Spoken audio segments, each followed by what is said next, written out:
The History of the Rise, Progress and Accomplishment of the Abolition of the African Slave Trade, by the British Parliament. By Thomas Clarkson. Prefatory Remarks to the present edition. The invaluable services rendered by Thomas Clarkson to the great question of the slave trade in all its branches, have been universally acknowledged both at home and abroad, and have gained him a high place among the greatest benefactors of mankind. The history of the abolition which this volume contains, affords some means of appreciating the extent of his sacrifices and his labors in this cause. But after these, with the unwearied exertions of William Wilberforce, had conducted its friends to their final triumph, in 1807, they did not then rest from their labors. There remained four most important objects, to which the anxious attention of all abolitionists was now directed. First, the law had been passed, forced upon the planters, the traders, and the Parliament, by the voice of the people. And there was a necessity for keeping a watchful eye over its execution. Secondly, the statute, however rigorously it might be enforced, left, of course, the whole amount of the foreign slave traffic untouched, and it was infinitely to be desired that means should be adopted for extending our abolition to other nations. Thirdly, some compensation was due to Africa, for the countless miseries which our criminal conduct had for ages inflicted upon her, and strict justice, to say nothing of common humanity and Christian charity, demanded that every means should be used for aiding in the progress of her civilization, and effacing as far as possible the dreadful marks which had been left upon her by our crimes. Lastly, many of those whom we had transported by fraud and violence from their native country, and still more of the descendants of others who had fallen a sacrifice to our cruelties, and perished in the course of nature, slaves in a foreign land, remained to suffer the dreadful evils of West India bondage. It seemed to follow, that the earliest opportunity consistent with their own condition, should be taken to free those unhappy beings, the victims of our sordid cruelty. And all the more to be pitied, as we were all the more to be blamed, because one result of our transgression was the having placed them in so unnatural a position, that their enemies might seem to be furnished with an argument more plausible than sound, drawn from the Negro's supposed unfitness for immediate emancipation. In order to promote these four great objects, a society was formed in May 1807, called the African Institution, and although, at first, its labors were chiefly directed to the portion of the subject relating to Africa, by degrees, as the extinction of the British slave trade was accomplished, its care was chiefly bestowed on West India matters, which were more within the power of this country than the slave traffic, still carried on by foreign nations. But it is necessary in the first place, to recite the measures by which our own share in that enormous crime was surrendered, and the stigma partially obliterated, which it had brought upon our national character. Thomas Clarkson bore a forward and important part in all these useful and virtuous proceedings. His health was now, by rest among the lakes of Westmoreland for several years, comparatively restored, and his mind once more bent itself to the accomplishment of the grand object of his life, we may he permitted reverently to suggest, the end of his existence. Mr. Stephen and others, at first, deemed the certainty of the act passed in March 1807, being evaded under the stimulus, and the insurance against capture afforded by the enormous profits of the traffic, so clear, that they expected the law to become, almost from the time of its being enacted, a dead letter. There soon appeared the strongest reasons to concur in this opinion, the result of long and close observation in the islands where Mr. Stephen had passed part of his life. The slave dealers knew the risk of penalty and forfeiture which they ran. But they also knew that if one voyage in 3 or 4 was successful, they were abundantly remunerated for all their losses. And, therefore, they were no more restrained by the Abolition Act, than by any moderate increase of the cost or the risk attending their wicked adventures. This was sure to be the case, as long as the law only treated slave trading as a contraband commerce, subjecting those who drove it to nothing but pecuniary penalties. But it was equally evident that the same persons who made these calculations of profit and risk, while they only could lose the ship or the money by a seizure, would hesitate before they encountered the hazard of being tried as for a crime. And, surely, if ever these was an act which deserved to be declared felony, and dealt with as such, it was this of slave trading. Accordingly, in 1810, Mr. Brougham, then a member of the House of Commons, in moving an address to the Crown, which was unanimously agreed to, for more vigorous measures against the traffic, both British and foreign, gave notice of the bill, which he next year carried through Parliament, and which declared the traffic to be a felony, punishable with transportation. Some years afterwards it was by another act made capital, under the name of piracy, but this has since been repealed. Several convictions have taken place under the former Act, of 1811, and there cannot be the least doubt that the law has proved effectual, and that the slave trade has long ceased to exist as far as the British dominions are concerned. That foreign states continue shamefully to carry it on, is no less certain. There are yearly transported to Cuba and Brazil, above 100,000 unhappy beings, by the two weakest nations in Europe, and these two most entirely subject to the influence and even direct control of England. The inevitable consequence is, that more misery is now inflicted on Africa by the criminals, gently called slave traders, of these two guilty nations, than if there were no treaties for the abolition of the traffic. The number required is always carried over, and hence, as many perish by a miserable death in escaping from the cruisers, as reach their destination. The recitals of horror which have been made to Parliament and the country on this dreadful subject, are enough to curdle the blood in the veins and heart of any one endued with the common feelings of humanity. The whole system of prevention, or rather of capture, after the crime has been committed, seems framed with a view to exasperate the evils of the infernal traffic, to scourge Africa with more intolerable torments, and to make human blood be spilt like water. Our cruisers are excited to an active discharge of their duty, by the benefit of sharing in the price fetched when the captured ship is condemned and sold. But this is a small sum, indeed, compared with the rich reward of head money held out, being so much for every slave taken on board. It is thus made the direct interest of these cruisers, that the vessels should have their human cargoes on board, rather than be prevented from shipping them. True, this vile policy may prove less mischievous where no treaty exists, giving a right to seize when there are no slaves in the vessel, because here a slave ship is suffered to pass, how clear soever her destination might be. Yet, even here, the inducement to send in boats, and seize as soon as a slave or two may be on board, is removed, and the cruiser is told, only let all these wretched beings be torn from their country, and safely lodged in the vessel's hold, and your reward is great and sure. Then, whenever there is an outfit clause, that is a power to seize vessels fitted for the traffic, this mischievous plan tends directly to make the cruiser let the slaver make ready and put to sea, or it has no tendency or meaning at all. Accordingly, the course is for the cruiser to stand out to sea, and not allow herself to be seen in the offing.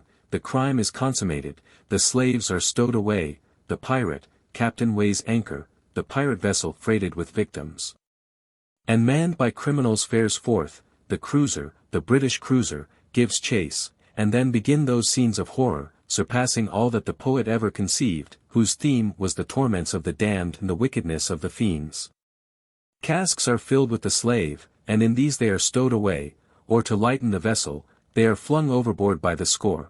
Sometimes they are flung overboard in casks, that the chasing ship may be detained by endeavors to pick them up. The dying and the dead strew the deck, women giving birth to the fruit of the womb, amidst the corpses of their husbands and their children. And other, yet worse and nameless atrocities, fill up the terrible picture, of impotent justice and triumphant guilt. But the guilt is not all Spanish and Portuguese. The English government can enforce its demands on the puny cabinets of Madrid and Lisbon, scarce conscious of a substantive existence, in all that concerns our petty interests, wherever justice and mercy to mankind demand our interference. There our voice sinks within us, and no sound is uttered. That any treaty without an outfit clause should be suffered to exist between powers so situated, is an outrage upon all justice, all reason, all common sense. But one thing is certain, that unless we are to go further, we have gone too far, and must in mercy to hapless Africa retrace our steps. Unless we really put the traffic down with a strong hand, and instantly, we must instantly repeal the treaties that pretended to abolish it, for these exacerbate the evil 100-fold. and are ineffectual to any one purpose but putting money into the pockets of our men of war. The fact is as unquestionable, as it is appalling, that all our anxious endeavors to extinguish the foreign slave trade, have ended in making it incomparably worse than it was before we pretended to put it down. That owing to our efforts, there are thrice the number of slaves yearly torn from Africa, and that wholly because of our efforts, 2/3 of these are murdered on the high seas and in the holds of the pirate vessels. It is said, that when these scenes were described to an indignant nation last session of Parliament, the actual effects of this bad system were denied, though its tendency could not be disputed. It was averred that no British seaman could be capable of neglecting his duty for the sake of increasing the gains of the station. But nothing could be more absurd than this. Can the direct and inevitable tendency of the head money system be doubted? Are cruisers the only men over whom motives have no influence? Then why offer a reward at all? When they want no stimulus to perform their duty, why tell them that if the ship is empty, they get £100, if laden, 5,000? They know the rules of arithmetic, they understand the force of numbers. But, in truth, there is not an individual on all the coast of Africa who will be misled by such appeals, or suffer all this to divert them from their purpose of denouncing the system. There are persons high in rank among the best servants of the Crown, who know the facts from their own observations, and who are ready to bear witness to the truth, in spite of all the attempts that have been made to silence them. The other great object of the African institution regarded the West Indies.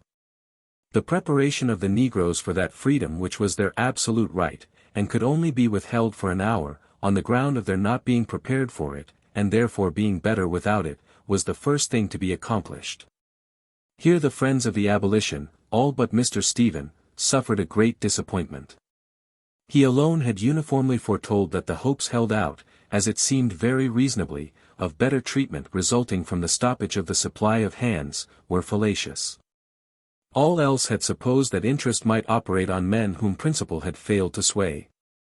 That they whom no feelings of compassion for their fellow creatures could move to do their duty, might be touched by a feeling of their own advantage, when interest coincided with duty. The slave mart is now closed, it was said. Surely the stock on hand will be saved by all means, and not wasted when it can no longer be replaced. The argument was purposely rested on the low ground of regarding human beings as cattle, or even as inanimate chattels, and it was conceived that human life would be regarded of as much value as the wear and tear of beasts, of furniture, or of tools. Hence it was expected that a better system of treatment would follow, from the law which closed the African market, and warned every planter that his stock must be spared by better treatment, and kept up by breeding, since it no longer could be, as it hitherto had been, maintained by new supplies. Two considerations were, in these arguments, kept out of view, both of a practical nature, and both known to Mr.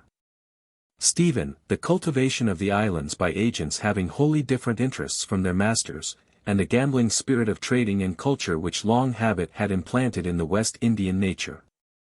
The comforts of the slave depended infinitely more upon the agent on the spot, than the owner generally resident in the mother country. And though the interest of the latter might lead to the saving of Negro life, and care for Negro comforts, the agent had no such motives to influence his conduct.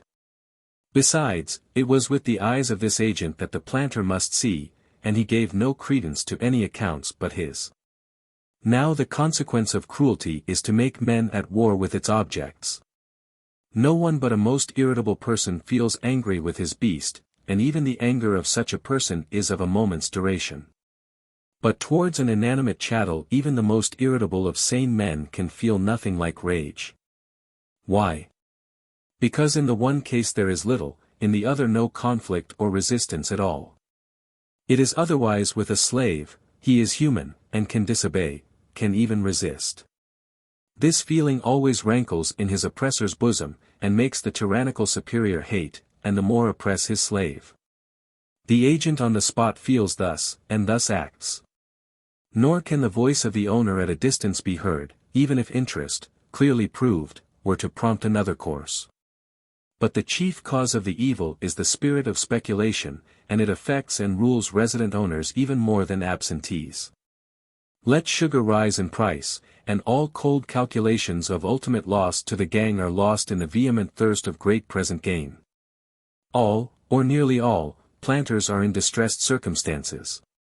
They look to the next few years as their time. And if the sun shines they must make hay. They are in the mine, toiling for a season, with every desire to escape and realize something to spend elsewhere. Therefore they make haste to be rich, and care little, should the speculation answer and much sugar bring in great gain, what becomes of the gang 10 years hence. Add to all this, that any interference of the local legislatures to discourage sordid or cruel management, to clothe the slaves with rights, to prepare them for freedom by better education, to pave the way for emancipation by restraining the master's power, to create an intermediate state of transition from slavery to freedom by partial liberty, as by attaching them to the soil, and placing them in the preparatory state through which our ancestors in Europe passed from bondage in gross to entire independence, all such measures were in the absolute discretion, not of the planters, but of the resident agents, one of the worst communities in the world, who had little interest in preparing for an event which they deprecated, and whose feelings of party, as well as individually, were all ranged on the oppressor's side. All this Mr. Stephen, enlightened by experience, and wise by long reflection, clearly and alone foresaw. All this vision of the future was too surely realized by the event. No improvement of treatment took place. No additional liberality in the supplies was shown, no abstinence in the exaction of labor appeared, no interference of the colonial legislature to check misconduct was witnessed. Far less was the least disposition perceived to give any rights to the slaves, any security against oppression, any title independent of his master, any intermediate state or condition which might prepare him for freedom. It is enough to say, that a measure which every man, except Mr. Stephen, had regarded as the natural, almost the necessary effect of the abolition, attaching the slaves to the soil, was not so much as propounded, far less adopted. It may be even said, was never mentioned in any one local assembly of any of our numerous colonies, during the 30 years which elapsed between the abolition and the emancipation. This is unquestionable, and it is decisive.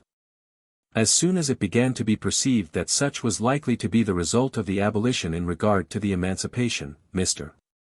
Stephen's authority with his coadjutors, always high, rose in proportion to the confirmations which the event had lent his predictions.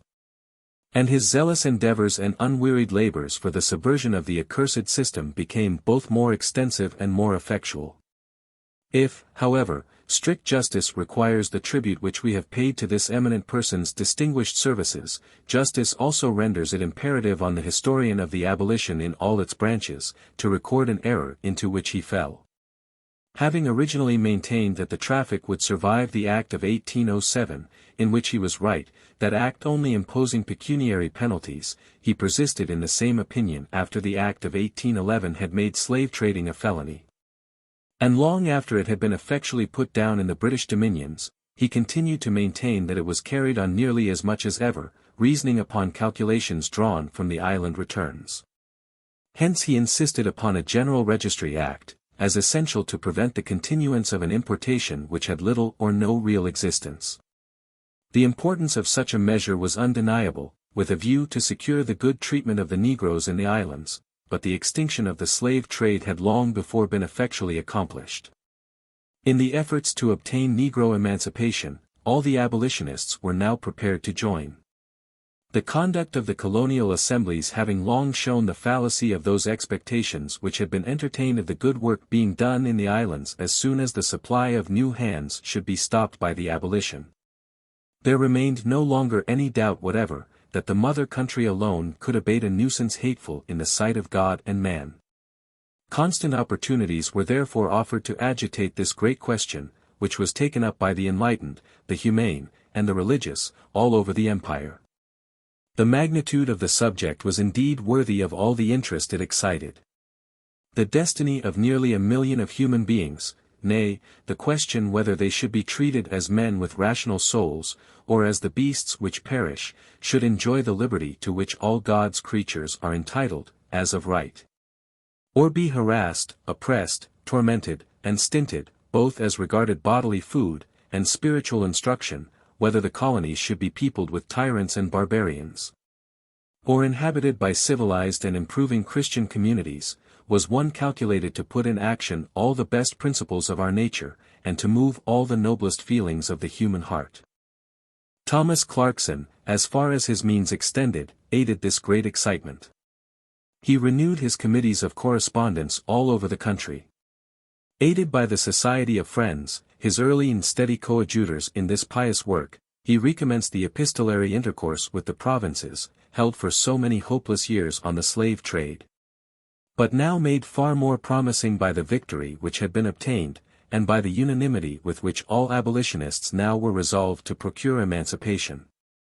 He also recommenced his journeys through the different parts of the island, and visited in succession part of Scotland, almost all England, and the whole of Wales, encouraging and interesting the friends of humanity wherever he went, and forming local societies and committees for furthering the common object. But it was, after all, in Parliament that the battle must be fought, and Mr. Buxton, of whose invaluable services in the House of Commons the cause has lately been deprived, repeatedly, with the support of Messrs. Wilberforce, William Smith, Brougham, Lushington, and others, urged the necessity of interference upon the representatives of a people unanimous in demanding it, and he repeatedly urged it in vain. The government always leaned towards the planter, and the most flimsy excuses were constantly given for preferring to the effectual measures propounded by the abolitionists, the most flimsy of expedients, useless for any one purpose, save that of making pretenses and gaining time. At length came the great case of the missionary Smith's persecution, trial, and untimely death, when all the forms of judicature had been prostituted, all the rules of law broken, all the principles of justice outraged, by men assuming to sit in judgment as a court of criminal jurisprudence, and though assisted by legal functionaries, exhibiting such a spectacle of daring violation of the most received and best known canons of procedure, as no civilized community ever before were called upon to endure. This subject was immediately brought before Parliament by Mr. Brougham, and his motion of censure, which might have been an impeachment of the governor in the court of Demerara, was powerfully supported by Mr.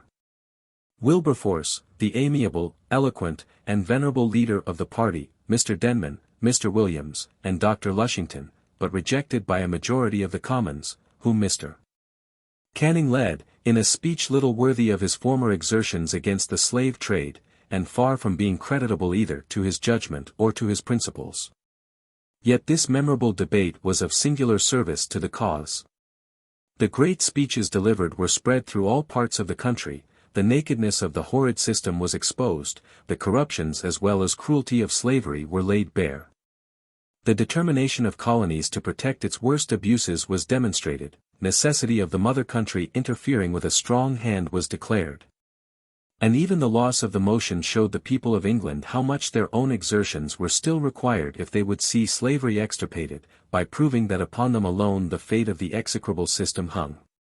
The effects of this great debate cannot be overestimated. The case of the missionary became the universal topic, the name of the martyred Smith, the general rallying cry. The superior interest excited by individual sufferings to any general misery inflicted upon masses of the people, or any evil, however gigantic, which operates over a large space, and in a course of time, has always been observed. The remark was peculiarly applicable in this instance. Although all reflecting men had, for many long years, been well aware of the evils pervading our colonial system, and though the iniquity and perverseness of West Indian judicatures had long been the topic of universal comment, yet this single case of a persecuted individual falling a victim to those gross perversions of law and justice which are familiar to the colonial people, produced an impression far more general and more deep than all that had ever been written or declaimed against system of West India slavery. And looking back on the consummation of all our hopes in 1833 and 1838, we at once revert from this auspicious era to that ever-memorable occasion as having laid the solid foundation of our ultimate triumph. In this important day, which has thus by its effects proved decisive of the emancipation question, Mr. Stephen bore no part. He had long ceased to adorn and enlighten the House of Commons. His retirement was the result of honest differences of opinion respecting West India slavery with his political friends, then in the plenitude of their power. Those differences caused him to take the noble part, so rarely acted by politicians, of withdrawing from Parliament rather than lend his great support to men with whom he differed upon a question admitting no compromise. And he devoted his exertions in private life to the furtherance of the cause ever nearest his heart. The publication of his able and elaborate work on the colonial slave laws was the fruit of his leisure. And had he never lent any other aid to the emancipation, this would alone have placed him high among its most able and effective supporters. In all the consultations which were held before Mr. Brougham's motion in 1824, he bore an active and useful part. In pushing the advantages gained by the debate he was unwearied and successful. Unhappily it pleased Providence that he should not receive here below the final reward of his long and valued labors, for he was called to his final repose some months before the Emancipation Bill passed into a law. There remains little to add, except that this measure, which was carried with little opposition in 1833, owed its success in Parliament to the ample bribe of 20 millions, by which the acquiescence of the West Indians was purchased. The measure had hardly come into operation, when all men perceived that the intermediate state of apprenticeship was anything rather than a preparation for freedom, and anything rather than a mitigation of slavery. It is due to some able and distinguished friends of the Negro race to state, that they all along were averse to this plan of a transition state. Lord Howick, then in the Colonial Office as Under-Secretary, went so far as to leave the department, from his dislike of this part of the measure. Mr. Buxton and others protested against it. Even its friends intimated that they wished the period of apprenticeship to end in 1838 instead of 1840.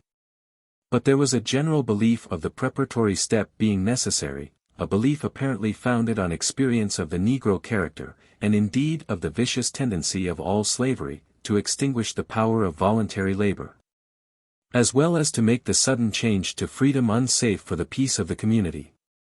The fact soon dispersed these opinions. Antigua in a minute emancipated all her slaves to the number of 30,000 and upwards. Not a complaint was ever heard of idleness or indolence. And, far from any breach of the peace being induced by the sudden change in the condition of the people, the Christmas of 1833 was the first, for the last 20 years, that martial law was not proclaimed, in order to preserve the public peace. Similar evidence from Jamaica and other islands, proving the industrious and peaceable habits of the apprentices, showed that there was nothing peculiar in the circumstances of Antigua. An important occurrence is now to be recorded as having exercised a powerful influence upon the question of immediate emancipation.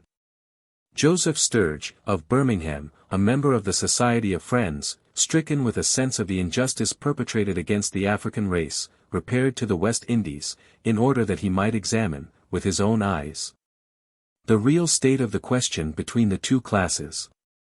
He was accompanied by John Scoble and Thomas Harvey.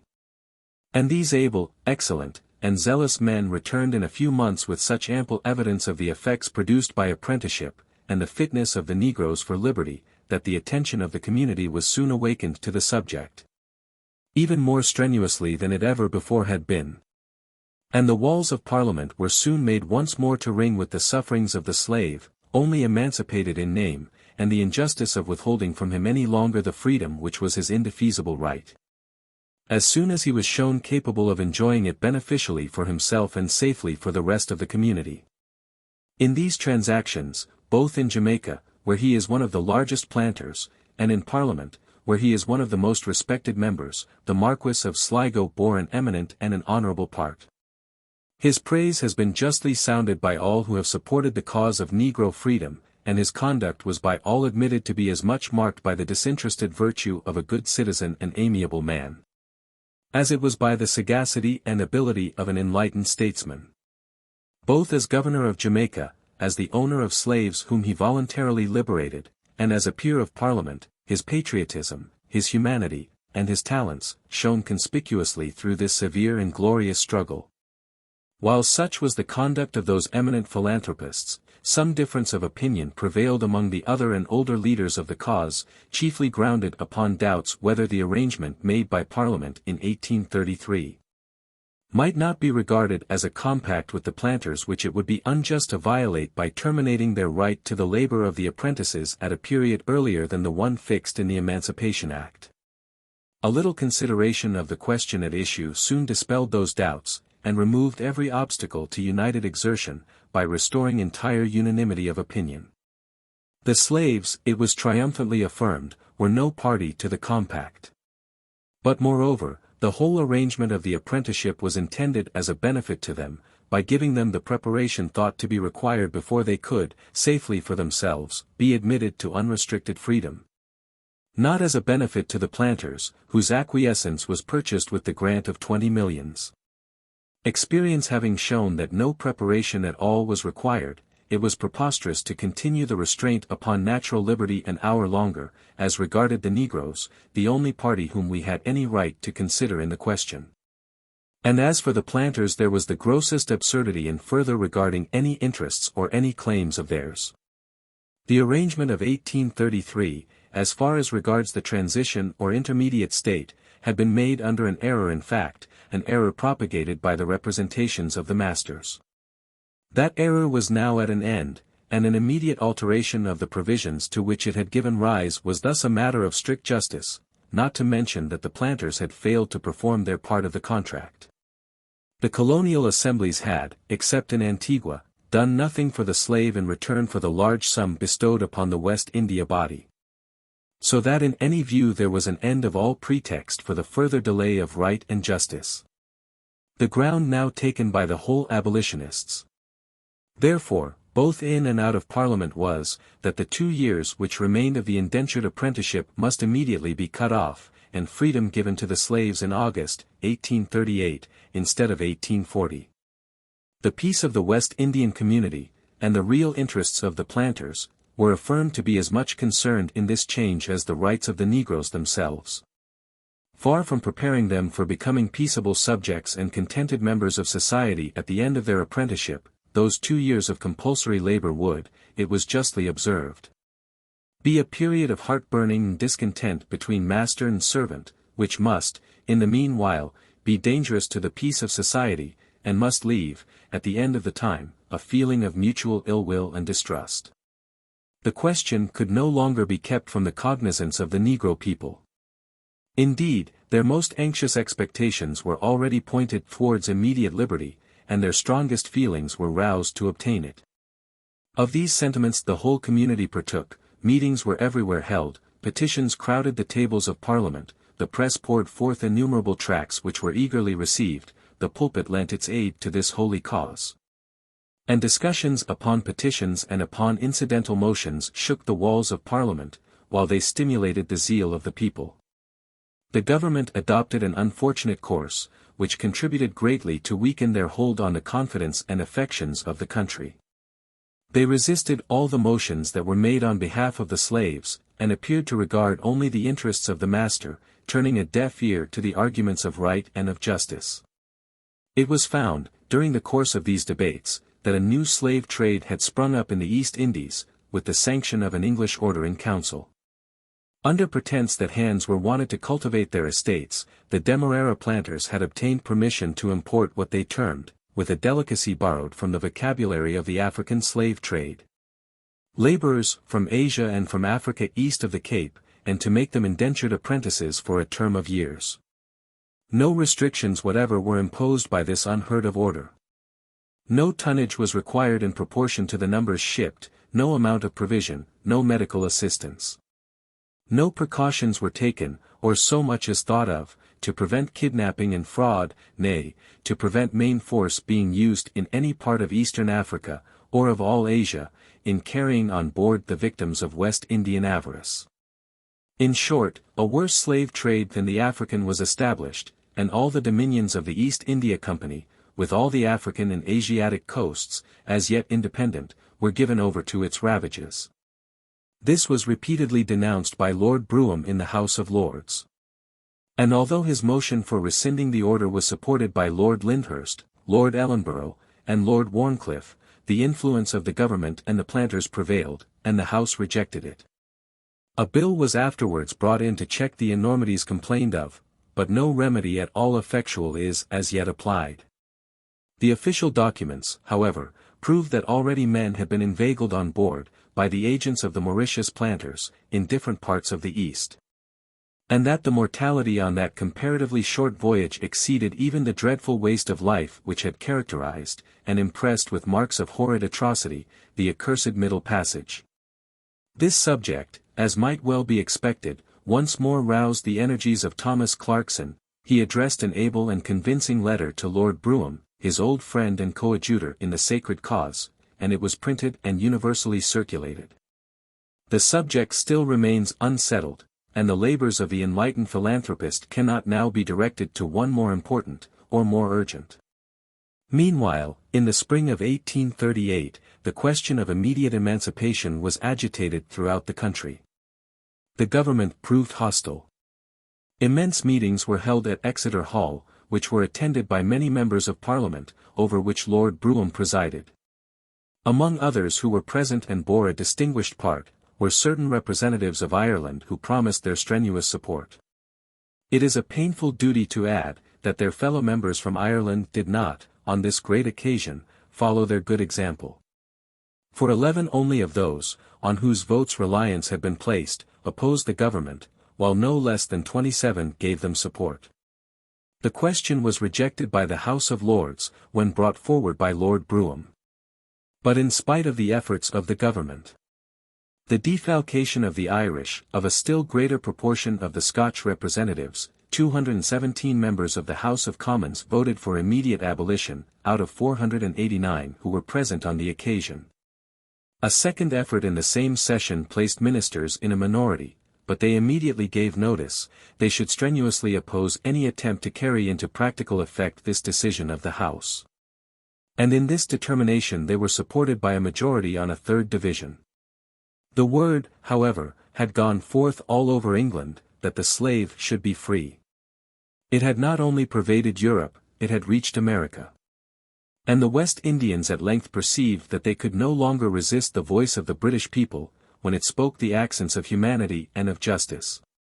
The slaves would have met the dawn of the 1st of August, the day which all the motions in Parliament and all the prayers of the petitions had fixed, with perfect quiet, but with a resolute determination to do no work.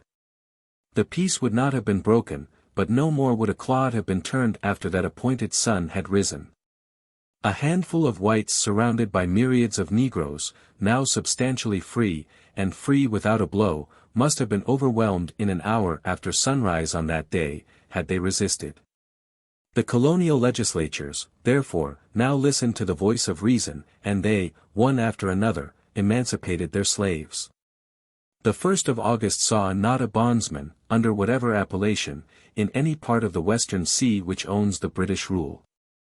The Mauritius, however, still held out, and on the Mauritius the hand of the Imperial Parliament must and will be laid, to enforce mercy and justice on those to whom mercy and justice have so long called aloud in vain. In truth, if the case for instant emancipation was strong everywhere, it was in no quarter half so strong as in the Mauritius, and the distribution of the grant by Parliament to this colony was the most unjustifiable, and even incomprehensible. For, elsewhere, there existed at least a title to the slave, over whom an unjust and unchristian law recognized the right of property. But in the Mauritius there was not, nor is there now, one Negro to whom a good title is clearly provable. The atrocious conduct of governors and other functionaries, in conniving at the slave trade of Eastern Africa, had filled that colony with thousands of Negroes, every one of whom was carried there by the commission of felony. Long after slave trading had been declared a capital crime by the law of the land, as by the law of nature it always was. Sir George Murray, when Colonial Secretary of State, had admitted, that at least 30,000 of the Negroes in the settlement were nominally slaves, but in reality free, having been carried thither contrary to law. He understated it by 20,000 or more, yet on all these Negroes, in respect of property, were 2 millions and more claimed. For all these the compensation money was given and taken, which Parliament had lavishly bestowed. How then was it possible to doubt, that every slave in the Mauritius should receive his freedom, when the only ground alleged for not singling out and liberating this 50,000, was the inability to distinguish them from the rest? If 10 men are tried for an offense, and it is clear that 5 are innocent, though you cannot distinguish them from their companions, what jury will hesitate in acquitting the whole? On the ordinary principle of its being better 5 guilty should escape than 5 guiltless suffer. The same is still the state of the case in that most criminal settlement, which, having far surpassed all others in the enormity of its guilt, is now the only one where no attempt has been made to evince repentance by amendment of conduct. But the government which has the power of compelling justice will share the crime which they refuse to prevent, and the legislature must compel the government, if their guilty reluctance shall continue, or it will take that guilt upon itself. 1. The latest act of Thomas Clarkson's life has been one which, or rather the occasion for which, it is truly painful to contemplate, but this too must be recorded, or the present historical sketch would be incomplete. He whose days had all been spent in acts of kindness and of justice to others, was at last forced to exert his powers, supposed, by some, and erroneously supposed, to be enfeebled by age, in obtaining redress for his own wrongs. He whose thoughts had all been devoted to the service of his fellow creatures, was now obliged to think of himself. A life spent in works of genuine philanthropy, alike standing aloof from party, and retiring with genuine humility from the public gaze, might have well hoped to escape that detraction, which is the lot of those who assume the leading stations among their contemporaries, and mingle in the contentious scenes of worldly affairs. Or, at least, it might have been expected that his traducers would only be found among the oppressors of the New World, or the slave traders of the Old. This felicity has not been his lot. And the evening of his days has been overcast by an assault upon his character, proceeding from the quarter of all others the most unexpected and the most strange. The sons of his old and dear friend William Wilberforce, whose incomparable merits he had ever been the first to acknowledge, whom he loved as a brother, and revered as the great leader of the cause to which his whole life had been devoted, in publishing a life of their illustrious parent, thought fit to charge Thomas Clarkson with having suppressed his services while he exaggerated his own. And not content with bringing a charge utterly groundless, as it was instantly proved, they deemed it worthy of their subject and of their name, to drag forth into the light of day a private correspondence of a delicate nature, with the purpose of proving that their father and others had assisted him with money, and that he had been pressing in his demands of a subscription. 2 extracts of letters of his were printed by these reverend gentlemen, upon which a statement was afterwards grounded in the Edinburgh Review of their book, that the subscription was raised to remunerate him for his services in the abolition. They further asserted, that their father was in the field before him, and that it was under their father's direction that he, and the Abolition Committee of 1786, acted. In the whole history of controversy, we venture to affirm, there never was an instance of so triumphant a refutation as that by which these slanderous aspersions were instantly refuted, and their authors and their accomplices reduced to a silence as prudent as discreditable. The venerable philanthropist took up his pen, worn down in the cause of humanity and of justice. First, he showed, by incontrovertible evidence, the utter falsehood of the charge, that he had underrated the merits of others and exalted his own.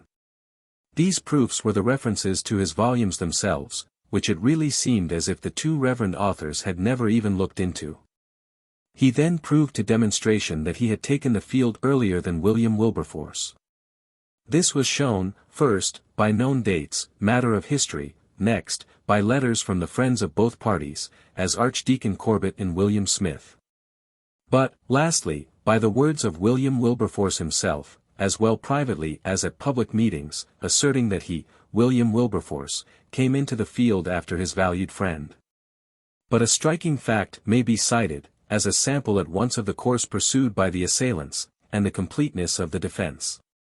The reverend authors, in proof of their unqualified assertion, that Thomas Clarkson and the committee acted from the first under William Wilberforce's directions, refer to MS minutes of the committee, for their authority. But the friend who so ably superintended the publication of Thomas Clarkson's defense, and who added to that tract an appendix of singular merit and great interest, H.C. Robinson, showed that the parts referred to by the reverend authors, in proof of their assertion, completely disproved it. And that 6 months after the committee had been working, William Wilberforce applied to them for any information of which they might be possessed on the subject of the slave trade. But the publication of the letters and the color given to the transaction were far worse. The preservation of that correspondence, at all, by the sons, could only be justified by the belief of its being accidentally kept by the father, but, of course, never intended to be made public. Least of all without the usual precaution of asking the writer's leave, and giving him the opportunity of explaining it. The biographers printed it without any kind of communication with him, and he saw it for the first time in print. Then, the attempt was made to represent this pure, and valuable, and disinterested man as a mendicant philanthropist, who, for his exertions in the cause of justice, stooped to the humiliating attitude of collecting a remuneration from his friends. The words of William Wilberforce, and other abolition leaders, prove that he had expended a very considerable portion of his own small patrimony in the cause, and that the subscription was to pay a debt, a just and lawful debt. Not to confer a bounty, or reward, or remuneration for services performed. It is also proved, that after being reimbursed to the amount of the sum contributed, or rather levied on those for whom the poorest of their body had advanced his own money, he remained out of pocket far more than others had ever given. After their share of the repayment was credited to them, in this debtor and creditor account. But this is not all. Mr. Wilberforce himself, then a man of ample fortune, and member for Yorkshire, had in 1807, published a pamphlet in the cause. The minutes of the committee for June 6, 1811, contained an entry of an order to pay 83l. Out of the subscription funds to Mr. Caudill, being Mr. Wilberforce's share of the loss sustained by that publication. There had been no mention at all of this in his life, by these reverend authors, who scrupled not to print the garbled letters, with the manifest design of lowering the character of their father's friend. By ranking him among venal stipendiary pretenders to philanthropy, and jobbing mendicant patriots. Wherefore, it may be asked, was this matter at all dragged forth to light, except to effect that unworthy purpose, and to give pain to a man as eminently as deservedly respected and beloved? The false pretext is, the vindication of their father's memory. But it had never been attacked. They affect to suppose such an attack, that they may have a pretext for inflicting a wound in a fictitious and almost a fraudulent defense. But if it had been ever so rudely attacked, the letters are no defense. For the only possible pretense of attack was the notion of Thomas Clarkson having assumed the priority, and these letters can have no earthly relation to that point. Whether Wilberforce, or Clarkson, or neither of them, first began the abolition struggle, is a question as utterly wide of the subscription as any one private matter in the life of either party can be of any one public transaction in which both were engaged. The indignation of mankind was awakened by this disgraceful proceeding, and it was in vain that the friends of the Wilberforces urged, as some extenuation of their offense, the zeal which they naturally cherished for the memory of their parent. Men of reflection felt that no well-regulated mind can ever engage in slandering one person for the purpose of elevating another.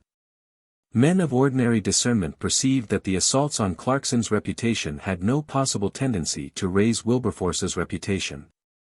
Men of observation saw at once that there lurked behind the wish to praise the one party, a desire to wound the other. And gave them far less credit for over-anxiety to gratify their filial affections than eagerness to indulge their hostile feelings. It was plain, too, that they sought this gratification at the hazard of bringing a stain upon the memory of their father. For what could be more natural than the suspicion that they had obtained from him the materials out of which their web of detraction was woven? And what more discreditable to the author of the affectionate and familiar letters of Wilberforce to Clarkson than their discrepancy with the charges now urged against him? It is due to the memory of this venerable man, now gone to his rest, to say that no one who knew him, ever so slightly, could believe in the possibility of his holding one language to his friend and another to his children, far less of his bequeathing to them anything like materials for the attack upon one to whom he professed the most warm and steady attachment. But if such be the conclusion of all who knew the man, assuredly in arriving at it they have derived no help from the lights afforded by his family. The vindication of Thomas Clarkson has been triumphant. The punishment of his traducers has been exemplary. His character stands higher than ever, his name is lofty and it is unsullied. They have a character to retrieve, a name which they have tarnished since it descended upon them, they have to restore by their own future deserts. The astonishment of the world was at its pitch when the champion of abolition, the steady ally of Thomas Clarkson and Granville Sharp, the Edinburgh Review, was seen attempting to rescue these parties, and taking part against the injured man. The patriarch of a cause defended by that celebrated journal during a brilliant period of much above 30 years. The boldness displayed in its pages on this occasion was excessive. As if feeling that the weak and indefensible part in the assault was the publishing of the letters, it had the confidence to affirm, that this proceeding was called for injustice to Wilberforce's memory. So daring an attempt upon the integrity of facts has not often been witnessed. What? The publication of these letters, which had no possible connection with Wilberforce's character, a character, indeed, that no one had assailed, letters which were absolutely foreign even to the question of priority in the abolition cause. The publication of these necessary to the defense of Wilberforce? Then, upon what ground necessary? How had he been attacked? Where was he to be defended? But, if attacked, how did the letters aid, how connect themselves with, how, in any manner of way, bear upon the defense, or any portion of Wilberforce's character and life? They showed him to have contributed towards the payment of a debt he had contracted to Clarkson. But who had ever charged him with refusing to pay his debts? With his merits as to the abolition, if that be what is meant by his character, merits which it was a mere fabrication to pretend that Clarkson had ever been slow to acknowledge, those letters had absolutely no possible connection. And whoever, on this score, affects to defend this publication, is capable of vindicating the printing any private letter upon the most delicate subject, by any man who writes the history of any other affair. Or who writes on any subject from which the correspondence is wholly foreign. It is proper to add, that the editors of this journal have most properly published a retractation of the charges made, in their ignorance of the whole facts of the case. The acute and sagacious editor of T. Clarkson's vindication, has given his reasons for suspecting that this criticism, in the Edinburgh Review, must have proceeded from some party directly concerned in the publication of Wilberforce's life. We enter into no discussion of the circumstantial evidence adduced in favor of this supposition. The editors of the journal are the parties to whom we look. And as they, after being to all appearance misled by some partial writer, have made the best reparation for an involuntary error, by doing justice to the injured party, we can have no further remark to make upon the subject. But it is impossible to close these pages without mentioning the extraordinary merit of this latest, and, in all likelihood, this last production of Clarkson's pen. It is indeed a most able performance, and has been admired by some of the ablest controversial writers of the age, as a model of excellence in controversial writing. Plain, vigorous, convincing, perfectly calm and temperate, devoid of all acrimony, barely saying enough to repel unjust aggression without one word of retaliation, never losing sight for a moment of its purely defensive object, and accordingly, from the singleness of purpose with which that object is pursued, attaining it with the most triumphant success, no wonder that the public judgment has been loudly and universally pronounced in its favor. That its adversaries have been reduced to absolute silence, that its author's name has been exalted even higher than before it stood. But the wonder is to see such unimpaired vigor at 80 years of age, after a life of unwearied labor, latterly clouded by domestic calamity, and a spirit as young as ever in zeal for justice. Tempered only by the mellowness which the kindly heart spreads over the fruits of the manly understanding. There wanted no testimonials of esteem from his country to consummate the venerable philanthropist's renown, yet these too have been added. Various meetings have addressed their gratulations to him. Of these the great corporation of London claims the first regard, and after presenting him with the freedom of the city, they have ordered to be erected in their hall, as a memorial of his extraordinary virtue. A likeness of the mortal form of Thomas Clarkson. How do you find this book? Any thoughts about the book or the author? Any suggestion for improvement? Please take a moment to share your thoughts in a comment. If you like it, share it with your friends who might enjoy it as well. Subscribe to keep in touch. Visit CompleteAudiobooks.com for more quality content. Chapter 1. History of the Abolition of the Slave Trade. No subject more pleasing than that of the removal of evils. The evils have existed almost from the beginning of the world.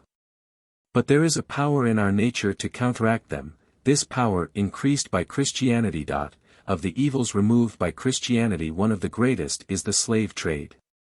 The joy we ought to feel on its abolition from a contemplation of the nature of it, and of the extent of it, and of the difficulty of subduing it. Usefulness also of the contemplation of this subject. I scarcely know of any subject, the contemplation of which is more pleasing, than that of the correction or of the removal of any of the acknowledged evils of life. For while we rejoice to think that the sufferings of our fellow creatures have been thus, in any instance, relieved, we must rejoice equally to think, that our own moral condition must have been necessarily improved by the change. That evils, both physical and moral, have existed long upon earth there can be no doubt. One of the sacred writers, to whom we more immediately appeal for the early history of mankind, informs us that the state of our first parents was a state of innocence and happiness. But that, soon after their creation, sin and misery entered into the world. The poets in their fables, most of which, however extravagant they may seem, had their origin in truth, speak the same language.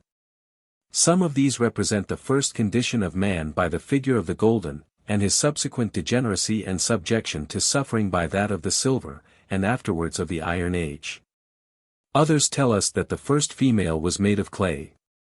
That she was called Pandora, because every necessary gift, qualification, or endowment, was given to her by the gods, but that she received from Jupiter, at the same time, a box from which, when opened, a multitude of disorders sprung. And that these spread themselves immediately afterwards among all of the human race. Thus it appears, whatever authorities we consult, that those which may be termed the evils of life existed in the earliest times. And what does subsequent history, combined with our own experience, tell us, but that these have been continued, or that they have come down in different degrees through successive generations of men, in all the known countries of the universe, to the present day? But though the inequality visible in the different conditions of life, and the passions interwoven into our nature, both which have been allotted to us for wise purposes, and without which we could not easily afford a proof of the existence of that, which is denominated virtue, have a tendency to produce vice and wretchedness among us, yet we see, in this our constitution, what may operate partially as preventives and corrective of them. If there be a radical propensity in our nature to do that which is wrong, there is, on the other hand, a counteracting power within it, or an impulse by means of the action of the divine Spirit upon our minds, which urges us to do that which is right. If the voice of temptation, clothed in musical and seducing accents, charms us one way, the voice of holiness, speaking to us from within, in a solemn and powerful manner, commands us another. Does one man obtain a victory over his corrupt affections? An immediate perception of pleasure, like the feeling of a reward divinely conferred upon him, is noticed. Does another fall prostrate beneath their power? A painful feeling, and such as pronounces to him the sentence of reproof and punishment, is found to follow. If one, by suffering his heart to become hardened, oppresses a fellow creature, the tear of sympathy starts up in the eye of another, and the latter instantly feels a desire, involuntarily generated, of flying to his relief. Thus impulses, feelings, and dispositions have been implanted in our nature, for the purpose of preventing and rectifying the evils of life. And as these have operated, so as to stimulate some men to lessen them by the exercise of an amiable charity, so they have operated to stimulate others in various other ways to the same end. Hence the philosopher has left moral precepts behind him in favor of benevolence, and the legislator has endeavored to prevent barbarous practices by the introduction of laws. In consequence then of these impulses and feelings, by which the pure power in our nature is thus made to act as a check upon the evil part of it, and in consequence of the influence which philosophy and legislative wisdom have had in their respective provinces, there has been always, in all times and countries, a counteracting energy, which has opposed itself, more or less, to the crimes and miseries of mankind. But it seems to have been reserved for Christianity to increase this energy, and to give it the widest possible domain. It was reserved for her, under the same divine influence, to give the best views of the nature and of the present and future condition of man. To afford the best moral precepts, to communicate the most benign stimulus to the heart, to produce the most blameless conduct, and thus to cut off many of the causes of wretchedness, and to heal it wherever it was found. At her command, wherever she has been duly acknowledged, many of the evils of life have already fled. The prisoner of war is no longer led into the amphitheater to become a gladiator, and to imbrue his hands in the blood of his fellow captive for the sport of a thoughtless multitude. The stern priest, cruel through fanaticism and custom, no longer leads his fellow creature to the altar to sacrifice him to fictitious gods. The venerable martyr, courageous through faith and the sanctity of his life, is no longer hurried to the flames. The haggard witch, poring over her incantations by moonlight, no longer scatters her superstitious poison among her miserable neighbors, nor suffers for her crime. But in whatever way Christianity may have operated towards the increase of this energy, or towards a diminution of human misery, it has operated in none more powerfully than by the new views and consequent duties which it introduced on the subject of charity, or practical benevolence and love. Men in ancient times looked upon their talents, of whatever description, as their own, which they might use, or cease to use at their discretion. But the author of our religion was the first who taught that, however in a legal point of view, the talent of individuals might belong exclusively to themselves, so that no other person had a right to demand the use of it by force. Yet in the Christian dispensation they were but the stewards of it for good. That so much was expected from this stewardship, that it was difficult for those who were entrusted with it to enter into his spiritual kingdom. That these had no right to conceal their talent in a napkin, but that they were bound to dispense a portion of it to the relief of their fellow creatures. And that, in proportion to the magnitude of it, they were accountable for the extensiveness of its use. He was the first who pronounced the misapplication of it to be a crime, and to be a crime of no ordinary dimensions. He was the first who broke down the boundary between Jew and Gentile, and, therefore, the first who pointed out to men the inhabitants of other countries, for the exercise of their philanthropy and love. Hence a distinction is to be made both in the principle and practice of charity, as existing in ancient or in modern times. Though the old philosophers, historians, and poets, frequently inculcated benevolence, we have no reason to conclude from any facts they have left us, that persons in their days did anything more than occasionally relieve an unfortunate object, who might present himself before them, or that, however they might deplore the existence of public evils among them, they joined in associations for their suppression, or that they carried their charity, as bodies of men, into other kingdoms. To Christianity alone we are indebted for the new and sublime spectacle, of seeing men going beyond the bounds of individual usefulness to each other, of seeing them associate for the extirpation of private and public misery, and of seeing them carry their charity, as a united brotherhood, into distant lands. And in this wider field of benevolence it would be unjust not to confess, that no country has shone with more true luster than our own, there being scarcely any case of acknowledged affliction, for which some of her Christian children have not united in an attempt to provide relief. Among the evils corrected or subdued, either by the general influence of Christianity on the minds of men, or by particular associations of Christians, the African too. Slave trade appears to me to have occupied the foremost place. The abolition of it, therefore, of which it has devolved upon me to write the history, should be accounted as one of the greatest blessings, and as such should be one of the most copious sources of our joy. Indeed, I know of no evil, the removal of which should excite in us a higher degree of pleasure. For, in considerations of this kind, are we not usually influenced by circumstances? Are not our feelings usually affected according to the situation, or the magnitude, or the importance of these? Are they not more or less elevated, as the evil under our contemplation has been more or less productive of misery, or more or less productive of guilt? Are they not more or less elevated again, as we have found it more or less considerable in extent? Our sensations will undoubtedly be in proportion to such circumstances, or our joy to the appreciation or mensuration of the evil which has been removed. To value the blessing of the abolition as we ought, or to appreciate the joy and gratitude which we ought to feel concerning it, we must enter a little into the circumstances of the trade. Our statement, however, of these needs not be long, a few pages will do all that is necessary. A glance only into such a subject as this will be sufficient to affect the heart, to arouse our indignation and our pity, and to teach us the importance of the victory obtained. The first subject for consideration, towards enabling us to make the estimate in question, will be that of the nature of the evil belonging to the slave trade. This may be seen by examining it in 3 points of view. First, as it has been proved to arise on the continent of Africa, in the course of reducing the inhabitants of it to slavery. Secondly, in the course of conveying them from thence to the lands or colonies of other nations. And, thirdly, in continuing them there as slaves. To see it, as it has been shown, to arise in the first case, let us suppose ourselves on the continent just mentioned. Well then, we are landed, we are already upon our travels, we have just passed through one forest, we are now come to a more open place, which indicates an approach to habitation.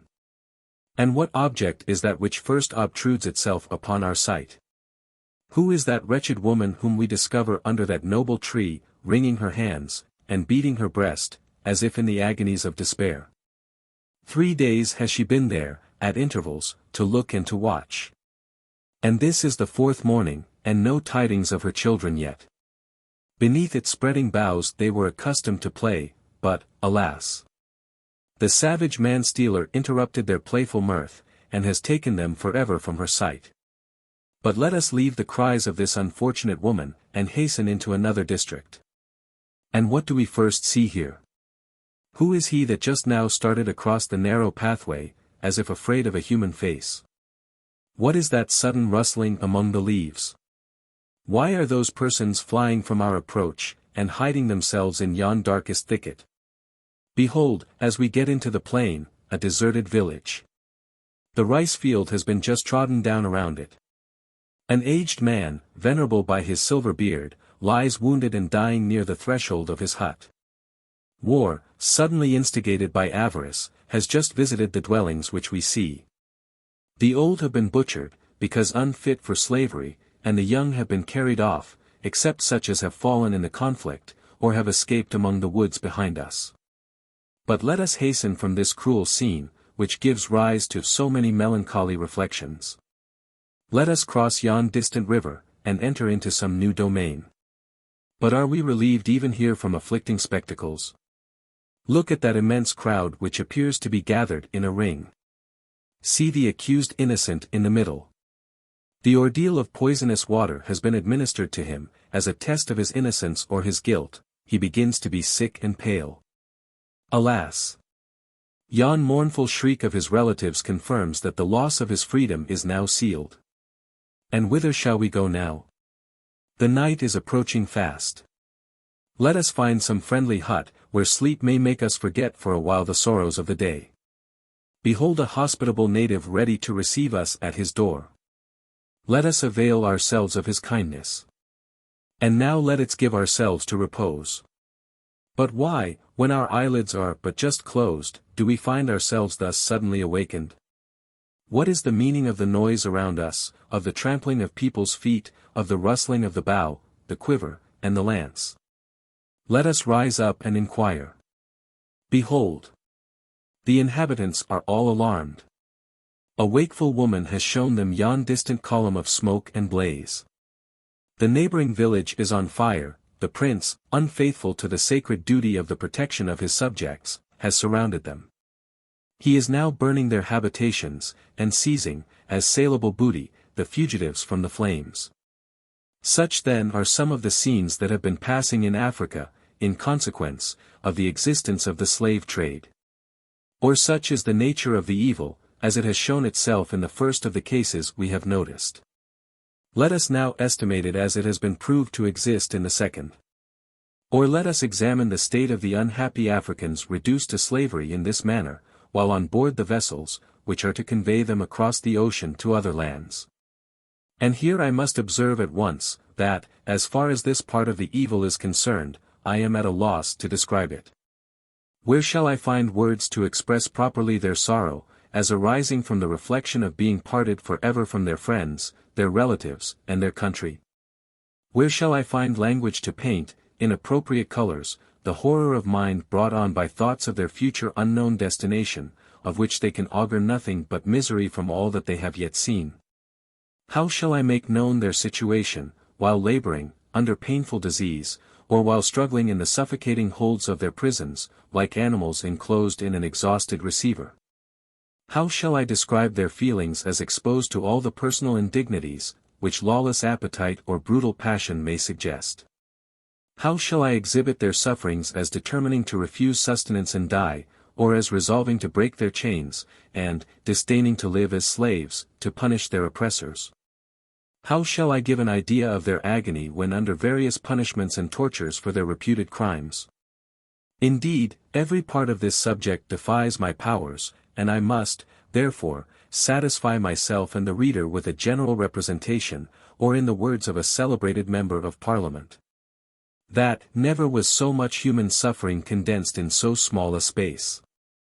I come now to the evil, as it has been proved to arise in the third case, or to consider the situation of the unhappy victims of the trade, when their painful voyages are over, or after they have been landed upon their destined shores.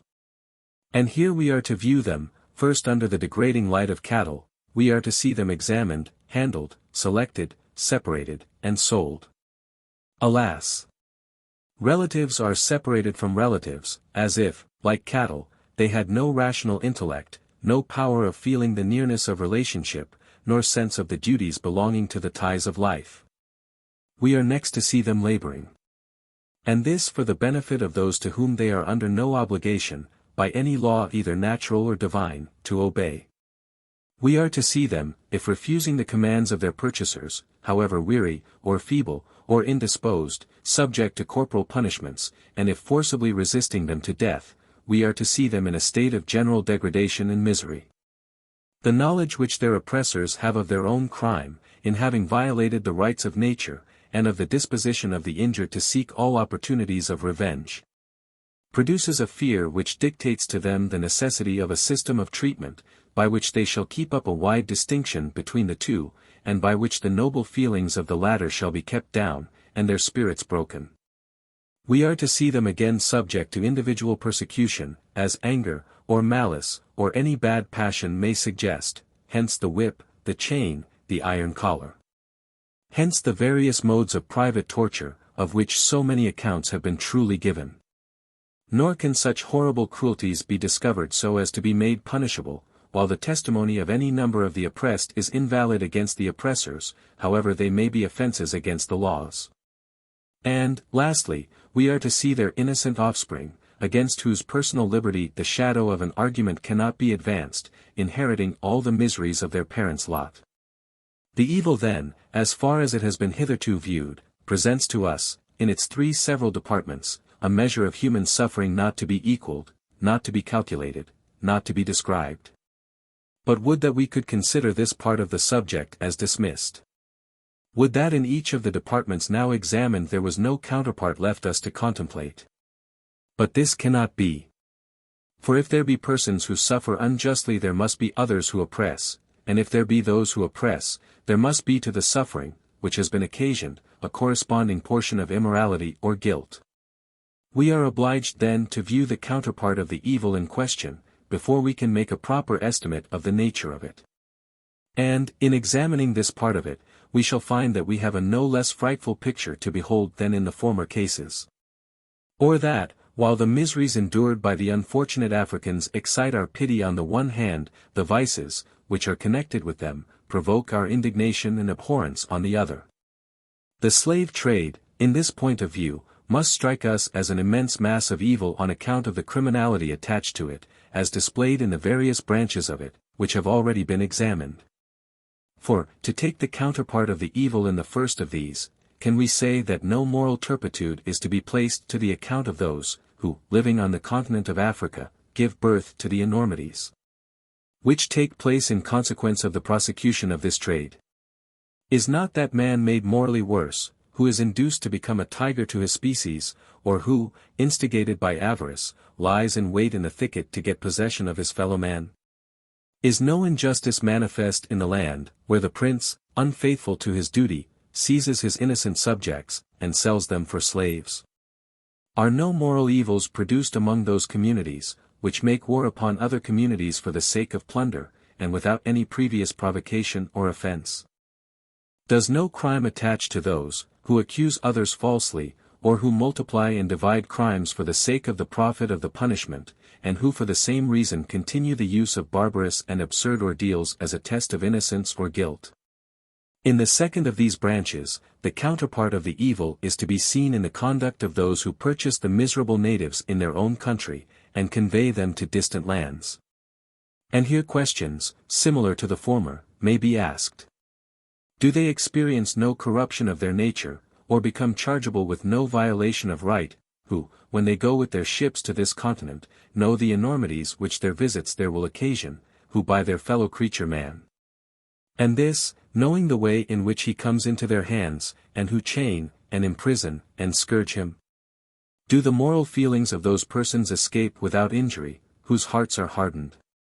And can the hearts of those be otherwise than hardened, who are familiar with the tears and groans of innocent strangers forcibly torn away from everything that is dear to them in life? Who are accustomed to see them on board their vessels in a state of suffocation and in the agonies of despair, and who are themselves in the habit of the cruel use of arbitrary power? The counterpart of the evil in its third branch is to be seen in the conduct of those, who, when these miserable people have been landed, purchase and carry them to their respective homes. And let us see whether a mass of wickedness is not generated also in the present case. Can those have nothing to answer for, who separate the faithful ties which nature and religion have created?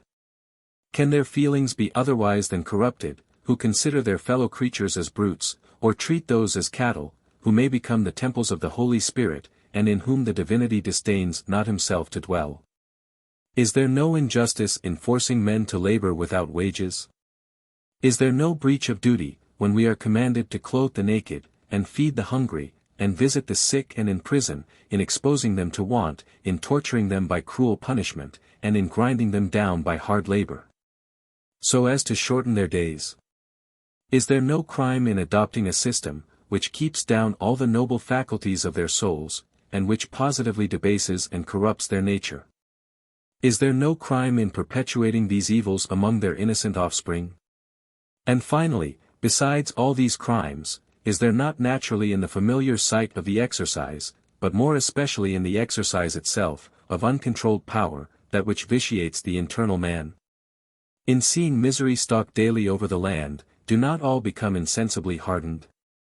By giving birth to that misery themselves, do they not become abandoned? In what state of society are the corrupt appetites so easily, so quickly, and so frequently indulged, and where else, by means of frequent indulgence, do these experience such a monstrous growth? Where else is the temper subject to such frequent irritation, or passion to such little control? Yes, if the unhappy slave is in an unfortunate situation, so is the tyrant who holds him. Action and reaction are equal to each other, as well in the moral as in the natural world. You cannot exercise an improper dominion over a fellow creature, but by a wise ordering of Providence you must necessarily injure yourself. Having now considered the nature of the evil of the slave trade in its three separate departments of suffering, and in its corresponding counterparts of guilt, I shall make a few observations on the extent of it. On this subject it must strike us, that the misery and the crimes included in the evil, as it has been found in Africa, were not like common maladies, which make a short or periodical visit and then are gone, but that they were continued daily. Nor were they like diseases, which from local causes attack a village or a town, and by the skill of the physician, under the blessing of Providence, are removed, but they affected a whole continent. The trade with all its horrors began at the river Senegal, and continued, winding with the coast, through its several geographical divisions to Cape Negro, a distance of more than 3,000 miles. In various lines or paths formed at right angles from the shore, and passing into the heart of the country, slaves were procured and brought down. The distance, which many of them traveled, was immense. Those, who have been in Africa, have assured us, that they came as far as from the sources of their largest rivers, which we know to be many hundred miles inland, and the natives have told us, in their way of computation, that they came a journey of many moons. It must strike us again, that the misery and the crimes, included in the evil, as it has been shown in the transportation, had no ordinary bounds. They were not to be seen in the crossing of a river, but of an ocean. They did not begin in the morning and end at night, but were continued for many weeks, and sometimes by casualties for a quarter of the year. They were not limited to the precincts of a solitary ship, but were spread among many vessels. And these were so constantly passing, that the ocean itself never ceased to be a witness of their existence. And it must strike us, finally, that the misery and crimes, included in the evil as it has been found in foreign lands, were not confined within the shores of a little island. Most of the islands of a continent, and many of these of considerable population and extent, were filled with them. And the continent itself, to which these geographically belong, was widely polluted by their domain. Hence, if we were to take the vast extent of space occupied by these crimes and sufferings from the heart of Africa to its shores, and that which they filled on the continent of America and the islands adjacent, and were to join the crimes and sufferings in one to those in the other, by the crimes and sufferings which took place in the track of the vessels successively crossing the Atlantic, we should behold a vast belt as it were of physical and moral evil, reaching through land and ocean to the length of nearly half the circle of the globe. The next view which I shall take of this evil will be as it relates to the difficulty of subduing it. This difficulty may be supposed to have been more than ordinarily great.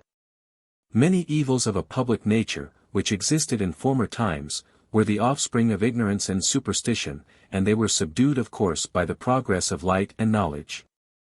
But the evil in question began in avarice. It was nursed also by worldly interest. It did not therefore so easily yield to the usual correctives of disorders in the world.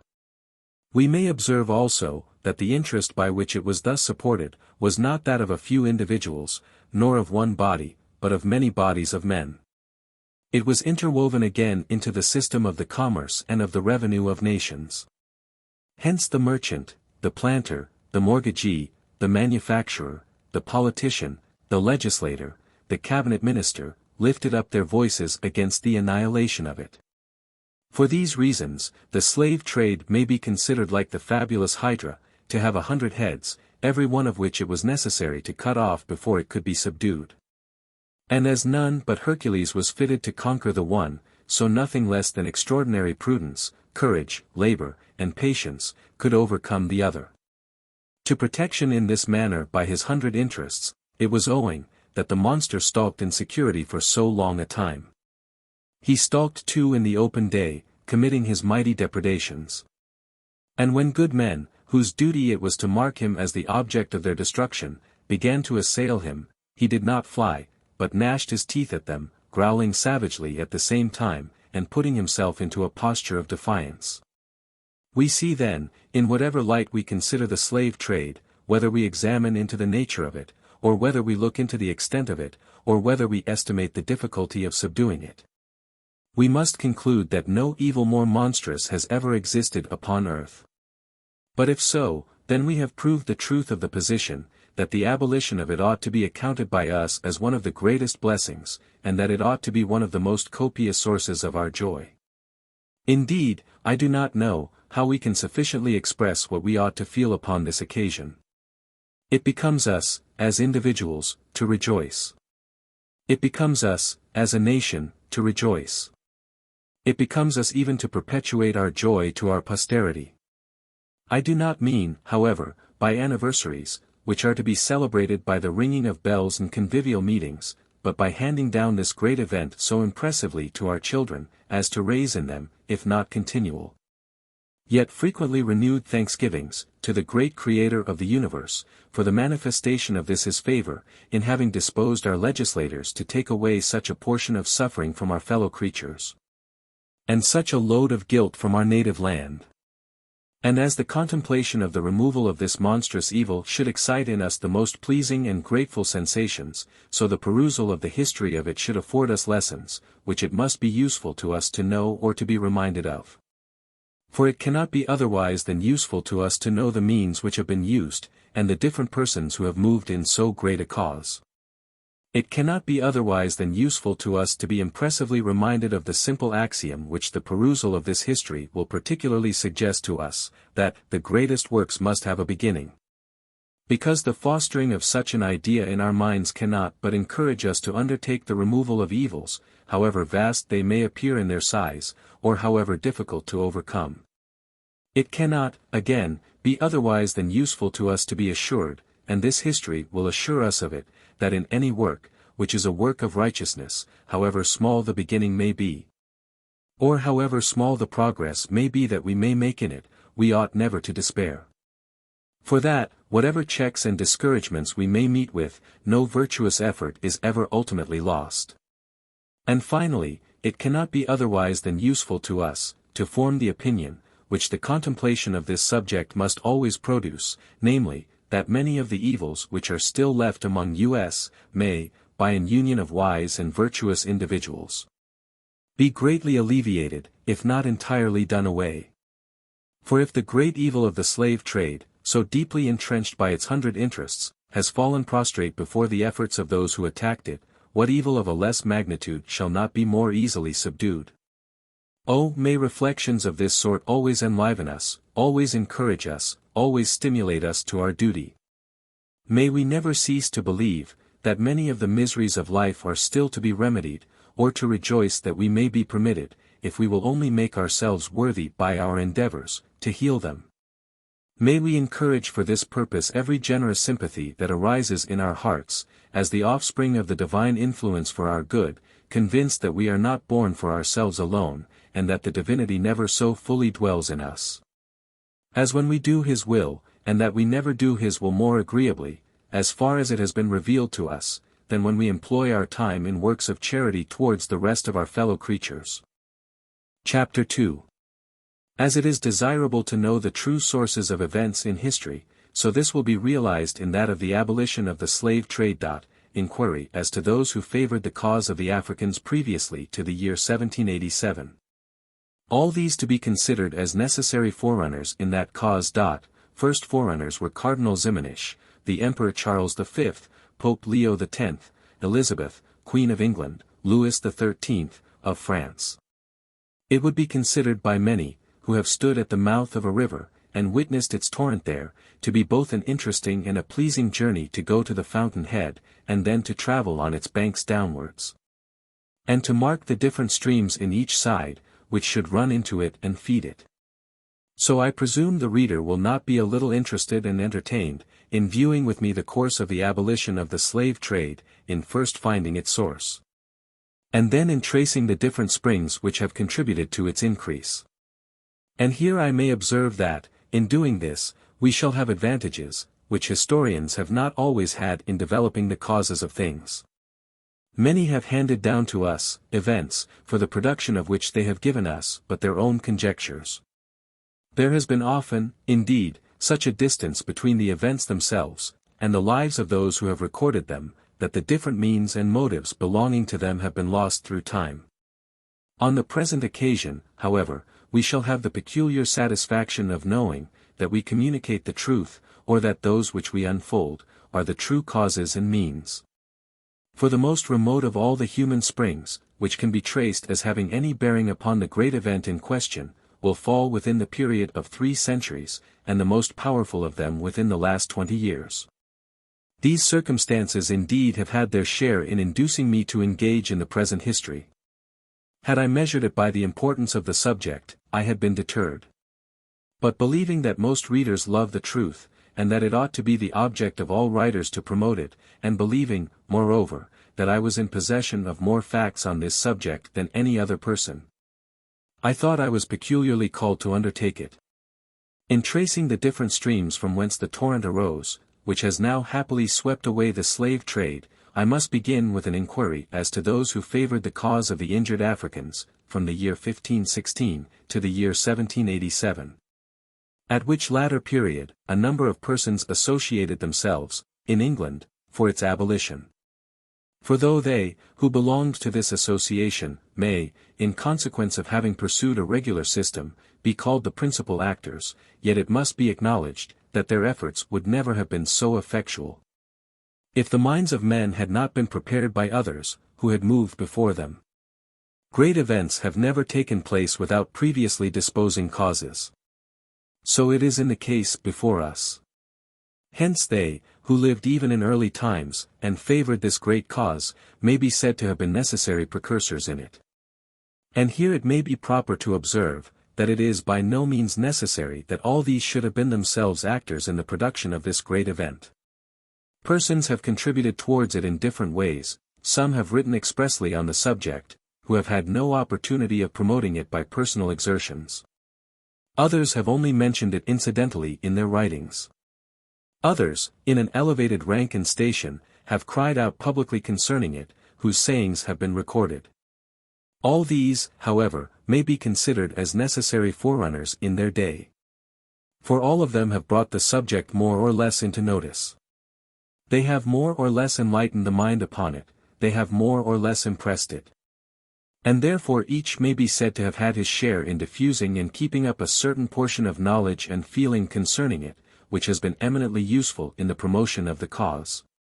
It is rather remarkable, that the first forerunners and coadjutors should have been men in power. So early as in the year 1503, a few slaves had been sent from the Portuguese settlements in Africa into the Spanish colonies in America. In 1511, Ferdinand V, King of Spain, permitted them to be carried in great numbers. Ferdinand, however, must have been ignorant in these early times of the piratical manner in which the Portuguese had procured them. He could have known nothing of their treatment when in bondage, nor could he have viewed the few uncertain adventurous transportations of them into his dominions in the Western world, in the light of a regular trade. After his death, however, a proposal was made by Bartholomew de las Casas, the Bishop of Chiapa, to Cardinal Ximenes, who held the reins of the government of Spain till Charles V came to the throne, for the establishment of a regular system of commerce in the persons of the native Africans. The object of Bartholomew de las Casas was undoubtedly to save the American Indians, whose cruel treatment and almost extirpation he had witnessed during his residence among them, and in whose behalf he had undertaken a voyage to the court of Spain. It is difficult to reconcile this proposal with the humane and charitable spirit of the Bishop of Chiapa. But it is probable he believed that a code of laws would soon be established in favor both of Africans and of the natives in the Spanish settlements, and that he flattered himself that, being about to return and to live in the country of their slavery, he could look to the execution of it. The cardinal, however, with a foresight, a benevolence, and a justice which will always do honor to his memory, refused the proposal, not only judging it to be unlawful to consign innocent people to slavery at all, but to be very inconsistent to deliver the inhabitants of one country from a state of misery by consigning to it those of another. Ximenes, therefore, may be considered as one of the first great friends of the Africans after the partial beginning of the trade. This answer of the cardinal, as it showed his virtue as an individual, so was it peculiarly honorable to him as a public man, and ought to operate as a lesson to other statesmen. How they admit anything new among political regulations and establishments, which is connected in the smallest degree with injustice. For evil, when once sanctioned by governments, spreads in a tenfold degree, and may, unless seasonably checked, become so ramified as to affect the reputation of a country, and to render its own removal scarcely possible without detriment to the political concerns of the state. In no instance has this been verified more than in the case of the slave trade. Never was our national character more tarnished, and our prosperity more clouded by guilt. Never was there a monster more difficult to subdue. Even they, who heard as it were the shrieks of oppression, and wished to assist the sufferers, were fearful of joining in their behalf. While they acknowledged the necessity of removing one evil, they were terrified by the prospect of introducing another, and were, therefore, only able to relieve their feelings by lamenting, in the bitterness of their hearts, that this traffic had ever been begun at all. After the death of Cardinal Ximenes, the Emperor Charles V, who had come into power, encouraged the slave trade. In 1517, he granted a patent to one of his Flemish favorites, containing an exclusive right of importing 4,000 Africans into America. But he lived long enough to repent of what he had thus inconsiderately done.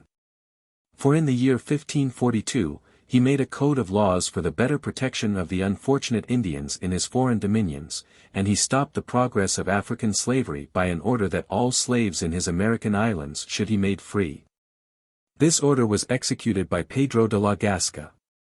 Manumission took place as well in Hispaniola as on the continent, but on the return of Gasca to Spain, and the retirement of Charles into a monastery, slavery was revived.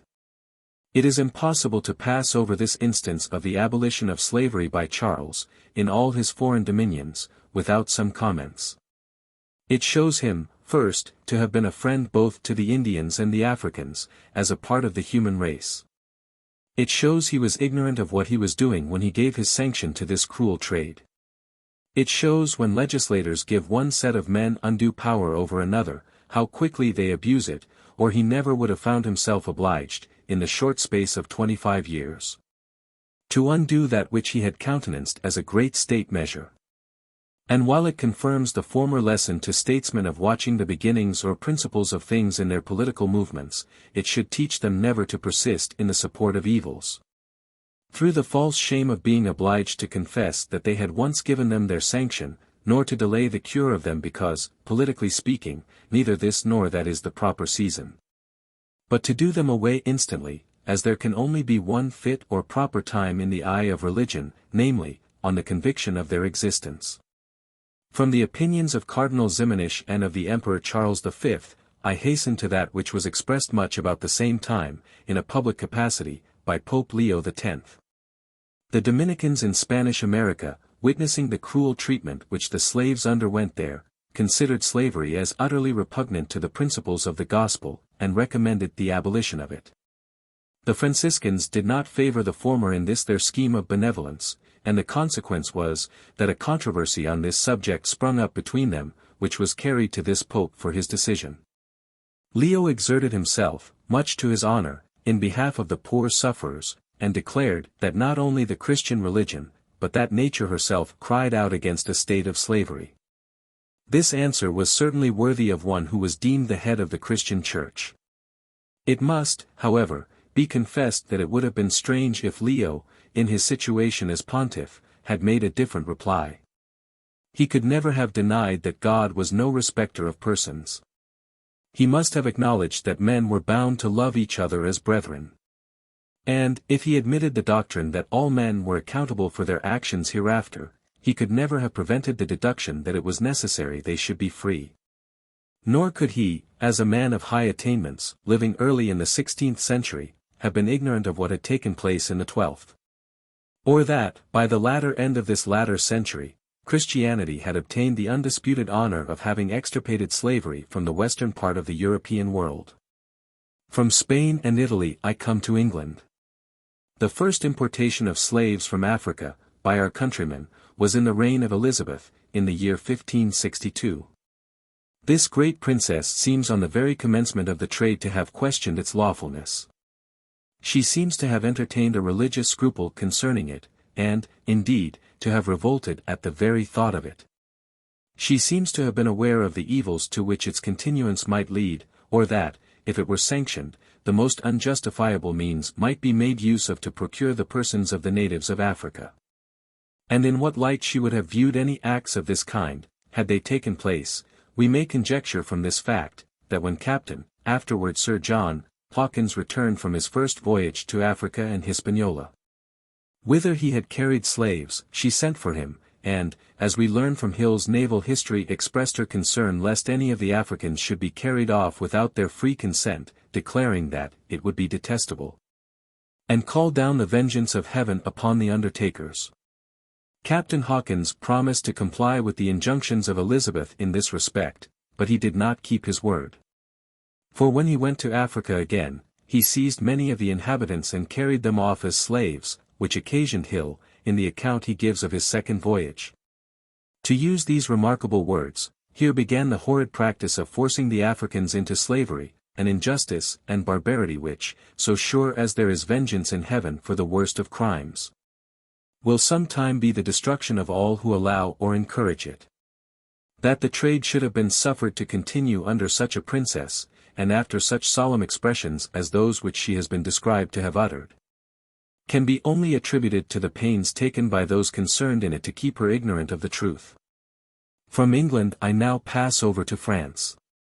Labat, a Roman missionary, in his account of the Isles of America, mentions that Louis XIII was very uneasy when he was about to issue the edict by which all Africans coming into his colonies were to be made slaves.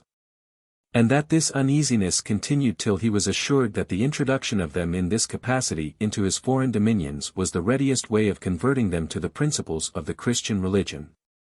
These, then, were the first forerunners in the great cause of the abolition of the slave trade, nor have their services towards it been of small moment. For, in the first place, they have enabled those who came after them, and who took an active interest in the same cause, to state the great authority of their opinions and of their example. They have enabled them, again, to detail the history connected with these, in consequence of which circumstances have been laid open which it is of great importance to know. For have they not enabled them to state that the African slave trade never would have been permitted to exist but for the ignorance of those in authority concerning it, that at its commencement there was a revolting of nature against it, a suspicion, a caution, a fear, both as to its unlawfulness and its effects? Have they not enabled them to state that falsehoods were advanced, and these concealed under the mask of religion, to deceive those who had the power to suppress it? Have they not enabled them to state that this trade began in piracy, and that it was continued upon the principles of force? And, finally, have not they who have been enabled to make these statements, knowing all the circumstances connected with them, found their own zeal increased, and their own courage and perseverance strengthened? And have they not, by the communication of them to others, produced many friends and even laborers in the cause? Chapter 3. Forerunners continued to 1787, divided from this time into 4 classes. First class consists principally of persons in Great Britain of various descriptions: Godwin, Baxter, Tryon, Southern, Premat, Montesquieu, Hutchison, Sharp, Ramsay, and a multitude of others, whose names and services follow. I have hitherto traced the history of the forerunners in this great cause only up to about the year 1640.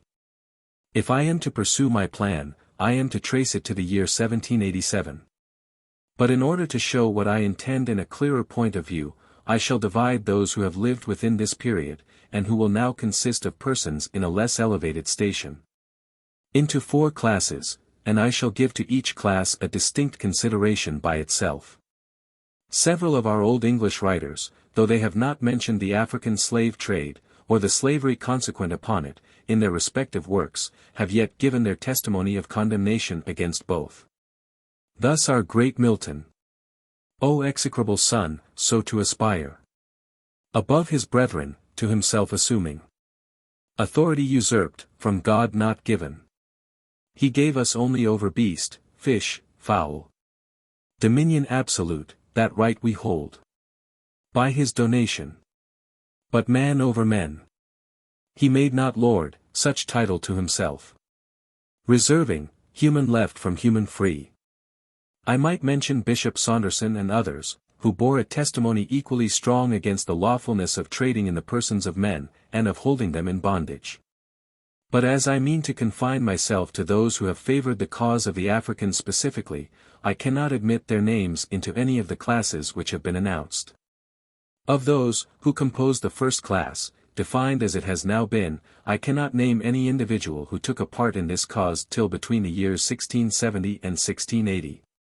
For in the year 1640, and for a few years afterwards, the nature of the trade and of the slavery was but little known, except to a few individuals, who were concerned in them. And it is obvious that these would neither endanger their own interest nor proclaim their own guilt by exposing it.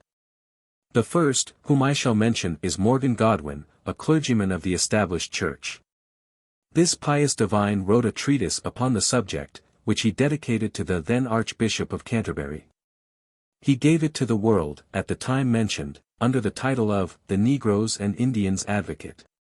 In this treatise he lays open the situation of these oppressed people, of whose sufferings he had been an eyewitness in the island of Barbados.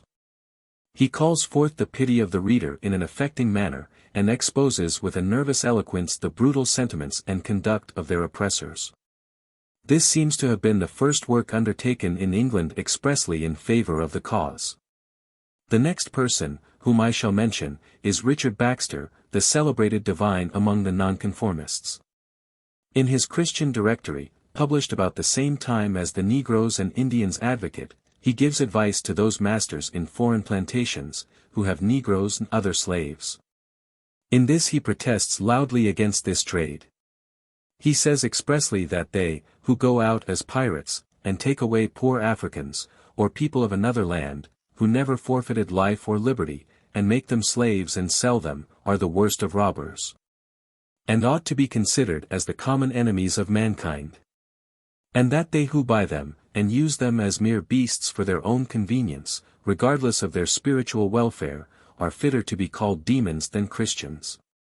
He then proposes several queries, which he answers in a clear and forcible manner, showing the great inconsistency of this traffic, and the necessity of treating those then in bondage with tenderness and a due regard to their spiritual concerns.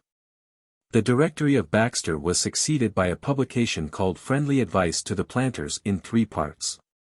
The first of these was, a brief treatise of the principal fruits and herbs that grow in Barbados, Jamaica, and other plantations in the West Indies. The second was, the Negroes' Complaint, or their hard servitude, and the cruelties practiced upon them by divers of their masters professing Christianity.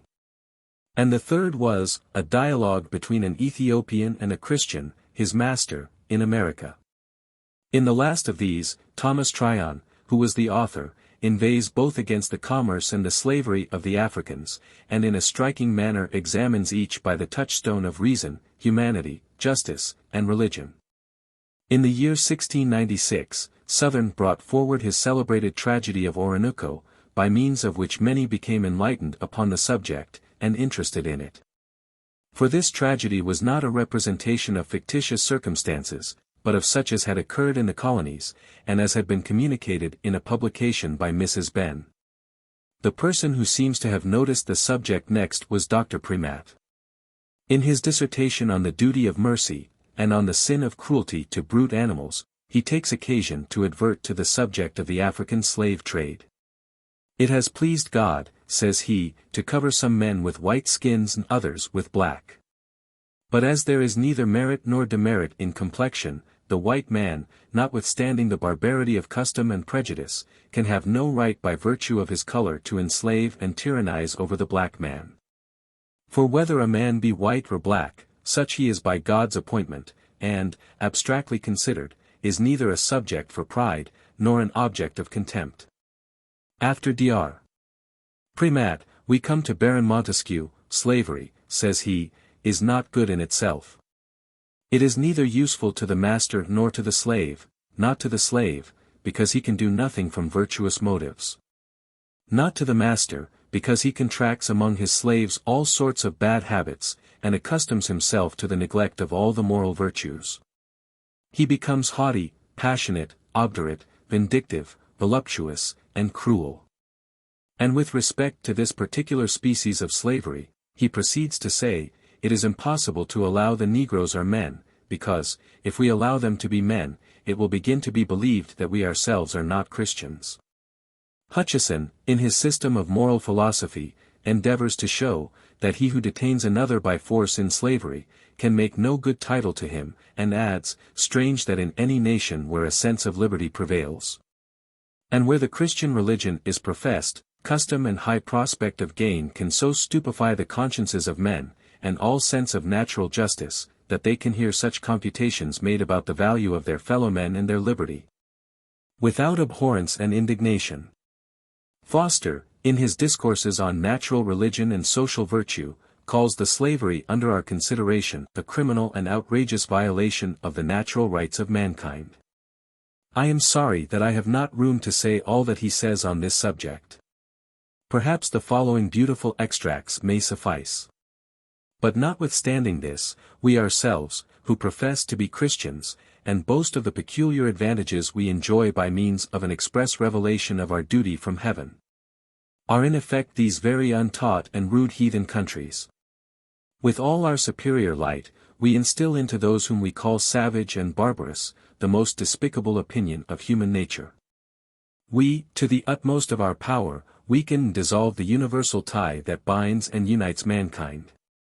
We practice what we should exclaim against as the utmost excess of cruelty and tyranny, if nations of the world, differing in color and form of government from ourselves, were so possessed of empire as to be able to reduce us to a state of unmerited and brutish servitude.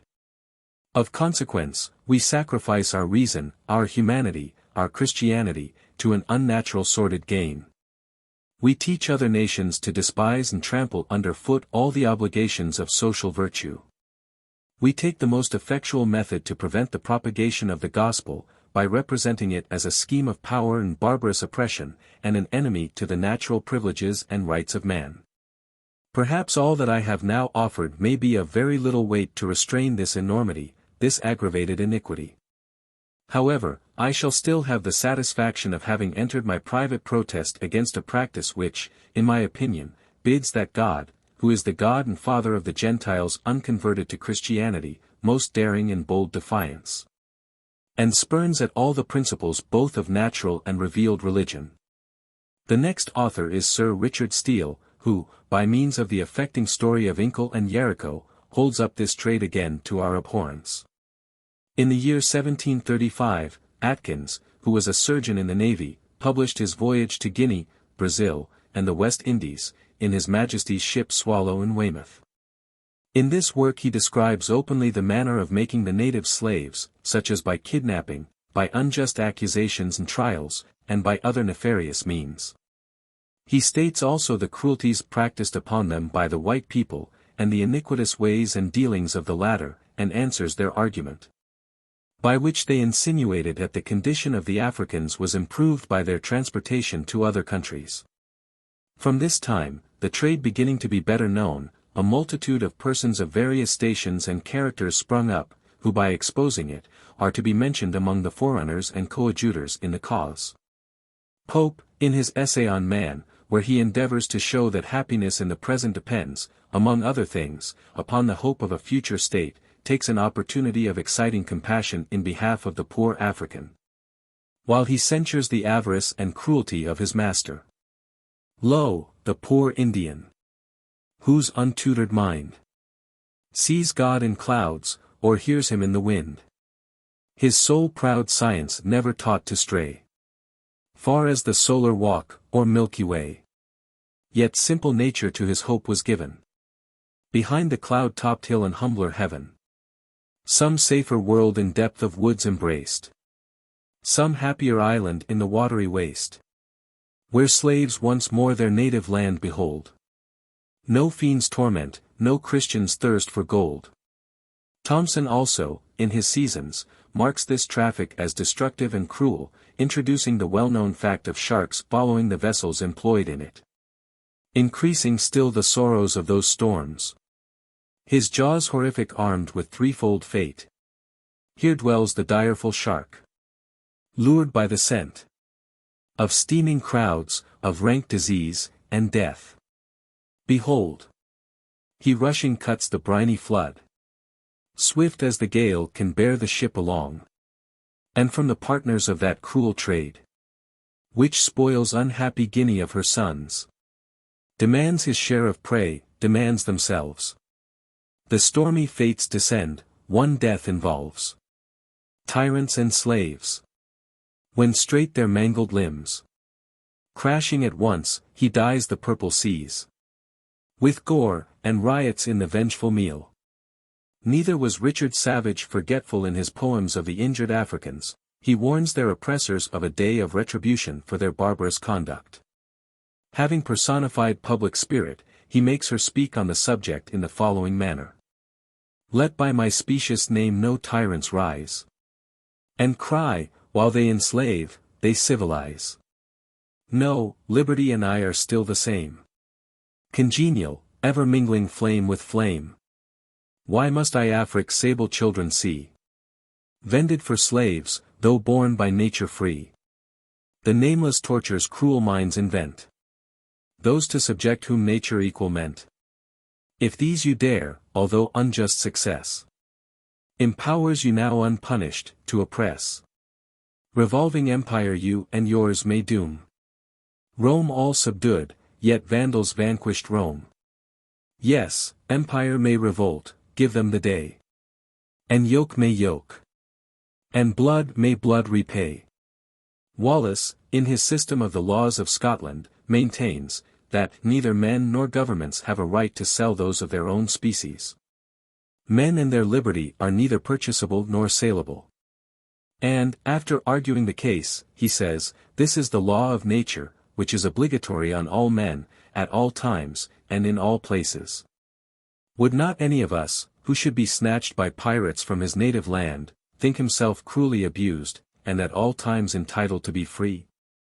Have not these unfortunate Africans, who meet with the same cruel fate, the same right?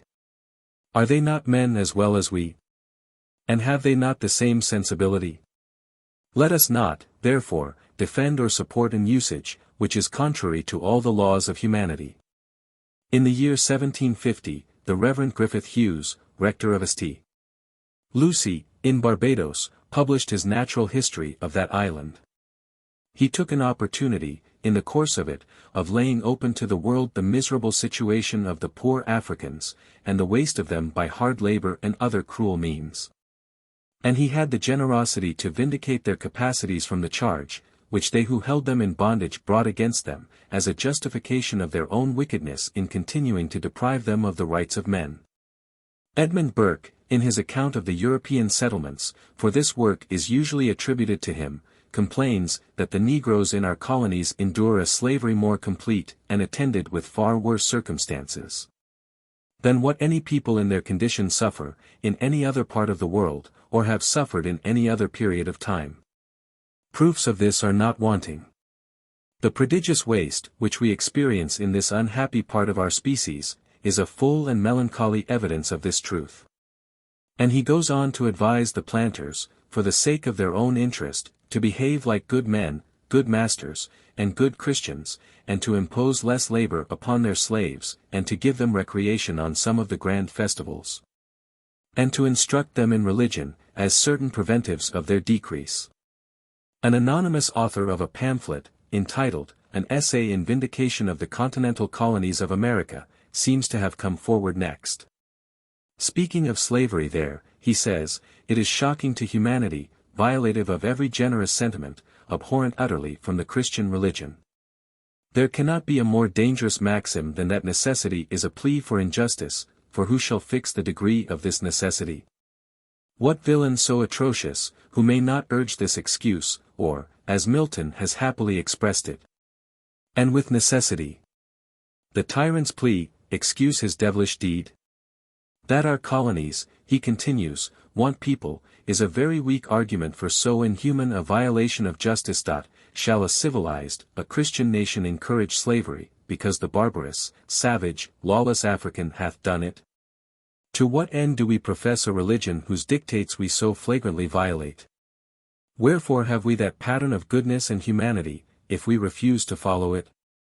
How long shall we continue a practice which policy rejects, justice condemns, and piety revolts at? The poet Shenstone, who comes next in order, seems to have written an elegy on purpose to stigmatize this trade. Of this elegy I shall copy only the following parts.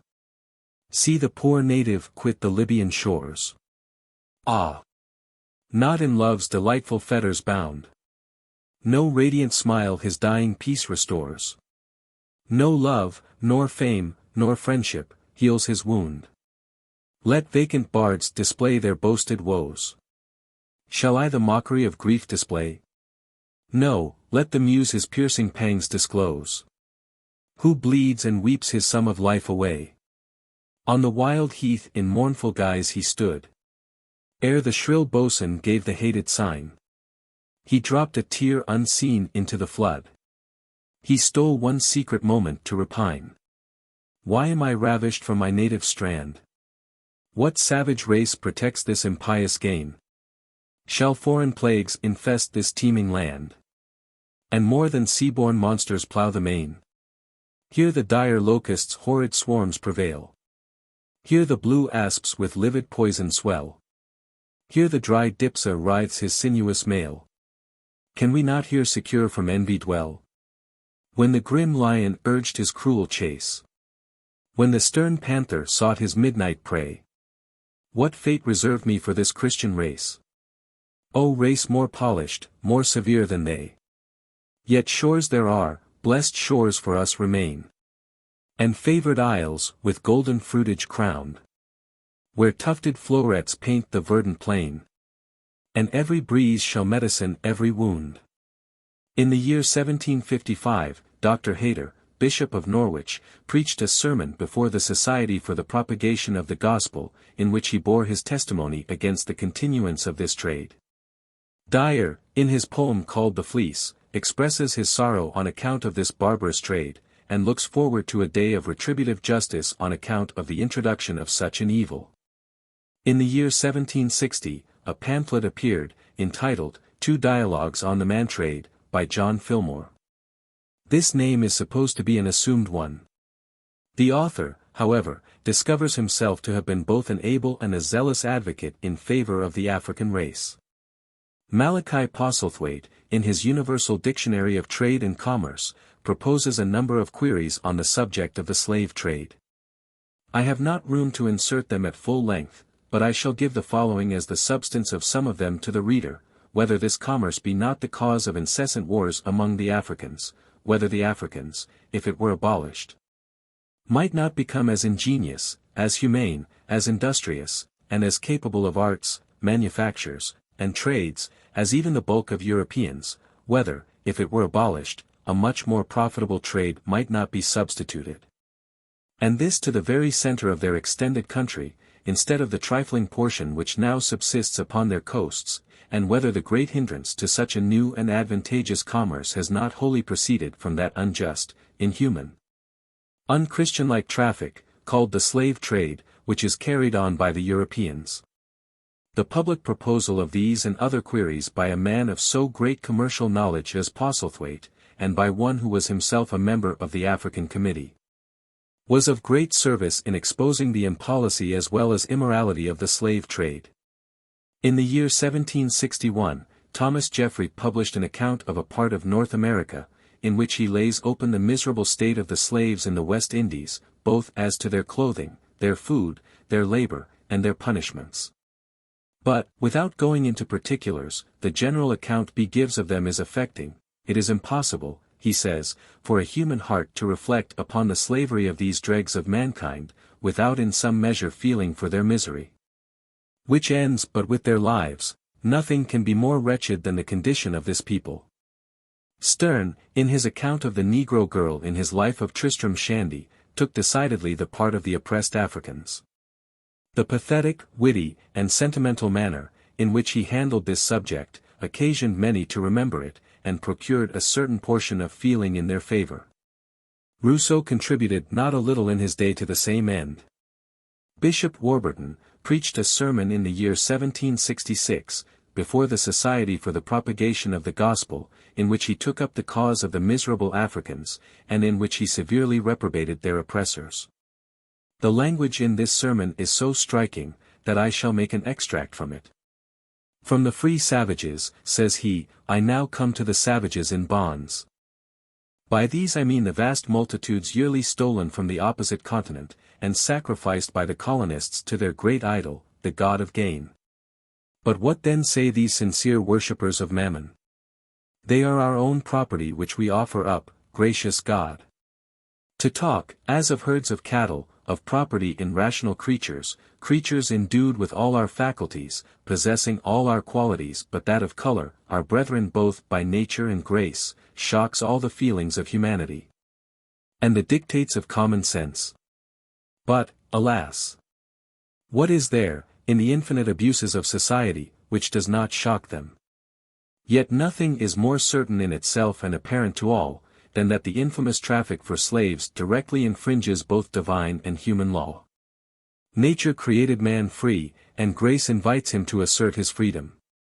In excuse of this violation it hath been pretended, that though, indeed, these miserable outcasts of humanity be torn from their homes and native country by fraud and violence, yet they thereby become the happier, and their condition the more eligible. But who are you, who pretend to judge of another man's happiness, that state which each man under the guidance of his Maker forms for himself, and not one man for another. To know what constitutes mine or your happiness is the sole prerogative of him who created us, and cast us in so various and different molds. Did your slaves ever complain to you of their unhappiness amidst their native woods and deserts? Or rather let me ask, did they ever cease complaining of their condition under you their lordly masters, where they see, indeed, the accommodations of civil life, but see them all pass to others, themselves unbenefited by them?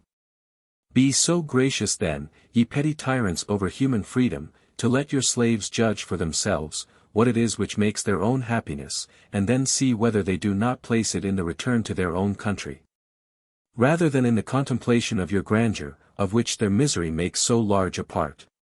A return so passionately longed for, that, despairing of happiness here, that is, of escaping the chains of their cruel taskmasters, they console themselves with feigning it to be the gracious reward of heaven in their future state.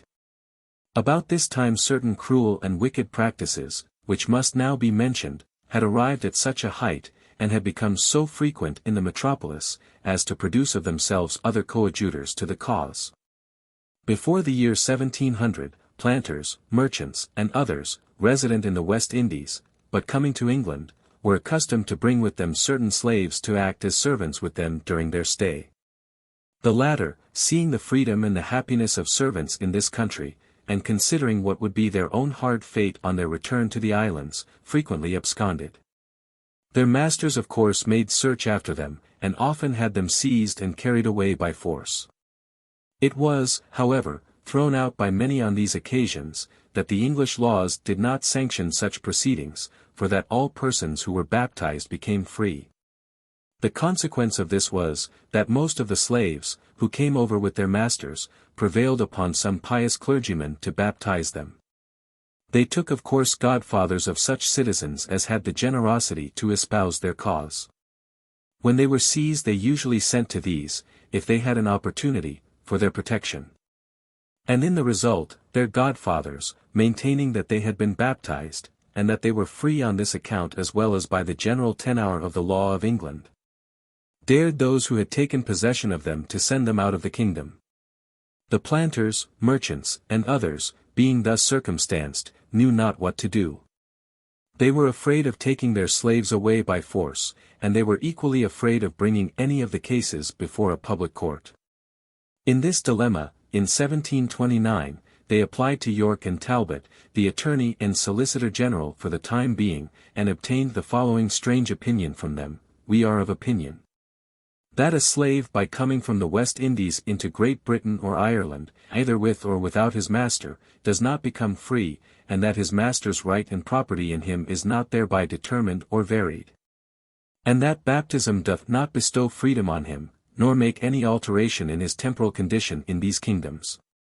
We are also of opinion, that the master may legally compel him to return again to the plantations." This cruel and illegal opinion was delivered in the year 1729. The planters, merchants, and others, gave it of course all the publicity in their power. And the consequences were as might easily have been apprehended. In a little time slaves absconding were advertised in the London papers as runaways, and rewards offered for the apprehension of them, in the same brutal manner as we find them advertised in the land of slavery. They were advertised also, in the same papers, to be sold by auction, sometimes by themselves, and at others with horses, chaises, and harness. They were seized also by their masters, or by persons employed by them, in the very streets, and dragged from thence to the ships.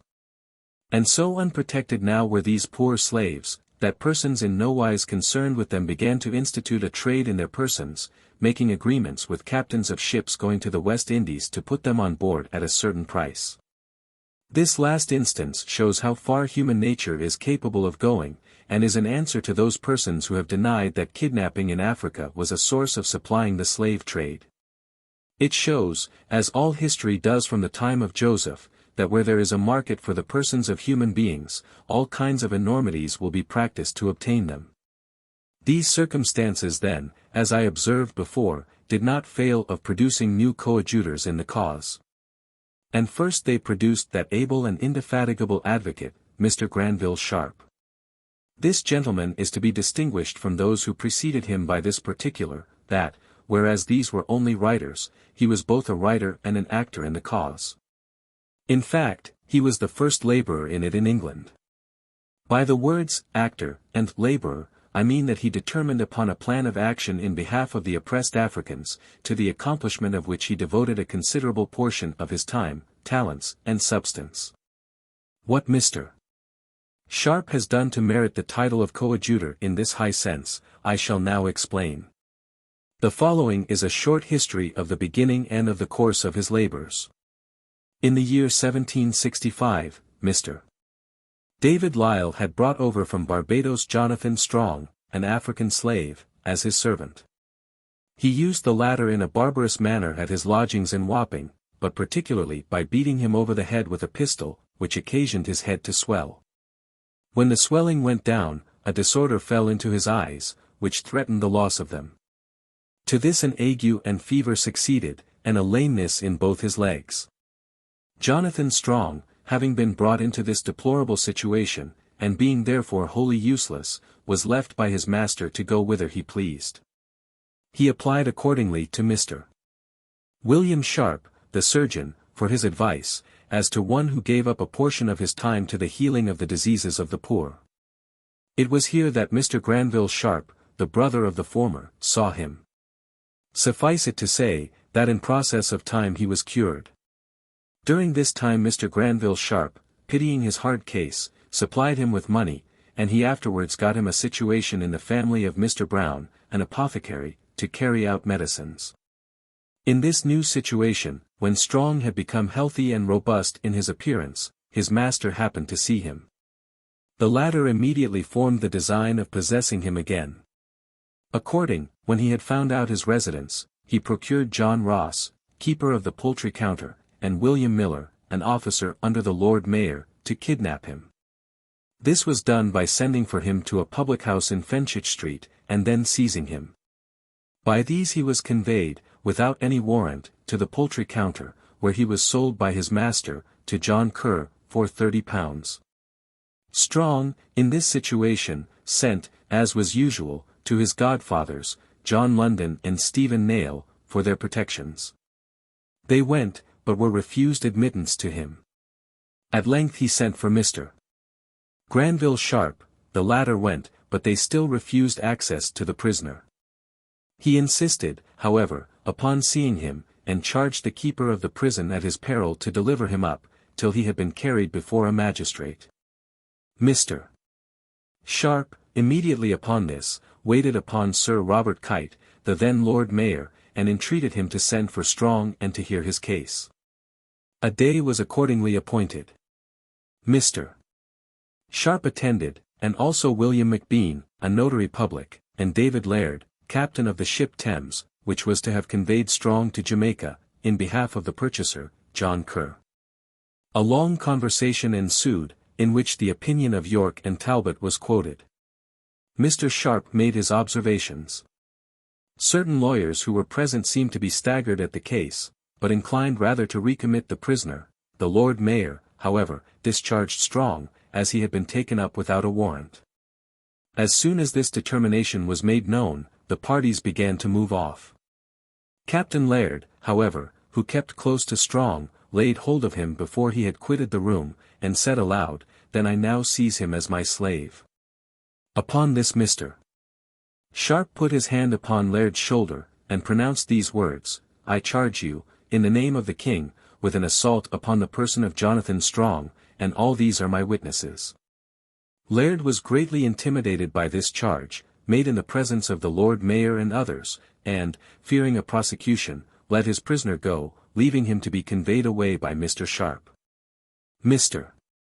Sharp, having been greatly affected by this case, and foreseeing how much he might be engaged in others of a similar nature, thought it time that the law of the land should be known upon this subject. He applied, therefore, to Dr. Blackstone, afterwards Judge Blackstone, for his opinion upon it. He was, however, not satisfied with it when he received it, nor could he obtain any satisfactory answer from several other lawyers, to whom he afterwards applied. The truth is that the opinion of York and Talbot, which had been made public and acted upon by the planters, merchants, and others, was considered of high authority, and scarcely any one dared to question the legality of it. In this situation Mr.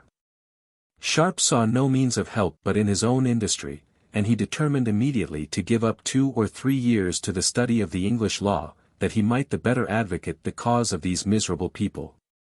The result of these studies was the publication of a book in the year 1769, which he called, A Representation of the Injustice and Dangerous Tendency of Tolerating Slavery in England. In this work he refuted, in the clearest manner, the opinion of York and Talbot. He produced against it the opinion of the Lord Chief Justice Holt, who, many years before, had determined that every slave coming into England became free. He attacked and refuted it again by a learned and laborious inquiry into all the principles of villanage.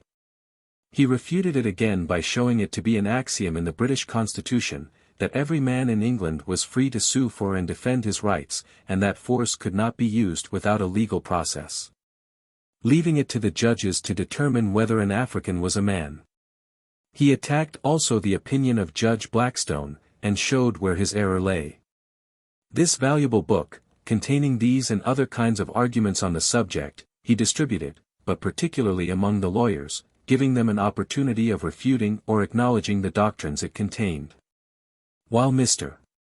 Sharp was engaged in this work, another case offered, in which he took a part. This was in the year 1768. Hylas, an African slave, prosecuted a person of the name of Newton for having kidnapped his wife, and sent her to the West Indies. The result of the trial was, that damages to the amount of £1 were given, and the defendant was bound to bring back the woman either by the first ship, or in 6 months from this decision of the court.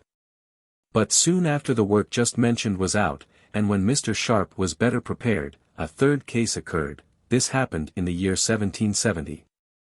Robert Stapleton, who lived at Chelsea, in conjunction with John Maloney and Edward Armstrong, 2 watermen, seized the person of Thomas Lewis, an African slave, in a dark night, and dragged him to a boat lying in the Thames. They then gagged him and tied him with a cord, and rowed him down to a ship, and put him on board to be sold as a slave in Jamaica. This base action took place near the garden of Mrs. Banks, the mother of the late Sir Joseph Banks. Lewis, it appears, on being seized, screamed violently. The servants of Mrs. Banks, who heard his cries, ran to his assistance, but the boat was gone. On informing their mistress of what had happened, she sent for Mr. Sharp, who began now to be known as the friend of the helpless Africans, and professed her willingness to incur the expense of bringing the delinquents to justice. Mr. Sharp, with some difficulty, procured a habeas corpus, in consequence of which Lewis was brought from Gravesend just as the vessel was on the point of sailing. An action was then commenced against Stapleton, who defended himself on the plea, that Lewis belonged to him as his slave. In the course of the trial, Mr. Dunning, who was counsel for Lewis, paid Mr. Sharp a handsome compliment. For he held in his hand Mr. Sharp's book, On the Injustice and Dangerous Tendency of Tolerating Slavery in England, while he was pleading, and in his address to the jury he spoke and acted thus: I shall submit to you, says Mr. Dunning, what my ideas are upon such evidence, reserving to myself an opportunity of discussing it more particularly, and reserving to myself a right to insist upon a position which I will maintain. And here he held up the book to the notice of those present, in any place and in any court of the kingdom, that our laws admit of no such property. 3. The result of the trial was, that the jury pronounced the plaintiff not to have been the property of the defendant, several of them crying out, No property, no property. After this 1 or 2 other trials came on, in which the oppressor was defeated, and several cases occurred in which poor slaves were liberated from the holds of vessels and other places of confinement, by the exertions of Mr. Sharp. One of these cases was singular. The vessels on board which a poor African had been dragged and confined, had reached the Downs, and had actually got under way for the West Indies. In 2 or 3 hours she would have been out of sight. But just at this critical moment the writ of habeas corpus was carried on board. The officer who served it on the captain saw the miserable African chained to the mainmast, bathed in tears, and casting a last mournful look on the land of freedom, which was fast receding from his sight.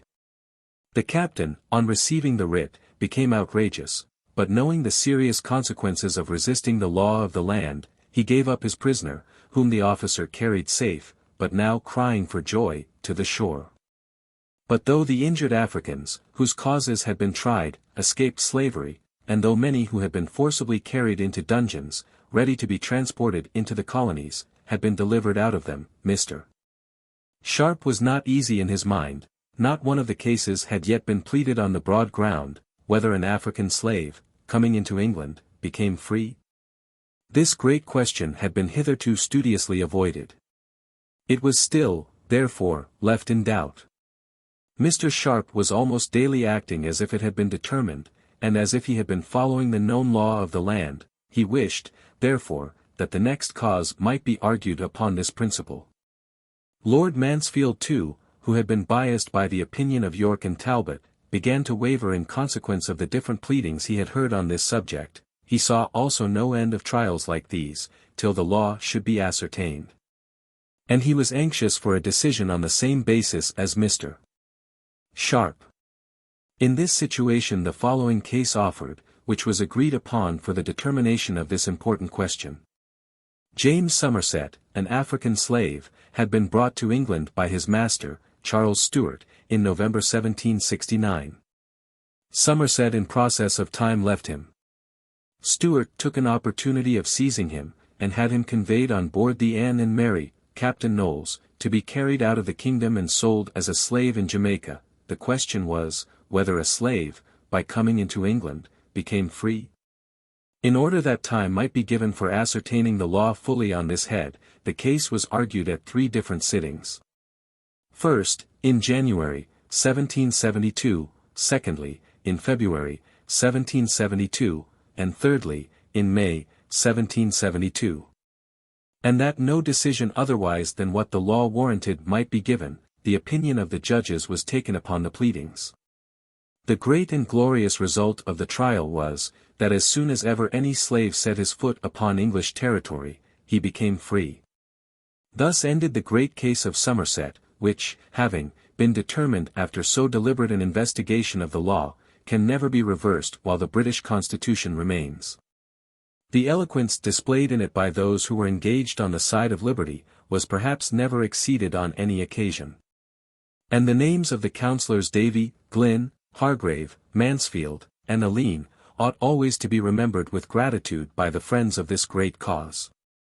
For when we consider in how many crowded courts they pleaded, and the number of individuals in these, whose minds they enlightened, and whose hearts they interested in the subject, they are certainly to be put down as no small instruments in the promotion of it. But chiefly to him, under divine providence, are we to give the praise, who became the first great actor in it, who devoted his time, his talents, and his substance to this Christian undertaking, and by whose laborious researches the very pleaders themselves were instructed and benefited. By means of his almost incessant vigilance and attention, and unwearied efforts, the poor African ceased to be hunted in our streets as a beast of prey. Miserable as the roof might be, under which he slept in security. He walked by the side of the stately ship, and he feared no dungeon in her hold. Nor ought we, as Englishmen, to be less grateful to this distinguished individual than the African ought to be upon this occasion.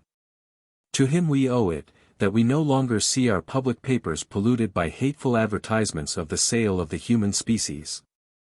Or that we are no longer distressed by the perusal of impious rewards for bringing back the poor and the helpless into slavery, or that we are prohibited the disgusting spectacle of seeing man bought by his fellowman. To him, in short, we owe this restoration of the beauty of our Constitution, this prevention of the continuance of our national disgrace. I shall say but little more of Mr. Sharp at present, than that he felt it his duty, immediately after the trial, to write to Lord North, then principal Minister of State, warning him in the most earnest manner to abolish immediately both the trade and the slavery of the human species in all the British dominions, as utterly irreconcilable with the principles of the British Constitution, and the established religion of the land. Among other coadjutors, whom the cruel and wicked practices which have now been so amply detailed brought forward, was a worthy clergyman, whose name I have not yet been able to learn. He endeavored to interest the public feeling in behalf of the injured Africans, by writing an epilogue to the Padlock, in which Mungo appeared as a black servant. This epilogue is so appropriate to the case, that I cannot but give it to the reader. Mungo enters, and thus addresses the audience. "Thank you, my masses. Have you laughed your fill? Then let me speak, nor take that freedom ill. E'en from my tongue some heartfelt truths may fall. An outraged nature claims the care of all. My tale in any place would force a tear, but calls for stronger, deeper feelings here. For whilst I tread the free-born British land, whilst now before me crowded Britons stand, vain, vain that glorious privilege to me. I am a slave, where all things else are free. Yet was I born, as you are, no man's slave. An heir to all that liberal nature gave. My mind can reason, and my limbs can move. The same as yours, like yours my heart can love. Alike my body food and sleep sustain. And e'en like yours, feels pleasure, want, and pain. One sun rolls o'er us, common skies surround. One globe supports us, and one grave must bound. Why then am I devoid of all to live? That manly comforts to a man can give. To live, untaught religion's soothing balm. Or life's choice arts, to live, unknown the calm. Of soft domestic ease, those sweets of life.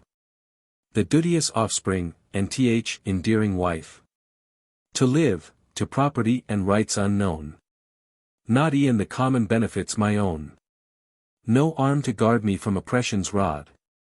My will subservient to a tyrant's nod. No gentle hand, when life is in decay. To soothe my pains, and charm my cares away. But helpless left to quit the horrid stage. Harassed in youth, and desolate in age. But I was born in Afric's tawny strand. And you in fair Britannia's fairer land. Comes freedom, then, from color, blush with shame. And let strong nature's crimson mark your blame. I speak to Britons. Britons, then behold. A man by Britons snared, and seized, and sold. And yet no British statute damns the deed. Nor do the more than murderous villains bleed. O sons of freedom! Equalize your laws. Be all consistent, plead the Negro's cause. That all the nations in your code may see. The British Negro, like the Briton, free. But, should he supplicate your laws in vain? To break, for ever, this disgraceful chain. At least, let gentle usage so abate the galling terrors of its passing state. That he may share kind heaven's all social plan. For, though no Briton, Mungo is, a man. I may now add, that few theatrical pieces had a greater run than the Padlock. And that this epilogue, which was attached to it soon after it came out, procured a good deal of feeling for the unfortunate sufferers, whose cause it was intended to serve. Another coadjutor, to whom these cruel and wicked practices gave birth, was Thomas Day, the celebrated author of Sandford and Merton, and whose virtues were well known among those who had the happiness of his friendship. In the year 1773 he published a poem, which he wrote expressly in behalf of the oppressed Africans. He gave it the name of the Dying Negro. The preface to it was written in an able manner by his friend Councillor Bicknell, who is therefore to be ranked among the coadjutors in this great cause. The poem was founded on a simple fact, which had taken place a year or two before. A poor Negro had been seized in London and forcibly put on board a ship, where he destroyed himself, rather than return to the land of slavery. To the poem is affixed a frontispiece, in which the Negro is represented. He is made to stand in an attitude of the most earnest address to heaven, in the course of which, with the fatal dagger in his hand, he breaks forth in the following words. To you this unpolluted blood I pour. To you that spirit, which he gave. Restore. This poem, which was the first ever written expressly on the subject, was read extensively, and it added to the sympathy in favor of suffering humanity, which was now beginning to show itself in the kingdom. About this time the first edition of the Essay in Truth made its appearance in the world. Dr. Beattie took an opportunity, in this work, of vindicating the intellectual powers of the Africans from the aspersions of Hume and of condemning their slavery as a barbarous piece of policy, and as inconsistent with the free and generous spirit of the British nation. In the year 1774, John Wesley, the celebrated divine, to whose pious labors the religious world will long be indebted, undertook the cause of the poor Africans. He had been in America, and had seen and pitied their hard condition. The work which he gave to the world in consequence, was entitled Thoughts on Slavery. Mr. Wesley had this great cause much at heart, and frequently recommended it to the support of those who attended his useful ministry. In the year 1776, the Abbé Proyart brought out, at Paris, his History of Longo, and other kingdoms in Africa, in which he did ample justice to the moral and intellectual character of the natives there. The same year produced two new friends in England, in the same cause, but in a line in which no one had yet moved. David Hartley, then a member of Parliament for Hull, and the son of Dr. Hartley, who wrote the Essay on Man, found it impossible any longer to pass over without notice the case of the oppressed Africans. He had long felt for their wretched condition, and, availing himself of his legislative situation, he made a motion in the House of Commons, that the slave trade was contrary to the laws of God, and the rights of men. In order that he might interest the members as much as possible in his motion, he had previously obtained some of the chains in use in this cruel traffic, and had laid them upon the table of the House of Commons. His motion was seconded by that great patriot and philanthropist, Sir George Savile. But though I am now to state that it failed, I cannot but consider it as a matter of pleasing reflection, that this great subject was first introduced into Parliament by those who were worthy of it. By those who had clean hands and an irreproachable character, and to whom no motive of party or faction could be imputed, but only such as must have arisen from a love of justice, a true feeling of humanity, and a proper sense of religion.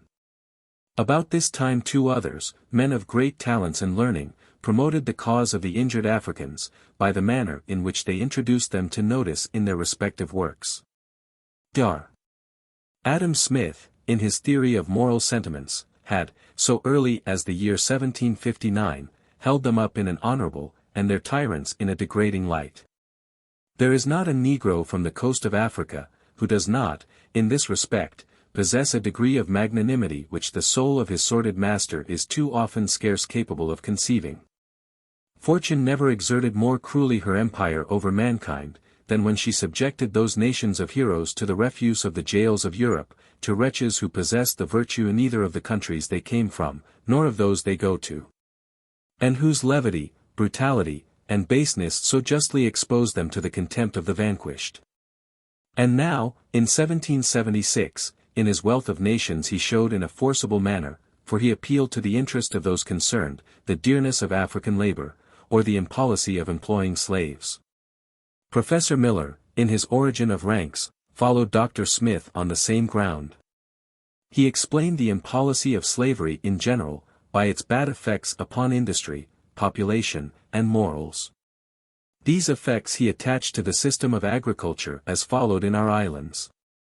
He showed, besides, how little pains were taken, or how few contrivances were thought of, to ease the laborers there. He contended that the Africans ought to be better treated, and to be raised to a better condition, and he ridiculed the inconsistency of those who held them in bondage. It affords, says he, a curious spectacle to observe that the same people, who talk in a high strain of political liberty, and who consider the privilege of imposing their own taxes as one of the unalienable rights of mankind, should make no scruple of reducing a great proportion of their fellow creatures into circumstances by which they are not only deprived of property, but almost of every species of right. Fortune, perhaps, never produced a situation more calculated to ridicule a liberal hypothesis, or to show how little the conduct of men is at the bottom directed by any philosophical principles. It is a great honour to the University of Glasgow, that it should have produced, before any public agitation of this question, 3 professors 4, all of whom bore their public testimony against the continuance of the cruel trade. From this time, or from about the year 1776, to about the year 1782, I am to put down 3 other coadjutors, whose labors seem to have come in a right season for the promotion of the cause. The first of these was Dr. Robertson. In his History of America he laid open many facts relative to this subject. He showed himself a warm friend both of the Indians and Africans. He lost no opportunity of condemning that trade, which brought the latter into bondage, a trade, says he, which is no less repugnant to the feelings of humanity than to the principles of religion.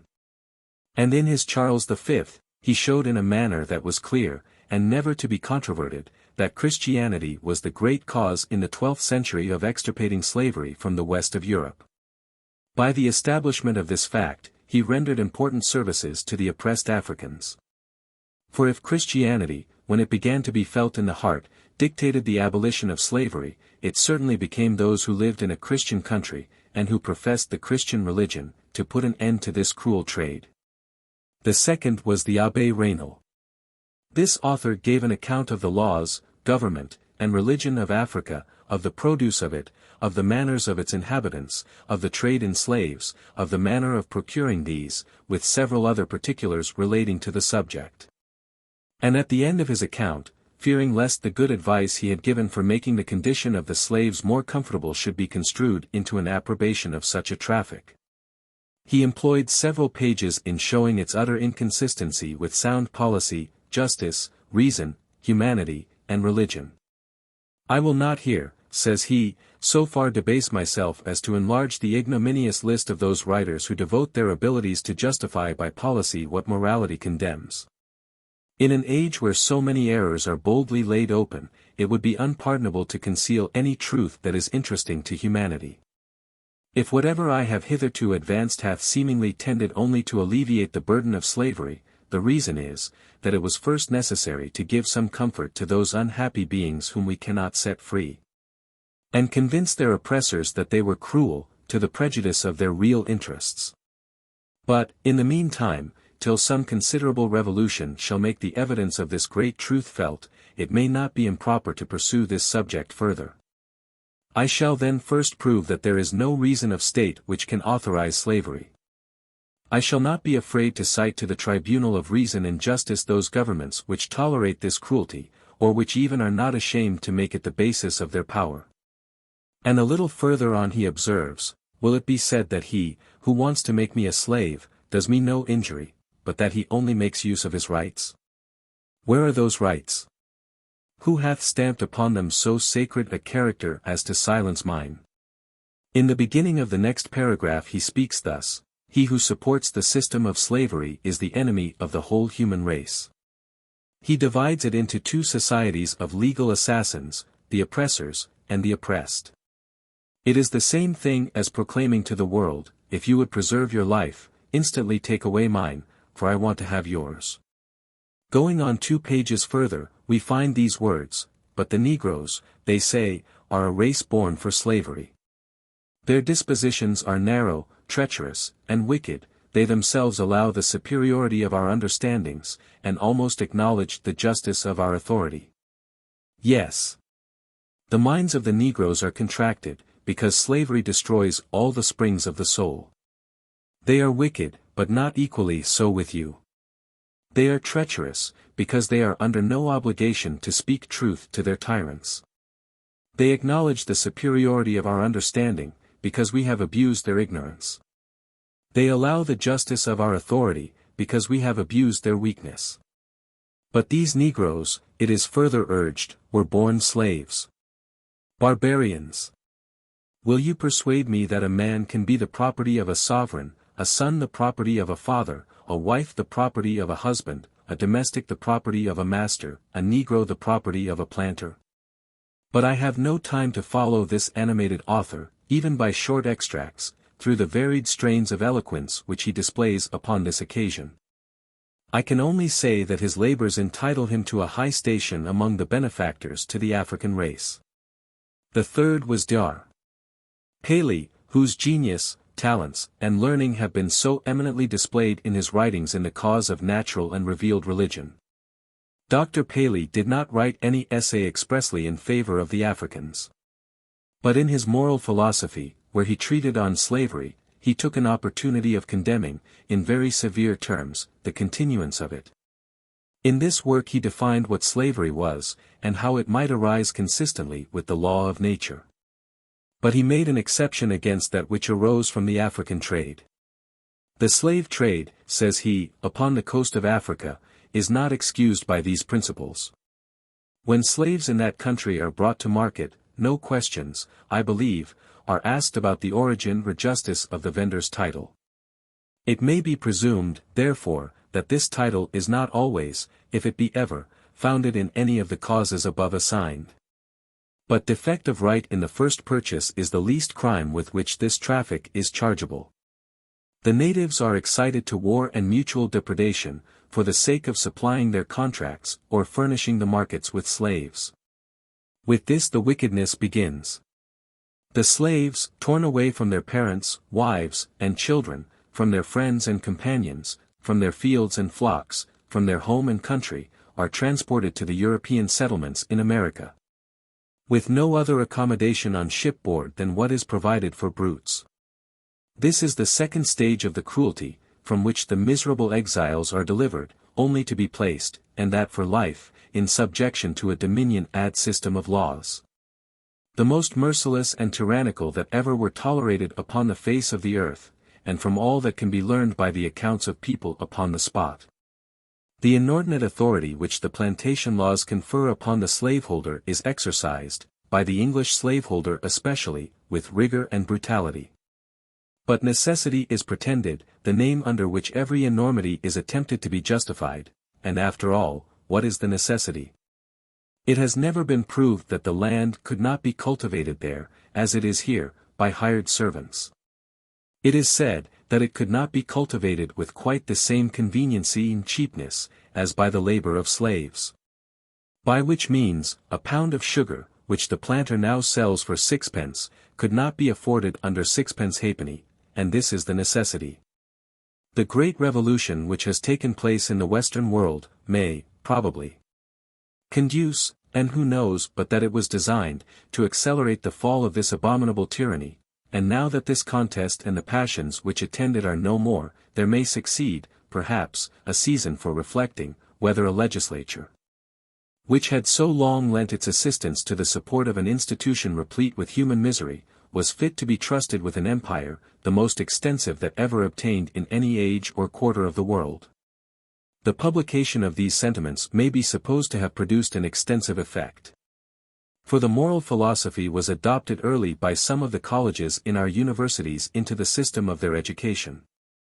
It soon found its way also into most of the private libraries of the kingdom, and it was, besides, generally read and approved. Dr. Paley, therefore, must be considered, as having been a considerable coadjutor in interesting the mind of the public in favor of the oppressed Africans.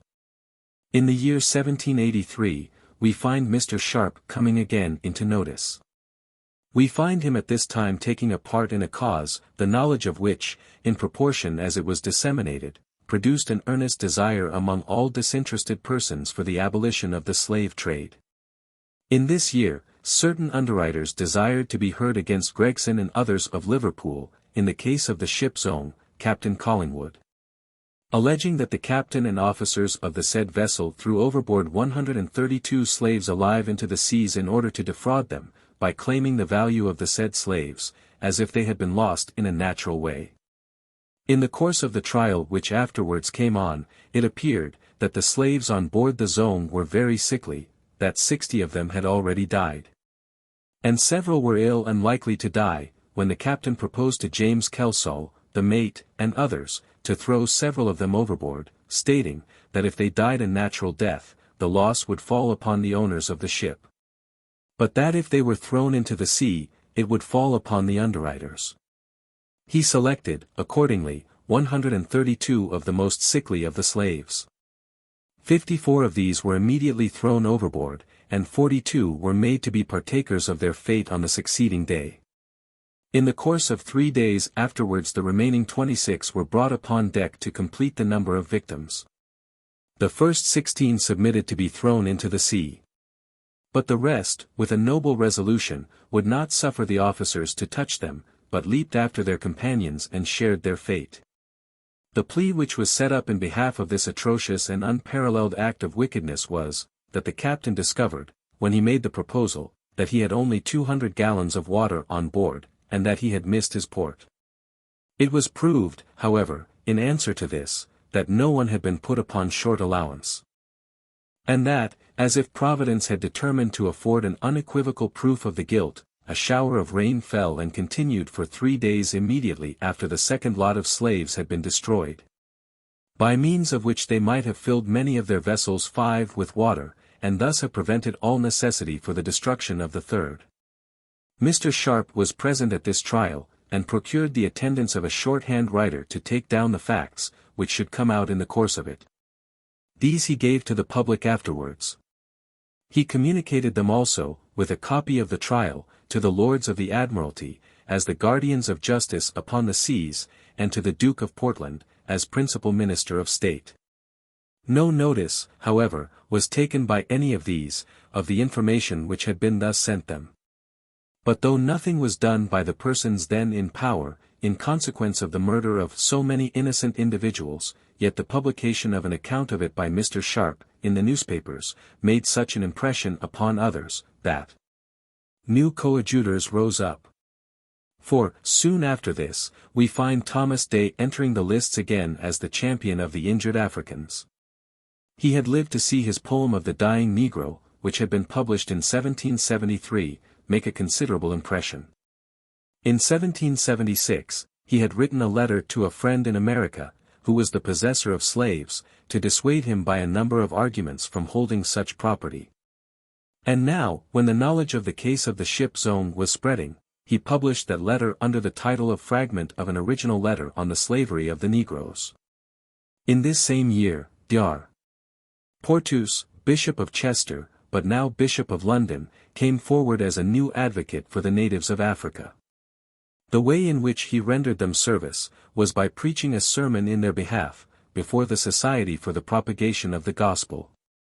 Of the wide circulation of this sermon, I shall say something in another place, but much more of the enlightened and pious author of it, who from this time never failed to aid, at every opportunity, the cause which he had so ably undertaken.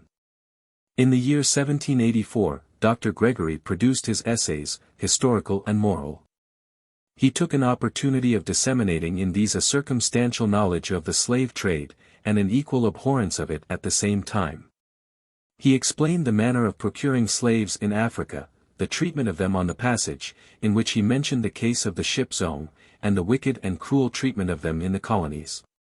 He recited and refuted also the various arguments adduced in defense of the trade. He showed that it was destructive to our seamen. He produced many weighty arguments also against the slavery itself. He proposed clauses for an Act of Parliament for the abolition of both, showing the good both to England and her colonies from such a measure, and that a trade might be substituted in Africa, in various articles, for that which he proposed to suppress. By means of the diffusion of light like this, both of a moral and political nature, Dr. Gregory is entitled to be ranked among the benefactors to the African race. In the same year, Gilbert Wakefield preached a sermon at Richmond, in Surrey, where, speaking of the people of this nation, he says, "Have we been as renowned for a liberal communication of our religion and our laws as for the possession of them? Have we navigated and conquered to save, to civilize, and to instruct, or to oppress, to plunder, and to destroy? Let India and Africa give the answer to these questions. The one we have exhausted of her wealth and her inhabitants by violence, by famine, and by every species of tyranny and murder. The children of the other we daily carry from off the land of their nativity, like sheep to the slaughter, to return no more. We tear them from every object of their affection, or, sad alternative, drag them together to the horrors of a mutual servitude. We keep them in the profoundest ignorance. We gall them in a tenfold chain, with an unrelenting spirit of barbarity, inconceivable to all but the spectators of it, unexampled among former and other nations, and unrecorded even in the bloody registers of heathen persecution. Such is the conduct of us enlightened Englishmen, reformed Christians.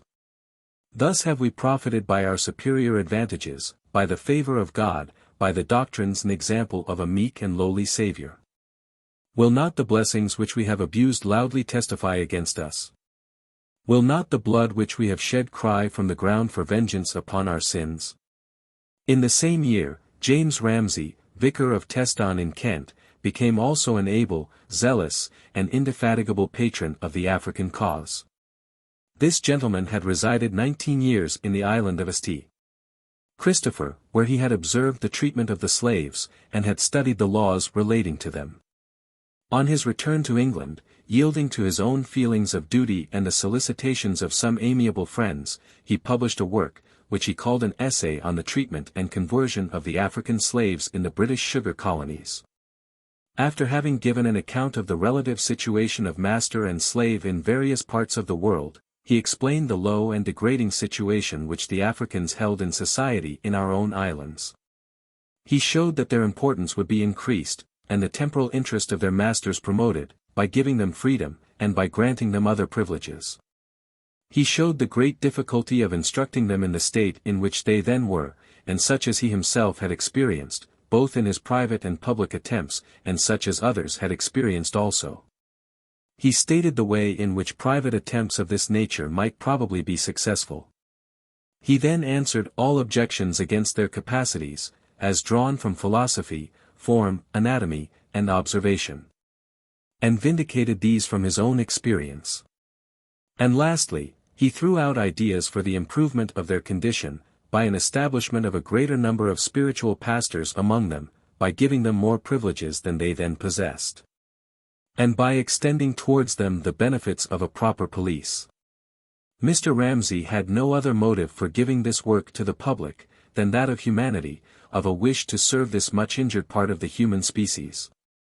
For he compiled it at the hazard of forfeiting that friendship, which he had contracted with many during his residence in the islands, and of suffering much in his private property, as well as subjecting himself to the ill will and persecution of numerous individuals. The publication of this book by one who professed to have been so long resident in the islands, and to have been an eyewitness of facts, produced, as may easily be supposed, a good deal of conversation, and made a considerable impression. But particularly at this time, when a storm was visibly gathering over the heads of the oppressors of the African race. These circumstances occasioned one or two persons to attempt to answer it, and these answers brought Mr. Ramsay into the first controversy ever entered into on this subject, during which, as is the case in most controversies, the cause of truth was spread. The works which Mr. Ramsay wrote upon this subject were, the essay just mentioned, in 1784. An inquiry, also, into the effects of the abolition of the slave trade, in 1784, a reply to personal invectives and objections, in 1785, a letter to James Tobin, Esq., in 1787, objections to the abolition of the slave trade, with answers, and an examination of Harris's scriptural researches on the licitness of the slave trade, in 1788, and an address on the proposed bill for the abolition of the slave trade, in 1789. In short, from the time when he first took up the cause, he was engaged in it till his death, which was not a little accelerated by his exertions. He lived, however, to see this cause in a train of parliamentary inquiry, and he died satisfied, being convinced, as he often expressed, that the investigation must inevitably lead to the total abolition of the slave trade. In the next year, that is, in the year 1785, another advocate was seen in M. Necker, in his celebrated work on the French finances, which had just been translated into the English language from the original work, in 1784. This virtuous statesman, after having given his estimate of the population and revenue of the French West Indian colonies, proceeds thus: the colonies of France contain, as we have seen, near 500,000 slaves. And it is from the number of these poor wretches that the inhabitants set a value on their plantations. What a dreadful prospect! And how profound a subject for reflection! Alas! How little are we both in our morality and our principles. We preach up humanity, and yet go every year to bind in chains 20,000 natives of Africa. We call the Moors barbarians and ruffians, because they attack the liberty of Europeans at the risk of their own. Yet these Europeans go, without danger, and as mere speculators, to purchase slaves by gratifying the avarice of their masters, and excite all those bloody scenes which are the usual preliminaries of this traffic. He goes on still further in the same strain. He then shows the kind of power which has supported this execrable trade. He throws out the idea of a general compact, by which all the European nations should agree to abolish it. And he indulges the pleasing hope that it may take place even in the present generation. In the same year we find other coadjutors coming before our view, but these in a line different from that in which any other belonging to this class had yet moved. Mr. George White, a clergyman of the Established Church, and Mr. John Chubb, suggested to Mr. William Tuckett, the mayor of Bridgewater, where they resided, and to others of that town, the propriety of petitioning Parliament for the abolition of the slave trade. This petition was agreed upon, and, when drawn up, was as follows. The humble petition of the inhabitants of Bridgewater showeth that your petitioners, reflecting with the deepest sensibility on the deplorable condition of that part of the human species, the African negroes, who, by the most flagitious means, are reduced to slavery and misery in the British colonies, beg leave to address this honourable House in their behalf, and to express a just abhorrence of a system of oppression, which no prospect of private gain, no consideration of public advantage, no plea of political expediency, can sufficiently justify or excuse. That, satisfied as your petitioners are that this inhuman system meets with the general execration of mankind, they flatter themselves the day is not far distant when it will be universally abolished. And they most ardently hope to see a British Parliament, by the extinction of that sanguinary traffic, extend the blessings of liberty to millions beyond this realm, held up to an enlightened world a glorious and merciful example, and stand in the defense of the violated rights of human nature. This petition was presented by the Honourable and Poulett, and Alexander Hood, Esq., afterwards Lord Bridport, who were the members for the town of Bridgewater. It was ordered to lie on the table. The answer which these gentlemen gave to their constituents relative to the reception of it in the House of Commons is worthy of notice. There did not appear, say they in their common letter, the least disposition to pay any further attention to it. Every one almost says that the abolition of the slave trade must immediately throw the West Indian Islands into convulsions, and soon complete their utter ruin. Thus they will not trust Providence for its protection for so pious an undertaking. In the year 1786, Captain J.S. Smith, of the Royal Navy, offered himself to the notice of the public in behalf of the African cause. Mr. Ramsay, as I have observed before, had become involved in a controversy in consequence of his support of it. His opponents not only attacked his reputation, but had the effrontery to deny his facts. This circumstance occasioned Captain Smith to come forward. He wrote a letter to his friend Mr. Hill, in which he stated that he had seen those things, while in the West Indies, which Mr. Ramsay had asserted to exist, but which had been so boldly denied. He gave, also, permission to Mr. Hill to publish this letter. Too much praise cannot be bestowed on Captain Smith, for thus standing forth in a noble cause, and in behalf of an injured character.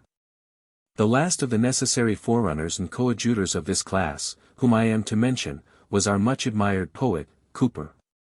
And a great coadjutor he was, when we consider what value was put upon his sentiments, and the extraordinary circulation of his works. There are few persons who have not been properly impressed by the following lines.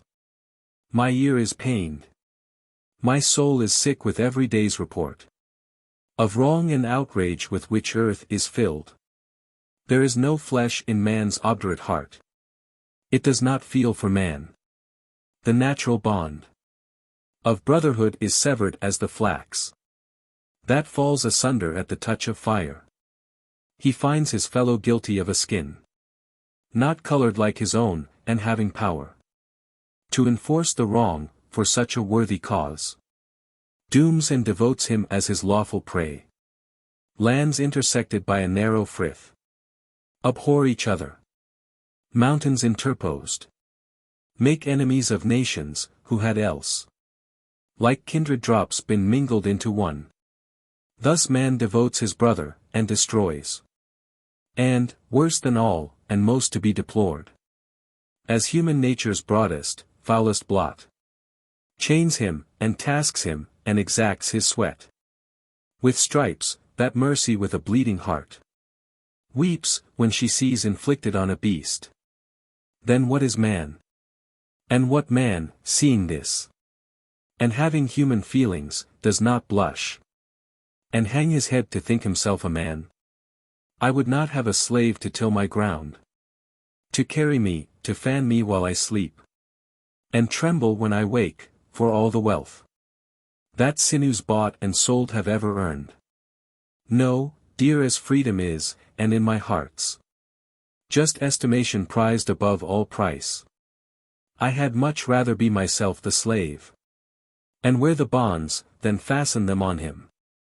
We have no slaves at home, then why abroad? And they themselves once ferried o'er the wave that parts us, are emancipate and loosed. Slaves cannot breathe in England, if their lungs receive our air, that moment they are free. They touch our country, and their shackles fall six.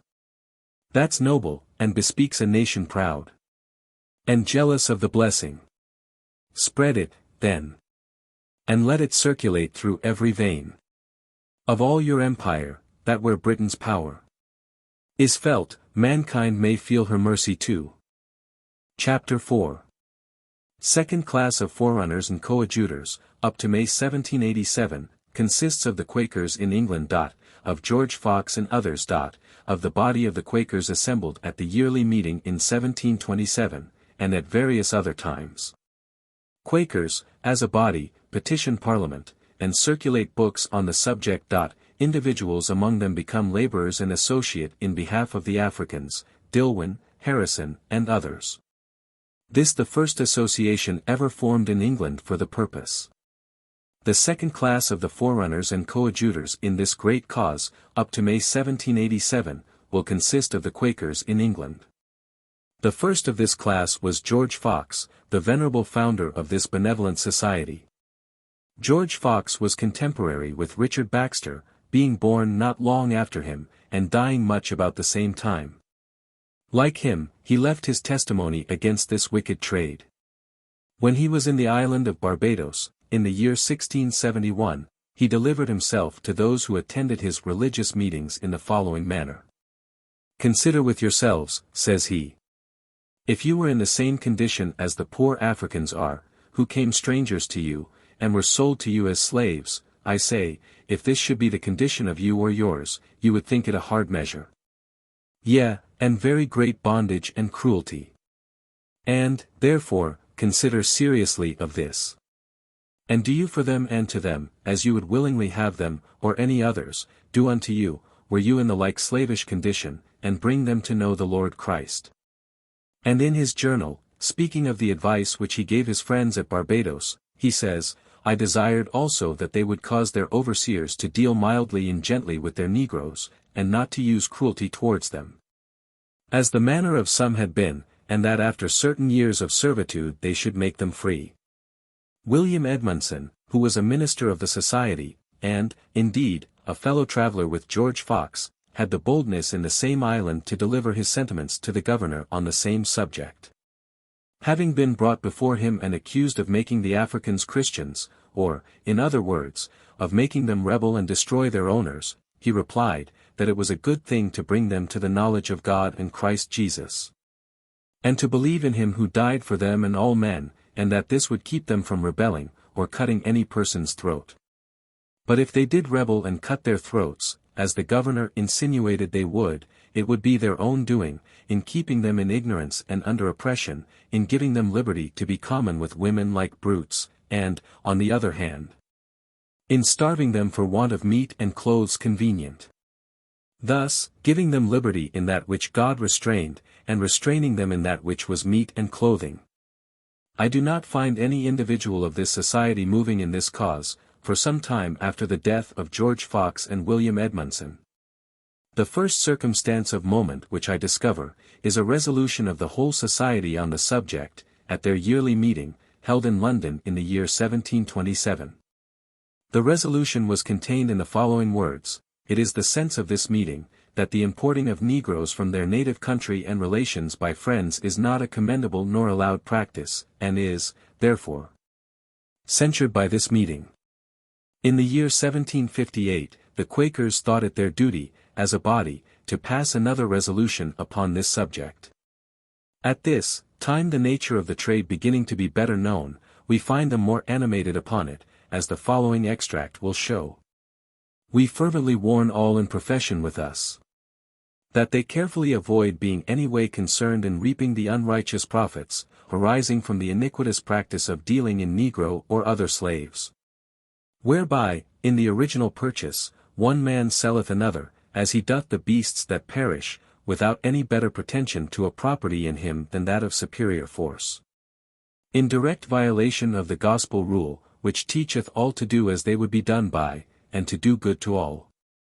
Being the reverse of that covetous disposition, which furnisheth encouragement to those poor ignorant people to perpetuate their savage wars, in order to supply the demands of this most unnatural traffic, by which great numbers of mankind, free by nature, are subject to inextricable bondage, and which hath often been observed to fill their possessors with haughtiness, tyranny, luxury, and barbarity, corrupting the minds and debasing the morals of their children.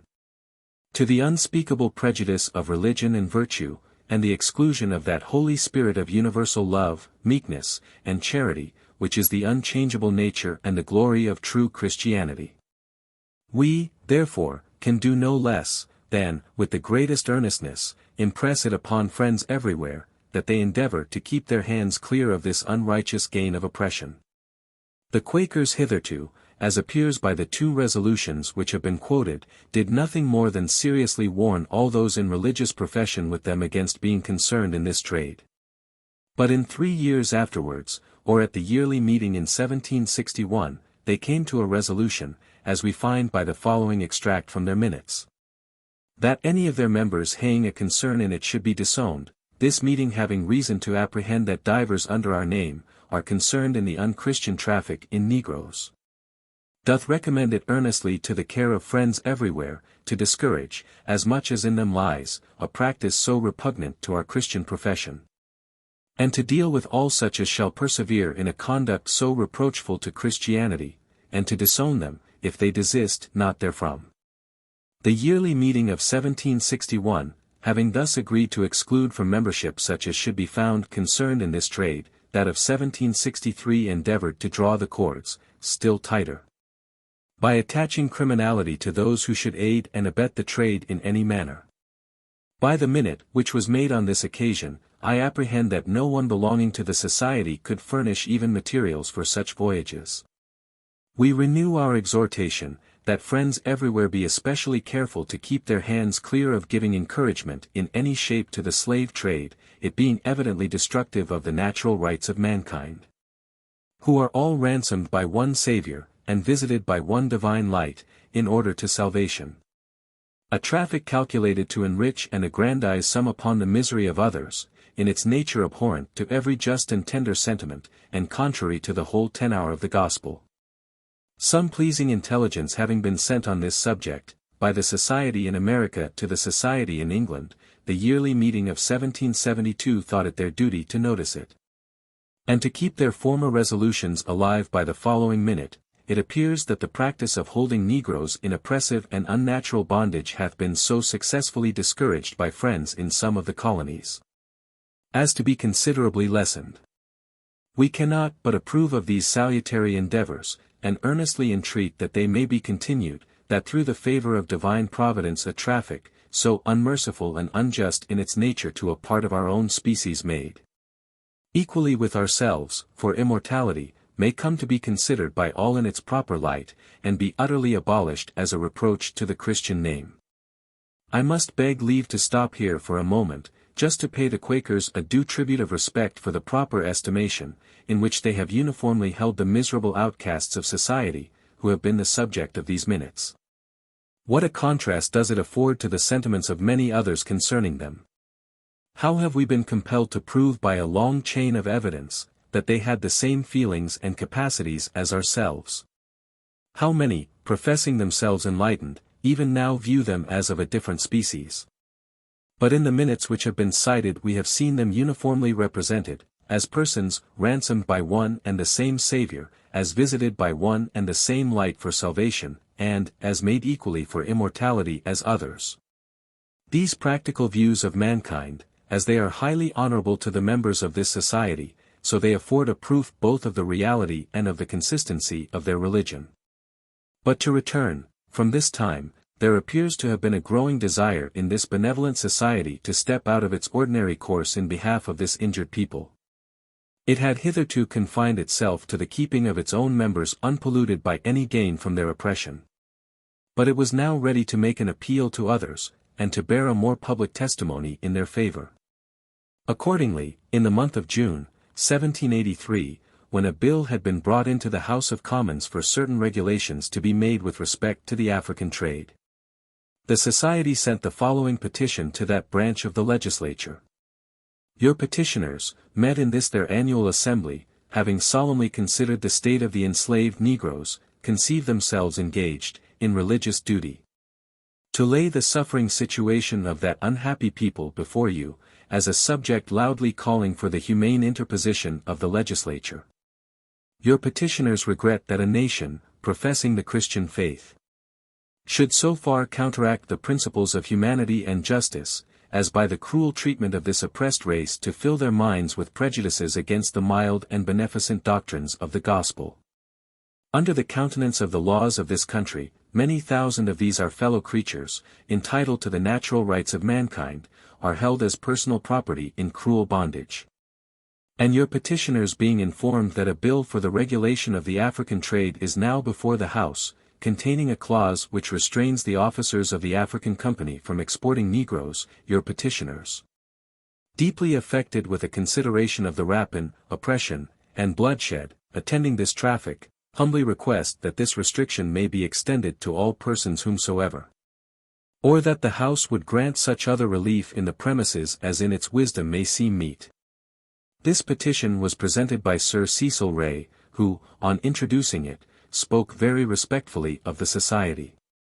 He declared his hearty approbation of their application, and said he hoped he should see the day when not a slave would remain within the dominions of this realm. Lord North seconded the motion, saying he could have no objection to the petition, and that its object ought to recommend it to every humane breast, that it did credit to the most benevolent society in the world. But that, the session, being so far advanced, the subject, could not then be taken into consideration.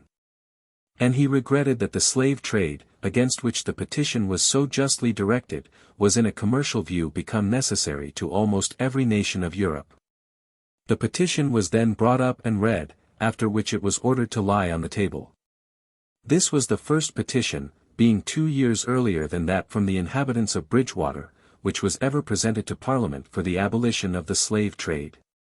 But the Society did not stop here.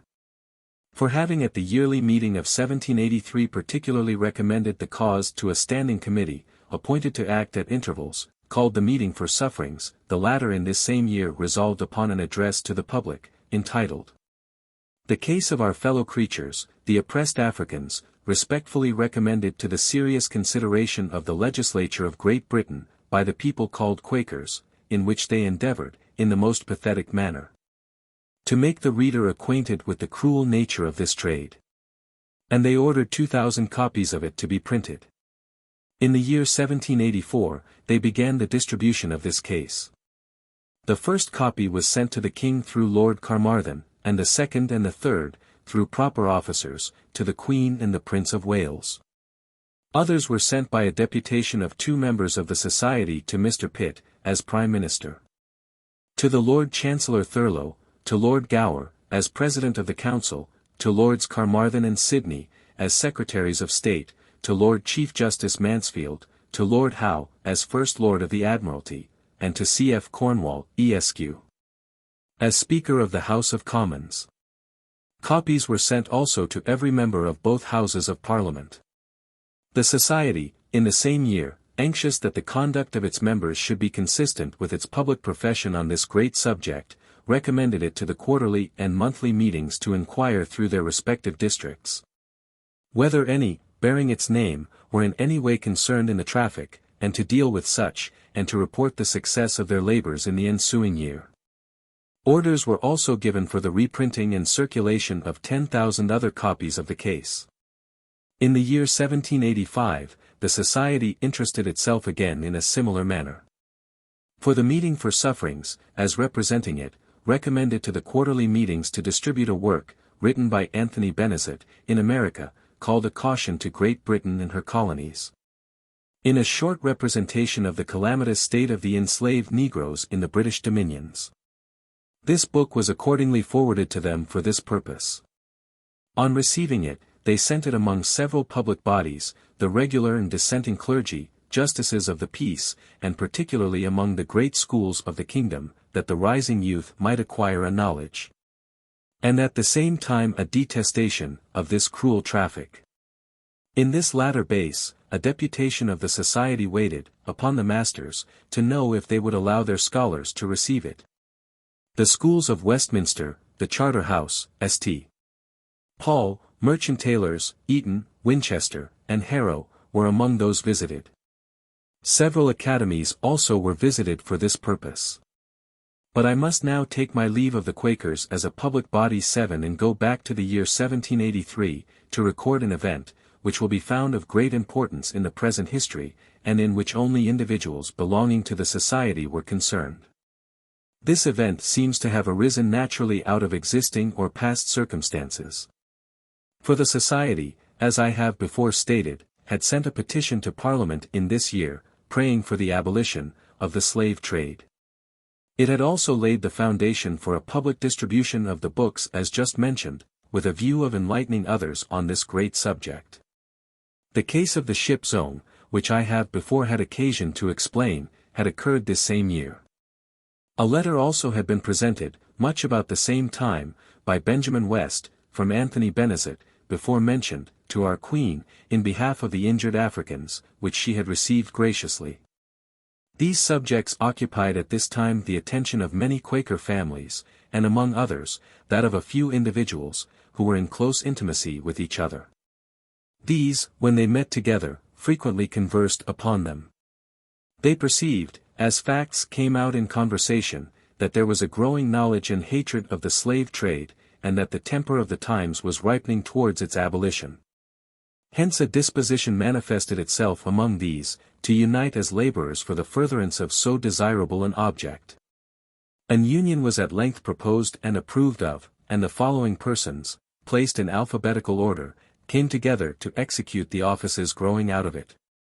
William Dillwyn, Thomas Knowles, M.D., George Harrison, John Lloyd, Samuel Hoare, Joseph Woods. The first meeting was held on the 7th of July, 1783. At this, they assembled to consider what steps they should take for the relief and liberation of the Negro slaves in the West Indies, and for the discouragement of the slave trade on the coast of Africa. To promote this object, they conceived it necessary that the public mind should be enlightened respecting it.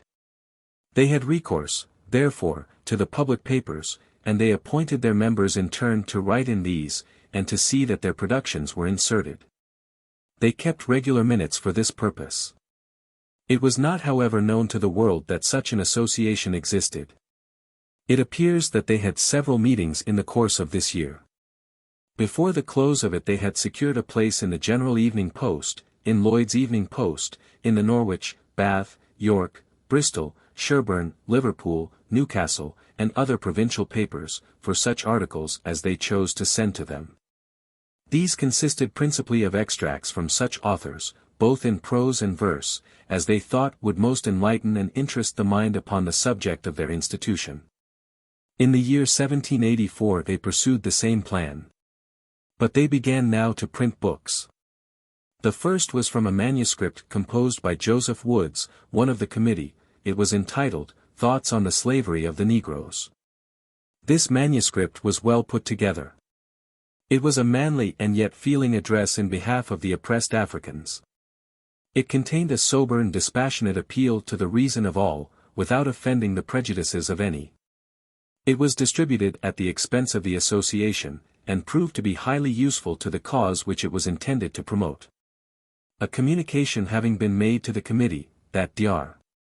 Porteus, then Bishop of Chester, had preached a sermon before the Society for the Propagation of the Gospel, in behalf of the injured Africans, which sermon was noticed in the last chapter. Samuel Hoare was deputed to obtain permission to publish it.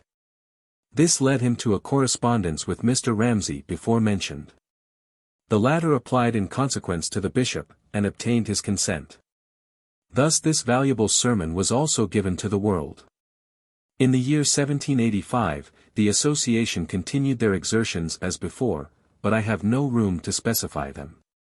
I may observe, however, that David Barclay, a grandson of the great apologist of that name, assisted at one of their meetings. And, what is singular, that he was in a few years afterwards unexpectedly called to a trial of his principles on this very subject.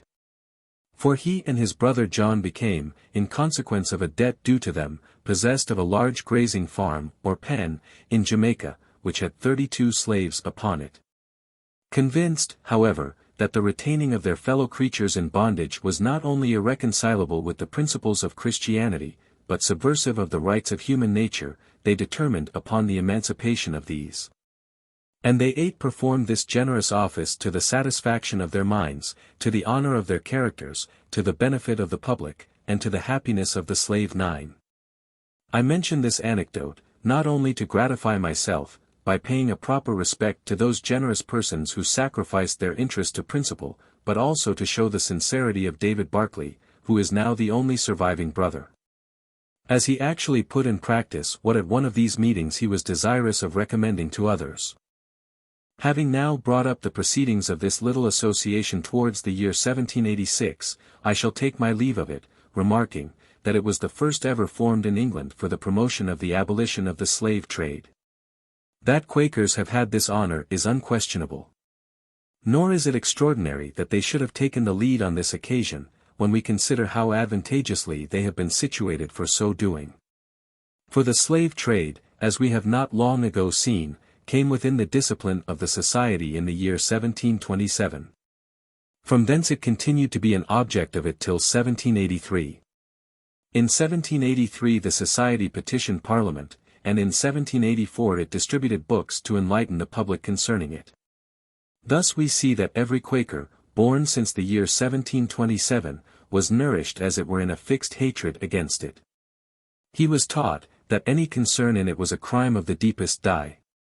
He was taught, that the bearing of his testimony against it was a test of unity with those of the same religious profession. The discipline of the Quakers was therefore a school for bringing them up as advocates for the abolition of this trade.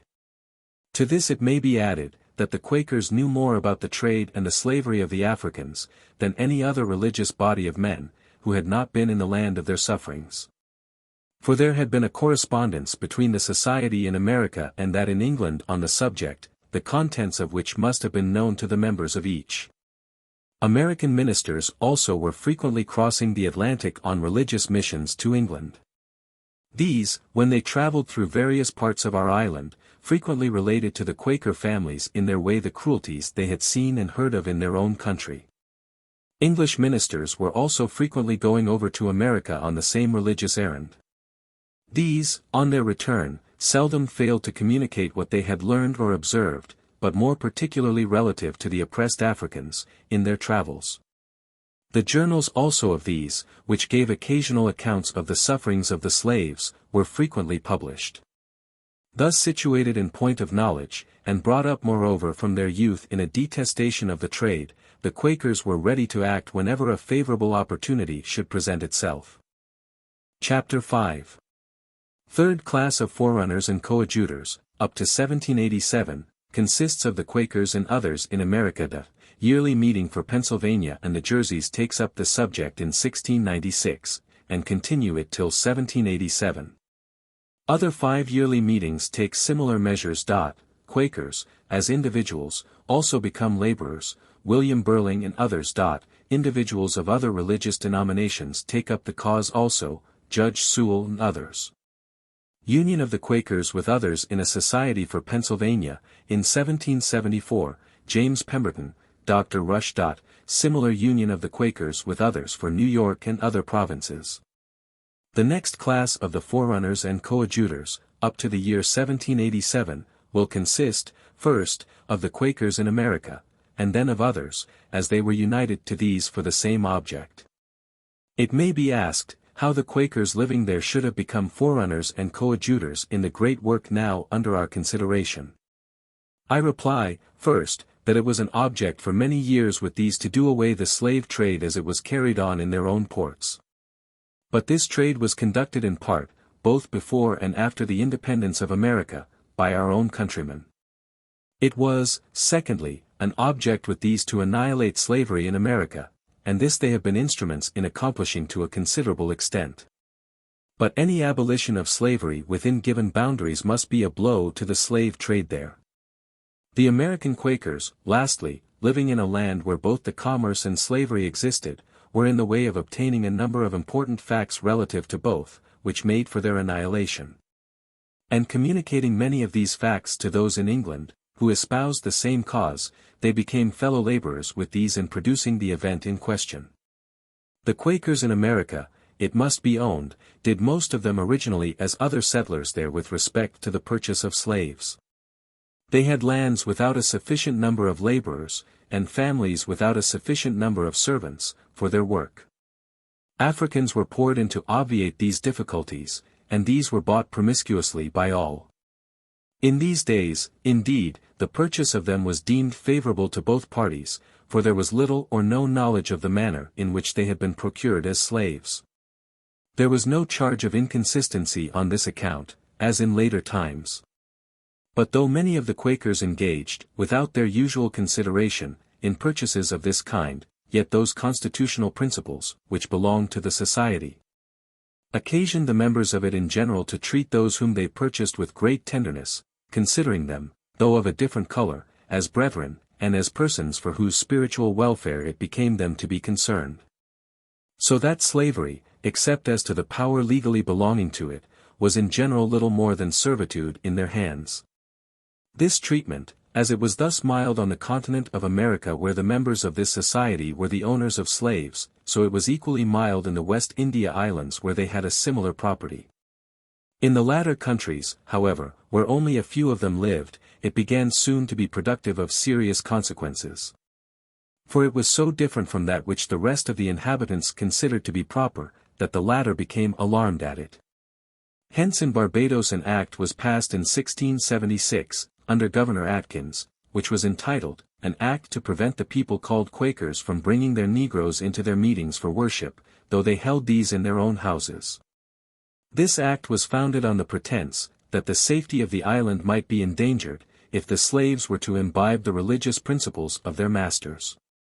Under this act Ralph Fretwell and Richard Sutton were fined in the different sums of £800 and of £300, because each of them had suffered a meeting of the Quakers at his own house, at the first of which 80 Negroes, and at the second of which 30 of them were present. But this matter was carried still further, for in 1680, Sir Richard Dutton, then governor of the island, issued an order to the deputy provost marshal and others, to prohibit all meetings of this society. In the island of Nevis the same bad spirit manifested itself. So early as in 1661, a law was made there prohibiting members of this society from coming on shore. Negroes were put in irons for being present at their meetings, and they themselves were fined also. At length, in 1677, another act was passed, laying a heavy penalty on every master of a vessel who should even bring a Quaker to the island. In Antigua and Bermuda similar proceedings took place, so that the Quakers were in time expelled from this part of the world. By these means a valuable body of men were lost to the community in these islands, whose example might have been highly useful. And the poor slave, who saw nothing but misery in his temporal prospects, was deprived of the only balm which could have soothed his sorrow, the comfort of religion. But to return to the continent of America. Though the treatment which the Quakers adopted there towards those Africans who fell into their hands, was so highly commendable, it did not prevent individuals among them from becoming uneasy about holding them in slavery at all. Some of these bore their private testimony against it from the beginning as a wrong practice, and in process of time brought it before the notice of their brethren as a religious body. So early as in the year 1688, some emigrants from Cretium in Germany, who had adopted the principles of William Penn, and followed him into Pennsylvania, urged, in the yearly meeting of the society there, the inconsistency of buying, selling, and holding men in slavery, with the principles of the Christian religion. In the year 1696, the yearly meeting for that province took up the subject as a public concern, and the result was, advice to the members of it to guard against future importations of African slaves, and to be particularly attentive to the treatment of those who were then in their possession. In the year 1711, the same yearly meeting resumed the important subject, and confirmed and renewed the advice which had been before given. From this time it continued to keep the subject alive. But finding at length, that though individuals refused to purchase slaves, yet others continued the custom, and in greater numbers than it was apprehended would have been the case after the public declarations which had been made, it determined, in the year 1754, upon a fuller and more serious publication of its sentiments. And therefore it issued, in the same year, the following pertinent letter to all the members within its jurisdiction. Dear friends, it hath frequently been the concern of our yearly meeting to testify their uneasiness and disunity with the importation and purchasing of negroes and other slaves, and to direct the overseers of the several meetings to advise and deal with such as engage therein. And it hath likewise been the continual care of many weighty friends to press those who bear our name, to guard, as much as possible, against being in any respect concerned in promoting the bondage of such unhappy people. Yet, as we have with sorrow to observe, that their number is of late increased among us, we have thought it proper to make our advice and judgment more public, that none may plead ignorance of our principles therein. And also again earnestly to exhort all to avoid, in any manner, encouraging that practice of making slaves of our fellow creatures. Now, dear friends, if we continually bear in mind the royal law of doing to others as we would be done by, we should never think of bereaving our fellow creatures of that valuable blessing, liberty, nor endure to grow rich by their bondage. To live in ease and plenty by the toil of those whom violence and cruelty have put in our power, is neither consistent with Christianity nor common justice, and, we have good reason to believe, draws down the displeasure of heaven. It being a melancholy but true reflection, that, where slave-keeping prevails, pure religion and sobriety decline, as it evidently tends to harden the heart and render the soul less susceptible of that holy spirit of love, meekness and charity, which is the peculiar characteristic of a true Christian. How then can we, who have been concerned to publish the gospel of universal love and peace among mankind, be so inconsistent with ourselves, as to purchase such as are prisoners of war, and thereby encourage this anti-Christian practice? And more especially as many of these poor creatures are stolen away, parents from children, and children from parents. And others, who were in good circumstances in their native country, inhumanly torn from what they esteemed a happy situation, and compelled to toil in a state of slavery, too often extremely cruel. What dreadful scenes of murder and cruelty those barbarous ravages must occasion in these unhappy people's country are too obvious to mention. Let us make their case our own, and consider what we should think, and how we should feel, were we in their circumstances. Remember our blessed Redeemer's positive command, to do unto others as we would have them do unto us. And that with what measure we meet, it shall be measured to us again. And we entreat you to examine, whether the purchasing of a negro, either born here or imported, doth not contribute to a further importation, and, consequently, to the upholding of all the evils above mentioned, and to the promoting of man-stealing. The only theft which by the Mosaic law was punished with death. He that stealeth a man and selleth him, or if he be found in his hand, he shall surely be put to death. The characteristic and badge of a true Christian is love and continual exercise of them. Love one another, says he, as I have loved you. But how can we be said to love our brethren who bring, or, for selfish ends, keep them in bondage? Do we act consistently with this noble principle, who lay such heavy burdens on our fellow creatures? Do we consider that they are called, and do we sincerely desire that they may become heirs with us in glory, and that they may rejoice in the liberty of the sons of God, whilst we are withholding from them the common liberties of mankind? Or can the Spirit of God, by which we have always professed to be led, be the author of these oppressive and unrighteous measures? Or do we not thereby manifest, that temporal interest hath more influence on our conduct herein, than the dictates of that merciful, holy, and unerring guide? And we, likewise, earnestly recommend to all who have slaves, to be careful to come up in the performance of their duty towards them, and to be particularly watchful over their own hearts, it being, by sorrowful experience, remarkable that custom and a familiarity with evil of any kind, have a tendency to bias the judgment and to deprave the mind. And it is obvious, that the future welfare of these poor slaves, who are now in bondage, is generally too much disregarded by those who keep them. If their daily task of labor be but fulfilled, little else, perhaps, is thought of, nay, even that which in others would be looked upon with horror and detestation, is little regarded in them by their masters. Such as the frequent separation of husbands from wives, and wives from husbands, whereby they are tempted to break their marriage covenants, and live in adultery, in direct opposition to the laws of God and men. Although we believe that Christ died for all men without respect of persons, how fearful then ought we to be of engaging in what hath so natural a tendency to lessen our humanity, and of suffering ourselves to be inured to the exercise of hard and cruel measures, lest thereby, in any degree, we lose our tender and feeling sense of the miseries of our fellow creatures, and become worse than those who have not believed. And, dear friends, you, who by inheritance have slaves born in your families, we beseech you to consider them as souls committed to your trust, whom the Lord will require at your hand, and who, as well as you, are made partakers of the Spirit of grace, and called to be heirs of salvation.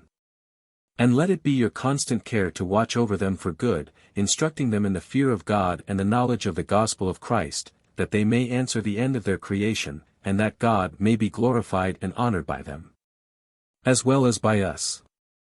And so train them up, that if you should come to behold their unhappy situation, in the same light that many worthy men who are at rest have done, and many of your brethren now do, and should think it your duty to set them free, they may be the more capable of making proper use of their liberty. Finally, brethren, we entreat you, in the bowels of gospel love, seriously to weigh the cause of detaining them in bondage.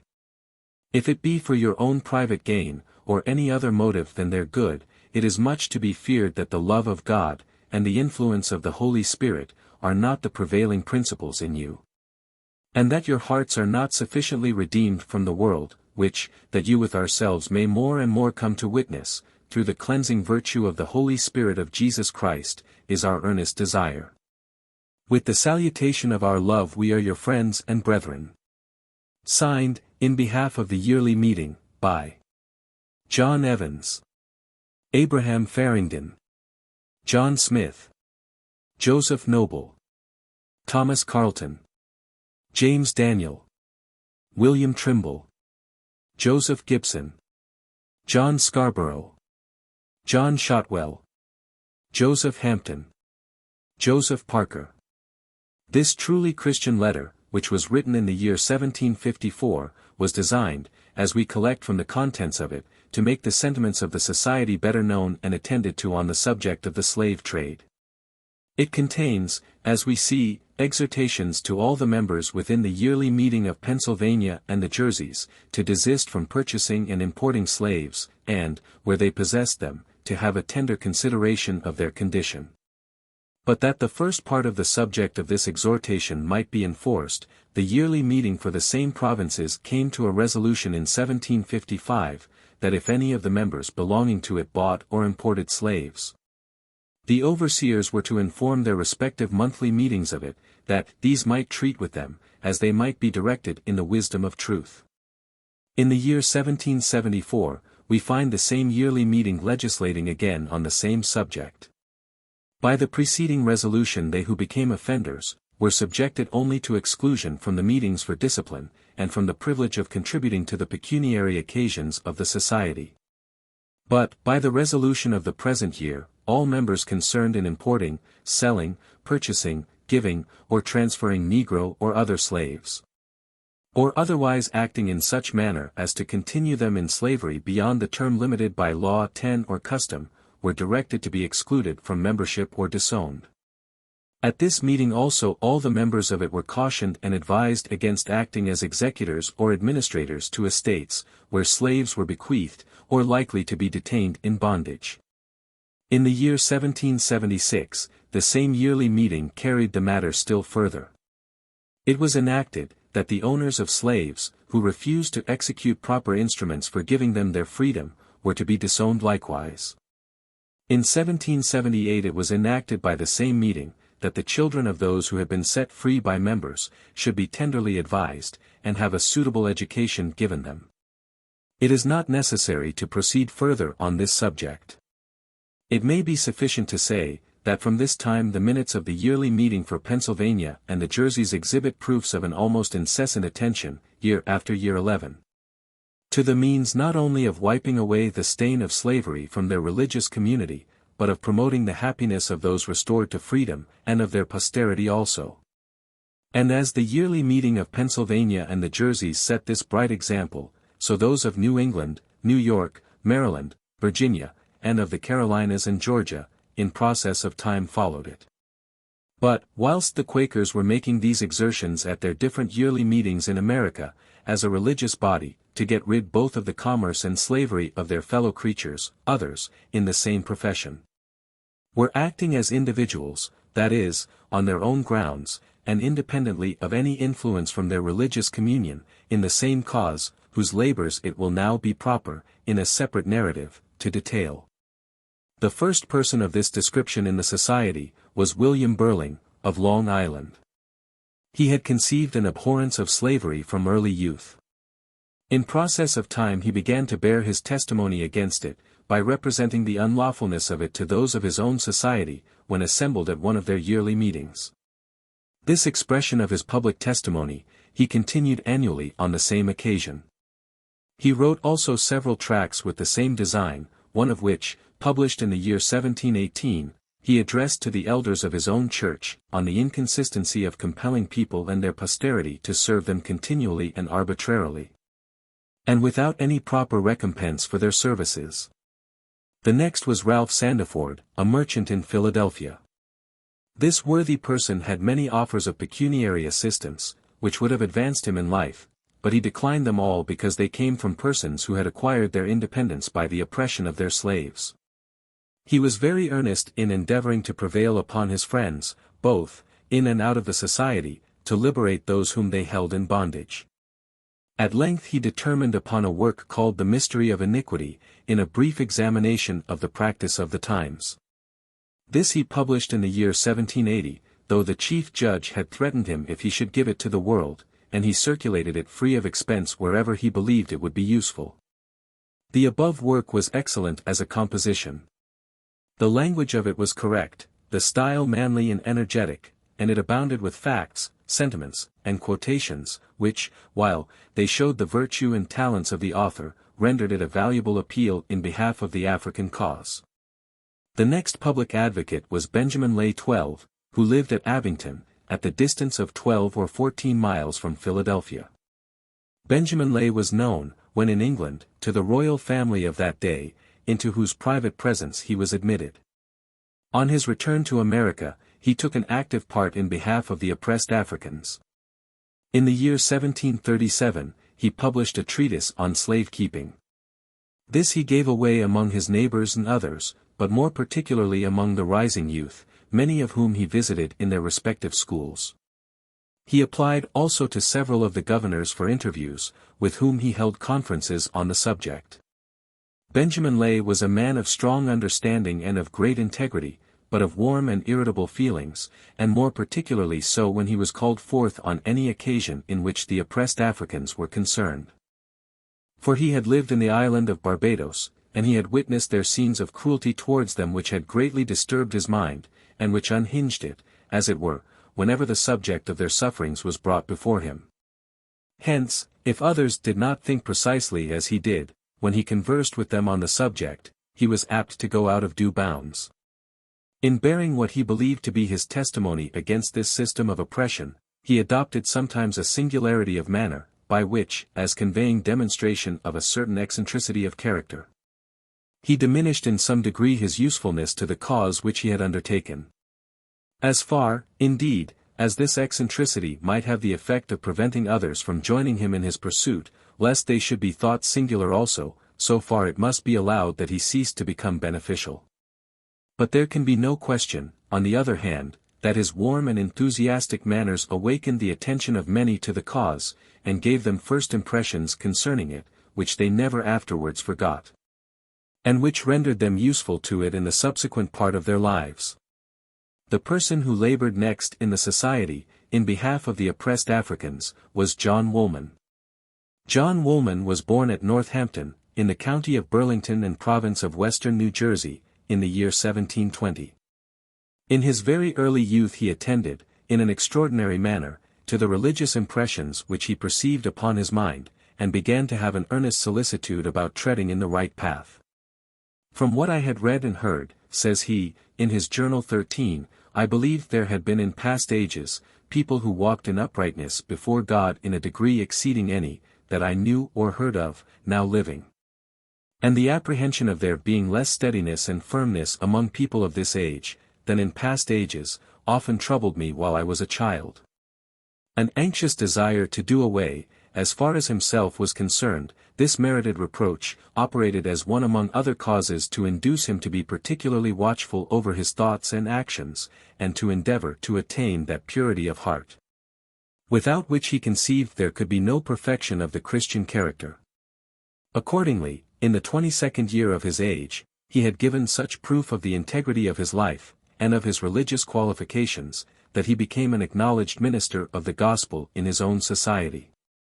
At a time prior to his entering upon the ministry, being in low circumstances, he agreed for wages to attend shop for a person at Mount Holly, and to keep his books. In this situation we discover, by an occurrence that happened, that he had thought seriously on the subject, and that he had conceived proper views of the Christian unlawfulness of slavery. My employer, says he, having a Negro woman, sold her, and desired me to write a bill of sale, the man being waiting who bought her. The thing was sudden, and though the thought of writing an instrument of slavery for one of my fellow creatures made me feel uneasy, yet I remembered I was hired by the year, that it was my master who directed me to do it, and that it was an elderly man, a member of our society, who bought her.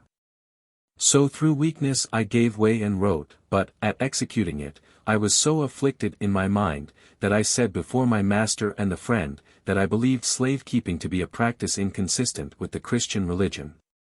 This in some degree abated my uneasiness, yet, as often as I reflected seriously upon it, I thought I should have been clearer, if I had desired to have been excused from it, as a thing against my conscience, for such it was. And some time after this, a young man of our society spoke to me to write a conveyance of a slave to him, he having lately taken a Negro into his house. I told him I was not easy to write it. For though many of our meeting, and in other places, kept slaves, I still believed the practice was not right, and desired to be excused from the writing. I spoke to him in goodwill, and he told me that keeping slaves was not altogether agreeable to his mind, but that the slave being a gift to his wife he had accepted of her.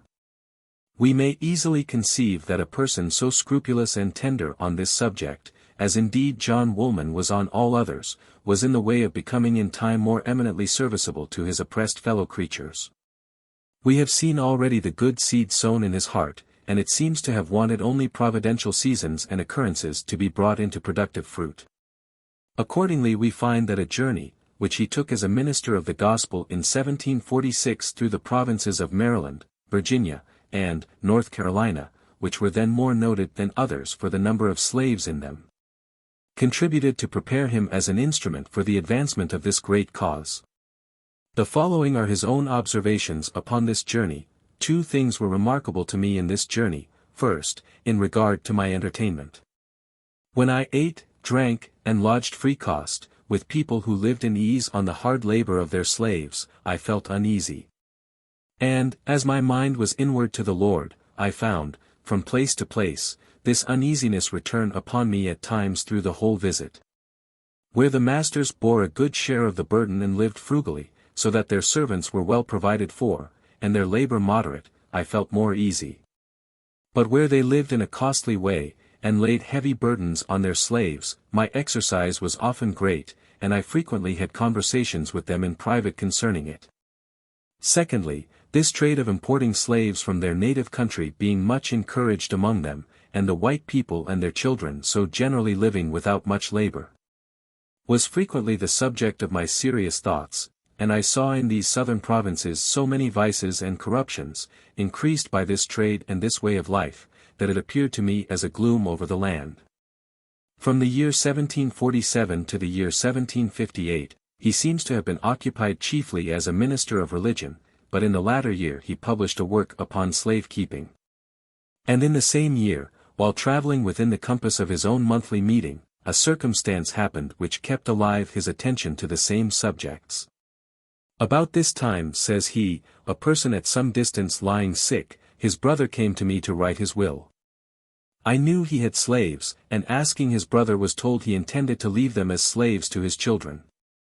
As writing was a profitable employ, and as offending sober people was disagreeable to my inclination, I was straitened in my mind, but as I looked to the Lord he inclined my heart to his testimony. And I told the man that I believed the practice of continuing slavery to this people was not right, and that I had a scruple in my mind against doing writings of that kind. That, though many in our society kept them as slaves, still I was not easy to be concerned in it, and desired to be excused from going to write the will. I spoke to him in the fear of the Lord. And he made no reply to what I said, but went away. He also had some concerns in the practice, and I thought he was displeased with me. In this case I had a confirmation, that acting contrary to present outward interest from a motive of divine love, and in regard to truth and righteousness, opens the way to a treasure better than silver, and to a friendship exceeding the friendship of men. From 1753 to 1755, two circumstances of a similar kind took place, which contributed greatly to strengthen him in the path he had taken.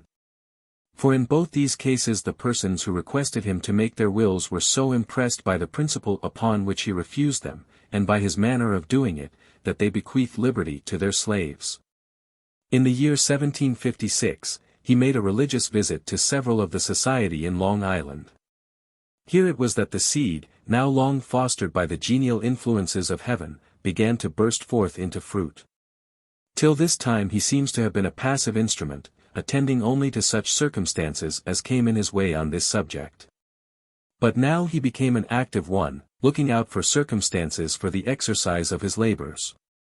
My mind, says he, was deeply engaged in this visit, both in public and private.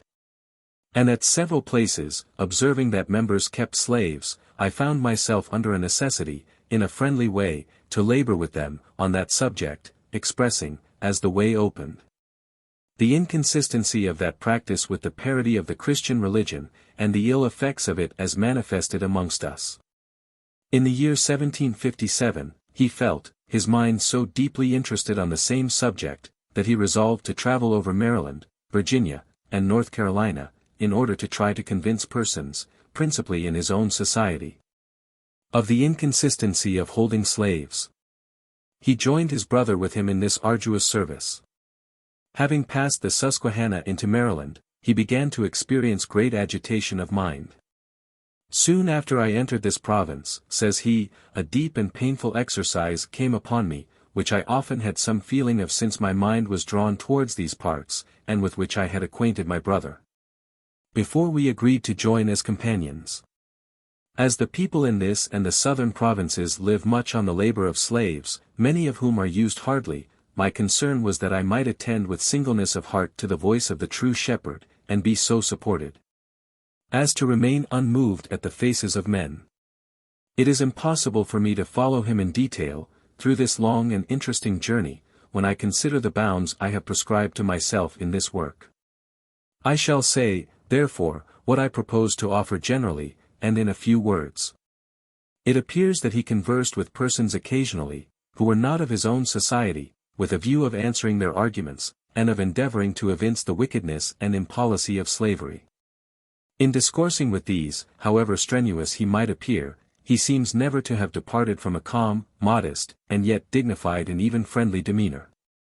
At the public meetings for discipline, held by his own society in these provinces, he endeavored to display the same truths, and in the same manner, but particularly to the elders of his own society, exhorting them, as the most conspicuous rank, to be careful of their conduct, and to give a bright example in the liberation of their slaves. He visited, also, families for the same purpose, and he had the well-earned satisfaction of finding his admonitions kindly received by some, and of seeing a disposition in others to follow the advice he had given them. In the year 1758, he attended the yearly meeting at Philadelphia, where he addressed his brethren on the propriety of dealing with such members as should hereafter purchase slaves. On the discussion of this point he spoke a second time, and this to such effect that, he had the satisfaction at this meeting to see minutes made more fully than any before, and a committee appointed for the advancement of the great object, to which he had now been instrumental in turning the attention of many, and to witness a considerable spreading of the cause. In the same year, also, he joined himself with 2 others of the society to visit such members of it as possessed slaves in Chester County. In this journey he describes himself to have met with several who were pleased with his visit, but to have found difficulties with others, towards whom, however, he felt a sympathy and tenderness, on account of their being entangled by the spirit of the world. In the year 1759, he visited several of the society who held slaves in Philadelphia. In about 3 months afterwards, he traveled there again, in company with John Churchman, to see others under similar circumstances. He then went to different places on the same errand. In this last journey he went alone. After this he joined himself to John Churchman again, but he confined his labors to his own province. Here he had the pleasure of finding that the work prospered. Soon after this he took Samuel Eastburn as a coadjutor, and pleaded the cause of the poor Africans with many of the society in Bucks County, who held them in bondage there. In the year 1760, he traveled, in company with his friend Samuel Eastburn, to Rhode Island, to promote the same object. This island had been long noted for its trade to Africa for slaves. He found at Newport, the great seaport town belonging to it, that a number of them had been lately imported. He felt his mind deeply impressed on this account. He was almost overpowered in consequence of it, and became ill. He thought once of prompting a petition to the legislature, to discourage all such importations in future. He then thought of going and speaking to the House of Assembly, which was then sitting, but he was discouraged from both these proceedings. He held, however, conference with many of his own society in the meeting-house chamber, where the subject of his visit was discussed on both sides with a calm and peaceable spirit. Many of those present manifested the concern they felt at their former practices, and others a desire of taking suitable care of their slaves at their decease. From Newport he proceeded to Nantucket. But observing the members of the society there to have few or no slaves, he exhorted them to persevere in abstaining from the use of them, and returned home. In the year 1761, he visited several families in Pennsylvania, and, in about 3 months afterwards, others about Shrewsbury and Squaw in New Jersey. On his return he added a part to the treatise before published on the keeping of care which had been growing upon him for some years. In the year 1762, he printed, published, and distributed this treatise. In 1767, he went on foot to the western shores of the same province on a religious visit. After having crossed the Susquehanna, his old feelings returned to him. For coming amongst people living in outward ease and greatness, chiefly on the labor of slaves, his heart was much affected, and he waited with humble resignation to learn how he should further perform his duty to this injured people. The traveling on foot, though it was agreeable to the state of his mind, he describes to have been wearisome to his body. He felt himself weakly at times, in consequence of it, but yet continued to travel on. At one of the quarterly meetings of the society, being in great sorrow and heaviness, and under deep exercise on account of the miseries of the poor Africans, he expressed himself freely to those present, who held them in bondage. He expatiated on the tenderness and loving kindness of the apostles, as manifested in labors, perils, and sufferings, towards the poor Gentiles, and contracted their treatment of the Gentiles with it, whom he described in the persons of their slaves, and was much satisfied with the result of his discourse. From this time we collect little more, from his journal concerning him, than that, in 1772, he embarked for England on a religious visit. After his arrival there, he travelled through many counties, preaching in different meetings of the Society, till he came to the city of York. But even here, though he was far removed from the sight of those whose interests he had so warmly espoused, he was not forgetful of their wretched condition. At the quarterly meeting for that county, he brought their case before those present in an affecting manner. He exhorted these to befriend their cause. He remarked that as they, the Society, when under outward sufferings, had often found a concern to lay them before the legislature, and thereby, in the Lord's time, had obtained relief. So he recommended this oppressed part of the creation to their notice, that they might, as the way opened, represent their sufferings as individuals, if not as a religious society, to those in authority in this land. This was the last opportunity that he had of interesting himself in behalf of this injured people, for soon afterwards he was seized with the smallpox at the house of a friend in the city of York, where he died. The next person belonging to the Society of the Quakers, who labored in behalf of the oppressed Africans, was Anthony Benezet. He was born before, and he lived after, John Woolman. Of course he was contemporary with him. I place him after John Woolman, because he was not so much known as a laborer, till 2 or 3 years after the other had begun to move in the same cause. Anthony Benezet was born at St. Quintin, in Picardy, of a respectable family, in the year 1713. His father was one of the many Protestants who, in consequence of the persecutions which followed the revocation of the Edict of Nantes, sought an asylum in foreign countries. After a short stay in Holland, he settled, with his wife and children, in London, in 1715. Anthony Benezet, having received from his father a liberal education, served an apprenticeship in an eminent mercantile house in London. In 1731, however, he removed with his family to Philadelphia, where he joined in profession with the Quakers. His 3 brothers then engaged in trade, and made considerable pecuniary acquisitions in it. He himself might have partaken both of their concerns and of their prosperity, but he did not feel himself at liberty to embark in their undertakings. He considered the accumulation of wealth as of no importance, when compared with the enjoyment of doing good. And he chose the humble situation of a schoolmaster, as according best with this notion, believing, that by endeavoring to train up youth in knowledge and virtue, he should become more extensively useful than in any other way to his fellow creatures.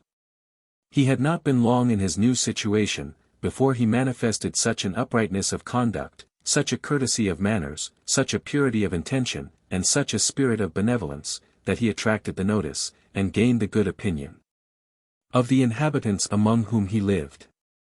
He had ready access to them, in consequence, upon all occasions, and, if there were any whom he failed to influence at any of these times, he never went away without the possession of their respect. In the year 1756, when a considerable number of French families were removed from Acadia into Pennsylvania, on account of some political suspicions, he felt deeply interested about them. In a country where few understood their language, they were wretched and helpless, but Anthony Benezet endeavored to soften the rigor of their situation, by his kind attention towards them. He exerted himself, also, in their behalf, by procuring many contributions for them, which, by the consent of his fellow citizens, were entrusted to his care. As the principle of benevolence, when duly cultivated, brings forth fresh shoots, and becomes enlarged, so we find this amiable person extending the sphere of his usefulness by becoming an advocate for the oppressed African race. For this service he seems to have been peculiarly qualified. Indeed, as in all great works, a variety of talents is necessary to bring them to perfection, so Providence seems to prepare different men as instruments, with dispositions and qualifications so various, that each, in pursuing that line which seems to suit him best, contributes to furnish those parts which, when put together, make up a complete whole. In this point of view, John Woolman found in Anthony Benezet the coadjutor whom, of all others, the cause required. The former had occupied himself principally on the subject of slavery. The latter went to the root of the evil, and more frequently attacked the trade. The former chiefly confined his labors to America, and chiefly to those of his own society there.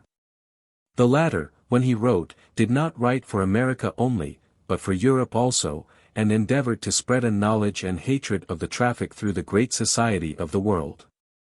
One of the means which Anthony Benezet took to promote the cause in question, and an effectual one it proved, as far as it went, was to give his scholars a due knowledge and proper impressions concerning it. Situated as they were likely to be in after life, in a country where slavery was a custom, he thus prepared many, and this annually, for the promotion of his plans. To enlighten others, and to give them a similar bias, he had recourse to different measures from time to time. In the almanacs published annually in Philadelphia, he procured articles to be inserted, which he believed would attract the notice of the reader, and make him pause, at least for a while, as to the licitness of the slave trade. He wrote also, as he saw occasion, in the public papers of the day. From small things he proceeded to greater. He collected, at length, further information on the subject, and, winding it up with observations and reflections, he produced several little tracts, which he circulated successively, but generally at his own expense, as he considered them adapted to the temper and circumstances of the times. In the course of this his employment, having found some who had approved his tracts, and, to whom, on that account, he wished to write, and sending his tracts to others, to whom he thought it proper to introduce them by letter, he found himself engaged in a correspondence which much engrossed his time, but which proved of great importance in procuring many advocates for his cause. In the year 1762, when he had obtained a still greater store of information, he published a larger work. This, however, he entitled A Short Account of that Part of Africa Inhabited by the Negroes. In 1767 he published a caution and warning to Great Britain and her colonies on the calamitous state of the enslaved Negroes in the British dominions.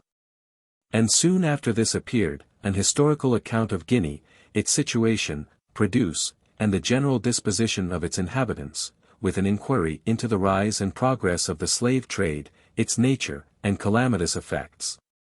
This pamphlet contained a clear and distinct development of the subject, from the best authorities. It contained also, the sentiments of many enlightened upon it. And it became instrumental beyond any other book ever before published, in disseminating a proper knowledge and detestation of this trade. Anthony Benezet may be considered as one of the most zealous, vigilant, and active advocates which the cause of the oppressed Africans ever had. He seemed to have been born and to have lived for the promotion of it, and therefore he never omitted any the least opportunity of serving it. If a person called upon him who was going a journey, his first thoughts usually were how he could make him an instrument in its favor. He either gave him tracts to distribute, or he sent letters by him, or he gave him some commission on the subject. So that he was the means of employing several persons at the same time, in various parts of America, in advancing the work he had undertaken. In the same manner he availed himself of every other circumstance, as far as he could, to the same end. When he heard that Mr. Granville Sharp had obtained, in the year 1772, the noble verdict in the cause of Somerset the slave, he opened a correspondence with him which he kept up, that there might be an union of action between them for the future, as far as it could be effected, and that they might each give encouragement to the other to proceed.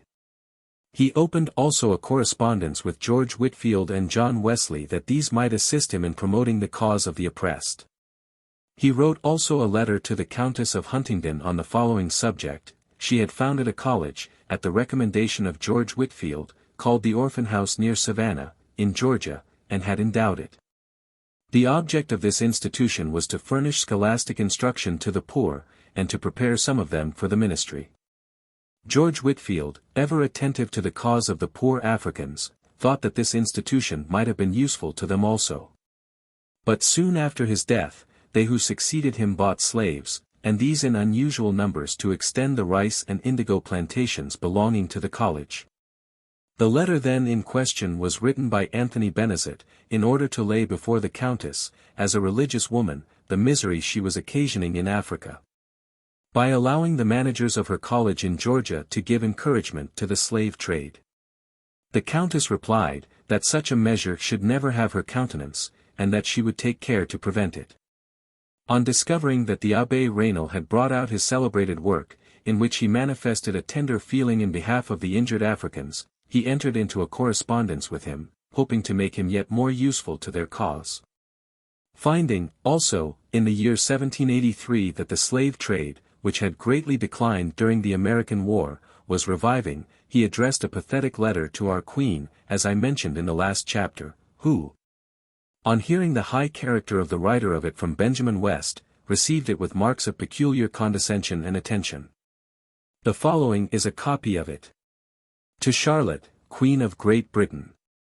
Impressed with a sense of religious duty, and encouraged by the opinion generally entertained of thy benevolent disposition to succor the distressed, I take the liberty, very respectfully, to offer to thy perusal some tracts, which, I believe, faithfully describe the suffering condition of many hundred thousands of our fellow creatures of the African race, great numbers of whom, rent from every tender connection in life, are annually taken from their native land, to endure, in the American islands and plantations, a most rigorous and cruel slavery, whereby many, very many of them, are brought to a melancholy and untimely end.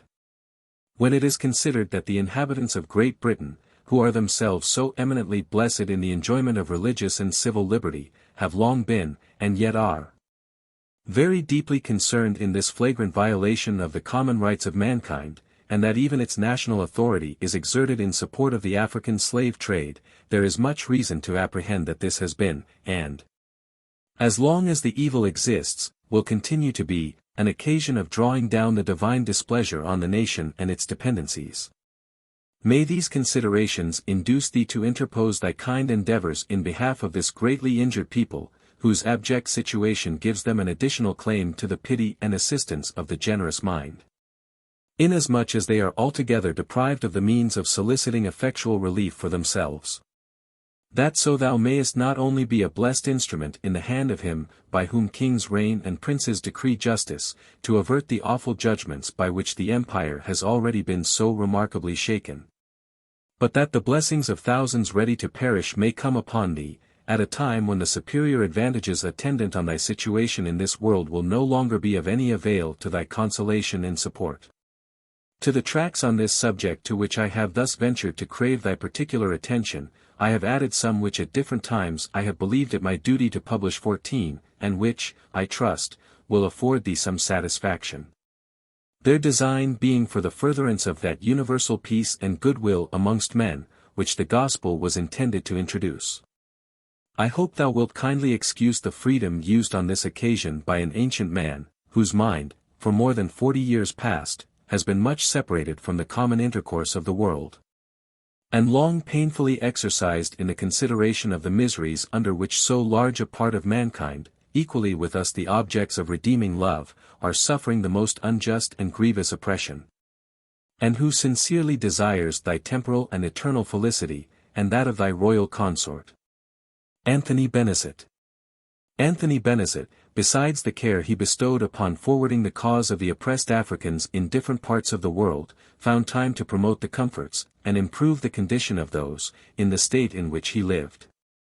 Apprehending that much advantage would arise both to them and the public from instructing them in common learning, he zealously promoted the establishment of a school for that purpose. Much of the 2 last years of his life he devoted to a personal attendance on this school, being earnestly desirous that they who came to it might be better qualified for the enjoyment of that freedom to which great numbers of them had been then restored. To this he sacrificed the superior emoluments of his former school, and his bodily ease also, although the weakness of his constitution seemed to demand indulgence. By his last will he directed, that, after the decease of his widow, his whole little fortune, the savings of the industry of 50 years, should, except a few very small legacies, be applied to the support of it. During his attendance upon it he had the happiness to find, and his situation enabled him to make the comparison, that Providence had been equally liberal to the Africans in genius and talents as to other people. After a few days' illness, this excellent man died at Philadelphia, in the spring of 1784. The interment of his remains was attended by several thousands of all ranks, professions, and parties, who united in deploring their loss. The mournful procession was closed by some hundreds of those poor Africans who had been personally benefited by his labors, and whose behavior on the occasion showed the gratitude and affection they considered to be due to him as their own private benefactor, as well as the benefactor of their whole race. Such, then, were the labors of the Quakers in America, of individuals, from 1718 to 1784, and of the body at large, from 1696 to 1787, in this great cause of humanity in religion. Nor were the effects produced from these otherwise than corresponding with what might have been expected from such an union of exertion in such a cause. For both the evils, that is, the evil of buying and selling, and the evil of using slaves, ceased at length with the members of this benevolent society. The leaving off all concern with the slave trade took place first. The abolition of slavery, though it followed, was not so speedily accomplished. For, besides the loss of property, when slaves were manumitted, without any pecuniary consideration in return, their owners had to struggle, in making them free, against the laws and customs of the times. In Pennsylvania, where the law in this respect was the most favorable, the parties wishing to give freedom to a slave were obliged to enter into a bond for the payment of £30 currency, in case the said slave should become chargeable for maintenance. In New Jersey the terms were far less favorable, as the estate of the owner remained liable to the consequences of misconduct in the slave, or even in his posterity. In the southern parts of America manumission was not permitted but on terms amounting nearly to a prohibition. But, notwithstanding these difficulties, the Quakers could not be deterred, as they became convinced of the unlawfulness of holding men in bondage, from doing that which they believed to be right. Many liberated their slaves, whatever the consequences were. And some gave the most splendid example in doing it, not only by consenting, as others did, thus to give up their property, and to incur the penalties of manumission, but by calculating in giving what was due to them, over and above their food and clothing, for wages 15 from the beginning of their slavery to the day when their liberation commenced. Thus manumission went on, some sacrificing more, and others less, some granting it sooner, and others later, till, in the year 178716 there was not a slave in the possession of an acknowledged Quaker. Having given to the reader the history of the third class of forerunners and coadjutors, as it consisted of the Quakers in America, I am now to continue it, as it consisted of an union of these with others on the same continent, in the year 1774. In behalf of the African race. To do this, I shall begin with the causes which led to the production of this great event. And, in the first place, as example is more powerful than precept, we cannot suppose that the Quakers could have shown these noble instances of religious principle, without supposing also that individuals of other religious denominations would be morally instructed by them. They who lived in the neighborhood where they took place, must have become acquainted with the motives which led to them. Some of them must at least have praised the action, though they might not themselves have been ripe to follow the example, nor is it at all improbable that these might be led, in the course of the workings of their own minds, to a comparison between their own conduct and that of the Quakers on this subject, in which they themselves might appear to be less worthy in their own eyes. And as there is sometimes a spirit of rivalship among the individuals of religious sects, where the character of one is sounded forth as higher than that of another, this, if excited by such a circumstance, would probably operate for good. It must have been manifest also to many, after a lapse of time, that there was no danger in what the Quakers had done, and that there was even sound policy in the measure. But, whatever were the several causes, certain it is, that the example of the Quakers in leaving off all concern with the slave trade, and in liberating their slaves, scattered, as they were, over various parts of America, contributed to produce in many of a different religious denomination from themselves, a more tender disposition than had been usual towards the African race. But a similar disposition towards these oppressed people was created in others, by means of other circumstances or causes. In the early part of the 18th century, Judge Sewall of New England came forward as a zealous advocate for them. he addressed a memorial to the legislature, which he called, The Selling of Joseph, and in which he pleaded their cause both as a lawyer and a Christian. This memorial produced an effect upon many, but particularly upon those of his own persuasion, and from this time the Presbyterians appear to have encouraged a sympathy in their favor. In the year 1739, the celebrated George Whitefield became an instrument in turning the attention of many others to their hard case, and of begetting in these a fellow sympathy towards them. This laborious minister, having been deeply affected with what he had seen in the course of his religious travels in America, thought it his duty to address a letter from Georgia to the inhabitants of Maryland, Virginia, and North and South Carolina. This letter was printed in the year above mentioned, and is in part as follows. As I lately passed through your provinces in my way hither, I was sensibly touched with a fellow feeling for the miseries of the poor negroes. Whether it be lawful for Christians to buy slaves, and thereby encourage the nations, from whom they are bought, to be at perpetual war with each other, I shall not take upon me to determine. Sure I am, it is sinful, when they have bought them to use them as bad as though they were brutes, nay, worse. And whatever particular exceptions there may be, as I would charitably hope there are some, I fear the generality of you who own negroes are liable to such a charge. For your slaves, I believe, work as hard, if not harder, than the horses whereon you ride. These, after they have done their work, are fed and taken proper care of. But many negroes when wearied with labor, in your plantations, have been obliged to grind their corn after their return home, your dogs are caressed and fondled at your table, but your slaves, who are frequently styled dogs or beasts, have not an equal privilege.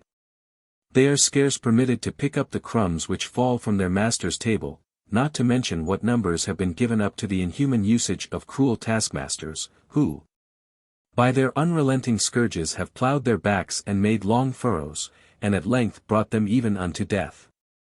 When, passing along, I have viewed your plantations cleared and cultivated, many spacious houses built and the owners of them faring sumptuously every day, my blood has frequently almost run cold within me. To consider how many of your slaves had neither convenient food to eat, nor proper raiment to put on, notwithstanding most of the comforts you enjoy were solely owing to their indefatigable labors. The letter, from which this is an extract, produced a desirable effect upon many of those who perused it, but particularly upon such as began to be seriously disposed in these times. And as George Whitefield continued a firm friend to the poor Africans, never losing an opportunity of serving them, he interested, in the course of his useful life, many thousands of his followers in their favor. To this account it may be added, that from the year 1762 ministers, who were in the connection of John Wesley, began to be settled in America, and that as these were friends to the oppressed Africans also, so they contributed in their turn 17 to promote a softness of feeling towards them among those of their own persuasion. In consequence then of these and other causes, a considerable number of persons of various religious denominations, had appeared at different times in America, besides the Quakers, who, though they had not distinguished themselves by resolutions and manumissions as religious bodies, were yet highly friendly to the African cause.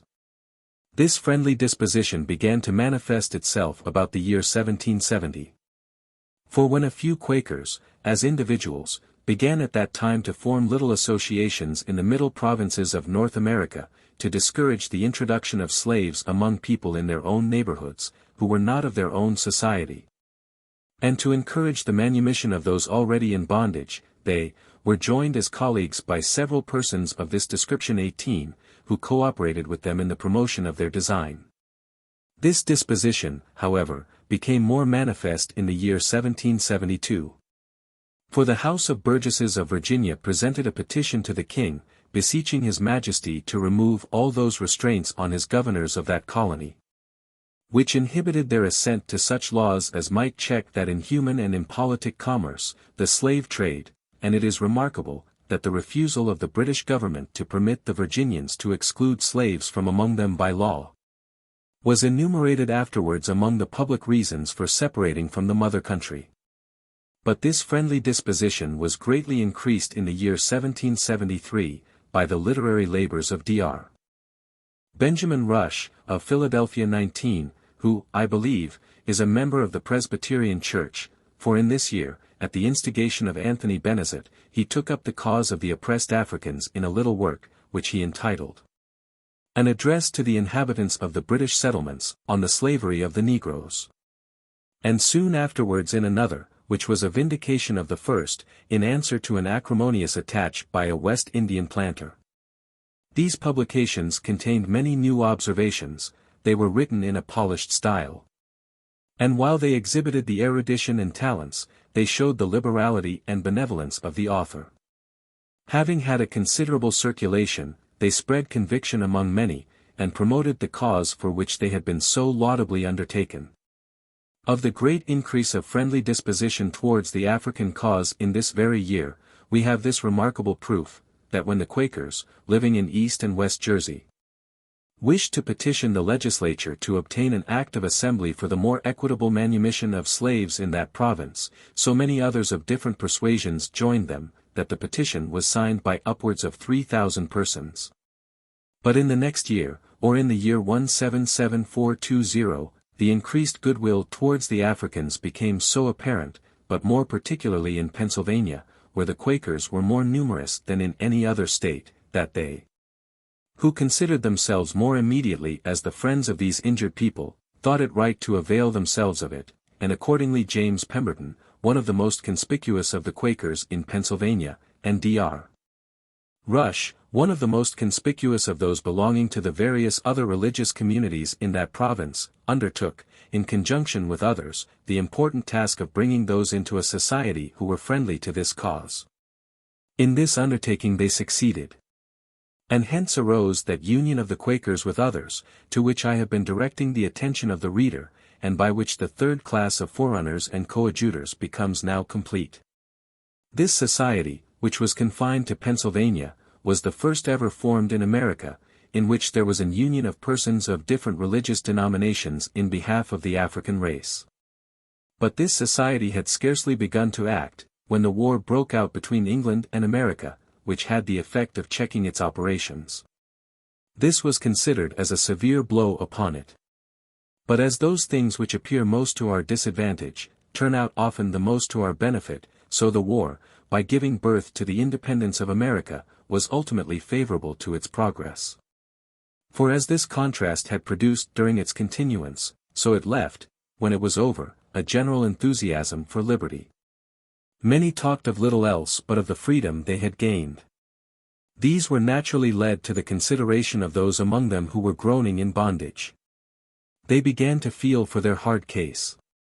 They began to think that they should not deserve the new blessing which they had acquired if they denied it to others. Thus the discussions, which originated in this contest, became the occasion of turning the attention of many, who might not otherwise have thought of it, towards the miserable condition of the slaves. Nor were writers wanting, who, influenced by considerations on the war, and the independence resulting from it, made their work subservient to the same benevolent end.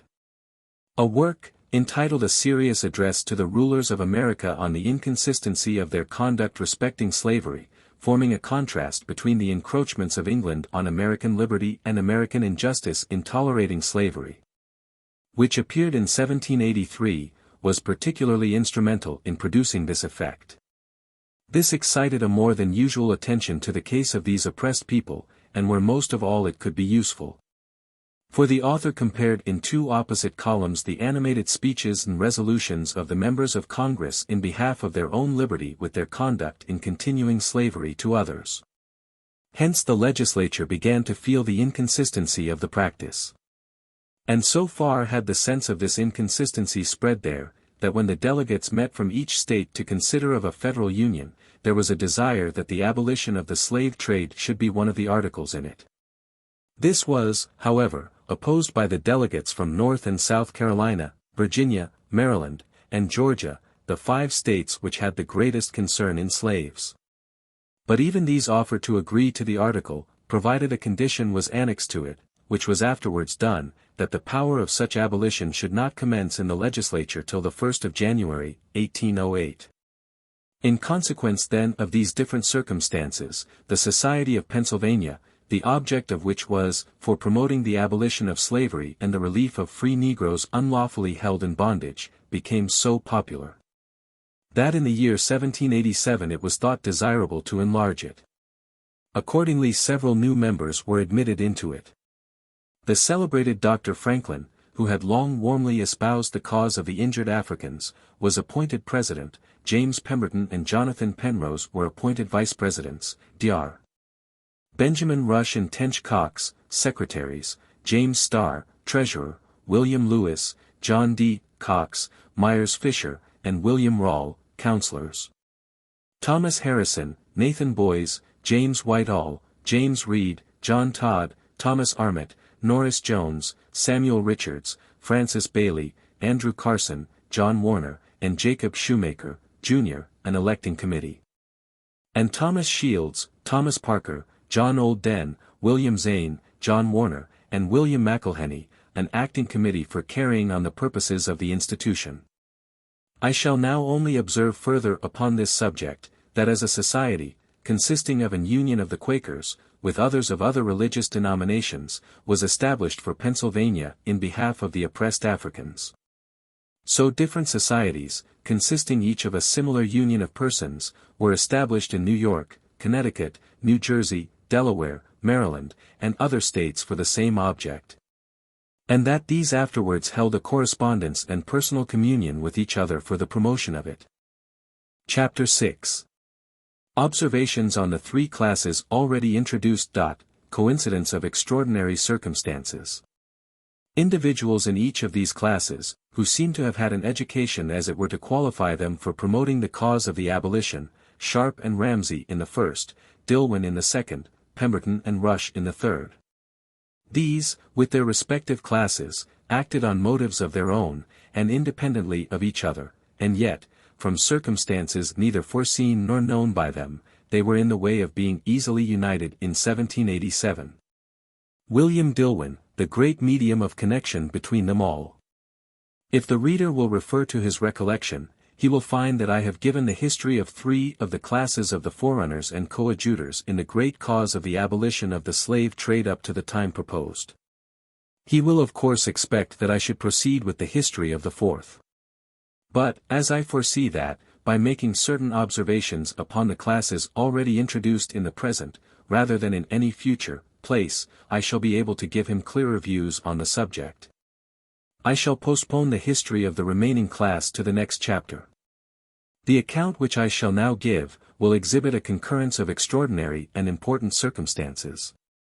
It will show, first, that in each of the three classes now introduced, there were individuals, in the year 1787, who had been educated as it were for the purpose of becoming peculiarly qualified to act together for the promotion of the abolition of the slave trade. It will show, secondly, that these, with their respective classes, acted upon their own principles, distinctly and independently of each other. And lastly, that by means of circumstances, which they themselves had neither foreseen nor contrived, a junction between them was rendered easily practicable, and that it was beginning to take place at the period assigned. The first class of forerunners and coadjutors consisted principally, as it has appeared, of persons in England of various descriptions. These, I may observe, had no communication with each other as to any plan for the abolition of the slave trade. There were two individuals, however, among them who were more conspicuous than the rest, namely, Granville Sharp, the first laborer, and Mr. Ramsay, the first controversial writer, in the cause. That Granville Sharp received an education as if to become qualified to unite with others, in the year 1787, for this important object, must have, appeared from the history of his labors, as detailed in several of the preceding pages. The same may be said of Mr. Ramsay, for it has already appeared that he lived in the island of St. Christopher, where he made his observations, and studied the laws, relative to the treatment of slaves, for 19 years. That Granville Sharp acted on grounds distinct from those in any of the other classes is certain. For he knew nothing at this time either of the Quakers in England or of those in America, any more than that they existed by name. Had it not been for the case of Jonathan Strong, he might never have attached himself to the cause. A similar account may be given of Mr. Ramsay, for, if it had not been for what he had seen in the island of St. Christopher, he had never embarked in it. It was from scenes, which he had witnessed there, that he began to feel on the subject. These feelings he communicated to others on his return to England, and these urged him into action. With respect to the second class, the reader will recollect that it consisted of the Quakers in England, first, of George Fox, then of the Quakers as a body. Then of individuals belonging to that body, who formed themselves into a committee, independently of it, for the promotion of the object in question. This committee, it may be remembered, consisted of 6 persons, of whom one was William Dillwyn. That William Dillwyn became fitted for the station, which he was afterwards to take, will be seen shortly.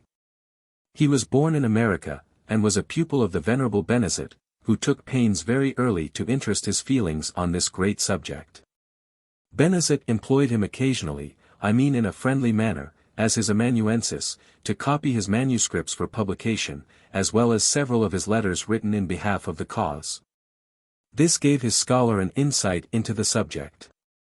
Who, living besides in the land where both the slave trade and slavery were established, obtained an additional knowledge of them, so as to be able to refute many of those objections, to which others, for want of local observation, could never have replied.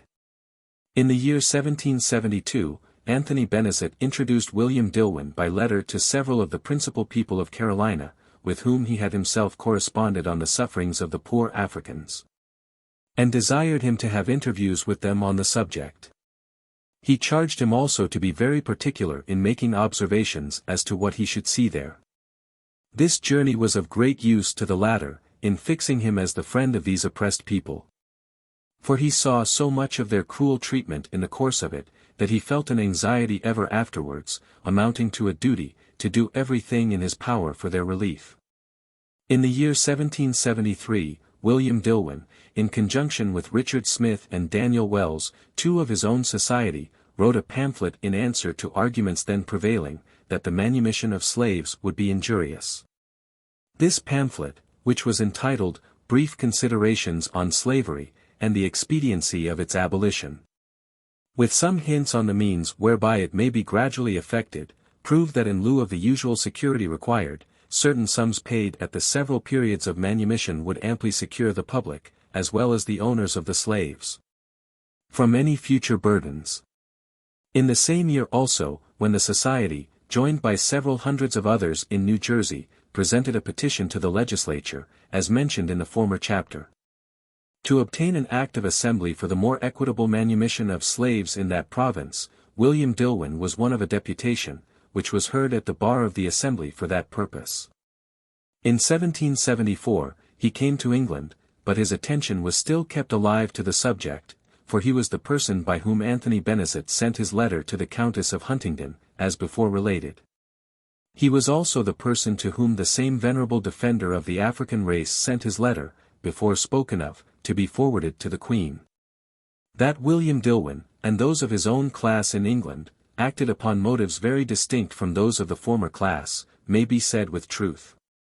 For they acted upon the constitutional principles of their own society, as incorporated into its discipline, which principles would always have incited them to the subversion of slavery, as far as they themselves were concerned, whether any other person had abolished it or not. To which it may be added, as a further proof of the originality of their motives, that the Quakers have had, ever since their institution as a religious body, but little intercourse with the world. The third class, to which I now come, consisted, as we have seen, first of the Quakers in America, and secondly, of an union of these with others on the same continent. The principal individuals concerned in this union were James Pemberton and Dr. Rush.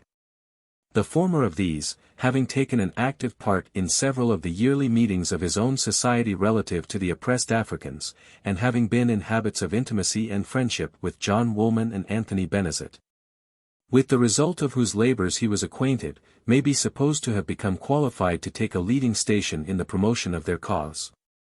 Dr. Rush also had shown himself, as has appeared, an able advocate, and had even sustained a controversy in their favor. That the 2 last mentioned acted also on motives of their own, or independently of those belonging to the other two classes, when they formed their association in Pennsylvania, will be obvious from these circumstances.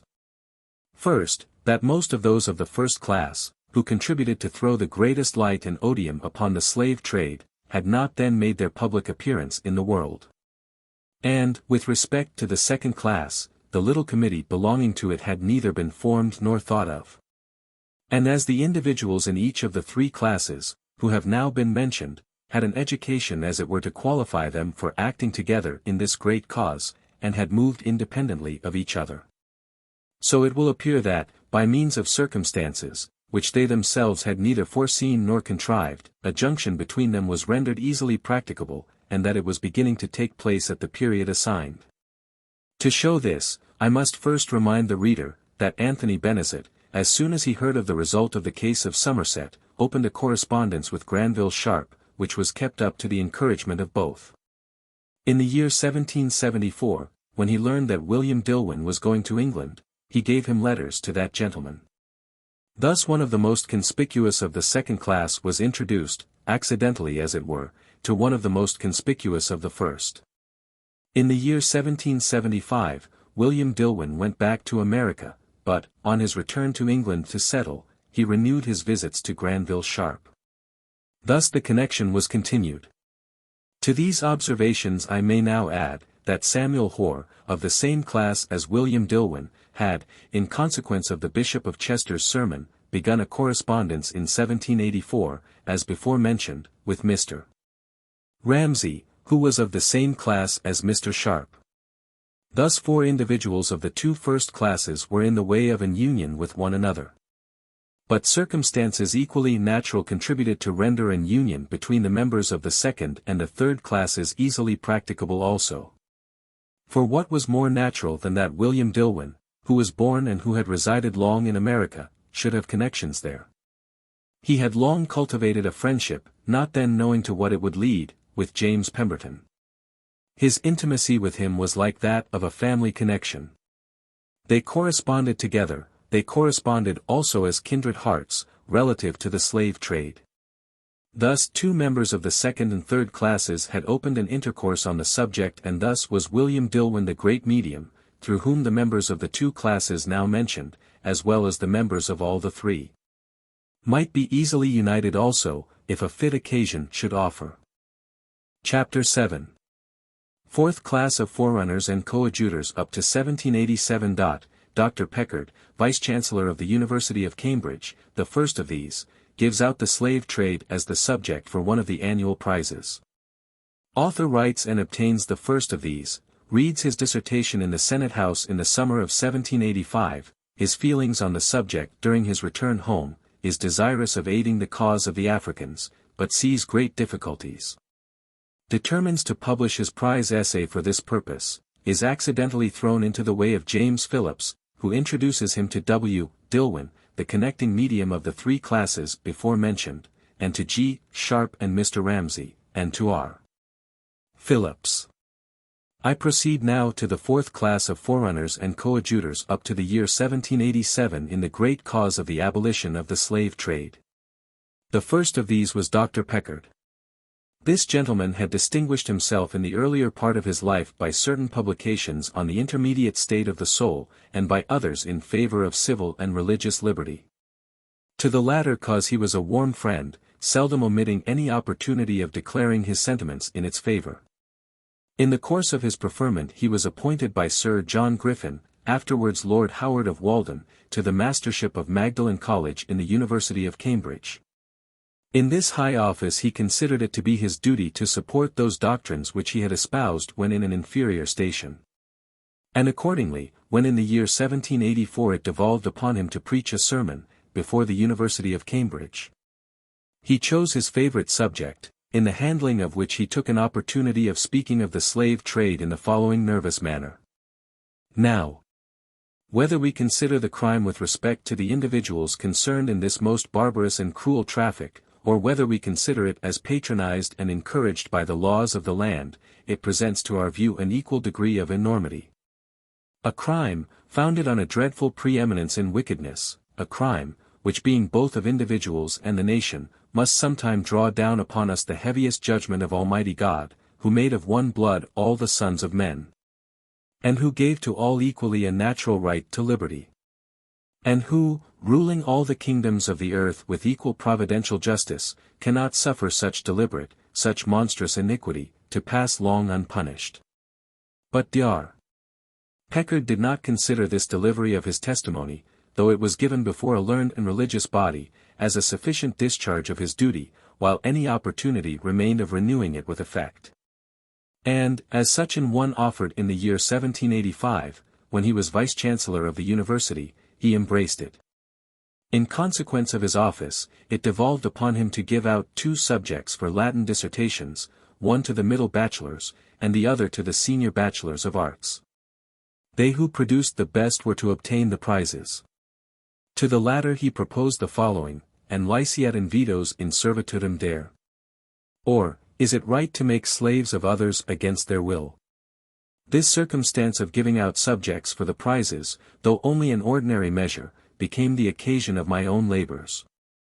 Or of the real honor which I feel in being able to consider myself as the next coadjutor of this class in the cause of the injured Africans. For it happened in this year that, being of the order of senior bachelors, I became qualified to write. I had gained a prize for the best Latin dissertation in the former year, and, therefore, it was expected that I should obtain one in the present. Or I should be considered as having lost my reputation both in the eyes of the university and of my own college. It had happened also, that I had been honored with the first of the prizes 21, in that year, and therefore it was expected again, that I should obtain the first on this occasion. The acquisition of the second, however honorable, would have been considered as a falling off, or as a loss of former fame. I felt myself, therefore, particularly called upon to maintain my post. And, with feelings of this kind, I began to prepare myself for the question. In studying the thesis, I conceived it to point directly to the African slave trade, and more particularly as I knew that Dr. Packard, in the sermon which I have mentioned, had pronounced so warmly against it. At any rate, I determined to give it this construction. But, alas! I was wholly ignorant of this subject. And, what was unfortunate, a few weeks only were allowed for the composition. I was determined, however, to make the best use of my time. I got access to the manuscript papers of a deceased friend, who had been in the trade. I was acquainted also with several officers who had been in the West Indies, and from these I gained something. But I still felt myself at a loss for materials, and I did not know where to get them. When going by accident into a friend's house, I took up a newspaper then lying on his table. One of the articles which attracted my notice, was an advertisement of Anthony Benezet's historical account of Guinea. I soon left my friend in his paper, and, to lose no time, hastened to London to buy it. In this precious book I found almost all I wanted. I obtained, by means of it, a knowledge of, and access to, the great authorities of Adonson, Moore, Barbot, Smith, Bosman, and others. It was of great consequence to know what these persons had said upon this subject. For, having been themselves either long resident in Africa, or very frequently there, their knowledge of it could not be questioned. Having been concerned also in the trade, it was not likely that they would criminate themselves more than they could avoid. Writing too at a time when the abolition was not even thought of, they could not have been biased with any view to that event. And, lastly, having been dead many years, they could not have been influenced, as living evidences may be supposed to have been, either to conceal or exaggerate, as their own interest might lead them. Either by being concerned in the continuance of the trade, or by supporting the opinions of those of their patrons in power, who were on the different sides of this question. Furnished then in this manner, I began my work. But no person can tell the severe trial which the writing of it proved to me. I had expected pleasure from the invention of the arguments, from the arrangement of them, from the putting of them together, and from the thought in the interim that I was engaged in an innocent contest for literary honor. But, all my pleasure was damped by the facts which were now continually before me. It was but one gloomy subject from morning to night. In the daytime I was uneasy. In the night I had little rest. I sometimes never closed my eyelids for grief. It became now not so much a trial for academical reputation, as for the production of a work, which might be useful to injured Africa. And keeping this idea in my mind ever after the perusal of Benezet, I always slept with a candle in my room, that I might rise out of my bed and put down such thoughts as might occur to me in the night, if I judged them valuable. Conceiving that no arguments of any moment should be lost in so great a cause. Having at length finished this painful task, I sent my essay to the Vice-Chancellor, and soon afterwards found myself honored as before with the first prize. As it is usual to read these essays publicly in the Senate House soon after the prize is adjudged, I was called to Cambridge for this purpose.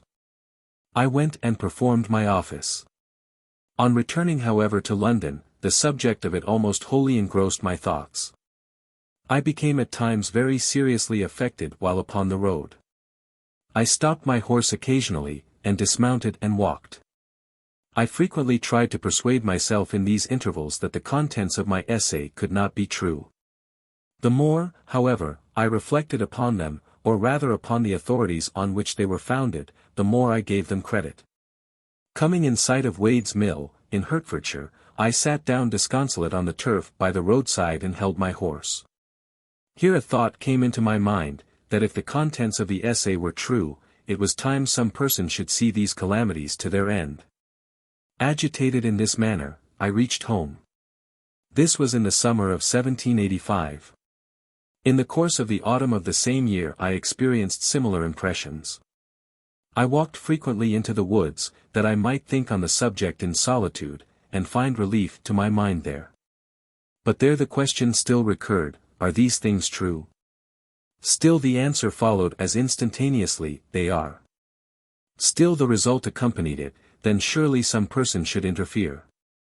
I then began to envy those who had seats in Parliament, and who had great riches, and widely extended connections, which would enable them to take up this cause. Finding scarcely anyone at that time who thought of it, I was turned frequently to myself. But here many difficulties arose. It struck me, among others, that a young man of only 24 years of age could not have that solid judgment or knowledge of men, manners, and things, which were requisite to qualify him to undertake a task of such magnitude and importance. And with whom was I to unite? I believed also, that it looked so much like one of the feigned labors of Hercules, that my understanding would be suspected if I proposed it. On ruminating, however, on the subject, I found one thing at least practicable, and that this also was in my power. I could translate my Latin dissertation. I could enlarge it usefully. I could see how the public received it, or how far they were likely to favor any serious measures, which should have a tendency to produce the abolition of the slave trade. Upon this then I determined. And in the middle of the month of November 1785, I began my work. By the middle of January, I had finished half of it, though I had made considerable additions. I now thought of engaging with some bookseller to print it when finished. For this purpose I called upon Mr. Cadell, in the Strand, and consulted him about it. He said that as the original essay had been honored by the University of Cambridge with the first prize, this circumstance would ensure it a respectable circulation among persons of taste. I own I was not much pleased with his opinion. I wished the essay to find its way among useful people, and among such as would act and think with me. Accordingly I left Mr. Cadell, after having thanked him for his civility, and determined, as I thought I had time sufficient before dinner, to call upon a friend in the city. In going past the Royal Exchange, Mr. Joseph Hancock, one of the religious society of the Quakers, and with whose family my own had been long united in friendship, suddenly met me. He first accosted me by saying that I was the person whom he was wishing to see. He then asked me why I had not published my prize essay. I asked him in return what had made him think of that subject in particular. He replied that his own society had long taken it up as a religious body, and individuals among them were wishing to find me out. I asked him who. He answered, James Phillips, a bookseller, in George Yard, Lombard Street, and William Dilwyn, of Walthamstow, and others. Having but little time to spare, I desired him to introduce me to one of them. In a few minutes he took me to James Phillips, who was then the only one of them in town, by whose conversation I was so much interested and encouraged, that without any further hesitation I offered him the publication of my work. This accidental introduction of me to James Phillips was, I found afterwards, a most happy circumstance for the promotion of the cause which I had then so deeply at heart, as it led me to the knowledge of several of those who became afterwards material coadjutors in it. It was also of great importance to me with respect to the work itself, for he possessed an acute penetration, a solid judgment, and a literary knowledge, which he proved by the many alterations and additions he proposed, and which I believe I uniformly adopted, after mature consideration, from a sense of their real value. It was advantageous to me also, inasmuch as it led me to his friendship, which was never interrupted but by his death. On my second visit to James Phillips, at which time I brought him about half my manuscript for the press, I desired him to introduce me to William Dillwyn, as he also had mentioned him to me on my first visit, and as I had not seen Mr. Hancock since. Matters were accordingly arranged, and a day appointed before I left him. On this day I had my first interview with my new friend. 2 or 3 others of his own religious society were present, but who they were, I do not now recollect.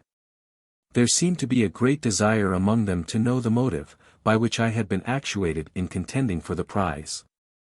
I told them frankly that I had no motive but that which other young men in the university had on such occasions, namely, the wish of being distinguished, or of obtaining literary honor.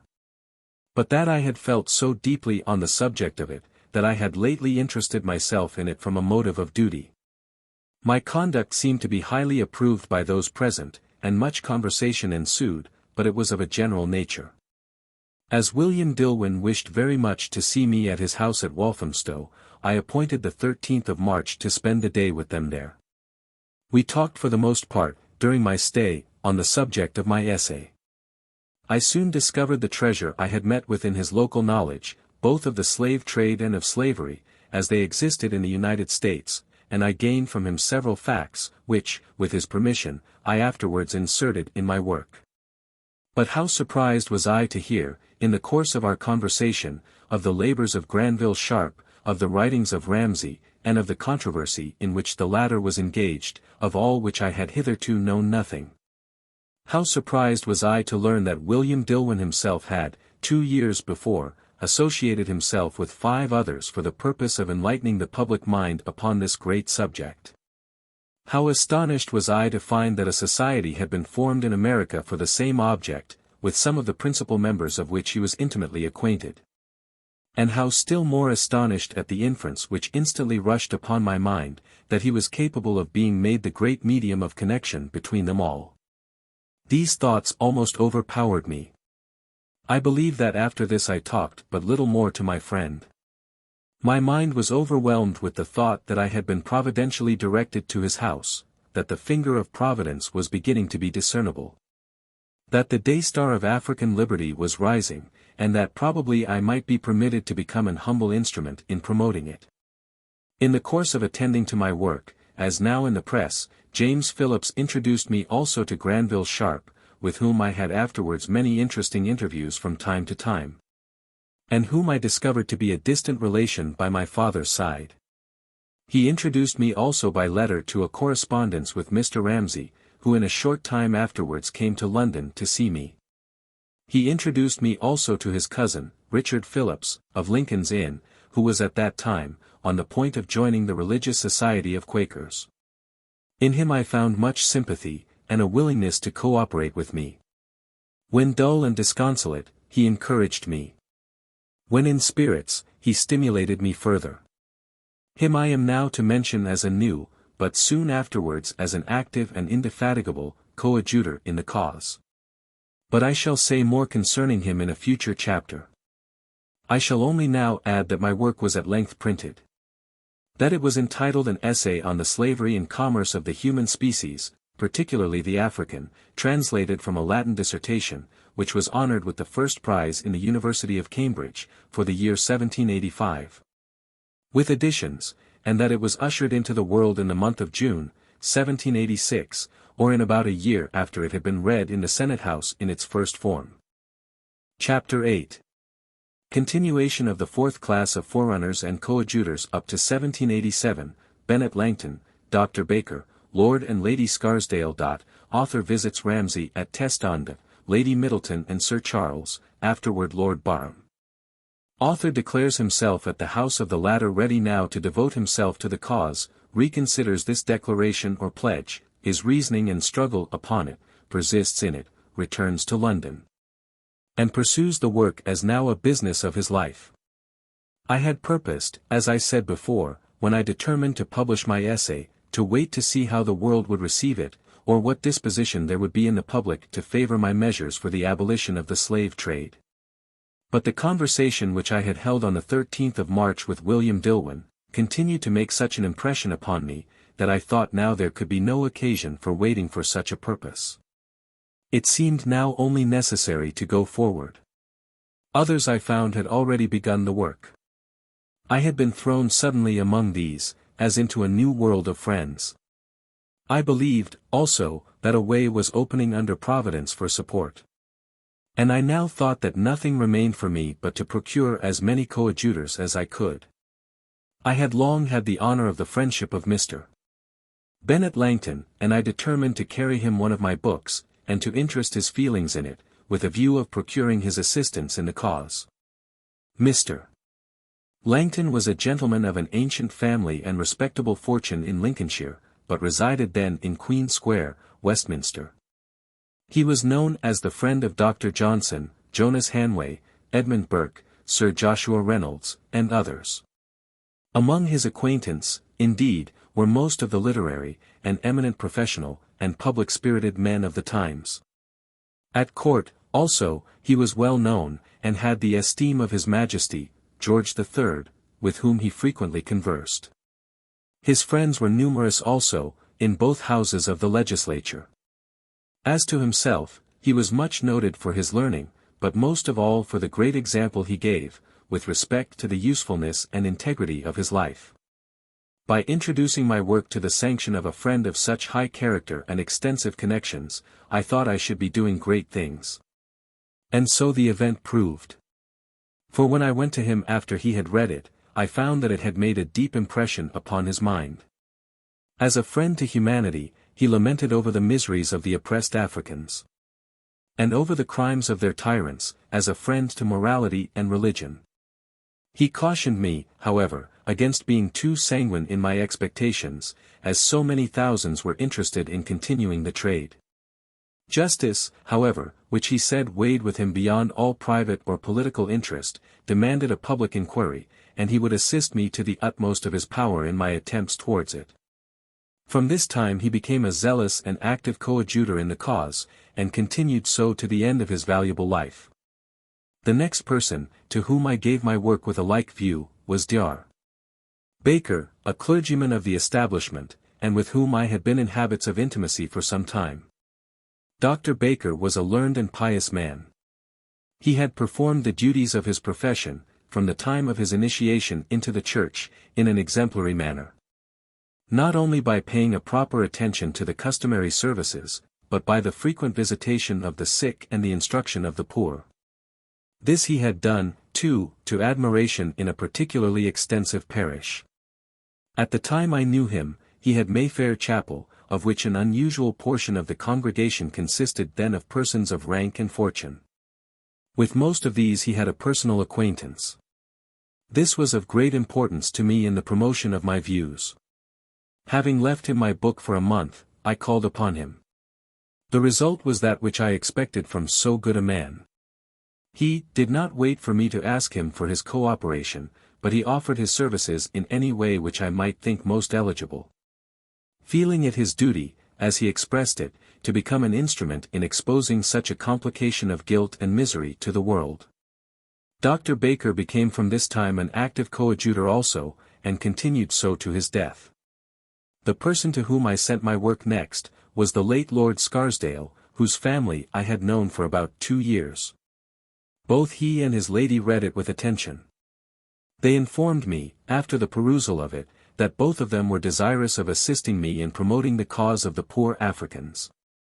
Lady Scarsdale lamented that she might possibly offend near and dear connections, who had interests in the West Indies, by so doing. But that, conscious of no intention to offend these, and considering the duties of religion to be the first to be attended to, she should be pleased to become useful in so good a cause. Lord Scarsdale also assured me, that, if the subject should ever come before the House of Lords, it should have his constant support. While attempting to make friends in this manner, I received a letter from Mr. Ramsay, with an invitation to spend a month at his house at Teston, near Maidstone, in Kent. This I accepted, that I might communicate to him the progress I had made, that I might gain more knowledge from him on the subject, and that I might acquire new strength and encouragement to proceed. On hearing my account of my proceedings, which I detailed to him on the first evening of our meeting, he seemed almost overpowered with joy. He said he had been long of opinion that the release of the Africans from the scourges of this cruel trade was within the determined views of Providence, and that by turning the public attention to their misery, we should be the instruments of beginning the good work. He then informed me how long he himself had had their cause at heart, that communicating his feelings to Sir Charles Middleton, afterwards Lord Barham, and his lady, the latter had urged him to undertake a work in their behalf. That her importunities were great respecting it, and that he had on this account, and in obedience also to his own feelings, as has been before mentioned, begun it. But that, foreseeing the censure and abuse which such a subject, treated in any possible manner, must bring upon the author, he had laid it aside for some time. He had, however, resumed it at the solicitation of Dr. Porteus, then Bishop of Chester. After which, in the year 1784, it made its appearance in the world. I was delighted with this account on the first evening of my arrival. But more particularly, as I collected from it that I might expect in the Bishop of Chester and Sir Charles Middleton 2 new friends to the cause. This expectation was afterwards fully realized, as the reader will see in its proper place. But I was still more delighted, when I was informed that Sir Charles and Lady Middleton, with Mrs. Bovary, lived at Teston Hall, in a park which was but a few yards from the house in which I then was. In the morning I desired an introduction to them, which accordingly took place, and I found myself much encouraged and supported by this visit. It is not necessary, nor indeed is there room, to detail my employments in this village, or the lonely walks I took there, or the meditations of my mind at such seasons. I will therefore come at once to a particular occurrence.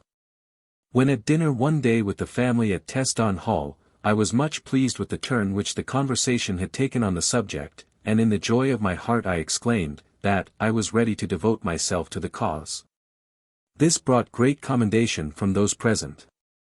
And Sir Charles Middleton added, that if I wanted any information in the course of my future inquiries relative to Africa, which he could procure me as Comptroller of the Navy, such as extracts from the journals of the ships of war to that continent, or from other papers, I should have free access to his office. This offer I received with thankfulness, and it operated as a new encouragement to me to proceed. The next morning, when I awoke, one of the first things that struck me was, that I had given a pledge to the company the day before that I would devote myself to the cause of the oppressed Africans. I became a little uneasy at this.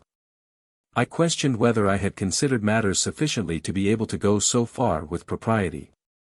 I determined therefore to give the subject a full consideration, and accordingly I walked to the place of my usual meditations, the woods. Having now reached a place of solitude, I began to balance everything on both sides of the question. I considered first, that I had not yet obtained information sufficient on the subject to qualify me for the undertaking of such a work. But I reflected, on the other hand, that Sir Charles Middleton had just opened to me a new source of knowledge, that I should be backed by the local information of Dillwyn and Ramsay, and that surely, by taking pains, I could acquire more. I then considered that I had not yet a sufficient number of friends to support me. This occasioned me to review them. I had now Sir Charles Middleton, who was in the House of Commons. I was sure of Dr. Porteus, who was in the House of Lords. I could count upon Lord Scarsdale, who was a peer also. I had secured Mr. Langton, who had a most extensive acquaintance with members of both houses of the legislature. I had also secured Dr. Baker, who had similar connections. I could depend upon Granville Sharp, James Phillips, Richard Phillips, Ramsay, Dillwyn, and the little committee to which he belonged, as well as the whole society of the Quakers. I thought, therefore, upon the whole, that, considering the short time I had been at work, I was well off with respect to support. I believed, also, that there were still several of my own acquaintance whom I could interest in the question, and I did not doubt that, by exerting myself diligently, persons, who were then strangers to me, would be raised up in time. I considered next, that it was impossible for a great cause like this to be forwarded without large pecuniary funds. I questioned whether some £1,000 would not be necessary, and from whence was such a sum to come. In answer to this, I persuaded myself that generous people would be found who would unite with me in contributing their mite towards the undertaking, and I seemed confident that, as the Quakers had taken up the cause as a religious body, they would not be behindhand in supporting it. I considered lastly, that if I took up the question, I must devote myself wholly to it. I was sensible that a little labor now and then would be inadequate to the purpose, or that, where the interests of so many thousand persons were likely to be affected, constant exertion would be necessary. I felt certain that if ever the matter were to be taken up, there could be no hope of success, except it should be taken up by someone who would make it an object or business of his life. I thought too that a man's life might not be more than adequate to the accomplishment of the end. But I knew of no one who could devote such a portion of time to it. Sir Charles Middleton, though he was so warm and zealous, was greatly occupied in the discharge of his office. Mr. Langton spent a great portion of his time in the education of his children. Dr. Baker had a great deal to do in the performance of his parochial duty. The Quakers were almost all of them in trade. I could look therefore to no person but myself, and the question was, whether I was prepared to make the sacrifice. In favor of the undertaking, I urged to myself, that never was any cause, which had been taken up by man in any country or in any age, so great and important, that never was there one in which so much misery was heard to cry for redress. That never was there one in which so much good could be done, never one in which the duty of Christian charity could be so extensively exercised, never one more worthy of the devotion of a whole life towards it. And that, if a man thought properly, he ought to rejoice to have been called into existence, if he were only permitted to become an instrument in forwarding it in any part of its progress. Against these sentiments, on the other hand, I had to urge, that I had been designed for the Church, that I had already advanced as far as deacon's orders in it. That my prospects there on account of my connections were then brilliant, that, by appearing to desert my profession, my family would be dissatisfied, if not unhappy. These thoughts pressed upon me, and rendered the conflict difficult. But the sacrifice of my prospects staggered me, I own, the most. When the other objections, which I have related, occurred to me, my enthusiasm instantly, like a flash of lightning, consumed them, but this stuck to me, and troubled me. I had ambition. I had a thirst after worldly interest and honors, and I could not extinguish it at once. I was more than 2 hours in solitude under this painful conflict. At length I yielded, not because I saw any reasonable prospect of success in my new undertaking, for all cool-headed and cool-hearted men would have pronounced against it, but in obedience, I believe, to a higher power. And I can say, that both on the moment of this resolution, and for some time afterwards, I had more sublime and happy feelings than at any former period of my life. Having now made up my mind on the subject, I informed Mr. Ramsay, that in a few days I should be leaving Teston, that I might begin my labors, according to the pledge I had given him. Chapter 9. Continuation of the fourth class of forerunners and coadjutors up to 1787. Author resolves upon the distribution of his book. Mr. Sheldon, Sir Herbert Mackworth, Lord Newhaven, Lord Balgony, afterwards Laven, Lord Hawke. Bishop Porteous. Author visits African vessels in the Thames, and various persons, for further information. Visits also members of Parliament, Sir Richard Hill, Mr. Powys, late Lord Lilford, Mr. Wilberforce and others. Conduct of the latter on this occasion. On my return to London, I called upon William Dillwyn, to inform him of the resolution I had made at Teston, and found him at his town lodgings in the Poultry.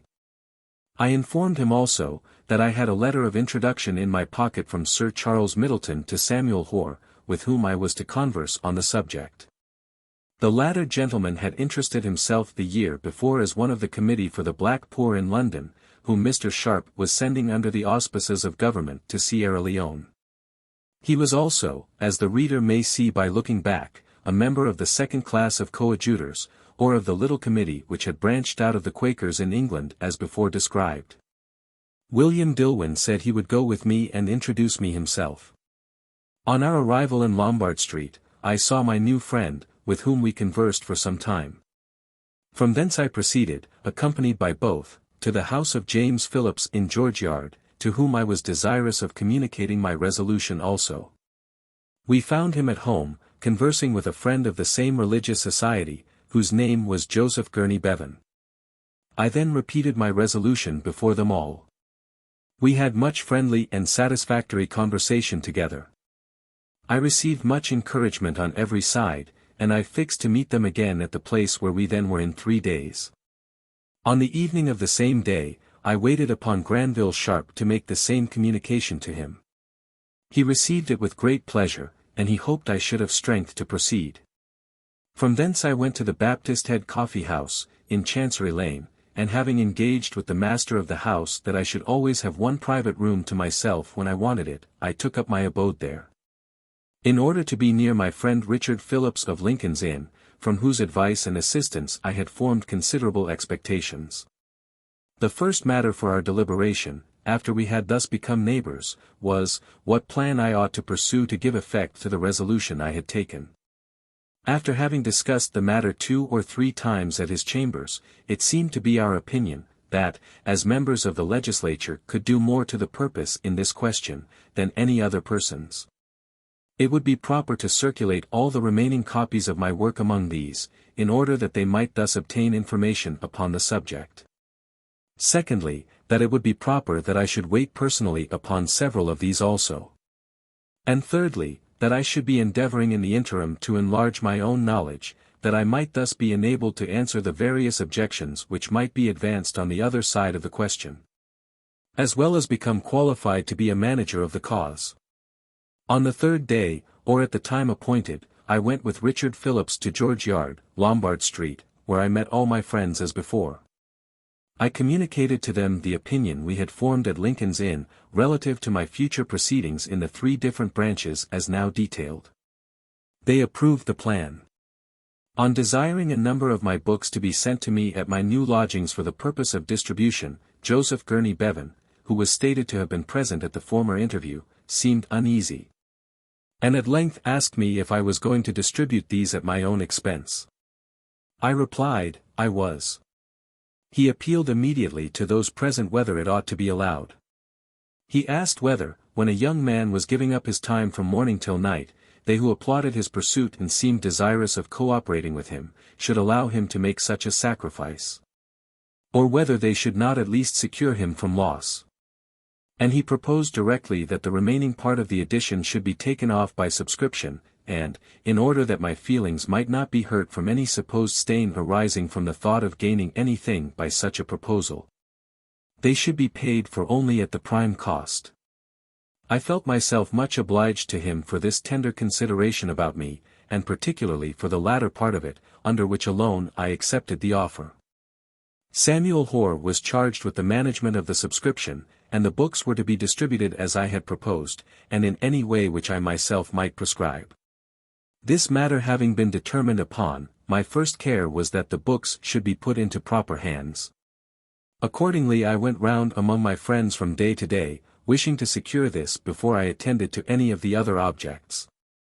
In this I was much assisted by my friend Richard Phillips. Mr. Langton began the distribution of them. He made a point either of writing to or of calling upon those to whom he sent them. Dr. Baker took the charge of several for the same purpose. Lord and Lady Scarsdale of others, Sir Charles and Lady Middleton of others. Mr. Sheldon, at the request of Richard Phillips, introduced me by letter to several members of Parliament, to whom I wished to deliver them myself. Sir Herbert Mackworth, when spoken to by the latter, offered his services also. He seemed to be particularly interested in the cause. He went about to many of his friends in the House of Commons, and this from day to day, to procure their favour towards it. Lord Newhaven was applied to, and distributed some. Lord Balgony took a similar charge. The late Lord Hawke, who told me that he had long felt for the sufferings of the injured Africans, desired to be permitted to take his share of the distribution among members of the House of Lords, and Dr. Porteus, now Bishop of London, became another coadjutor in the same work. This distribution of my books having been consigned to proper hands, I began to qualify myself, by obtaining further knowledge, for the management of this great cause. As I had obtained the principal part of it from reading, I thought I ought now to see what could be seen, and to know from living persons what could be known on the subject. With respect to the first of these points, the River Thames presented itself as at hand. Ships were going occasionally from the port of London to Africa, and why could I not get on board them and examine for myself? After diligent inquiry, I heard of one which had just arrived. I found her to be a little wood vessel, called the Lively, Captain Williamson, or one which traded to Africa in the natural productions of the country, such as ivory, beeswax, Malagueta pepper, palm oil, and dye woods. I obtained specimens of some of these, so that I now became possessed of some of those things of which I had only read before. On conversing with the mate, he showed me 1 or 2 pieces of the cloth made by the natives, and from their own cotton. I prevailed upon him to sell me a piece of each. Here new feelings arose, and particularly when I considered that persons of so much apparent ingenuity, and capable of such beautiful work as the Africans, should be made slaves, and reduced to a level with the brute creation. My reflections here on the better use which might be made of Africa by the substitution of another trade, and on the better use which might be made of her inhabitants, served greatly to animate and to sustain me amidst the labour of my pursuits. The next vessel I boarded was the Fly, Captain Colley. Here I found myself for the first time on the deck of a slave vessel. The sight of the rooms below and of the gratings above, and of the barricado across the deck, and the explanation of the uses of all these, filled me both with melancholy and horror.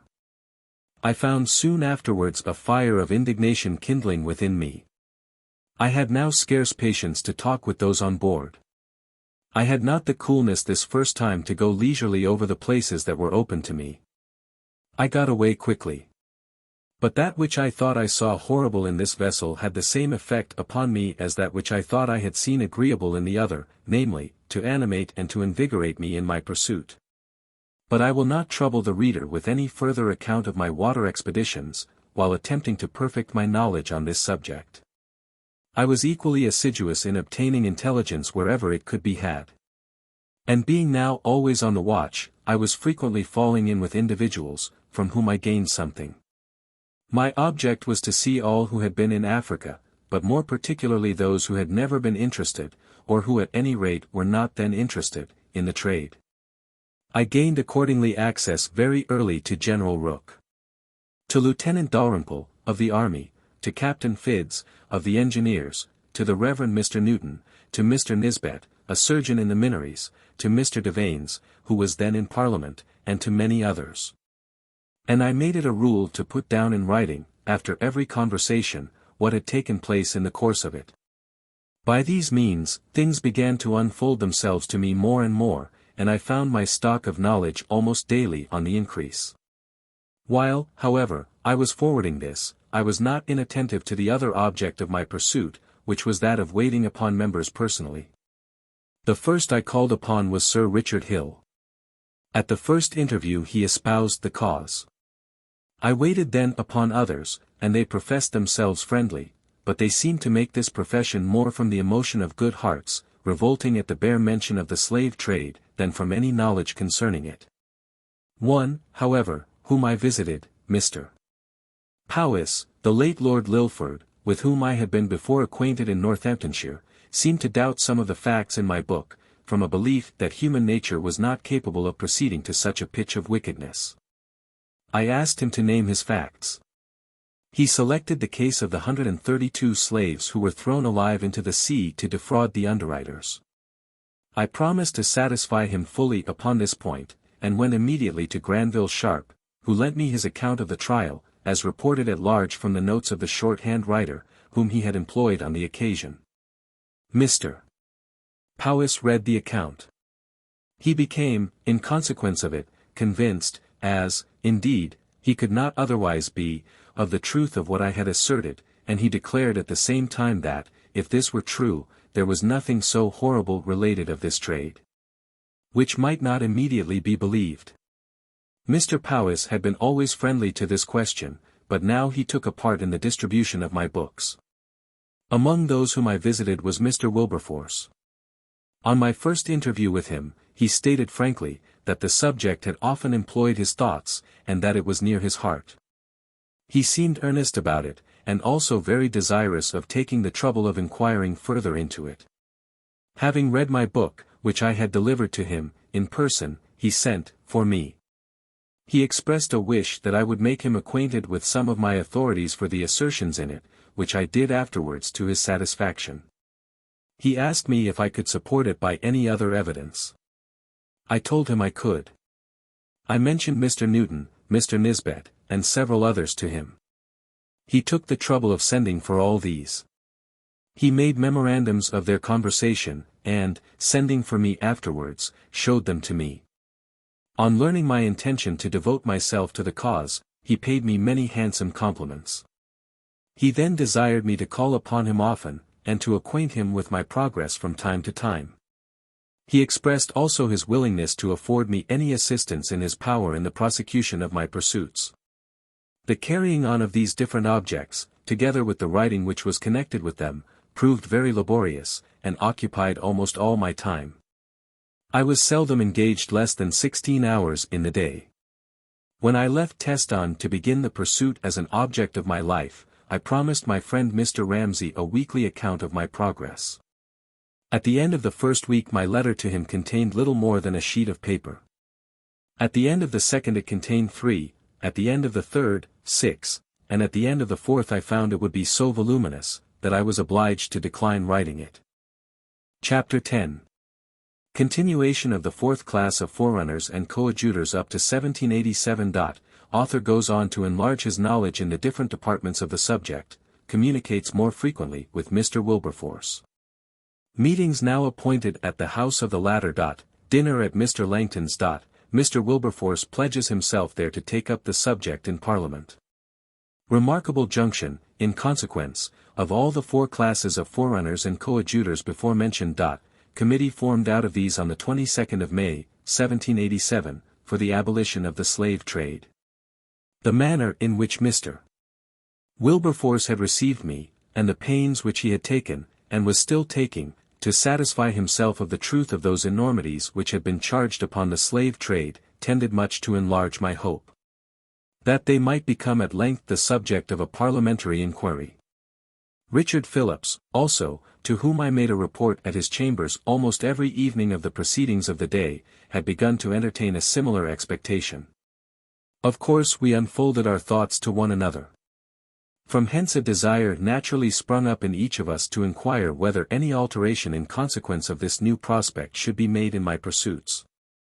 On deliberating upon this point, it seemed proper to both of us that the distribution of the books should be continued, that I should still proceed in enlarging my own knowledge, and that I should still wait upon members of the legislature, but with this difference, that I should never lose sight of Mr. Wilberforce, but, on the other hand, that I should rather omit visiting some others than paying a proper attention to him.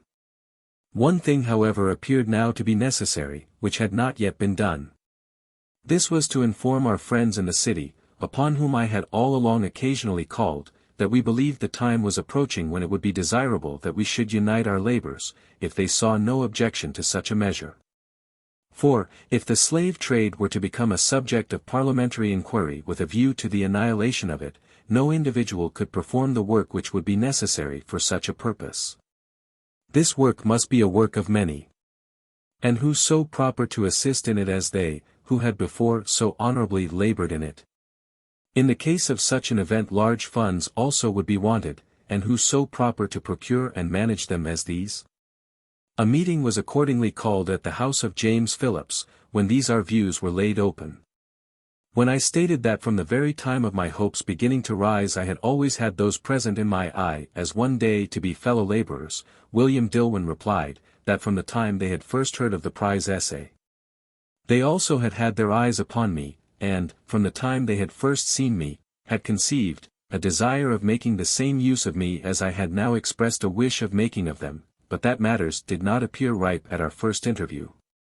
Our proposal, however, was approved, and an assurance was given, that an union should take place as soon as it was judged to be seasonable.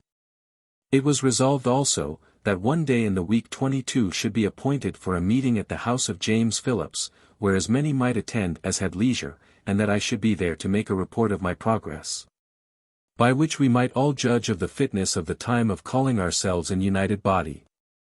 Pleased now with the thought that matters were put into such a train, I returned to my former objects. It is not necessary to say anything more of the first of these objects, which was that of the further distribution of my book, than that it was continued, and chiefly by the same hands. With respect to the enlargement of my knowledge, it was promoted likewise. I now gained access to the Custom House in London, where I picked up much valuable information for my purpose.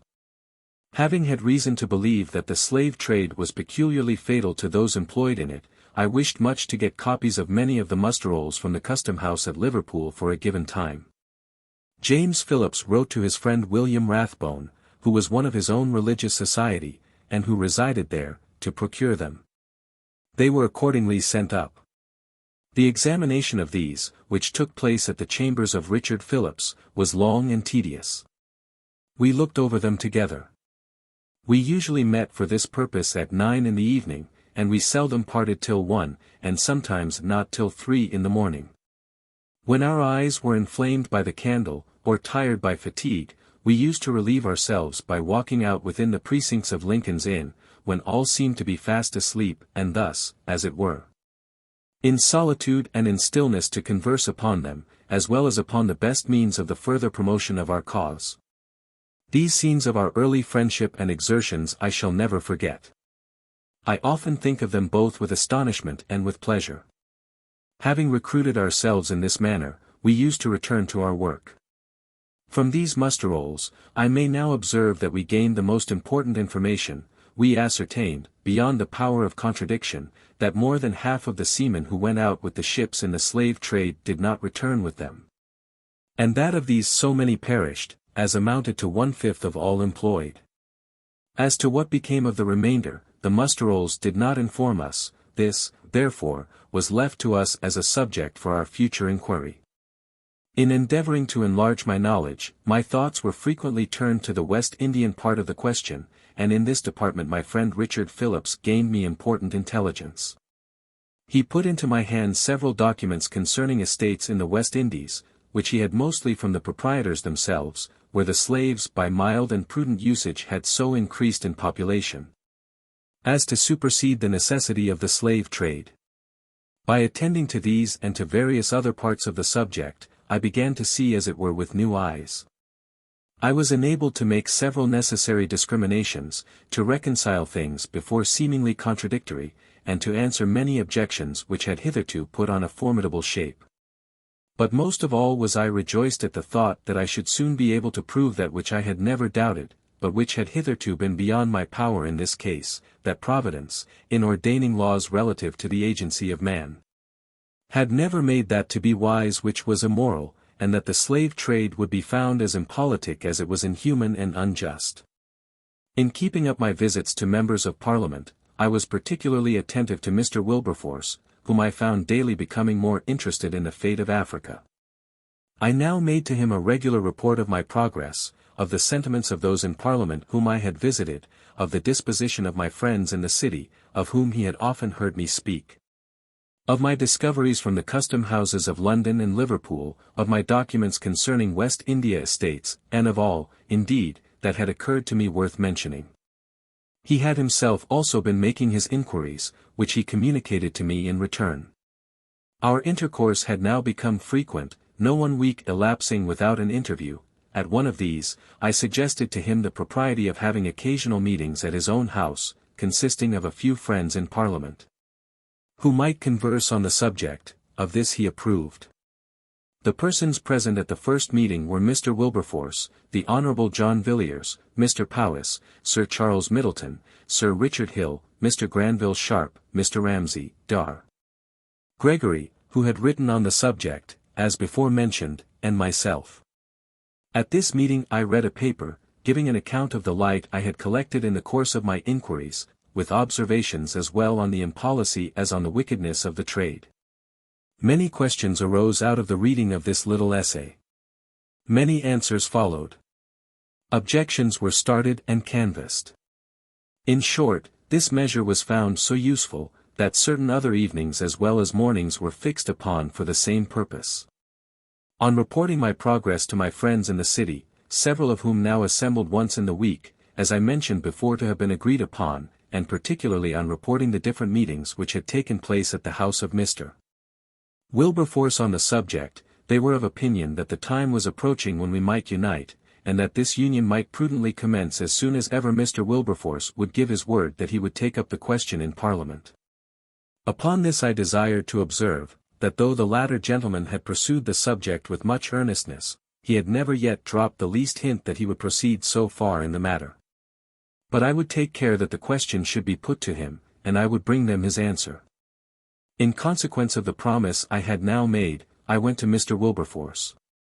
But when I saw him, I seemed unable to inform him of the object of my visit. Whether this inability arose from any sudden fear that his answer might not be favorable, or from a fear that I might possibly involve him in a long and arduous contest upon this subject, or whether it arose from an awful sense of the importance of the mission, as it related to the happiness of hundreds of thousands then alive, and of millions then unborn, I cannot say. But I had a feeling within me for which I could not account, and which seemed to hinder me from proceeding, and I actually went away without informing him of my errand. In this situation I began to consider what to do, when I thought I would call upon Mr. Langton, tell him what had happened, and ask his advice. I found him at home. We consulted together. The result was, that he was to invite Mr. Wilberforce and some others to meet me at a dinner at his own house in 2 or 3 days, when he said he had no doubt of being able to procure an answer, by some means or other, to the question which I wished to have resolved. On receiving a card from Mr. Langton, I went to dine with him. I found the party consist of Sir Charles Middleton, Mr. Wilberforce, Mr. Hawkins Brown, Mr. Wyndham, Sir Joshua Reynolds, and Mr. Boswell. The latter was then known as the friend of Dr. Johnson, and afterwards as the writer of his tour to the Hebrides. After dinner the subject of the slave trade was purposely introduced. Many questions were put to me, and I dilated upon each in my answers, that I might inform and interest those present as much as I could. They seemed to be greatly impressed with my account of the loss of seamen in the trade, and with the little samples of African cloth which I had procured for their inspection. Sir Joshua Reynolds gave his unqualified approbation of the abolition of this cruel traffic. Mr. Hawkins Brown joined heartily with him in sentiment. He spoke with much feeling upon it, and pronounced it to be barbarous, and contrary to every principle of morality and religion. Mr. Boswell, after saying the planters would urge that the Africans were made happier by being carried from their own country to the West Indies, observed, "Be it so. But we have no right to make people happy against their will." Mr.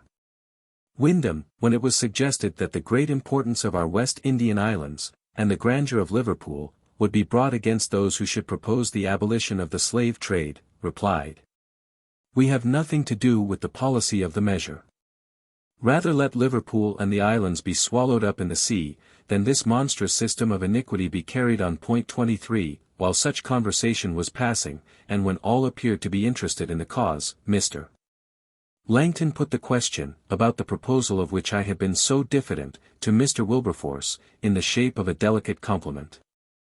The latter replied, that he had no objection to bring forward the measure in Parliament when he was better prepared for it, and provided no person more proper could be found. Upon this, Mr. Hawkins Brown and Mr. Wyndham both said they would support him there. Before I left the company, I took Mr. Wilberforce aside, and asked him if I might mention this his resolution to those of my friends in the city, of whom he had often heard me speak, as desirous of aiding him by becoming a committee for the purpose. He replied, I might. I then asked Mr.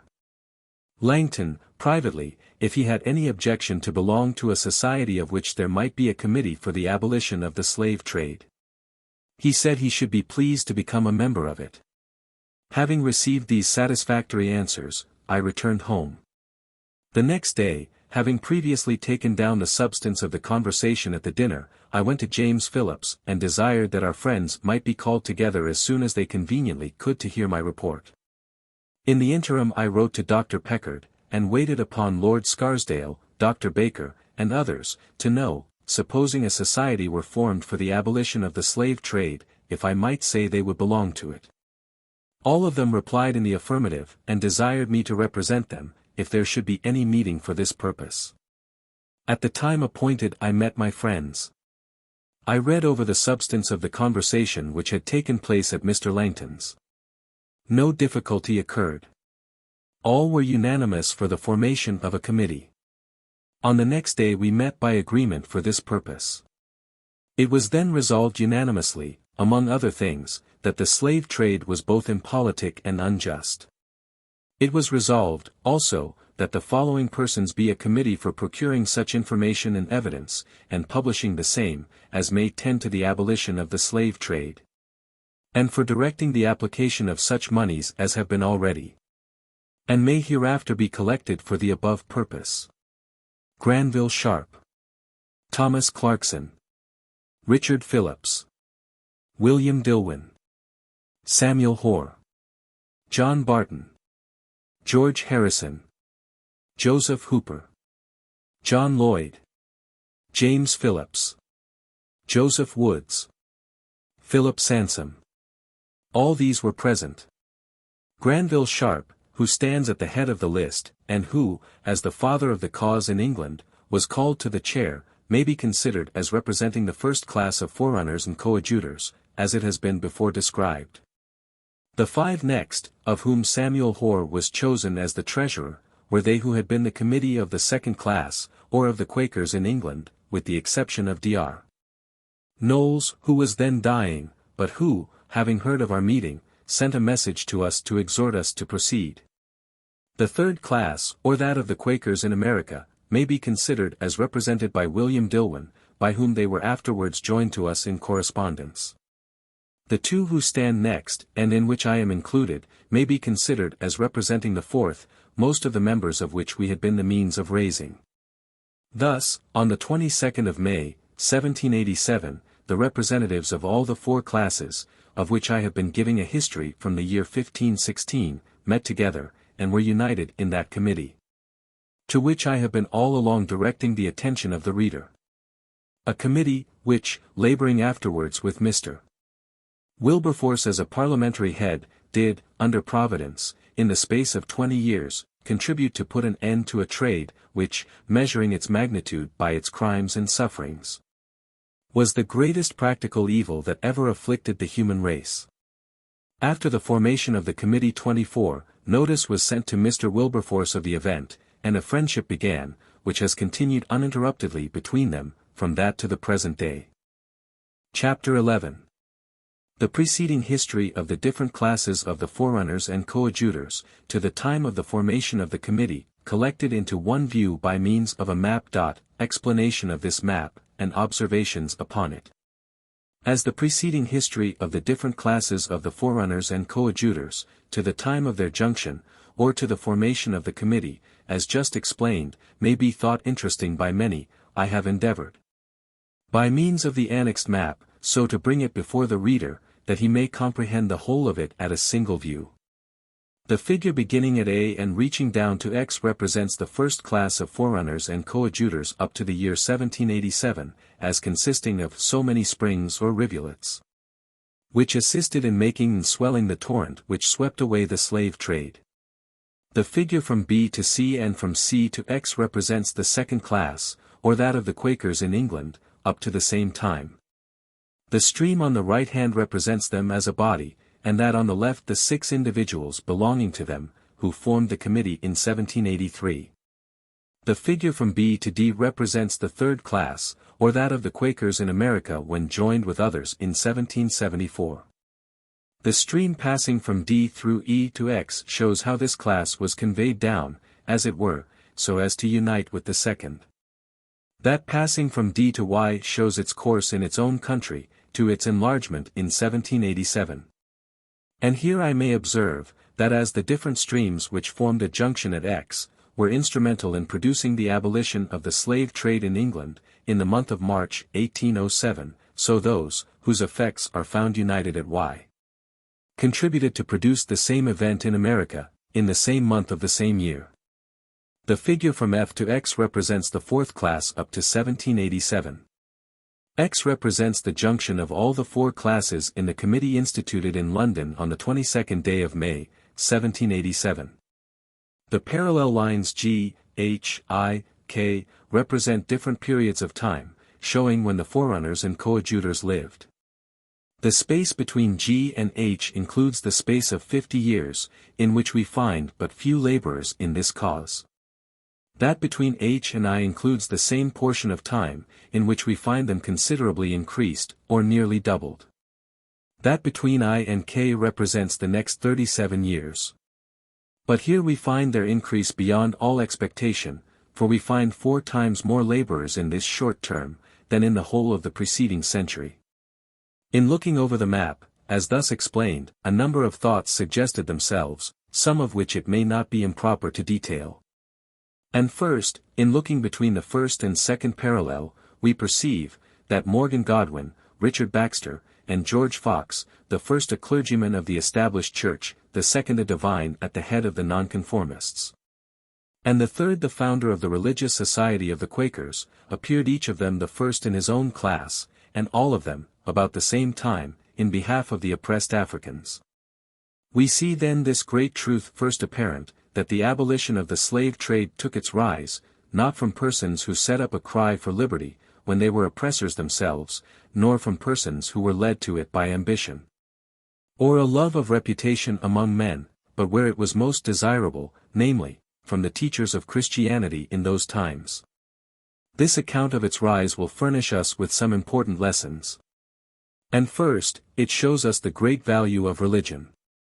We see, when moral disorders become known, that the virtuous are they who rise up for the removal of them. Thus Providence seems to have appointed those who devote themselves most to his service, to the honorable office of becoming so many agents, under his influence, for the correction of the evils of life.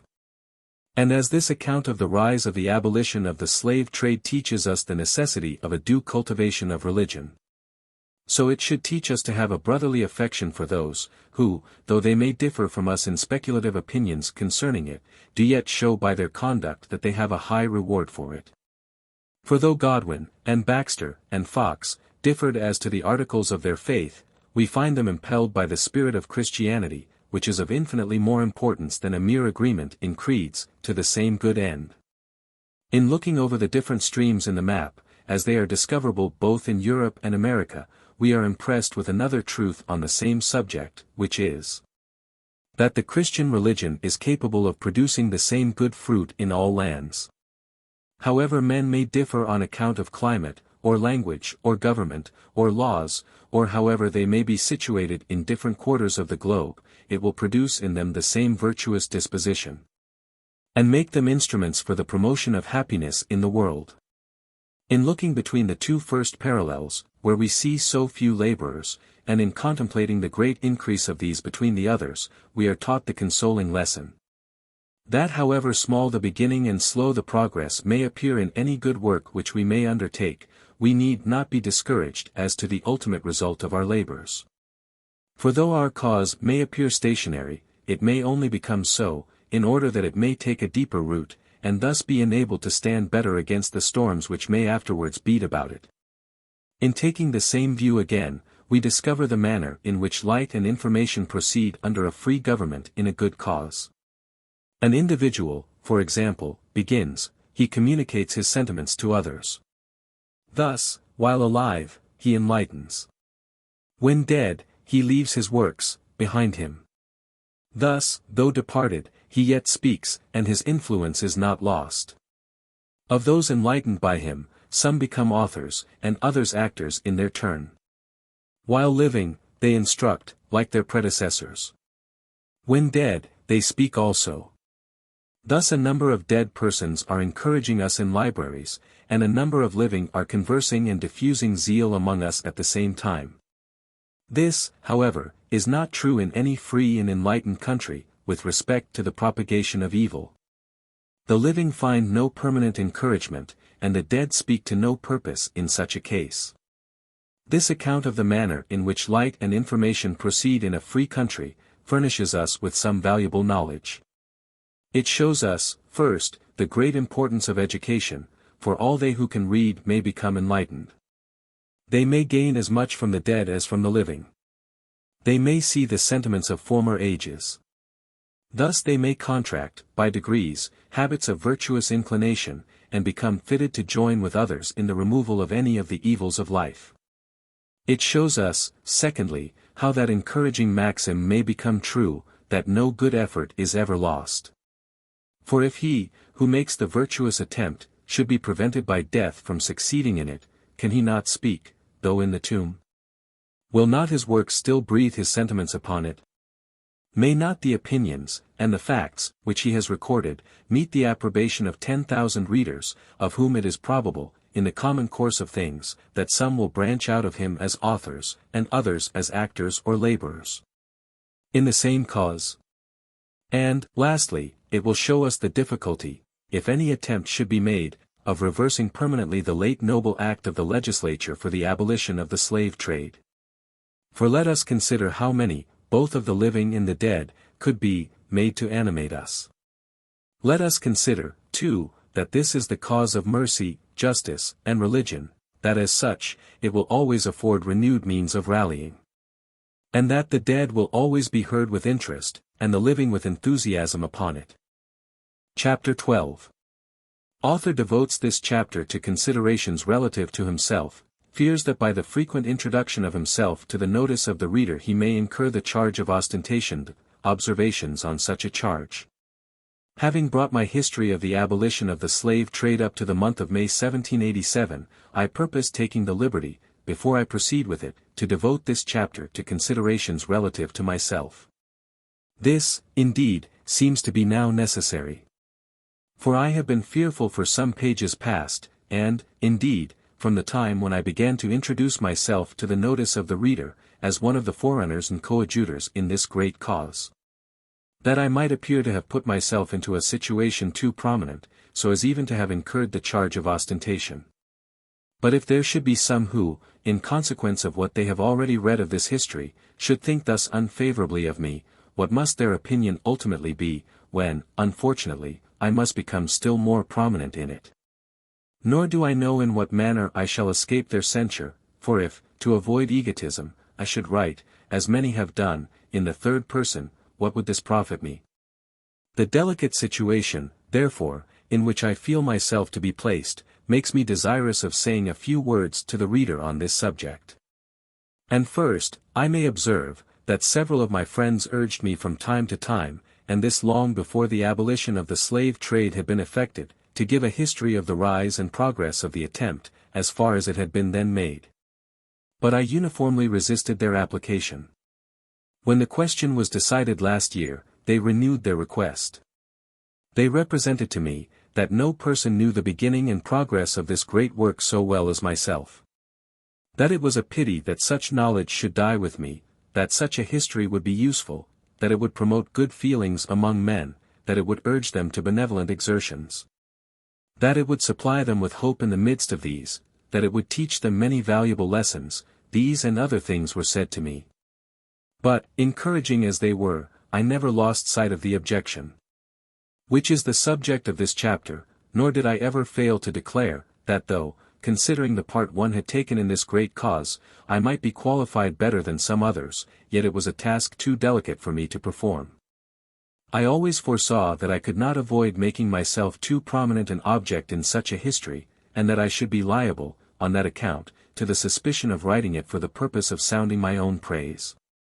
With this objection my friends were not satisfied. They answered, that I might treat the history of the abolition of the slave trade as a species of biography, or as the history of a part of my own life, that people, who had much less weighty matters to communicate, wrote their own histories. And that no one charged them with vanity for so doing. I own I was not convinced by this answer.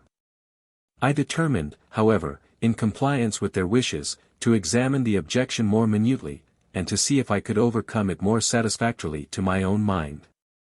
With this view, I endeavored to anticipate the course which such a history would take. I saw clearly, in the first place, that there were times, for months together, when the Committee for the Abolition of the Slave Trade was laboring without me. And when I myself for an equal space of time was laboring in distant parts of the kingdom without them. Hence I perceived that, if my own exertions were left out, there would be repeated chasms in this history, and, indeed, that it could not be completed without the frequent mention of myself. And I was willing to hope that this would be so obvious to the good sense of the reader, that if he should think me vainglorious in the early part of it, he would afterwards, when he advanced in the perusal of it, acquit me of such a charge. This consideration was the first which removed my objection on this head. That there can be no ground for any charge of ostentation, as far as the origin of this history is concerned, so I hope to convince him there, can be none, by showing him in what light I have always viewed myself in connection with the committee, to which I have had the honor to belong. I have uniformly considered our Committee for the Abolition of the Slave Trade, as we usually consider the human body, that is, as made up of a head and of various members which had different offices to perform. Thus, if one man was an eye, another was an ear, another an arm, and another a foot. And here I may say, with great truth, that I believe no committee was ever made up of persons, whose varied talents were better adapted to the work before them. Viewing then the committee in this light and myself as in connection with it, I may deduce those truths, with which the analogy will furnish me. And first, it will follow, that if every member has performed his office faithfully, though one may have done something more than another, yet no one of them in particular has any reason to boast. With what propriety could the foot, though in the execution of its duty it had become weary, say to the finger, "Thou hast done less than I," when the finger could reply with truth, "I have done all that has been given me to do"? It will follow, also, that as every limb is essentially necessary for the completion of a perfect work, so in the case before us, every one was as necessary in his own office or department, as another. For what, for example, could I myself have done if I had not derived so much assistance from the committee? What could Mr. Wilberforce have done in Parliament, if I, on the other hand, had not collected that great body of evidence, to which there was such a constant appeal? And what could the committee have done without the parliamentary aid of Mr. Wilberforce?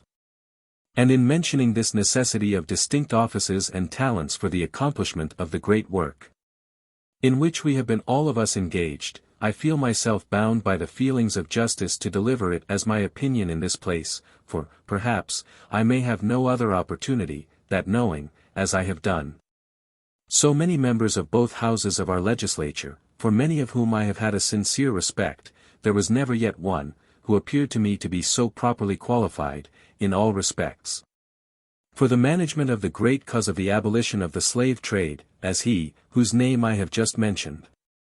His connections, but more particularly his acquaintance with the first Minister of State, were of more service in the promotion of it than they, who are but little acquainted with political movements, can well appreciate.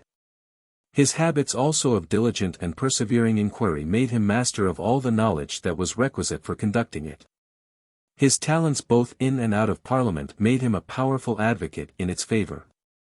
His character, free from the usual spots of human imperfection, gave an appropriate lustre to the cause, making it look yet more lovely, and enticing others to its support. But most of all the motive, on which he undertook it, ensured its progress. For this did not originate in views of selfishness, or of party or of popular applause, but in an awful sense of his duty as a Christian. It was this which gave him alacrity and courage in his pursuit.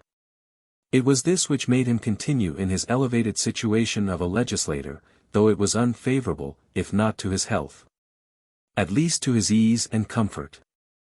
It was this which made him incorporate this great object among the pursuits of his life, so that it was daily in his thoughts.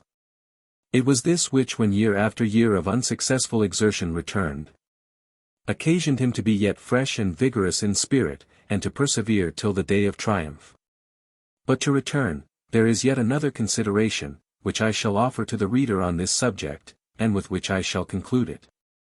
It is this: that no one ought to be accused of vanity until he has been found to assume to himself some extraordinary merit. This being admitted, I shall now freely disclose the views which I have always been desirous of taking of my own conduct on this occasion, in the following words. As Robert Barclay, the apologist for the Quakers, when he dedicated his work to Charles II, intimated to this prince, that any merit which the work might have, would not be derived from his patronage of it, but from the author of all spiritual good. So I say to the reader, with respect to myself, that I disclaim all praise on account of any part one may have taken in the promotion of this great cause. For that I am desirous above all things to attribute my best endeavors in it to the influence of a superior power. Of him, I mean, who gave me a heart to feel, who gave me courage to begin, and perseverance to proceed, and that I am thankful to him, and this with the deepest feeling of gratitude and humility, for having permitted me to become useful, in any degree, to my fellow creatures. Chapter 13. Author returns to his history. Committee formed as before mentioned, its proceedings. Author produces a summary view of the slave trade, and of the probable consequences of its abolition. Wrongs of Africa, by Mr. Roscoe, generously presented to the committee. Important discussion as to the object of the committee. Emancipation declared to be no part of it. Committee decides on its public title. Author requested to go to Bristol, Liverpool, and Lancaster, to collect further information on the subject of the trade. I return now, after this long digression, to the continuation of my history. It was shown in the latter part of the 10th chapter, that 12 individuals, all of whom were then named, met together by means which no one could have foreseen, on the 22d of May, 1787. And that, after having voted the slave trade to be both unjust and impolitic, they formed themselves into a committee for procuring such information and evidence, and for publishing the same, as might tend to the abolition of it, and for directing the application of such money as had been already, and might hereafter be collected for that purpose. At this meeting it was resolved also, that no less than 3 members should form a quorum, that Samuel Hoare should be the treasurer, that the treasurer should pay no money but by order of the committee, and that copies of these resolutions should be printed and circulated, in which it should be inserted that the subscriptions of all such as were willing to forward the plans of the committee should be received by the treasurer or any member of it. On the 24th of May the committee met again to promote the object of its institution. The treasurer reported at this meeting, that the subscriptions already received amounted to £136. As I had foreseen long before this time that my essay on the slavery and commerce of the human species was too large for general circulation, and yet that a general circulation of knowledge on this subject was absolutely necessary, I determined directly after the formation of the committee to write a short pamphlet consisting only of 8 or 10 pages for this purpose. I called it a summary view of the slave trade, and of the probable consequences of its abolition. It began by exhibiting to the reader the various unjustifiable ways in which persons living on the coast of Africa became slaves. It then explained the treatment which these experienced on their passage, the number dying in the course of it, and the treatment of the survivors in the colonies of those nations to which they were carried. It then announced the speedy publication of a work on the impolicy of the trade, the contents of which, as far as I could then see, I gave generally under the following heads. Part the first, it was said, would show that Africa was capable of offering to us a trade in its own natural productions as well as in the persons of men. That the trade in the persons of men was profitable but to a few, that its value was diminished from many commercial considerations, that it was also highly destructive to our seamen, and that the branch of it, by which we supplied the island of St. Domingo with slaves, was peculiarly impolitic on that account. Part the second, it was said, would show that if the slaves were kindly treated in our colonies, they would increase. That the abolition of the trade would necessarily secure such a treatment to them, and that it would produce many other advantages which would be then detailed. This little piece I presented to the committee at this their second meeting. It was then duly read and examined. And the result was, that after some little correction it was approved, and that 2,000 copies of it were ordered to be printed, with lists of the subscribers and of the committee, and to be sent to various parts of the kingdom. On June the 7th, the committee met again for the dispatch of business, when, among other things, they voted their thanks to Dr. Baker, of Lower Grosvenor Street, who had been one of my first assistants, for his services to the cause. At this committee John Barton, one of the members of it, stated that he was commissioned by the author of a poem, entitled The Wrongs of Africa, to offer the profits which might arise from the sale of that work, to the committee, for the purpose of enabling them to pursue the object of their institution. This circumstance was not only agreeable, inasmuch as it showed us that there were others who felt with us for the injured Africans, and who were willing to aid us in our designs. But it was rendered still more so when we were given to understand that the poem was written by Mr. Roscoe, of Liverpool, and the preface to it by the late Dr. Curry, who then lived in the same place. To find friends to our cause rising up from a quarter where we expected scarcely anything but opposition, was very consolatory and encouraging. As this poem was well written, but cannot now be had, I shall give the introductory part of it, which is particularly beautiful, to the perusal of the reader. It begins thus. Offspring of love divine, humanity. To whom, his eldest born, th eternal gave. Dominion o'er the heart, and taught to touch its varied stops in sweetest unison, and strike the string that from a kindred breast responsive vibrates from the noisy haunts of mercantile confusion, where thy voice is heard not, from the meretricious glare of crowded theatres, where in thy place sits sensibility, with watery eye, dropping o'er fancied woes her useless tear. Come thou, and weep with me substantial ills, and execrate the wrongs that Afric's sons, torn from their natal shore, and doomed to bear the yoke of servitude in foreign climes, sustain. Nor vainly let our sorrows flow, nor let the strong emotion rise in vain, but may the land contagion widely spread, till in its flame the unrelenting heart of avarice melt in softest sympathy, and one bright blaze of universal love in grateful incense rises up to heaven, formed with the same capacity of pain, the same desire of pleasure and of ease. Why feels not man for man, when nature shrinks from the slight puncture of an insect's sting, faints, if not screened from sultry suns, und pines, beneath the hardship of an hour's delay of needful nutriment, when liberty is prized so dearly, that the slightest breath that ruffles but her mantle, can awake to arms unwarlike nations, and can rouse confederate states to vindicate her claims. How shall the suffrere man his fellow doom to ills he mourns and spurns at, tear with stripes his quivering flesh, with hunger and with thirst, waste his emaciate frame, in ceaseless toils, exhaust his vital powers, and bind his limbs in galling chains? Shall he, whose fragile form demands continual blessings to support its complicated texture, air, and food, raiment, alternate rest, and kindly skies, and healthful seasons, dare with impious voice to ask those mercies, whilst his selfish aim arrests the general freedom of their course, and, gratified beyond his utmost wish, debars another from the bounteous store? In this manner was the subject of this beautiful poem introduced to the notice of the public. But I have no room for any further extracts, nor time to make any further comment upon it. I can only add, that the committee were duly sensible as well of its merits, as of the virtuous and generous disposition of the author, and that they requested John Barton to thank him in an appropriate manner for his offer. which he was to say they accepted gratefully. At this sitting, at which 10 members were present out of the 12, a discussion unexpectedly arose on a most important subject.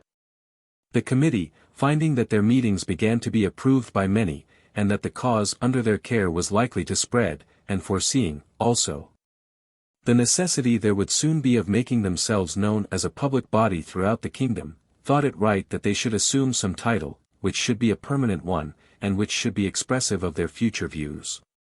This gave occasion to them to reconsider the object for which they had associated, and to fix and define it in such a manner that there should be no misunderstanding about it in the public mind.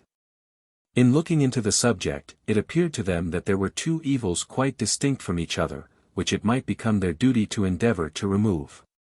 The first was the evil of the slave trade, in consequence of which many thousand persons were every year fraudulently and forcibly taken from their country, their relations and friends, and from all that they esteemed valuable in life. The second was the evil of slavery itself, in consequence of which the same persons were forced into a situation where they were deprived of the rights of men, where they were obliged to linger out their days subject to excessive labor and cruel punishments, and where their children were to inherit the same hard lot. Now the question was, which of the two evils the committee should select as that to which they should direct their attention with a view of the removal of it, or whether, with the same view, it should direct its attention to both of them.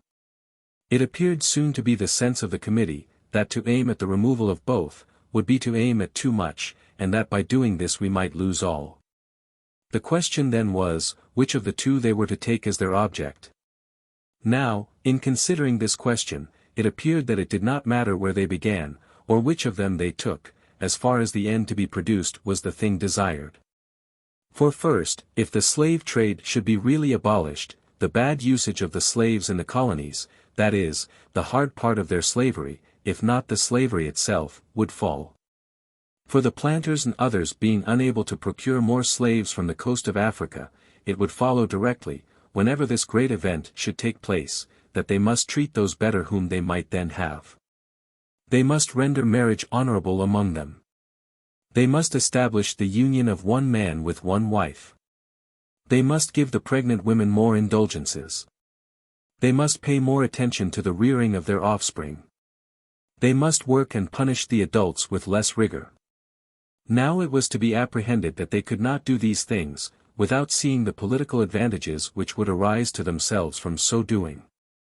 And that, reasoning upon this, they might be induced to go on to give them greater indulgences, rights, and privileges, in time. But how would every such successive improvement of their condition operate, but to bring them nearer to the state of freemen? In the same manner it was contended, that the better treatment of the slaves in the colonies, or that the emancipation of them there, when fit for it, would of itself lay the foundation for the abolition of the slave trade. For if the slaves were kindly treated, that is, if marriage were encouraged among them, if the infants who should be born were brought up with care, if the sick were properly attended to, if the young and the adult were well fed and properly clothed, and not overworked, and not worn down by the weight of severe punishments, they would necessarily increase, and this on an extensive scale. But if the planters were thus to get their laborers from the births on their own estates, then the slave trade would in time be no longer necessary to them, and it would die away as an useless and a noxious plant. Thus it was of no consequence, which of the two evils the committee were to select as the object for their labors, for, as far as the end in view only was concerned, that the same end would be produced in either case.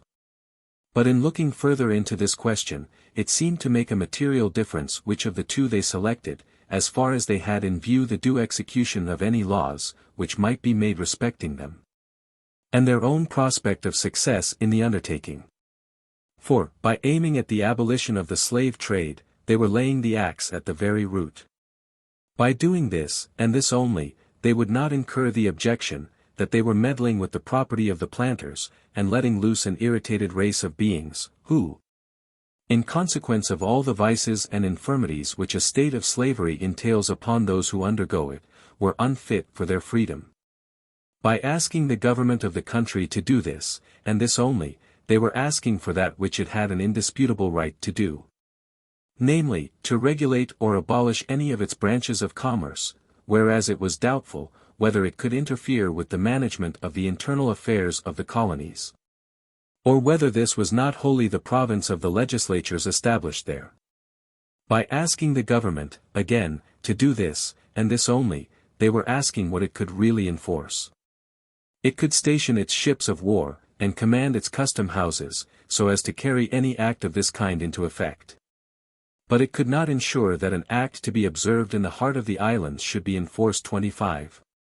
To this it was added, that if the committee were to fix upon the annihilation of slavery as the object for their labors, the slave trade would not fall so speedily as it would by a positive law for the abolition. Because, though the increase from the births might soon supply all the estates now in cultivation with laborers, yet new plantations might be opened from time to time in different islands, so that no period could be fixed upon when it could be said that it would cease. Impressed by these arguments, the committee were clearly of opinion, that they should define their object to be the abolition of the slave trade, and not of the slavery which sprung from it. Hence from this time, and in allusion to the month when this discussion took place, they styled themselves in their different advertisements and reports, though they were first associated in the month of May, the committee instituted in June, 1787, for effecting the abolition of the slave trade. Thus, at the very outset, they took a ground which was forever tenable. Thus they were enabled also to answer the objection, which was afterwards so constantly and so industriously circulated against them, that they were going to emancipate the slaves.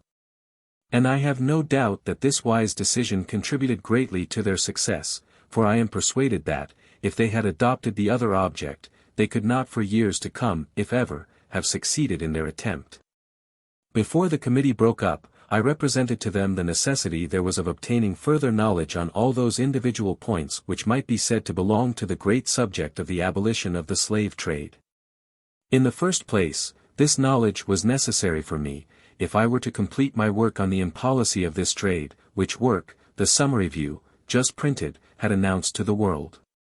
It would be necessary, also, in case the slave trade should become a subject of parliamentary inquiry, for this inquiry could not proceed without evidence.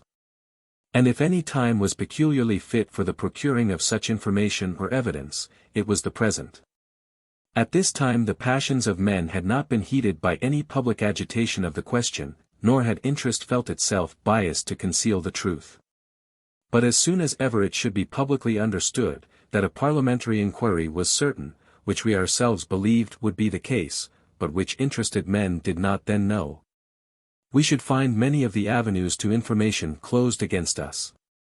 I proposed, therefore, that some one of the committee should undertake a journey to Bristol, Liverpool, and Lancaster, where he should reside for a time to collect further light upon this subject. And that if others should feel their occupations or engagements to be such as would make such a journey unsuitable, I would undertake it myself. I begged, therefore, the favor of the different members of the committee, to turn the matter over in their minds by the next meeting, that we might then talk over and decide upon the propriety of the measure. The committee held its fourth meeting on the 12th of June. Among the subjects which were then brought forward, was that of the journey before mentioned. The propriety, and indeed, even the necessity, of it was so apparent, that I was requested by all present to undertake it, and a minute for that purpose was entered upon our records. Of this journey, as gradually unfolding light on the subject, and as peculiarly connected with the promotion of our object, I shall now give an account, after which I shall return to the proceedings of the committee.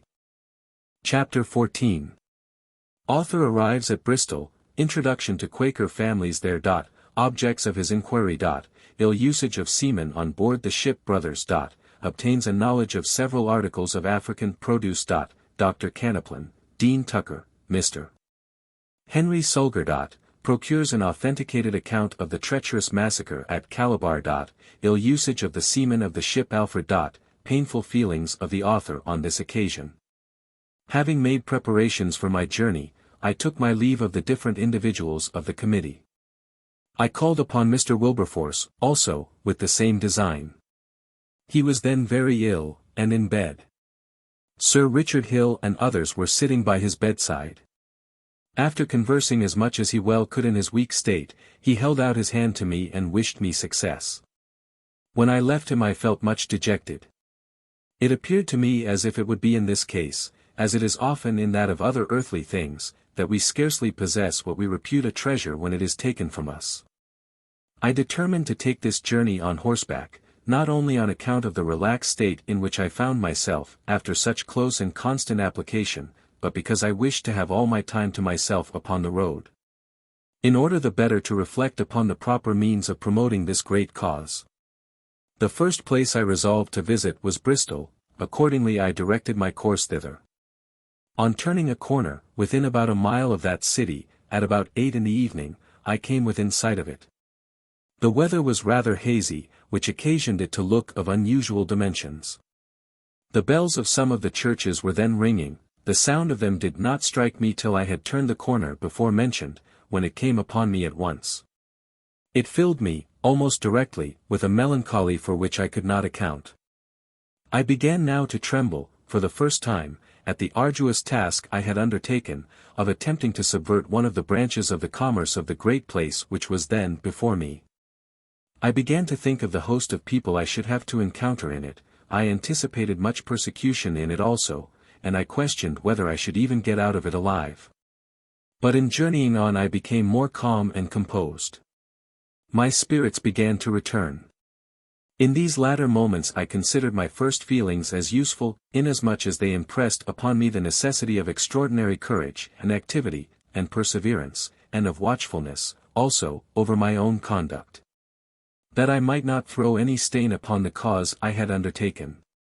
When, therefore, I entered the city, I entered it with an undaunted spirit, determining that no labor should make me shrink, nor danger, nor even persecution, deter me from my pursuit. My first introduction was by means of a letter to Harry Gandy, who had then become one of the religious society of the Quakers. This introduction to him was particularly useful to me, for he had been a seafaring man. In his early youth he had been of a roving disposition, and, in order to see the world, had been 2 voyages in the slave trade, so that he had known the nature and practices of it. This enabled him to give me much useful information on the subject. And as he had frequently felt, as he grew up, deep affliction of mind for having been concerned in it, he was impelled to forward my views as much as possible. Under an idea that he should be thus making some reparation for the indiscreet and profane occupations of his youth. I was also introduced to the families of James Harford, John Lurie, Matthew Wright, Philip, D. Bell Tuckett, Thomas Boneville, and John Waring, all of whom were of the same religious society. I gained an introduction, also, soon afterwards, to George Fisher.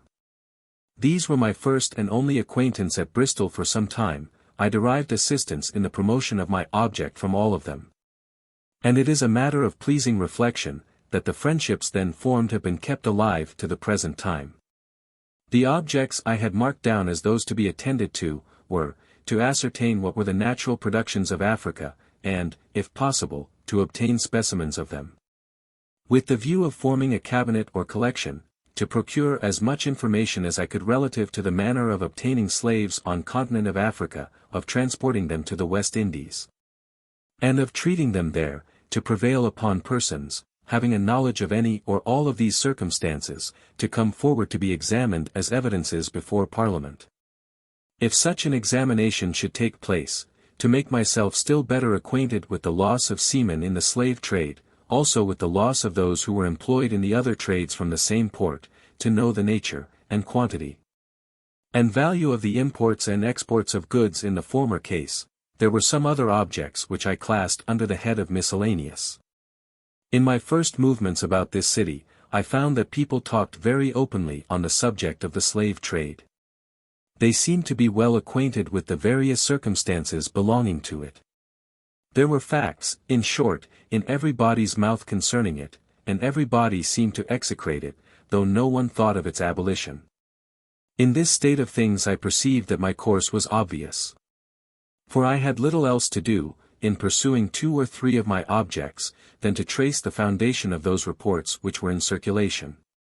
On the 3rd of July I heard that the ship Brothers 26, then lying in King's Road for Africa, could not get her seamen, and that a party which had been put on board, becoming terrified by the prospect of their situation, had left her on Sunday morning. On inquiring further, I found that those who had navigated her on her last voyage, 32 of whom had died, had been so dreadfully used by the captain, that he could not get hands in the present. It was added, that the treatment of seamen was a crying evil in this trade, and that consequently few would enter into it, so that there was at all times a great difficulty in procuring them, though they were ready enough to enter into other trades. The relation of these circumstances made me acquainted with two things, of which I had not before heard, namely, the aversion of seamen to engage, and the bad usage of them when engaged in this cruel trade. Into both which I determined immediately to inquire. I conceived that it became me to be very cautious about giving ear too readily to reports. And therefore, as I could easily learn the truth of one of the assertions which had been made to me, I thought it prudent to ascertain this, and to judge, by the discovery I should make concerning it, what degree of credit might be due to the rest.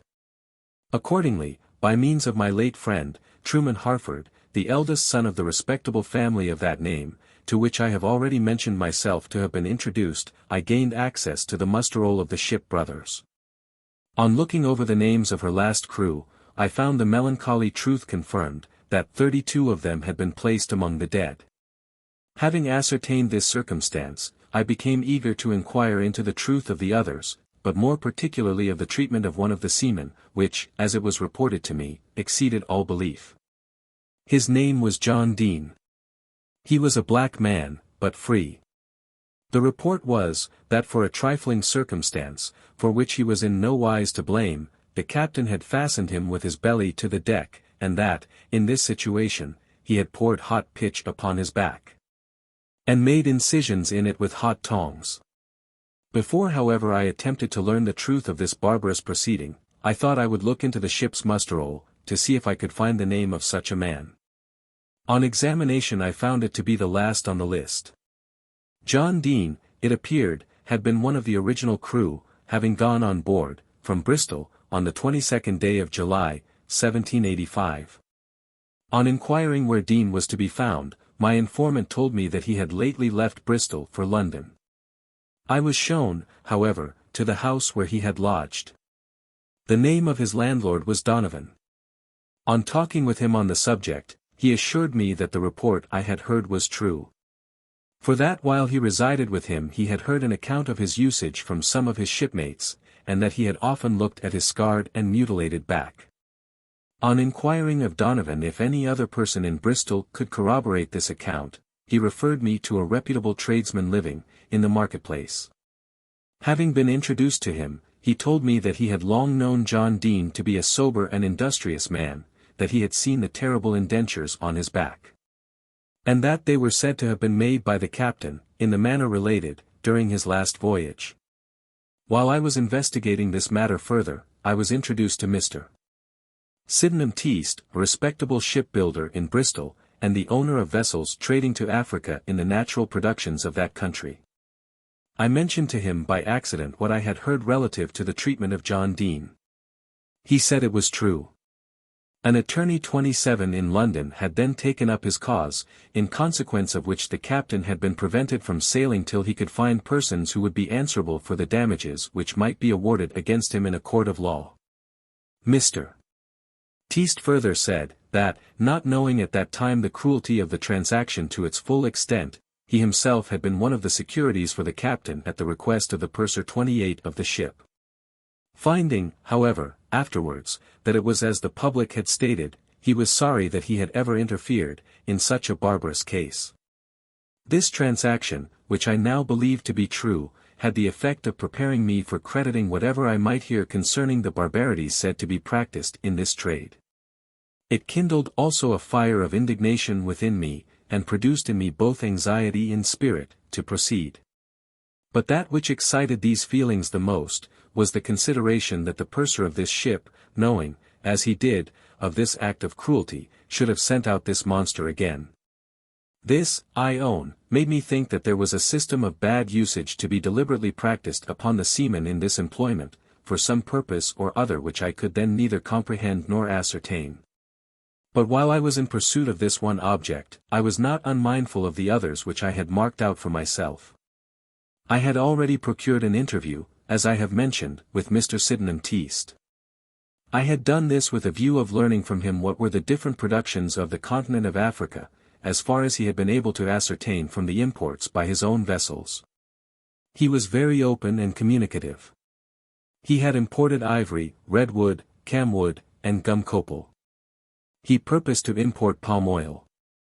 He observed that beeswax might be collected, also, upon the coast. Of his gum copal he gave me a specimen. He furnished me, also, with 2 different specimens of unknown woods, which had the appearance of being useful. One of his captains, he informed me, had been told by the natives, that cotton, pink in the pod, grew in their country. He was of opinion, that many valuable productions might be found upon this continent. Mr. Biggs, to whom I gained an introduction also, was in a similar trade with Mr. Teast. That is, he had 1 or 2 vessels which skimmed, as it were, the coast and rivers for what they could get of the produce of Africa, without having any concern in the trade for slaves. Mr. Biggs gave me a specimen of gum Senegal, of yellow wood, and of Malagueta and cayenne pepper. He gave me, also, small pieces of cloth made and dyed by the natives, the colors of which they could only have obtained from materials in their own country. Mr. Biggs seemed to be assured that, if proper persons were sent to Africa on discovery, they would find a rich mine of wealth in the natural productions of it, and in none more advantageous to this as a manufacturing nation than in the many beautiful dyes which it might furnish. From Thomas Boneville I collected 2 specimens of cloth made by the natives. And from others a beautiful piece of tulip wood, a small piece of wood similar to mahogany, and a sample of fine rice, all of which had been brought from the same continent. Among the persons whom I found out at Bristol, and from whom I derived assistance, were Dr. Camplin and the celebrated Dean Tucker. The former was my warm defender. For the West Indian and African merchants, as soon as they discovered my errand, began to calumniate me. The Dean, though in a very advanced age, felt himself much interested in my pursuit. He had long moved in the political world himself, and was desirous of hearing of what was going forward that was new in it, but particularly about so desirable a measure as that of the abolition of the slave trade 29. He introduced me to the Custom House at Bristol. He used to call upon me at the Merchants' Hall, while I was transcribing the muster rolls of the seamen there. In short, he seemed to be interested in all my movements. He became, also, a warm supporter both of me and of my cause. Among others who were useful to me in my pursuit, was Mr. Henry Sulger, an amiable minister of the gospel, belonging to the religious society of the Moravians in the same city. From him I first procured authentic documents relative to the treacherous massacre at Calabar. This cruel transaction had been frequently mentioned to me. But as it had taken place 20 years before, I could not find one person who had been engaged in it, nor could I come, in a satisfactory manner, at the various particulars belonging to it. My friend, however, put me in possession of copies of the real depositions which had been taken in the case of the King against Lippincott and others relative to this event. Namely, of Captain Floyd, of the city of Bristol, who had been a witness to the scene, and of Ephraim Robin John, and of Ancona Robin John, 2 African chiefs, who had been sufferers by it. These depositions had been taken before Jacob Kirby and Thomas Simons, Esquires, commissioners at Bristol for taking affidavits in the Court of King's Bench. The tragedy, of which they gave a circumstantial account, I shall present to the reader in as concise a manner as I can. In the year 1767, the ships Indian Queen, Duke of York, Nancy, and Concord, of Bristol, the Edgar, of Liverpool, and the Canterbury, of London, lay in Old Calabar River. It happened, at this time, that a quarrel subsisted between the principal inhabitants of Old Town and those of New Town, Old Calabar, which had originated in a jealousy respecting slaves.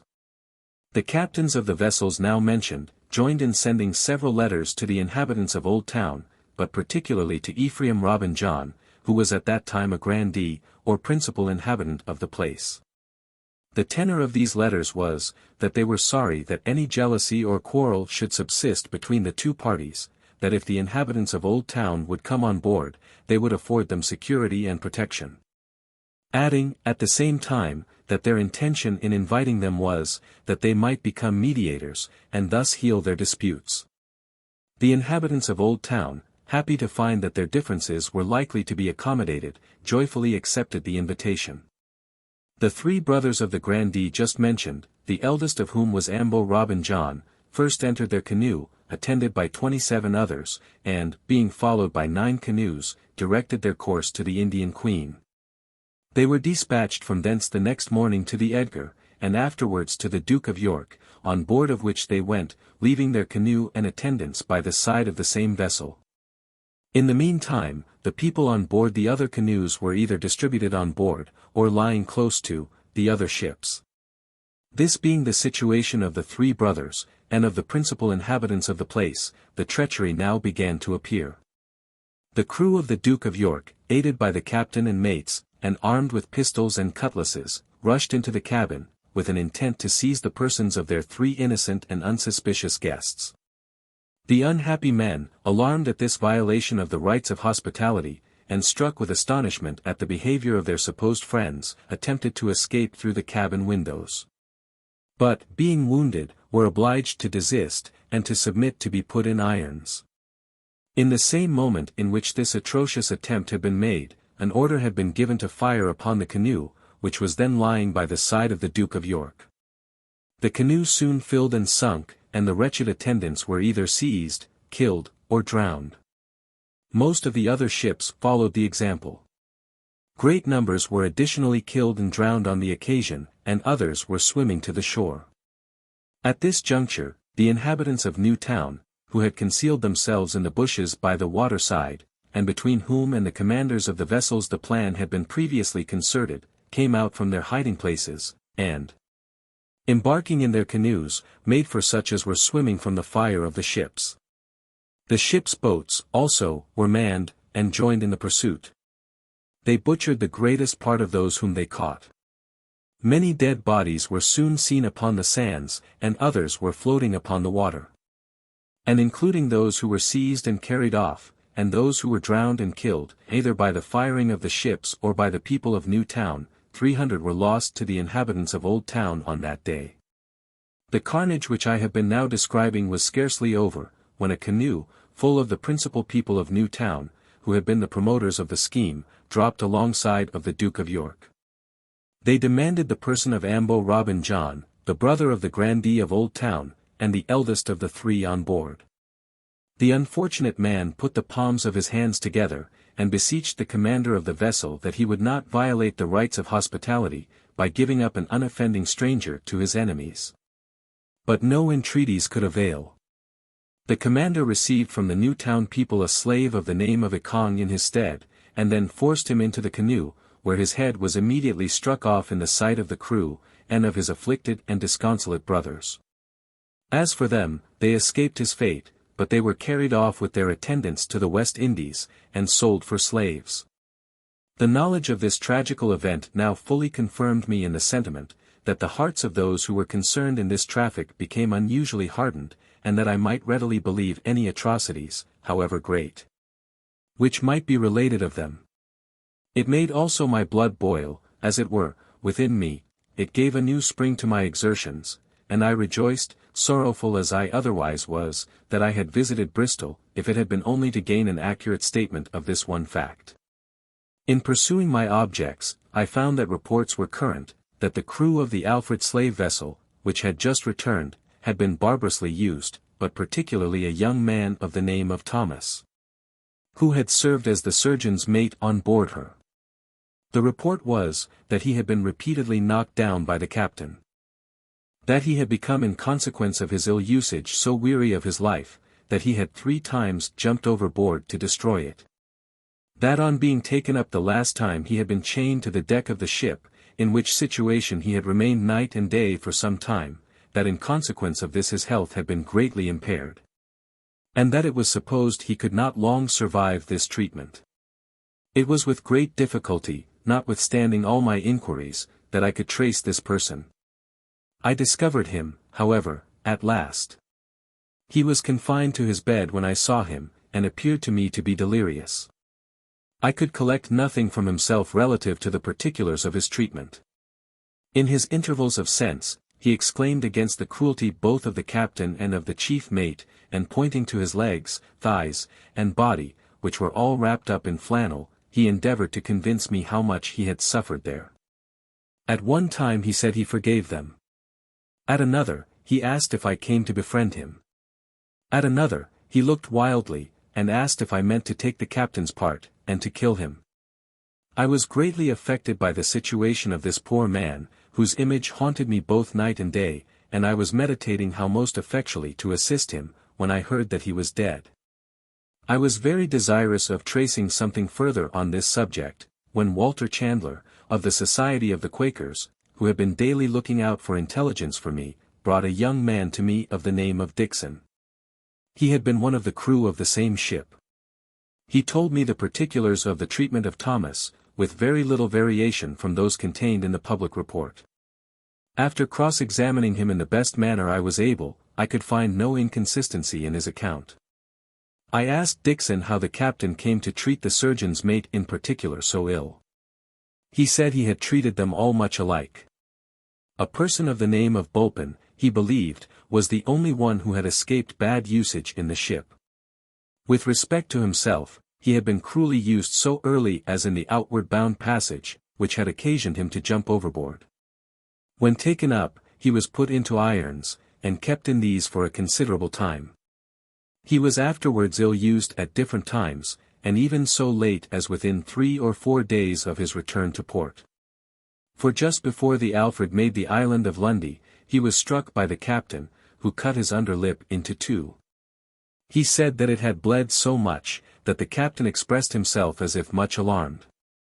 And having the expectation of arriving soon at Bristol, he had promised to make him amends, if he would hold his peace. This he said he had hitherto done, but he had received no recompense. In confirmation of his own usage, he desired me to examine his lip, which I had no occasion to do, having already perceived it, for the wound was apparently almost fresh. I asked Dixon if there was any person in Bristol beside himself, who could confirm to me this his own treatment, as well as that of the other unfortunate man who was now dead. He referred me to a seaman of the name of Matthew Pike.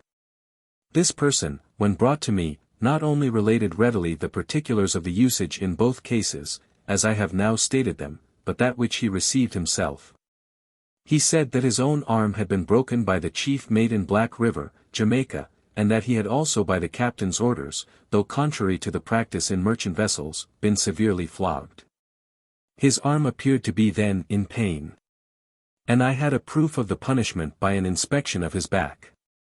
I asked Matthew Pike if the crew in general had been treated in a cruel manner. He replied they had, except James Bulpin.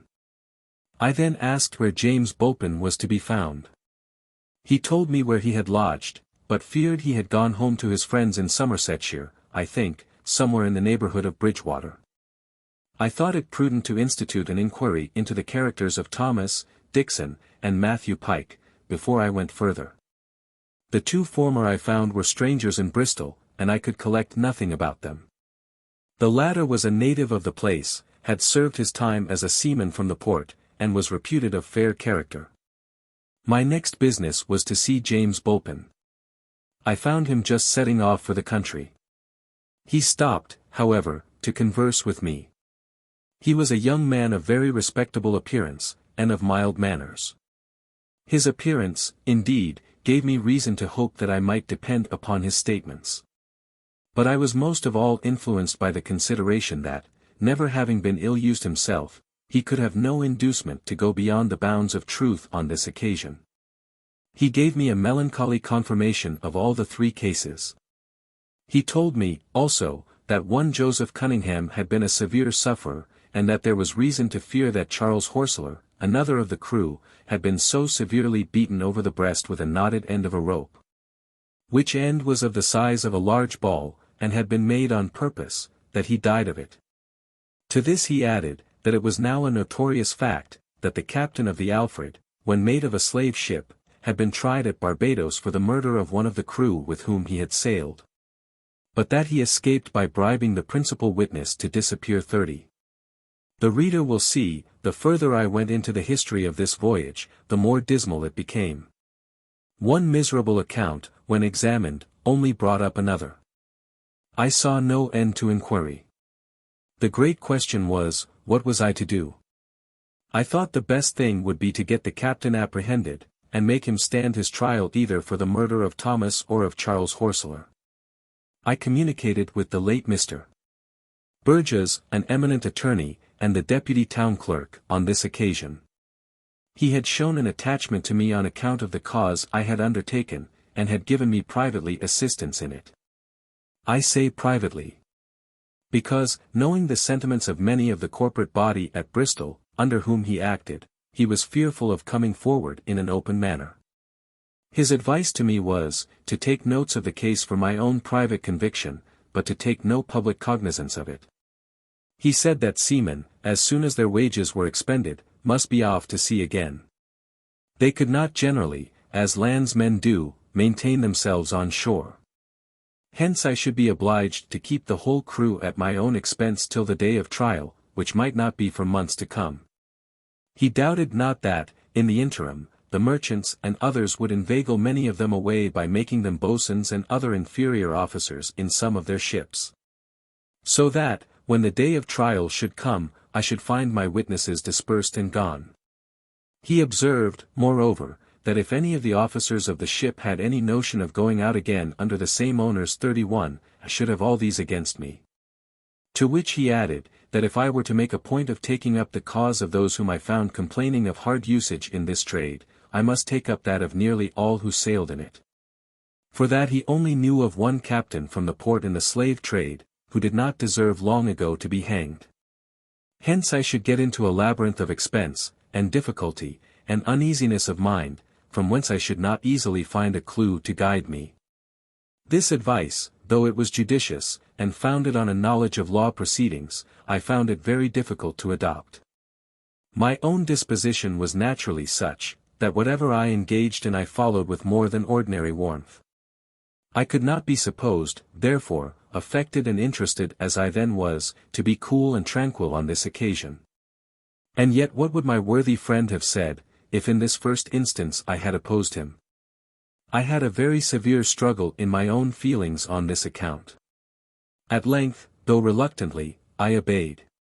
But as the passions which agitate the human mind, when it is greatly inflamed, must have a vent somewhere, or must work off, as it were, or in working together must produce some new passion or effect. So I found the rage which had been kindling within me subsiding into the most determined resolutions of future increased activity and perseverance. I began now to think that the day was not long enough for me to labor in. I regretted often the approach of night, which suspended my work, and I often welcomed that of the morning, which restored me to it. When I felt myself weary, I became refreshed by the thought of what I was doing; when disconsolate, I was comforted by it. I lived in hope that every day's labor would furnish me with that knowledge which would bring this evil nearer to its end.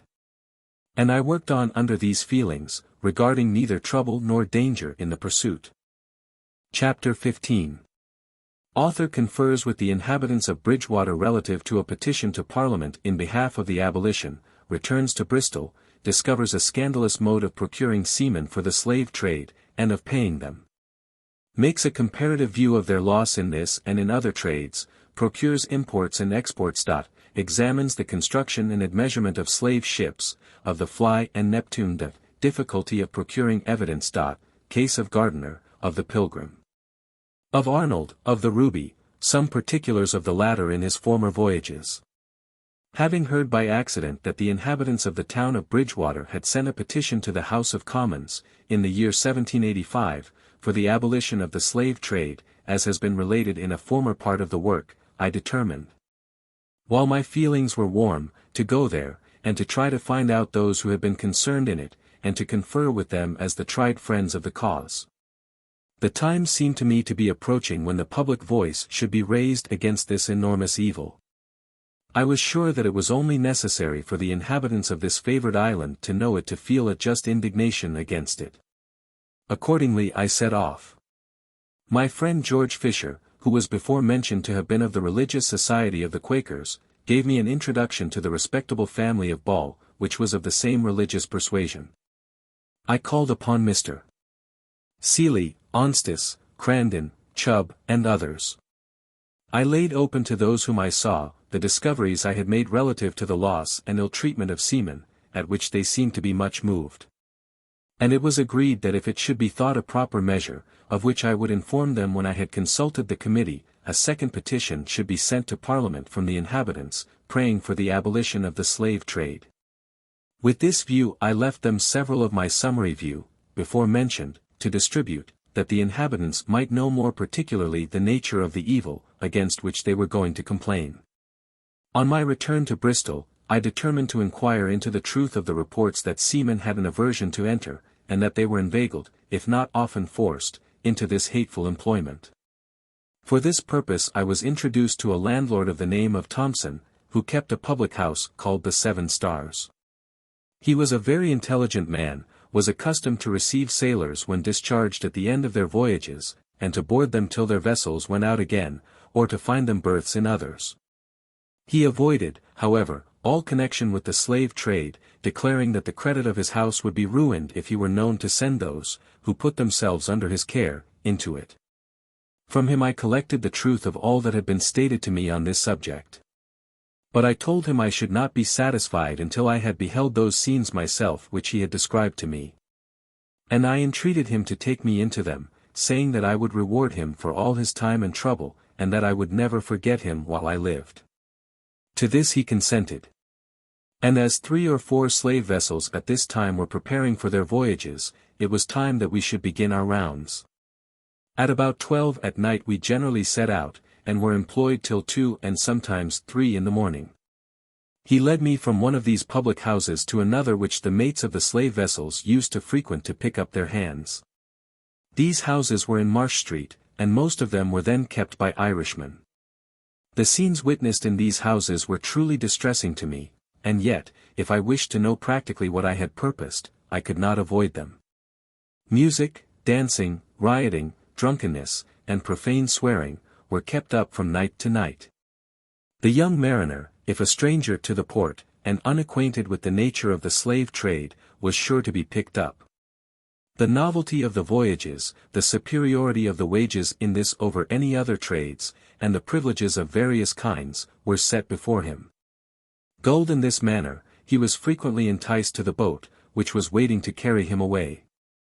If these prospects did not attract him, he was plied with liquor till he became intoxicated, when a bargain was made over him between the landlord and the mate.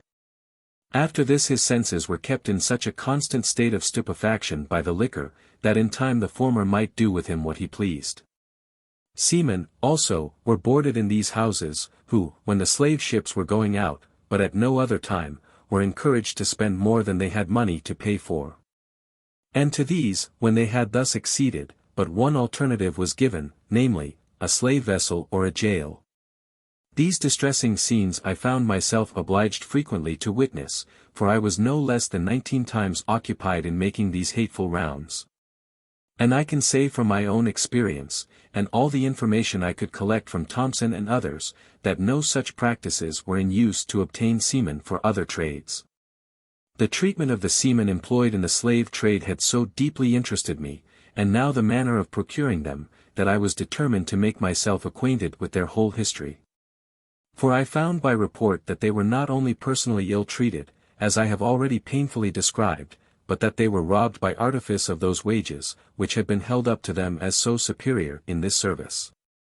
All persons were obliged to sign articles that, in case they should die or be discharged during the voyage, the wages then due to them should be paid in the currency where the vessel carried her slaves.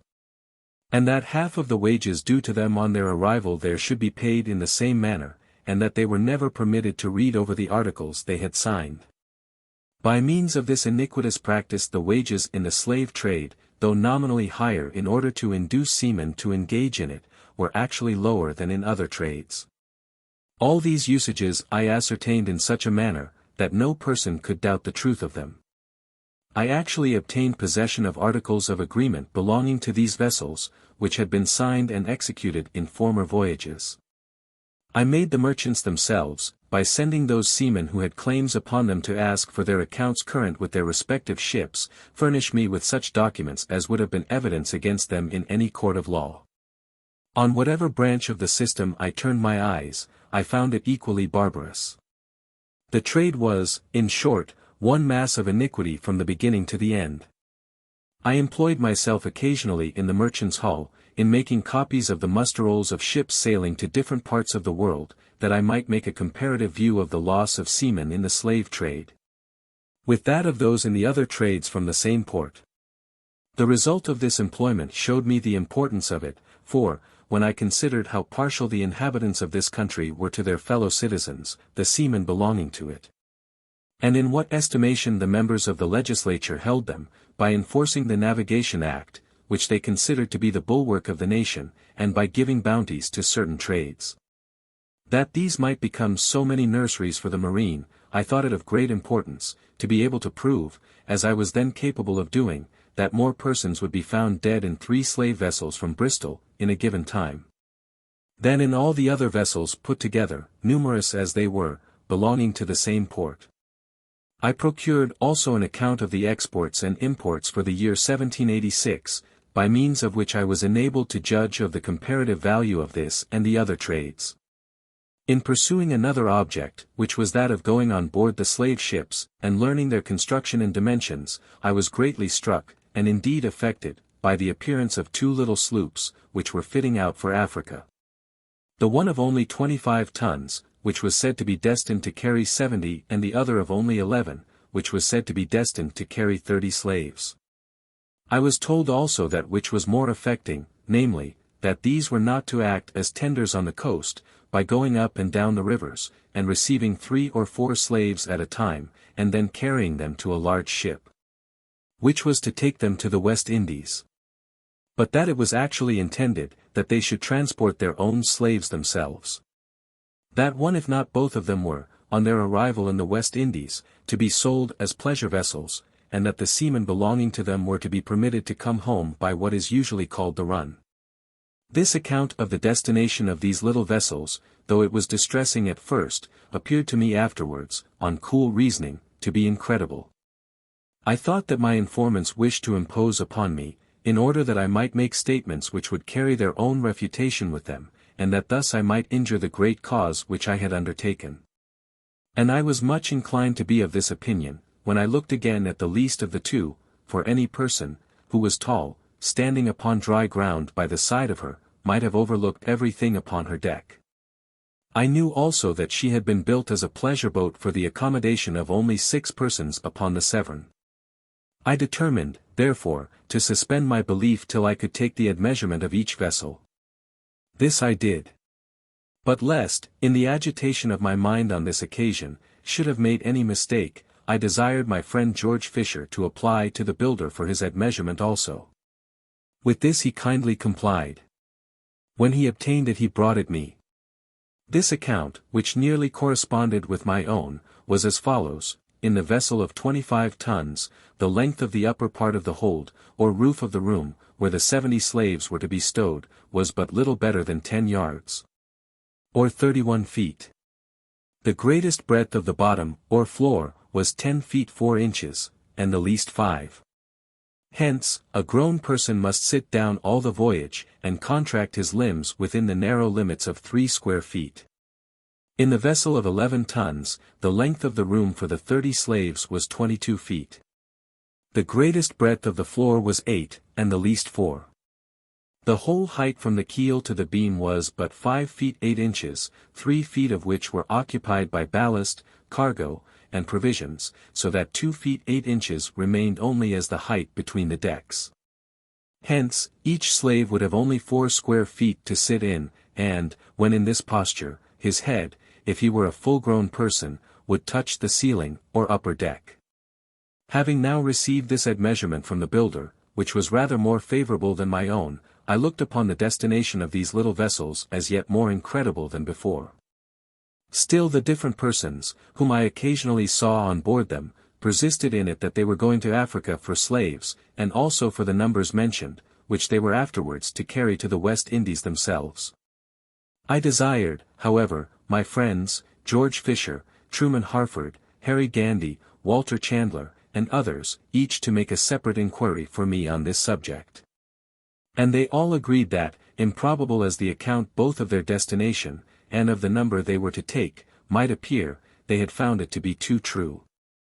I had soon afterwards the sorrow to learn from official documents from the custom house, that these little vessels actually cleared out for Africa, and that now nothing could be related so barbarous of this traffic, which might not instantly be believed. In pursuing my different objects there was one, which, to my great vexation, I found it extremely difficult to attain. This was the procuring of any assurance from those who had been personally acquainted with the horrors of this trade, that they would appear, if called upon, as evidence against it.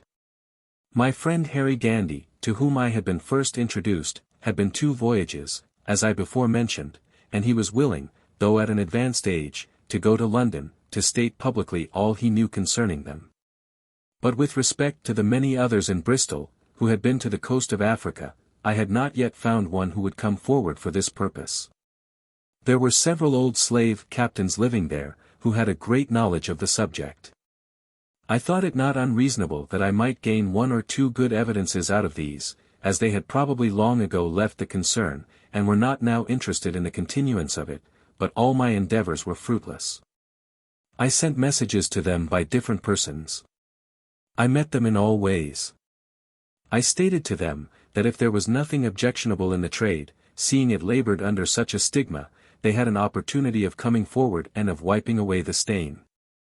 If, on the other hand, it was as bad as represented, then they had it in their power, by detailing the crimes which attached to it, of making some reparation or atonement, for the part they had taken in it.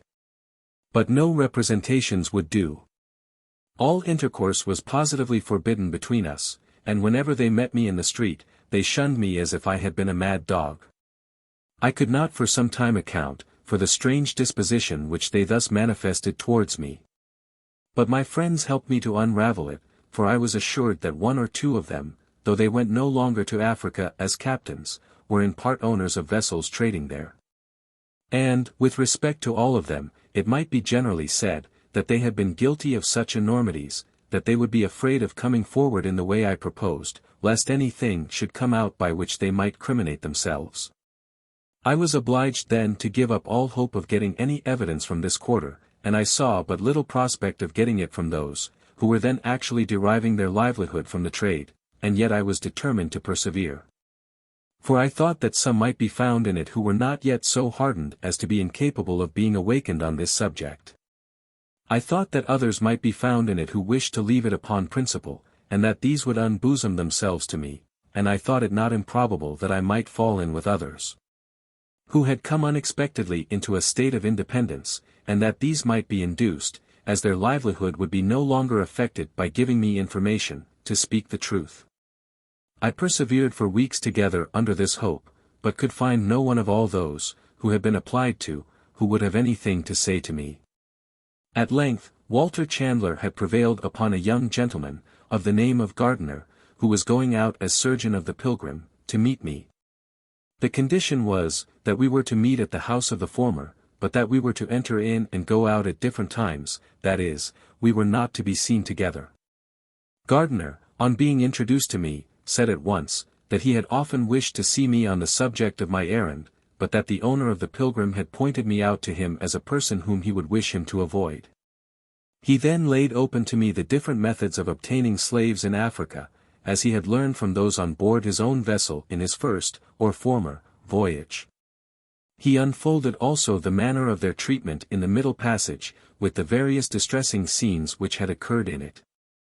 He stated the barbarous usage of the seamen as he had witnessed it, and concluded by saying, that there never was a subject which demanded so loudly the interference of the legislature as that of the slave trade. When he had finished his narrative, and answered the different questions which I had proposed to him concerning it, I asked him, in as delicate a manner as I could, how it happened, that, seeing the trade in this horrible light, he had consented to follow it again. He told me frankly, that he had received a regular medical education, but that his relations, being poor, had not been able to set him up in his profession. He had saved a little money in his last voyage. In that, which he was now to perform, he hoped to save a little more.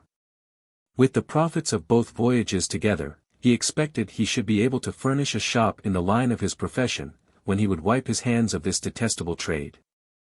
I then asked him, whether, upon the whole, he thought he had judged prudently, or whether the prospect of thus enabling himself to become independent, would counterbalance the uneasiness which might arise in future. He replied, that he had not so much to fear upon this account. The trade, while it continued, must have surgeons. But it made a great difference both to the crew and to the slaves, whether these discharged their duty towards them in a feeling manner, or not. With respect to himself, he was sure that he should pay every attention to the wants of each. This thought made his continuance in the trade for one voyage longer more reconcilable.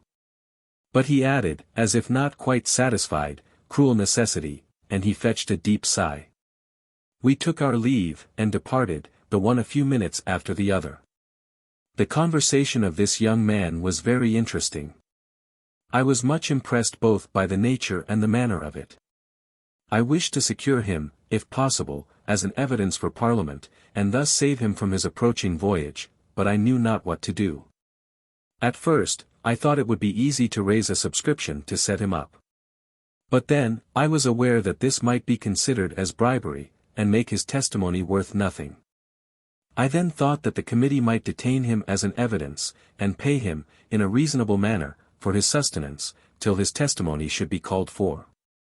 But I did not know how long it would be before his examination might take place. It might be a year or two. I foresaw other difficulties also, and I was obliged to relinquish what otherwise I should have deemed a prize. On reviewing the conversation which had passed between us after my return home, I thought, considering the friendly disposition of Gardiner towards us, I had not done all I could for the cause. And, communicating my feelings to Walter Chandler, he procured me another interview.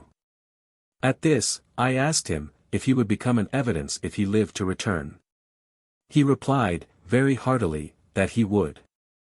I then asked him, if he would keep a journal of facts during his voyage, as it would enable him to speak more correctly, in case he should be called upon for his testimony. He assured me he would, and that he would make up a little book for that purpose. I asked him, lastly, when he meant to sail. He said, as soon as the ship could get all her hands. It was their intention to sail tomorrow, but that 7 men, whom the mates had brought drunk out of Marsh Street the evening before, were so terrified when they found they were going to Africa, that they had seized the boat that morning, and had put themselves on shore. I took my leave of him, entreating him to follow his resolutions of kindness both to the sailors and the slaves, and wished him a speedy and a safe return. On going one day by the Exchange, after this interview with Gardiner, I overheard a young gentleman say to another, that it happened on the coast, last year, and that he saw it. I wished to know who he was, and to get at him if I could. I watched him at a distance for more than half an hour, when I saw him leave his companion. I followed him till he entered a house. I then considered whether it would be proper, and in what manner, to address him when he should come out of it. But I waited 3 hours, and I never saw him. I then concluded that he either lodged where I saw him enter, or that he had gone to dine with some friend. I therefore took notice of the house, and, showing it afterwards to several of my friends, desired them to make him out for me. In a day or two I had an interview with him.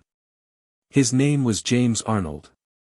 He had been 2 voyages to the coast of Africa for slaves, one as a surgeon's mate in the Alexander, in the year 1785, and the other as surgeon in the Little Pearl, in the year 1786, from which he had not then very long returned. I asked him if he was willing to give me any account of these voyages, for that I was making an inquiry into the nature of the slave trade. He replied, he knew that I was. He had been cautioned about falling in with me. He had, however, taken no pains to avoid me. It was a bad trade, and ought to be exposed. I went over the same ground as I had gone with Gardiner relative to the first of these voyages, or that in the Alexander. It is not necessary to detail the particulars. It is impossible, however, not to mention, that the treatment of the seamen on board this vessel was worse than I had ever before heard of. No less than 11 of them, unable to bear their lives, had deserted at Bonny, on the coast of Africa, which is a most unusual thing, choosing all that could be endured, though in a most inhospitable climate, and in the power of the natives, rather than to continue in their own ship. 9 others also, in addition to the loss of these, had died in the same voyage. As to the rest, he believed, without any exception, that they had been badly used. In examining him with respect to his second voyage, or that in the Little Pearl, 2 circumstances came out with respect to the slaves, which I shall relate in few words. The chief mate used to beat the men slaves on very trifling occasions. About 11 one evening, the ship then lying off the coast, he heard a noise in their room. He jumped down among them with the lantern in his hand. 2 of those who had been ill-used by him, forced themselves out of their irons, and, seizing him, struck him with the bolt of them, and it was with some difficulty that he was extricated from them by the crew. The men slaves, unable now to punish him, and finding they had created an alarm, began to proceed to extremities. They endeavored to force themselves up the gratings, and to pull down a partition which had been made for a sick berth. When they were fired upon and repressed. The next morning they were brought up one by one, when it appeared that a boy had been killed, who was afterwards thrown into the sea. The 2 men, however, who had forced themselves out of irons, did not come up with the rest, but found their way into the hold, and armed themselves with knives from a cask, which had been opened for trade. One of them being called to in the African tongue by a black trader, who was then on board, came up, but with a knife in each hand, when one of the crew, supposing him yet hostile, shot him in the right side and killed him on the spot. The other remained in the hold for 12 hours. Scalding water mixed with fat was poured down upon him, to make him come up. Though his flesh was painfully blistered by these means, he kept below. A promise was then made to him in the African tongue by the same trader, that no injury should be done him if he would come among them. To this at length he consented. But on observing, when he was about halfway up, that a sailor was armed between decks, he flew to him, and clasped him, and threw him down. The sailor fired his pistol in the scuffle, but without effect. He contrived, however, to fracture his skull with the butt end of it, so that the slave died on the 3rd day. The second circumstance took place after the arrival of the same vessel at St. Vincent's. There was a boy slave on board, who was very ill and emaciated. The mate, who, by his cruelty, had been the author of the former mischief, did not choose to expose him to sail with the rest, lest the small sum he would fetch in that situation should lower the average price, and thus bring down 32 the value of the privileges of the officers of the ship. This boy was kept on board, and no provisions allowed him. The mate had suggested the propriety of throwing him overboard, but no one would do it. On the 9th day he expired, having never been allowed any sustenance during that time. I asked Mr. Arnold if he was willing to give evidence of these facts in both cases. He said he had only one objection, which was, that in 2 or 3 days he was to go in the Ruby on his 3rd voyage, but on leaving me, he said, that he would take an affidavit before the mayor of the truth of any of those things which he had related to me, if that would do.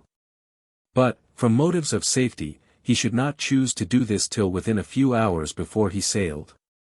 In 2 or 3 days after this he sent for me.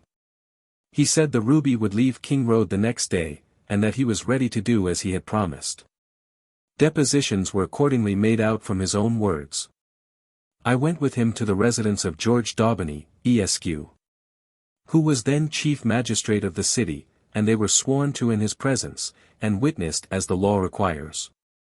On taking my leave of him, I asked him how he could go a 3rd time in such a barbarous employ. He said he had been distressed. In his voyage in the Alexander he had made nothing, for he had been so ill-used, that he had solicited his discharge in Granada, where, being paid in currency, he had but little to receive. When he arrived in Bristol from that island, he was quite penniless, and finding the Little Pearl going out, he was glad to get on board her as her surgeon, which he then did entirely for the sake of bread. He said, moreover, that she was but a small vessel, and that his savings had been but small in her. This occasioned him to apply for the Ruby, his present ship, but if he survived this voyage he would never go another. I then put the same question to him as to Gardiner, and he promised to keep a journal of facts, and to give his evidence, if called upon, on his return. The reader will see, from this account, the difficulty I had in procuring evidence from this port. The owners of vessels employed in the trade there forbade all intercourse with me. The old captains, who had made their fortunes in it, would not see me. The young, who were making them, could not be supposed to espouse my cause, to the detriment of their own interest. Of those whose necessities made them go into it for a livelihood, I could not get one to come forward, without doing so much for him as would have amounted to bribery. Thus, when I got one of these into my possession, I was obliged to let him go again.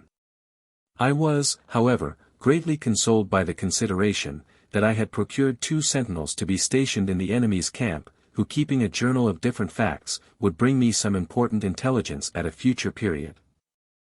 Chapter 16.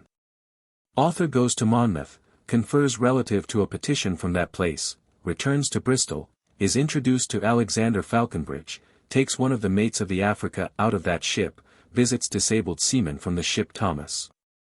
Puts a chief mate into prison for the murder of William Lyons. Ill usage of seamen in various other slave vessels, secures Crutwell's Bath paper in favor of the abolition, lays the foundation of a committee at Bristol. And of a petition from thence also, takes his leave of that city. By this time I began to feel the effect of my labors upon my constitution. It had been my practice to go home in the evening to my lodgings, about 12 o'clock, and then to put down the occurrences of the day. This usually kept me up till 1, and sometimes till nearly 2 in the morning. When I went my rounds in Marsh Street, I seldom got home till 2, and into bed till 3. My clothes, also, were frequently wet through with the rains. The cruel accounts I was daily in the habit of hearing, both with respect to the slaves, and to the seamen employed in this wicked trade, from which, indeed, my mind had no respite, often broke my sleep in the night, and occasioned me to awake in an agitated state. All these circumstances concurred in affecting my health. I looked thin, my countenance became yellow, I had also rheumatic feelings. My friends, seeing this, prevailed upon me to give myself 2 or 3 days' relaxation. And as a gentleman, of whom I had some knowledge, was going into Carmarthenshire, I accompanied him as far as Monmouth. After our parting at this place, I became restless and uneasy, and longed to get back to my work. I thought, however, my journey ought not to be wholly useless to the cause, and hearing that Dr. Davis, a clergyman at Monmouth, was a man of considerable weight among the inhabitants, I took the liberty of writing him a letter, in which I stated who I was and the way in which I had lately employed myself, and the great wish I had to be favored with an interview with him. And I did not conceal that it would be very desirable, if the inhabitants of the place could have that information on the subject which would warrant them in so doing, that they should petition the legislature for the abolition of the slave trade. Dr. Davis returned me an answer, and received me. The questions which he put to me were judicious. He asked me, first, whether, if the slaves were emancipated, there would not be much confusion in the islands. I told him that the emancipation of them was no part of our plan. We solicited nothing but the stopping of all future importations of them into the islands. He then asked what the planters would do for laborers. I replied, they would find sufficient from an increase of the native population, if they were obliged to pay attention to the latter means. We discoursed a long time upon this last topic. I have not room to give the many other questions he proposed to me. No one was ever more judiciously questioned. In my turn, I put him into possession of all the discoveries I had made. He acknowledged the injustice of the trade. He confessed, also, that my conversation had enlightened him as to the impolicy of it, and, taking some of my summary view to distribute, he said he hoped that the inhabitants would, after the perusal of them, accede to my request. On my return to Bristol, my friends had procured for me an interview with Mr. Alexander Falconbridge, who had been to the coast of Africa, as a surgeon, for 4 voyages. 1 in the Tartar, another in the Alexander, and 2 in the Amelia slave vessels. On my introduction to him, I asked him if he had any objection to give me an account of the cruelties which were said to be connected with the slave trade. He answered, without any reserve, that he had not, for that he had now done with it. Never were any words more welcome to my ears than these. Yes, I have done with the trade, and he said, also, that he was free to give me information concerning it. Was he not then one of the very persons, whom I had so long been seeking, but in vain? To detail the accounts which he gave me at this and at subsequent interviews, relative to the different branches of this trade, would fill no ordinary volume. Suffice it to say, in general terms, as far as relates to the slaves, that he confirmed the various violent and treacherous methods of procuring them in their own country. Their wretched condition, in consequence of being crowded together in the passage. Their attempts to rise in defense of their own freedom, and, when this was impracticable, to destroy themselves by the refusal of sustenance, by jumping overboard into the sea, and in other ways. The effect also of their situation upon their minds, by producing insanity in various diseases, and the cruel manner of disposing of them in the West Indies, and of separating relatives and friends. With respect to the seamen employed in this trade, he commended Captain Fraser for his kind usage to them, under whom he had so long served.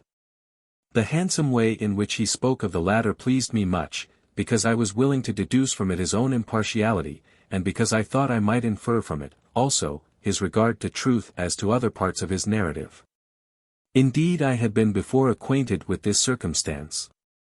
Thompson, of the 7 Stars, had informed me that Fraser was the only man sailing out of that port for slaves who had not been guilty of cruelty to his seamen, and Mr. Burgess alluded to it, when he gave me advice not to proceed against the captain of the Alfred, for he then said, as I mentioned in a former chapter, that he knew but one captain in the trade, who did not deserve long ago to be hanged. Mr. Falconbridge, however, stated, that though he had been thus fortunate in the Tartar and Amelia, he had been as unfortunate in the Alexander. For he believed there were no instances upon naval record, taken altogether, of greater barbarity, than of that which had been exercised towards the seamen in this voyage. In running over these, it struck me that I had heard of the same from some other quarter, or at least that these were so like the others, that I was surprised at their coincidence. On taking out my notes, I looked for the names of those whom I recollected to have been used in this manner, and on desiring Mr. Falconbridge to mention the names of those, also, to whom he alluded, they turned out to be the same. The mystery, however, was soon cleared up, when I told him from whom I had received my intelligence, for Mr. Arnold, the last mentioned person in the last chapter, had been surgeon's mate under Mr. Falconbridge in the same vessel. There was one circumstance of peculiar importance, but quite new to me, which I collected from the information which Mr. Falconbridge had given me. This was, that many of the seamen, who left the slave ships in the West Indies, were in such a weak, ulcerated, and otherwise diseased state, that they perished there. Several, also, of those who came home with the vessels were in the same deplorable condition. This was the case, Mr. Falconbridge said, with some who returned in the Alexander. It was the case, also, with many others. For he had been a pupil for 12 months in the Bristol Infirmary, and had had ample means of knowing the fact. The greatest number of seamen, at almost all times, who were there, were from the slave vessels. These, too, were usually there on account of disease, whereas those from other ships were usually there on account of accidents. The health of some of the former was so far destroyed, that they were never wholly to be restored. This information was of great importance, for it showed that they who were reported dead upon the muster rolls, were not all that were lost to the country by the prosecution of this wicked trade. Indeed, it was of so much importance, that in all my future interviews with others, which were for the purpose of collecting evidence, I never forgot to make it a subject of inquiry. I can hardly say how precious I considered the facts with which Mr. Falconbridge had furnished me from his own experience, relative to the different branches of this commerce. They were so precious, that I began now to be troubled lest I should lose them. For, though he had thus privately unbosomed himself to me, it did not follow that he would come forward as a public evidence. I was not a little uneasy on this account. I was fearful lest, when I should put this question to him, his future plan of life, or some little narrow consideration of future interest, would prevent him from giving his testimony, and I delayed asking him for many days. During this time, however, I frequently visited him, and at length, when I thought I was better acquainted, and probably in some little estimation, with him, I ventured to open my wishes on this subject. He answered me boldly, and at once, that he had left the trade upon principle, and that he would state all he knew concerning it, either publicly or privately, and at any time when he should be called upon to do it. This answer produced such an effect upon me, after all my former disappointments, that I felt it all over my frame. It operated like a sudden shock, which often disables the impressed person for a time. So the joy I felt rendered me quite useless, as to business, for the remainder of the day. I began to perceive in a little time the advantage of having cultivated an acquaintance with Thompson of the 7 Stars. For nothing could now pass in Bristol, relative to the seamen employed in this trade, but it was soon brought to me. If there was anything amiss, I had so arranged matters that I was sure to hear of it. He sent for me one day to inform me that several of the seamen, who had been sent out of Marsh Street into the Prince, which was then at King Road, and on the point of sailing to Africa for slaves, had, through fear of ill usage on the voyage, taken the boat and put themselves on shore. He informed me, at the same time, that the seamen of the Africa, which was lying there also, and ready to sail on a like voyage, were not satisfied, for that they had been made to sign their articles of agreement without being permitted to see them. To this he added, that Mr. Sheriff, one of the mates of the latter vessel, was unhappy, also, on this account. Sheriff had been a mate in the West India trade, and was a respectable man in his line. He had been enticed by the captain of the Africa, under the promise of peculiar advantages, to change his voyage. Having a wife and family at Bristol, he was willing to make a sacrifice on their account, but when he himself was not permitted to read the articles, he began to suspect bad work, and that there would be nothing but misery in the approaching voyage. Thompson entreated me to extricate him if I could. He was sure, he said, if he went to the coast with that man, meaning the captain, that he would never return alive. I was very unwilling to refuse anything to Thompson. I was deeply bound to him in gratitude for the many services he had rendered me, but I scarcely saw how I could serve him on this occasion. I promised, however, to speak to him in an hour's time. I consulted my friend Truman Harford in the interim. And the result was, that he and I should proceed to King Road in a boat, go on board the Africa, and charge the captain in person with what he had done, and desire him to discharge Sheriff, as no agreement, where fraud or force was used in the signatures, could be deemed valid. If we were not able to extricate Sheriff by these means, we thought that at least we should know, by inquiring of those whom we should see on board, whether the measure of hindering the men from seeing their articles on signing them had been adopted. It would be useful to ascertain this because such a measure had been long reported to be usual in this, but was said to be unknown in any other trade. Having passed the river's mouth, and rowed towards the sea, we came near the Prince first, but pursued our destination to the Africa. Mr. Sheriff was the person who received us on board. I did not know him till I asked his name. I then told him my errand, with which he seemed to be much pleased. On asking him to tell the captain that I wished to speak with him, he replied that he was on shore. This put me to great difficulty, as I did not know then what to do. I consulted with Truman Harford, and it was our opinion that we should inquire of the seamen, but in a very quiet manner, by going individually to each, if they had ever demanded to see the articles on signing them, and if they had been refused. We proposed this question to them. They replied, that the captain had refused them in a savage manner, making use of threats and oaths. There was not one contradictory voice on this occasion. We then asked Mr. Sheriff what we were to do. He entreated us by all means to take him on shore. He was sure that under such a man as the captain, and particularly after the circumstance of our coming on board should be made known to him, he would never come from the coast of Africa alive. Upon this, Truman Harford called me aside, and told me the danger of taking an officer from the ship, for that, if any accident should happen to her, the damage might all fall upon me. I then inquired of Mr. "Sheriff, if there was any officer on board who could manage the ship." He pointed one out to me, and I spoke to him in the cabin. This person told me I need be under no apprehension about the vessel, but that everyone would be sorry to lose Mr. Sheriff.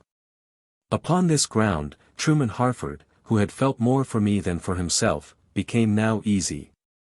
We had before concluded that the obtaining any signature by fraud or force would render the agreement illegal. We therefore joined in opinion that we might take away the man. His chest was accordingly put into our boat. We jumped into it with our rowers, and he followed us, surrounded by the seamen, all of whom took an affectionate leave of him, and expressed their regret at parting.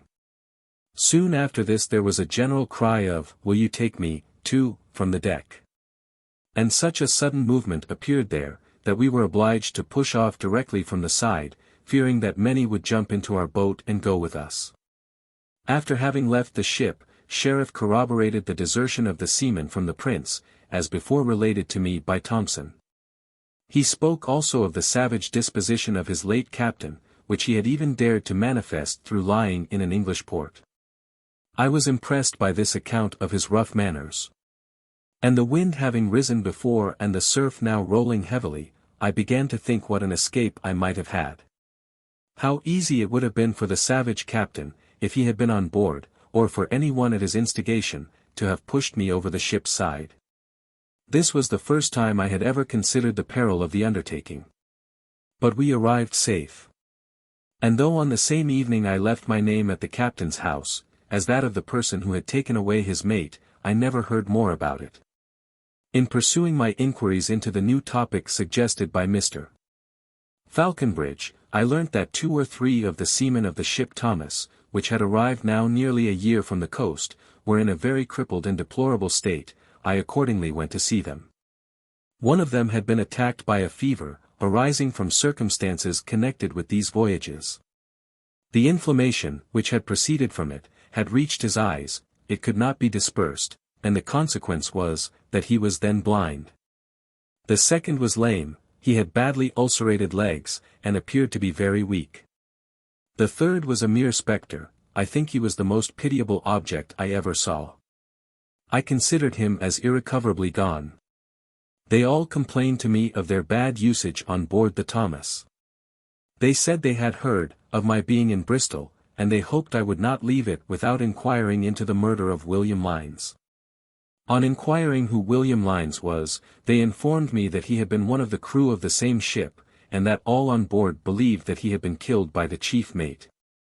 But they themselves had not been present when the blows were given him, they had not seen him till afterwards, but their shipmates had told them of his cruel treatment, and they knew that soon afterwards he had died. In the course of the next day, the mother of Lynes, who lived in Bristol, came to me and related the case. I told her there was no evidence as to the fact, for that I had seen 3 seamen, who could not speak to it from their own knowledge. She said, there were 4 others then in Bristol who could. I desired her to fetch them. When they arrived I examined each separately, and cross-examined them in the best manner I was able. I could find no variation in their account, and I was quite convinced that the murder had taken place. The mother was then importunate that I should take up the case. I was too much affected by the narration I had heard to refuse her wholly, and yet I did not promise that I would. I begged a little time to consider of it. During this I thought of consulting my friend Burgess, but I feared he would throw cold water upon it, as he had done in the case of the captain of the Alfred. I remembered well what he had then said to me, and yet I felt a strong disposition to proceed, for the trade was still going on. Every day, perhaps, some new act of barbarity was taking place. And one example, if made, might counteract the evil for a time. I seemed therefore to incline to stir in this matter, and thought, if I should get into any difficulty about it, it would be better to do it without consulting Mr. Burgess, than, after having done it, to fly as it were in his face. I then sent for the woman, and told her that she might appear with the witnesses at the common hall, where the magistrates usually sat on a certain day. We all met at the time appointed, and I determined to sit as near to the mayor as I could get. The hall was unusually crowded. 1 or 2 slave merchants, and 2 or 3 others, who were largely concerned in the West India trade, were upon the bench, for I had informed the mayor the day before of my intention, and he, it appeared, had informed them. I shall never forget the savage looks which these people gave me, which indeed were so remarkable, as to occasion the eyes of the whole court to be turned upon me. They looked as if they were going to speak to me, and the people looked as if they expected me to say something in return. They then got round the mayor, and began to whisper to him, as I supposed, on the business before it should come on. One of them, however, said aloud to the former, but fixing his eyes upon me, and wishing me to overhear him, scandalous reports had lately been spread, but sailors were not used worse in Guinea-men than in other vessels. This brought the people's eyes upon me again. I was very much irritated, but I thought it improper to say anything. Another, looking savagely at me, said to the mayor, that he had known Captain Vickers a long time. That he was an honourable man 33, and would not allow such usage in his ship. There were always vagabonds to hatch up things. And he made a dead point at me, by putting himself into a posture which attracted the notice of those present, and by staring me in the face. I could now no longer restrain myself, and I said aloud, in as modest manner as I could, "You, sir, may know many things which I do not. But this I know, that if you do not do your duty, you are amenable to a higher court." The mayor upon this looked at me, and directly my friend Mr. Burgess, who was sitting as the clerk to the magistrates, went to him and whispered something in his ear. After which all private conversation between the mayor and others ceased, and the hearing was ordered to come on. I shall not detain the reader by giving an account of the evidence which then transpired. The 4 witnesses were examined, and the case was so far clear. Captain Vickers, however, was sent for. On being questioned, he did not deny that there had been bad usage, but said that the young man had died of the flux. But this assertion went for nothing when balanced against the facts which had come out, and this was so evident, that an order was made out for the apprehension of the chief mate. He was accordingly taken up. The next day, however, there was a rehearing of the case, when he was returned to the jail, where he was to lie till the Lords of the Admiralty should order a sessions to be held for the trial of offences committed on the high seas. This public examination of the case of William Lynes, and the way in which it ended, produced an extraordinary result. For after this time the slave captains and mates who used to meet me suddenly, used as suddenly to start from me, indeed to the other side of the pavement, as if I had been a wolf, or tiger, or some dangerous beast of prey. Such of them as saw me beforehand used to run up the cross streets or lanes, which were nearest to them, to get away. Seamen, too, came from various quarters to apply to me for redress. One came to me who had been treated ill in the Alexander, when Mr. Falconbridge had been the surgeon of her. 3 came to me who had been ill-used in the voyage which followed, though she had then sailed under a new captain. 2 applied to me from the Africa, who had been of her crew in the last voyage. 2 from the Fly. 2 from the Wasp. 1 from the Little Pearl, and 3 from the Pilgrim or Princess, when she was last upon the coast. The different scenes of barbarity which these represented to me, greatly added to the affliction of my mind. My feelings became now almost insupportable. I was agonized to think that this trade should last another day. I was in a state of agitation from morning till night. I determined I would soon leave Bristol. I saw nothing but misery in the place.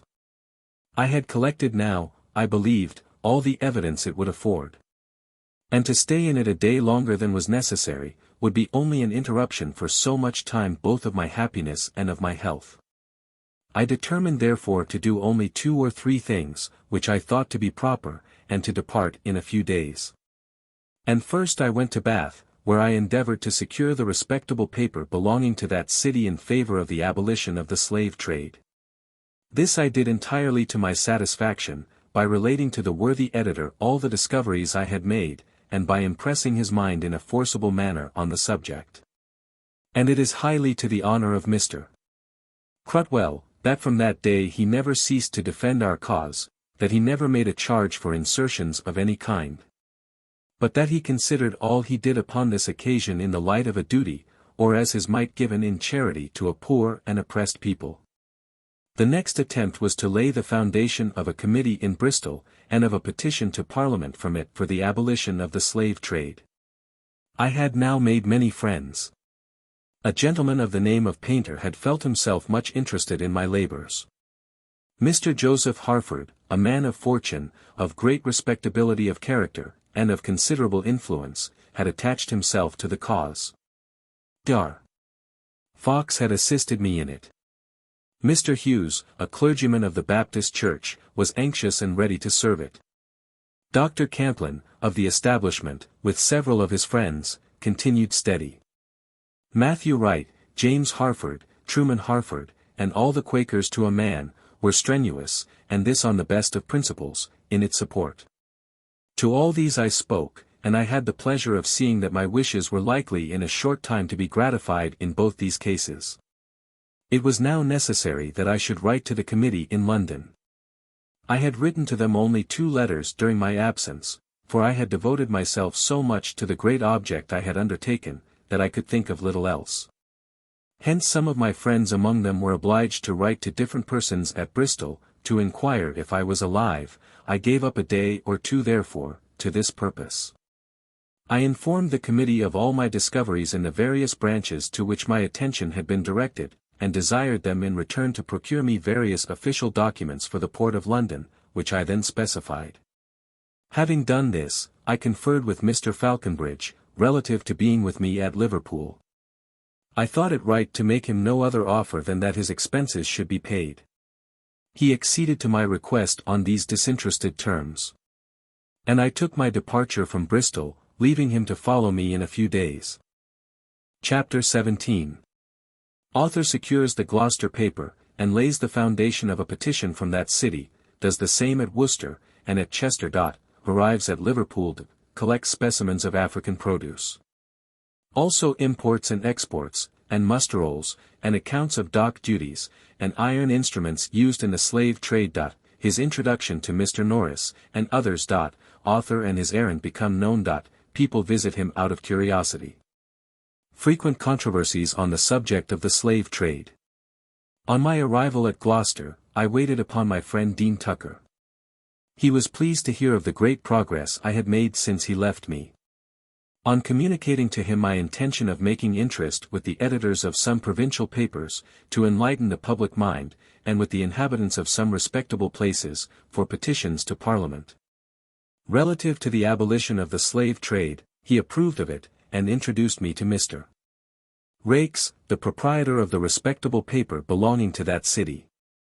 Mr. Raikes acknowledged, without any hesitation, the pleasure he should have in serving such a noble cause. And he promised to grant me, from time to time, a corner in his paper, for such things as I might point out to him for insertion. This promise he performed afterwards, without any pecuniary consideration, and solely on the ground of benevolence. He promised also his assistance as to the other object, for the promotion of which I left him several of my summary view to distribute. At Worcester I trod over the same ground, and with the same success. Timothy Bevington, of the Religious Society of the Quakers, was the only person to whom I had an introduction there. He accompanied me to the mayor, to the editor of the Worcester paper, and to several others. Before each of whom I pleaded the cause of the oppressed Africans in the best manner I was able. I dilated both on the inhumanity and on the impolicy of the trade, which I supported by the various facts recently obtained at Bristol. I desired, however, as far as petitions were concerned, and this desire I expressed on all other similar occasions, that no attempt should be made to obtain these, till such information had been circulated on the subject, that every one, when called upon, might judge, from his knowledge of it, how far he would feel it right to join in it. For this purpose I left also here several of my summary view for distribution. After my arrival at Chester, I went to the bishop's residence, but I found he was not there. Knowing no other person in the place, I wrote a note to Mr. Cowdroy, whom I understood to be the editor of the Chester paper, soliciting an interview with him. I explained my wishes to him on both subjects. He seemed to be greatly rejoiced, when we met, that such a measure as that of the abolition of the slave trade was in contemplation. Living at so short a distance from Liverpool, and in a country from which so many persons were constantly going to Africa, he was by no means ignorant, as some were, of the nature of this cruel traffic. But yet he had no notion that I had probed it so deeply, or that I had brought to light such important circumstances concerning it, as he found by my conversation. He made me a hearty offer of his services on this occasion, and this expressly without fee or reward. I accepted them most joyfully and gratefully. It was, indeed, a most important thing, to have a station so near the enemy's camp, where we could watch their motions, and meet any attack which might be made from it. And this office of a sentinel Mr. Cowdroy performed with great vigilance. And when he afterwards left Chester for Manchester, to establish a paper there, he carried with him the same friendly disposition towards our cause. My first introduction at Liverpool was to William Rathbone, a member of the Religious Society of the Quakers. He was the same person who, before the formation of our committee, had procured me copies of several of the muster rolls of the slave vessels belonging to that port, so that, though we were not personally known, yet we were not strangers to each other. Isaac Hadwin, a respectable member of the same society, was the person whom I saw next. I had been introduced to him, previously to my journey, when he was at London, at the yearly meeting of the Quakers, so that no letter to him was necessary. As Mr. Roscoe had generally given the profits of the wrongs of Africa to our committee, I made no scruple of calling upon him. His reception of me was very friendly, and he introduced me afterwards to Dr. Curry, who had written the preface to that poem. There was also a fourth upon whom I called, though I did not know him. His name was Edward Rushton. He had been an officer in a slave ship, but had lost his sight, and had become an enemy to that trade. On passing through Chester, I had heard, for the first time, that he had published a poem called West Indian Eclogues, with a view of making the public better acquainted with the evil of the slave trade, and of exciting their indignation against it. Of the three last it may be observed, that, having come forward thus early, as laborers, they deserve to be put down, as I have placed them in the map, among the forerunners and coadjutors in this great cause. For each published his work before any efforts were made publicly, or without knowing that any were intended. Rushton, also, had the boldness, though then living in Liverpool, to affix his name to his work. These were the only persons whom I knew for some time after my arrival in that place. It may not, perhaps, be necessary to enter so largely into my proceedings at Liverpool as at Bristol. The following account, therefore, may suffice. In my attempts to add to my collection of specimens of African produce, I was favored with a sample of gum rubra astringents, of cotton from the Gambia, of indigo and musk, of long pepper, of black pepper from Ouida, of mahogany from Calabar, and of cloths of different colors, made by the natives, which, while they gave other proofs of the quality of their own cotton, gave proofs, also, of the variety of their dyes. I made interest at the custom house for various exports and imports, and for copies of the muster rolls of several slave vessels, besides those of vessels employed in other trades. By looking out constantly for information on this great subject, I was led to the examination of a printed card or table of the dock duties of Liverpool, which was published annually. The town of Liverpool had so risen in opulence and importance from only a fishing village, that the corporation seemed to have a pride in giving a public view of this increase. Hence they published and circulated this card. Now the card contained one, among other facts, which was almost as precious, in a political point of view, as any I had yet obtained. It stated that in the year 1772, when I knew that 100 vessels sailed out of Liverpool for the coast of Africa, the dock duties amounted to 45.52 L. And that in 1779, when I knew that, in consequence of the war, only 11 went from thence to the same coast, they amounted to 49.57 L. From these facts put together, two conclusions were obvious. The first was, that the opulence of Liverpool, as far as the entry of vessels into its ports, and the dock duties arising from thence, were concerned, was not indebted to the slave trade. For these duties were highest when it had only 11 ships in that employ. The second was, that there had been almost a practical experiment with respect to the abolition of it. For the vessels in it had been gradually reduced from 100 to 11, and yet the West Indians had not complained of their ruin, nor had the merchants or manufacturers suffered, nor had Liverpool been affected by the change. There were specimens of articles in Liverpool, which I entirely overlooked at Bristol, and which I believed I should have overlooked here also, had it not been for seeing them at a window in a shop. I mean those of different iron instruments used in this cruel traffic. I bought a pair of the iron handcuffs with which the men slaves are confined. The right-hand wrist of one, and the left of another, are almost brought into contact by these, and fastened together, as the figure A in the annexed plate represents, by a little bolt with a small padlock at the end of it. Figure 5. Handcuffs. I bought also a pair of shackles for the legs. These are represented by the figure B. The right ankle of one man is fastened to the left of another, as the reader will observe, by similar means. I bought these, not because it was difficult to conceive how the unhappy victims of this execrable trade were confined, but to show the fact that they were so. For what was the inference from it, but that they did not leave their own country willingly, that, when they were in the holds of the slave vessels, they were not in the Elysium which had been represented. And that there was a fear either that they would make their escape, or punish their oppressors. Figure 6. Shackles for the legs. I bought also a thumbscrew at this shop. The thumbs are put into this instrument through the two circular holes at the top of it. By turning a key, a bar rises up by means of a screw from C to D, and the pressure upon them becomes painful. By turning it further you may make the blood start from the ends of them. By taking the key away, as at E, you leave the tortured person in agony, without any means of extricating himself, or of being extricated by others. This screw, as I was then informed, was applied by way of punishment, in case of obstinacy in the slaves, or for any other reputed offence, at the discretion of the captain.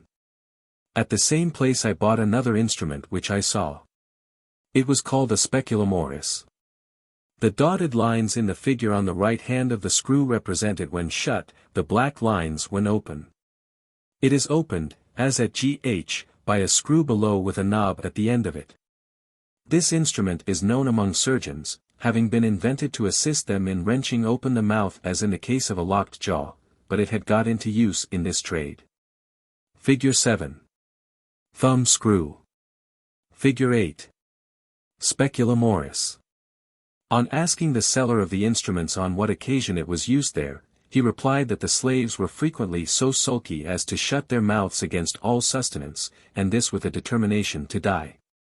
And that it was necessary their mouths should be forced open to throw in nutriment, that they who had purchased them might incur no loss by their death. The town talk of Liverpool was much of the same nature as that at Bristol on the subject of this trade. Horrible facts concerning it were in everybody's mouth. But they were more numerous, as was likely to be the case where 80 vessels were employed from one port, and only 18 from the other. The people, too, at Liverpool seemed to be more hardened, or they related them with more coldness or less feeling. This may be accounted for from the greater number of those facts, as just related, the mention of which, as it was of course more frequent, occasioned them to lose their power of exciting surprise. All this I thought in my favour, as I should more easily, or with less obnoxiousness, come to the knowledge of what I wanted to obtain. My friend William Rathbone, who had been looking out to supply me with intelligence, but who was desirous that I should not be imposed upon, and that I should get it from the fountainhead, introduced me to Mr. Norris for this purpose. Norris had been formerly a slave captain, but had quitted the trade, and settled as a merchant in a different line of business. He was a man of quick penetration, and of good talents, which he had cultivated to advantage, and he had a pleasing address both as to speech and manners. He received me with great politeness, and offered me all the information I desired. I was with him 5 or 6 times at his own house for this purpose. The substance of his communications on these occasions I shall now put down, and I beg the reader's particular attention to it, as he will be referred to it in other parts of this work. With respect to the produce of Africa, Mr. Norris enumerated many articles in which a new and valuable trade might be opened, of which he gave me one, namely, the black pepper from Ouida before mentioned.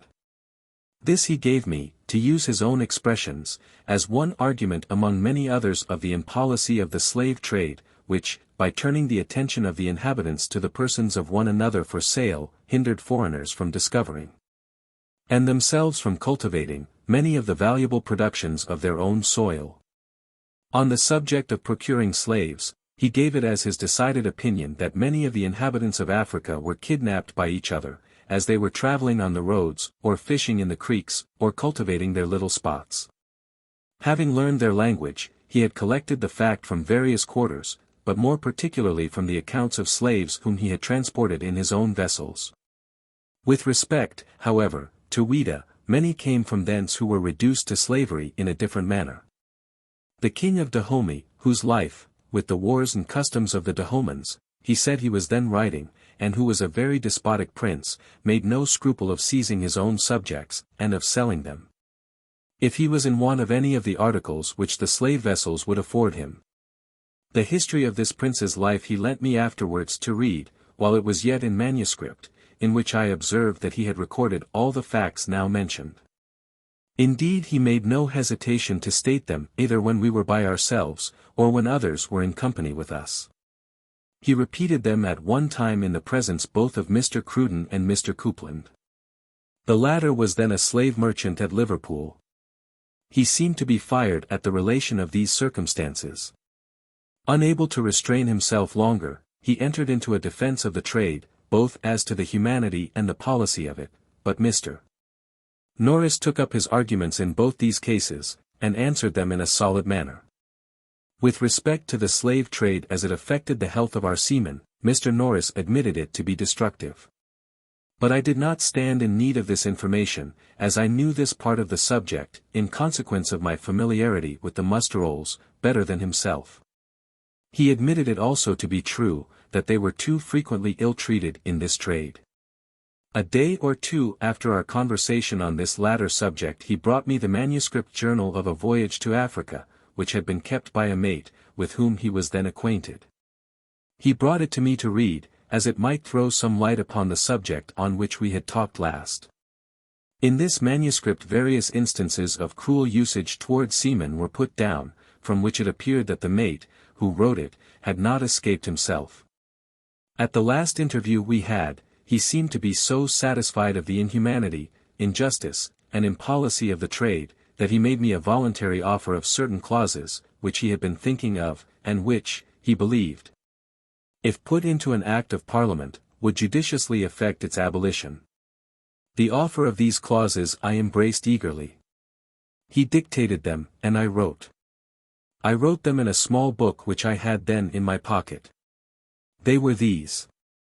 No vessel, under a heavy penalty, to supply foreigners with slaves.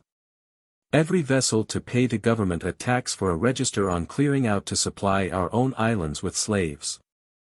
Every such vessel to be prohibited from purchasing or bringing home any of the productions of Africa. Every such vessel to be prohibited from bringing home a passenger, or any article of produce, from the West Indies.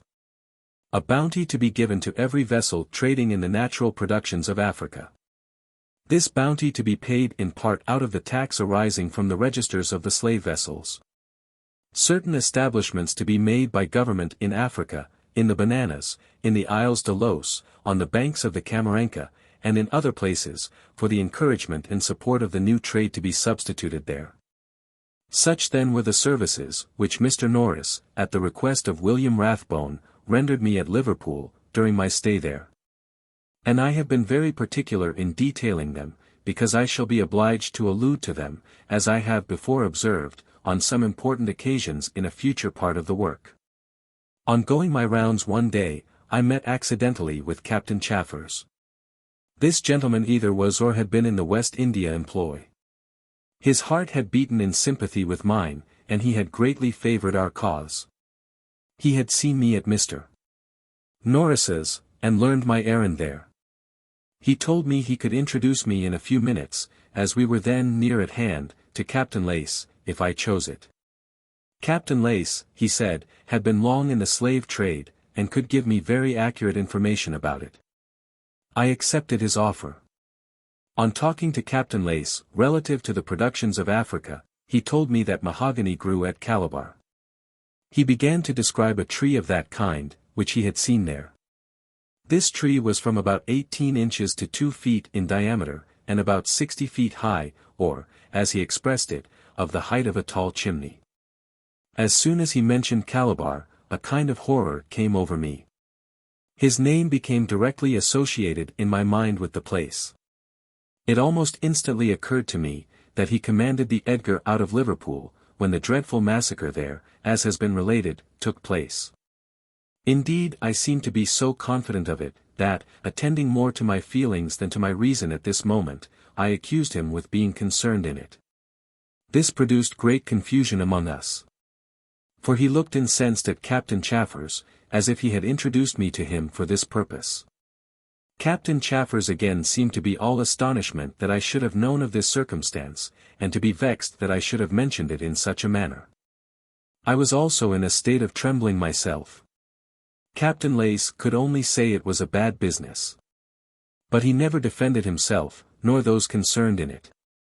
And we soon parted, to the great joy of us all. Soon after this interview, I began to perceive that I was known in Liverpool, as well as the object for which I came. Mr. Coupland, the slave merchant, with whom I had disputed at Mr. Norris's house, had given the alarm to those who were concerned in the trade, and Captain Lace, as may be now easily imagined, had spread it. This knowledge of me and of my errand was almost immediately productive of two effects, the first of which I shall now mention. I had a private room at the King's Arms Tavern, besides my bedroom, where I used to meditate and to write. But I generally dined in public. The company at dinner had hitherto varied but little as to number, and consisted of those, both from the town and country, who had been accustomed to keep up a connection with the house. But now things were altered, and many people came to dine there daily with a view of seeing me, as if I had been some curious creature imported from foreign parts. They thought, also, they could thus have an opportunity of conversing with me. Slave merchants and slave captains came in among others for this purpose. I had observed this difference in the number of our company for 2 or 3 days. Dale, the master of the tavern, had observed it also, and told me in a good-natured manner, that many of these were my visitors, and that I was likely to bring him a great deal of custom. In a little time, however, things became serious. For they, who came to see me, always started the abolition of the slave trade as the subject for conversation. Many entered into the justification of this trade with great warmth, as if to ruffle my temper, or at any rate to provoke me to talk. Others threw out, with the same view, that men were going about to abolish it, who would have done much better if they had stayed at home. Others said they had heard of a person turned mad, who had conceived the thought of destroying Liverpool, and all its glory. Some gave as a toast, success to the trade, and then laughed immoderately, and watched me when I took my glass to see if I would drink it. I saw the way in which things were now going, and I believed it would be proper that I should come to some fixed resolutions, such as, whether I should change my lodgings, and whether I should dine in private. And if not, what line of conduct it would become me to pursue on such occasions. With respect to changing my lodgings and dining in private, I conceived, if I were to do either of these things, that I should be showing an unmanly fear of my visitors, which they would turn to their own advantage. I conceived too, that, if I chose to go on as before, and to enter into conversation with them on the subject of the abolition of the slave trade, I might be able, by having such an assemblage of persons daily, to gather all the arguments which they could collect on the other side of our question, an advantage which I should one day feel in the future management of the cause. With respect to the line, which I should pursue in the case of remaining in the place of my abode and in my former habits, I determined never to start the subject of the abolition myself, never to abandon it when started, never to defend it but in a serious and dignified manner, and never to discover any signs of irritation, whatever provocation might be given me. By this determination I abided rigidly. The King's Arms became now daily the place for discussion on this subject. Many tried to insult me, but to no purpose. In all these discussions I found the great advantage of having brought Mr. Falconbridge with me from Bristol, for he was always at the table. And when my opponents, with a disdainful look, tried to ridicule my knowledge, among those present, by asking me if I had ever been on the coast of Africa myself, he used generally to reply, "But I have. I know all your proceedings there, and that his statements are true." These and other words put in by him, who was an athletic and resolute-looking man, were of great service to me. All disinterested persons, of whom there were 4 or 5 daily in the room, were uniformly convinced by our arguments, and took our part, and some of them very warmly. Day after day we beat our opponents out of the field, as many of the company acknowledged, to their no small notification, in their presence. Thus, while we served the cause by discovering all that could be said against it, we served it by giving numerous individuals proper ideas concerning it, and of interesting them in our favor. The second effect which I experienced was, that from this time I could never get any one to come forward as an evidence to serve the cause. There were, I believe, hundreds of persons in Liverpool, and in the neighbourhood of it, who had been concerned in this traffic, and who had left it, all of whom could have given such testimony concerning it as would have ensured its abolition. But none of them would now speak out. Of these, indeed, there were some, who were alive to the horrors of it, and who lamented that it should still continue. But yet even these were backward in supporting me. All that they did was just privately to see me, to tell me that I was right, and to exhort me to persevere, but as to coming forward to be examined publicly, my object was so unpopular, and would become so much more so when brought into Parliament, that they would have their houses pulled down, if they should then appear as public instruments in the annihilation of the trade. With this account I was obliged to rest satisfied, nor could I deny, when I considered the spirit, which had manifested itself, and the extraordinary number of interested persons in the place, that they had some reason for their fears. And that these fears were not groundless, appeared afterwards, for Dr. Binns, a respectable physician belonging to the religious society of the Quakers, and to whom Isaac Hadwin had introduced me, was near falling into a mischievous plot, which had been laid against him. Because he was one of the subscribers to the institution for the abolition of the slave trade, and because he was suspected of having aided me in promoting that object. Chapter 18. Hostile disposition towards the author increases, on account of his known patronage of the seamen employed in the slave trade, manner of procuring and paying them at Liverpool, their treatment and mortality. Account of the murder of Peter Green, trouble taken by the author to trace it, his narrow escape. Goes to Lancaster, but returns to Liverpool, leaves the latter place. It has appeared that a number of persons used to come and see me, out of curiosity, at the King's Arms Tavern, and that these manifested a bad disposition towards me, which was near breaking out into open insult. Now the cause of all this was, as I have observed, the knowledge which people had obtained relative to my errand at this place. But this hostile disposition was increased by another circumstance, which I am now to mention. I had been so shocked at the treatment of the seamen belonging to the slave vessels at Bristol, that I determined, on my arrival at Liverpool, to institute an inquiry concerning it there also. I had made considerable progress in it, so that few seamen were landed from such vessels, but I had some communication with them. And though no one else would come near me, to give me any information about the trade, these were always forward to speak to me, and to tell me their grievances, if it were only with the hope of being able to get redress.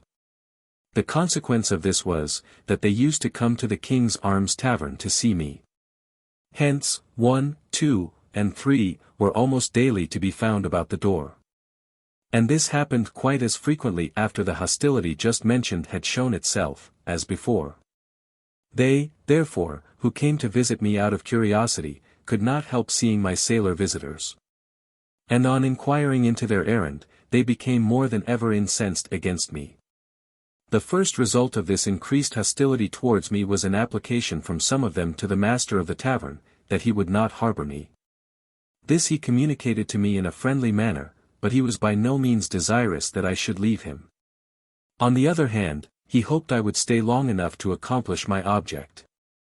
I thought it right, however, to take the matter into consideration, and having canvassed it, I resolved to remain with him, for the reasons mentioned in the former chapter. But, that I might avoid doing anything that would be injurious to his interest, as well as in some measure avoid giving unnecessary offence to others, I took lodgings in Williamson Square, where I retired to write and occasionally to sleep. And to which place all seamen, desirous of seeing me, were referred. Hence I continued to get the same information as before, but in a less obnoxious and injurious manner. The history of the seamen employed in the slave vessels belonging to the port of Liverpool, I found to be similar to that of those from Bristol. They who went into this trade were of two classes. The first consisted of those who were ignorant of it, and to whom generally improper representations of advantage had been made, for the purpose of enticing them into it. The second consisted of those who, by means of a regular system, kept up by the mates and captains, had been purposely brought by their landlords into distress, from which they could only be extricated by going into this hateful employ. How many have I seen, with tears in their eyes, put into boats, and conveyed to vessels, which were then lying at the Black Rock, and which were only waiting to receive them to sail away. The manner of paying them in the currency of the islands was the same as at Bristol. But this practice was not concealed at Liverpool, as it was at the former place. The articles of agreement were printed, so that all who chose to buy might read them. At the same time it must be observed, that seamen were never paid in this manner in any other employ. And that the African wages, though nominally higher for the sake of procuring hands, were thus made to be actually lower than in other trades. The loss by death was so similar, that it did not signify whether the calculation on a given number was made either at this or the other port. I had, however, a better opportunity at this than I had at the other, of knowing the loss, as it related to those whose constitutions had been ruined, or who had been rendered incapable by disease, of continuing their occupation at sea. For the slave vessels which returned to Liverpool, sailed immediately into the docks, so that I saw at once their sickly and ulcerated crews. The number of vessels, too, was so much greater from this, than from any other port, that their sick made a more conspicuous figure in the infirmary, and they were seen also more frequently in the streets. With respect to their treatment, nothing could be worse. It seemed to me to be but one barbarous system from the beginning to the end. I do not say barbarous, as if premeditated, but it became so in consequence of the savage habits gradually formed by a familiarity with miserable sights, and with a course of action inseparable from the trade. Men in their first voyages usually disliked the traffic, and if they were happy enough then to abandon it, they usually escaped the disease of a hardened heart. But if they went a second and a third time, their disposition became gradually changed. It was impossible for them to be accustomed to carry away men and women by force, to keep them in chains, to see their tears, to hear their mournful lamentations, to behold the dead and the dying. To be obliged to keep up a system of severity amidst all this affliction, in short, it was impossible for them to be witnesses, and this for successive voyages, to the complicated mass of misery passing in a slave ship. Without losing their finer feelings, or without contracting those habits of moroseness and cruelty which would brutalize their nature. Now, if we consider that persons could not easily become captains, and to these the barbarities were generally chargeable by actual perpetration, or by consent, till they had been 2 or 3 voyages in this employ, we shall see the reason why it would be almost a miracle, if they, who were thus employed in it, were not rather to become monsters, than to continue to be men. While I was at Bristol, I heard from an officer of the Alfred, who gave me the intelligence privately, that the steward of a Liverpool ship, whose name was Green, had been murdered in that ship. The Alfred was in Bonny River at the same time, and his own captain, so infamous for his cruelty, as has been before shown, was on board when it happened. The circumstances, he said, belonging to this murder, were, if report were true, of a most atrocious nature, and deserved to be made the subject of inquiry. As to the murder itself, he observed, it had passed as a notorious and uncontradicted fact. This account was given me just as I had made an acquaintance with Mr. Falconbridge, and I informed him of it. He said he had no doubt of its truth. For in his last voyage he went to Bonny himself, where the ship was then lying, in which the transaction happened. The king and several of the black traders told him of it. The report then current was simply this, that the steward had been barbarously beaten one evening, that after this he was let down with chains upon him into a boat, which was alongside of the ship, and that the next morning he was found dead. On my arrival at Liverpool, I resolved to inquire into the truth of this report. On looking into one of the wet docks, I saw the name of the vessel alluded to. I walked over the decks of several others, and got on board her. 2 people were walking up and down her, and one was leaning upon a rail by the side. I asked the latter how many slaves this ship had carried in her last voyage. He replied he could not tell. But one of the 2 persons walking about could answer me, as he had sailed out and returned in her. This man came up to us, and joined in conversation. He answered my questions and many others, and would have shown me the ship, but on asking him how many seamen had died on the voyage, he changed his manner, and said, with apparent hesitation, that he could not tell. I asked him next, what had become of the steward Green. He said he believed he was dead. I asked how the seamen had been used. He said, not worse than others. I then asked whether Green had been used worse than others. He replied, he did not then recollect. I found that he was now quite upon his guard, and as I could get no satisfactory answer from him I left the ship. On the next day I looked over the muster roll of this vessel. On examining it, I found that 16 of the crew had died. I found also the name of Peter Green. I found, again, that the latter had been put down among the dead. I observed, also, that the ship had left Liverpool on the 5th of June, 1786, and had returned on the 5th of June, 1787, and that Peter Green was put down as having died on the 19th of September. From all which circumstances it was evident that he must, as my Bristol informant asserted, have died upon the coast. Notwithstanding this extraordinary coincidence of name, mortality, time, and place, I could gain no further intelligence about the affair till within about 10 days before I left Liverpool. When among the seamen, who came to apply to me in Williamson Square was George Ormond. He came to inform me of his own ill usage, from which circumstance I found that he had sailed in the same ship with Peter Green. This led me to inquire into the transaction in question, and I received from him the following account. Peter Green had been shipped as steward. A black woman, of the name of Rodney, went out in the same vessel. She belonged to the owners of it, and was to be an interpretess to the slaves who should be purchased. About 5 in the evening, sometime in the month of September, the vessel then lying in Bonny River, the captain, as was his custom, went on shore. In his absence, Rodney, the black woman, asked Green for the keys of the pantry, which he refused her, alleging that the captain had already beaten him for having given them to her on a former occasion, when she drank the wine.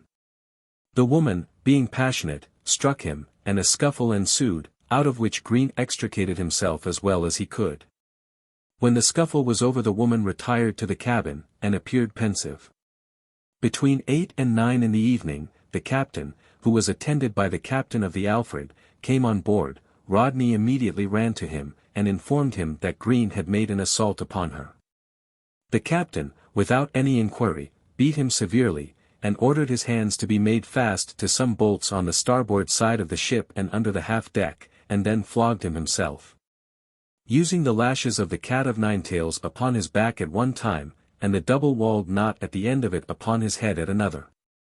And stopping to rest at intervals, and using each hand alternately, that he might strike with the greater severity. The pain had now become so very severe, that Green cried out, and entreated the captain of the Alfred, who was standing by, to pity his hard case, and to intercede for him. But the latter replied, that he would have served me in the same manner. Unable to find a friend here, he called upon the chief mate, but this only made matters worse, for the captain then ordered the latter to flog him also, which he did for some time, using however only the lashes of the instrument. Green then called in his distress upon the second mate to speak for him, but the second mate was immediately ordered to perform the same cruel office, and was made to persevere in it till the lashes were all worn into threads. But the barbarity did not close here. For the captain, on seeing the instrument now become useless, ordered another, with which he flogged him as before, beating him at times over the head with the double-walled knot, and changing his hands. And cursing his own left hand for not being able to strike so severe a blow as his right. The punishment, as inflicted by all parties, had now lasted 2 hours and a half, when George Ormond was ordered to cut down one of the arms, and the boatswain the other, from the places of their confinement. This being done, Green lay motionless on the deck. He attempted to utter something. Ormond understood it to be the word water, but no water was allowed him. The captain, on the other hand, said he had not yet done with him, and ordered him to be confined with his arms across, his right hand to his left foot, and his left hand to his right foot. For this purpose the carpenter brought shackles, and George Ormond was compelled to put them on. The captain then ordered some tackle to be made fast to the limbs of the said Peter Green, in which situation he was then hoisted up, and afterwards let down into a boat, which was lying alongside the ship. Michael Cunningham was then sent to loose the tackle, and to leave him there. In the middle watch, or between 1 and 2 next morning, George Ormond looked out of one of the portholes, and called to Green, but received no answer. Between 2 and 3, Paul Berry, a seaman, was sent down into the boat, and found him dead. He made his report to one of the officers of the ship. About 5 in the morning the body was brought up, and laid on the waist near the half-deck door. The captain, on seeing the body when he rose, expressed no concern, but ordered it to be knocked out of irons, and to be buried at the usual place of interment for seamen, or Bonny Point. I may now observe, that the deceased was in good health before the punishment took place, and in high spirits, for he played upon the flute only a short time before Rodney asked him for the keys, while those seamen, who were in health, danced. On hearing this cruel relation from George Ormond, who was throughout a material witness to the scene, I had no doubt in my own mind of the truth of it. But I thought it right to tell him at once that I had seen a person, about 4 weeks ago, who had been the same voyage with him and Peter Green, but yet who had no recollection of these circumstances. Upon this he looked quite astonished, and began to grow angry. He maintained he had seen the whole. He had also held the candle himself during the whole punishment. He asserted that one candle and half of another were burnt out while it lasted. He said also that, while the body lay in the waist, he had handled the abused parts, and had put 3 of his fingers into a hole, made by the double-walled knot, in the head, from whence a quantity of blood and, he believed, brains issued. He then challenged me to bring the man, before him. I desired him upon this to be cool, and to come to me the next day, and I would then talk with him again upon the subject. In the interim I consulted the muster-roll of the vessel again. I found the name of George Ormond. He had sailed in her out of Liverpool, and had been discharged at the latter end of January in the West Indies, as he had told me. I found also the names of Michael Cunningham and of Paul Berry, whom he had mentioned. It was obvious also that Ormond's account of the captain of the Alfred being on board at the time of the punishment tallied with that given me at Bristol by an officer of that vessel. And that his account of letting down Peter Green into the boat tallied with that which Mr. Falconbridge, as I mentioned before, had heard from the King and the black traders in Bonny River. When he came to me next day, he came in high spirits. He said he had found out the man whom I had seen. The man, however, when he talked to him about the murder of Peter Green, acknowledged everything concerning it. Ormond intimated that this man was to sail again in the same ship under the promise of being an officer, and that he had been kept on board, and had been enticed to a second voyage. For no other purpose than that he might be prevented from divulging the matter. I then asked Ormond, whether he thought the man would acknowledge the murder in my hearing. He replied, that, if I were present, he thought he would not say much about it, as he was soon to be under the same captain, but that he would not deny it. If, however, I were out of sight, though I might be in hearing, he believed he would acknowledge the facts. By the assistance of Mr. Falconbridge, I found a public house, which had 2 rooms in it. Nearly at the top of the partition between them was a small window, which a person might look through by standing upon a chair. I desired Ormond, one evening, to invite the man into the larger room, in which he was to have a candle, and to talk with him on the subject. I proposed to station myself in the smallest in the dark, so that by looking through the window I could both see and hear him, and yet be unperceived myself. The room, in which I was to be, was one where the dead were frequently carried to be owned. We were all in our places at the time appointed. I directly discovered that it was the same man with whom I had conversed on board the ship in the wet docks. I heard him distinctly relate many of the particulars of the murder, and acknowledge them all.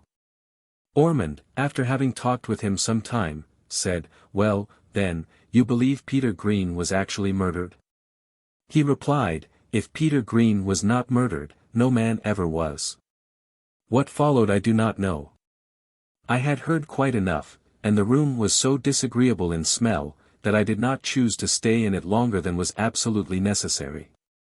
I own I was now quite satisfied that the murder had taken place, and my first thought was to bring the matter before the mayor, and to take up 3 of the officers of the ship. But, in mentioning my intention to my friends, I was dissuaded from it. They had no doubt but that in Liverpool, as there was now a notion that the slave trade would become a subject of parliamentary inquiry, every effort would be made to overthrow me.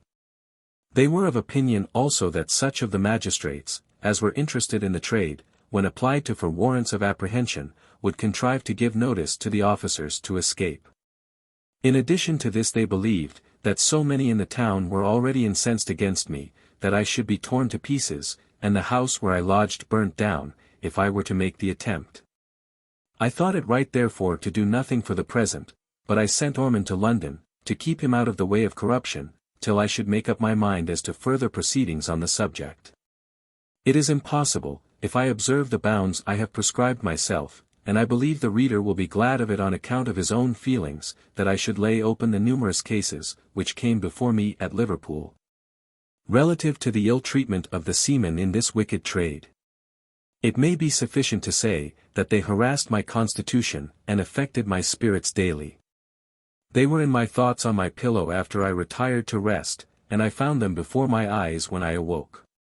Afflicting, however, as they were of great use in the promotion of our cause, for they served, whatever else failed, as a stimulus to perpetual energy. They made me think light of former labors, and they urged me imperiously to new. And here I may observe, that among the many circumstances which ought to excite our joy on considering the great event of the abolition of the slave trade, which has now happily taken place, there are few for which we ought to be more grateful than that from this time our commerce ceases to breed such abandoned wretches, while those, who have thus been bred in it, and who may yet find employment in other trades, will, in the common course of nature, be taken off in a given time. So that our marine will at length be purified from a race of monsters, which have helped to cripple its strength, and to disgrace its character. The temper of many of the interested people of Liverpool had now become still more irritable, and their hostility more apparent than before. I received anonymous letters, entreating me to leave it, or I should otherwise never leave it alive. The only effect which this advice had upon me, was to make me more vigilant when I went out at night. I never stirred out at this time without Mr. Falconbridge, and he never accompanied me without being well armed. Of this, however, I knew nothing until we had left the place. There was certainly a time when I had reason to believe that I had a narrow escape. I was one day on the pier head with many others looking at some little boats below at the time of a heavy gale. Several persons, probably out of curiosity, were hastening thither. I had seen all I intended to see, and was departing, when I noticed 8 or 9 persons making towards me. I was then only about 8 or 9 yards from the precipice of the pier, but going from it. I expected that they would have divided to let me through them, instead of which they closed upon me and bore me back. I was borne within a yard of the precipice, when I discovered my danger. And perceiving among them the murderer of Peter Green, and 2 others who had insulted me at the King's Arms, it instantly struck me that they had a design to throw me over the pier head. Which they might have done at this time, and yet have pleaded that I had been killed by accident. There was not a moment to lose. Vigorous on account of the danger, I darted forward. One of them, against whom I pushed myself, fell down, their ranks were broken, and I escaped, not without blows, amidst their imprecations and abuse. I determined now to go to Lancaster, to make some inquiries about the slave trade there. I had a letter of introduction to William Jepson, one of the religious society of the Quakers, for this purpose. I found from him, that, though there were slave merchants at Lancaster, they made their outfits at Liverpool, as a more convenient port. I learned too from others, that the captain of the last vessel, which had sailed out of Lancaster to the coast of Africa for slaves, had taken off so many of the natives treacherously, that any other vessel known to come from it would be cut off. There were only now 1 or 2 superannuated captains living in the place. Finding I could get no oral testimony, I was introduced into the custom house. Here I just looked over the muster rolls of such slave vessels as had formerly sailed from this port, and having found that the loss of seamen was precisely in the same proportion as elsewhere, I gave myself no further trouble, but left the place. On my return to Liverpool, I was informed by Mr. Falconbridge, that a shipmate of Ormond, of the name of Patrick Murray, who had been discharged in the West Indies, had arrived there. This man, he said, had been to call upon me in my absence, to seek redress for his own bad usage, but in the course of conversation he had confirmed all the particulars as stated by Ormond, relative to the murder of Peter Green. On consulting the muster roll of the ship, I found his name, and that he had been discharged in the West Indies on the 2nd of February. I determined, therefore, to see him. I cross-examined him in the best manner I could. I could neither make him contradict himself, nor say anything that militated against the testimony of Ormond. I was convinced, therefore, of the truth of the transaction. And, having obtained his consent, I sent him to London to stay with the latter, till he should hear further from me. I learnt also from Mr. Falconbridge, that visitors had continued to come to the King's Arms during my absence. That they had been very liberal of their abuse of me, and that one of them did not hesitate to say, which is remarkable, that I deserved to be thrown over the pierhead. Finding now that I could get no further evidence. That the information which I had already obtained was considerable 34. And that the committee had expressed an earnest desire, in a letter which I had received, that I would take into consideration the propriety of writing my essay on the impolicy of the slave trade as soon as possible. I determined upon leaving Liverpool. I went round accordingly and took leave of my friends. The last of these was William Rathbone, and I have to regret, that it was also the last time I ever saw him. Independently of the gratitude I owed him for assisting me in this great cause, I respected him highly as a man. He possessed a fine understanding with a solid judgment, he was a person of extraordinary simplicity of manners. Though he lived in a state of pecuniary independence, he gave an example of great temperance, as well as of great humility of mind, but however humble he appeared, he had always the courage to dare to do that which was right. However it might resist the customs or the prejudices of men. In his own line of trade, which was that of a timber merchant on an extensive scale, he would not allow any article to be sold for the use of a slave ship, and he always refused those, who applied to him for materials for such purposes.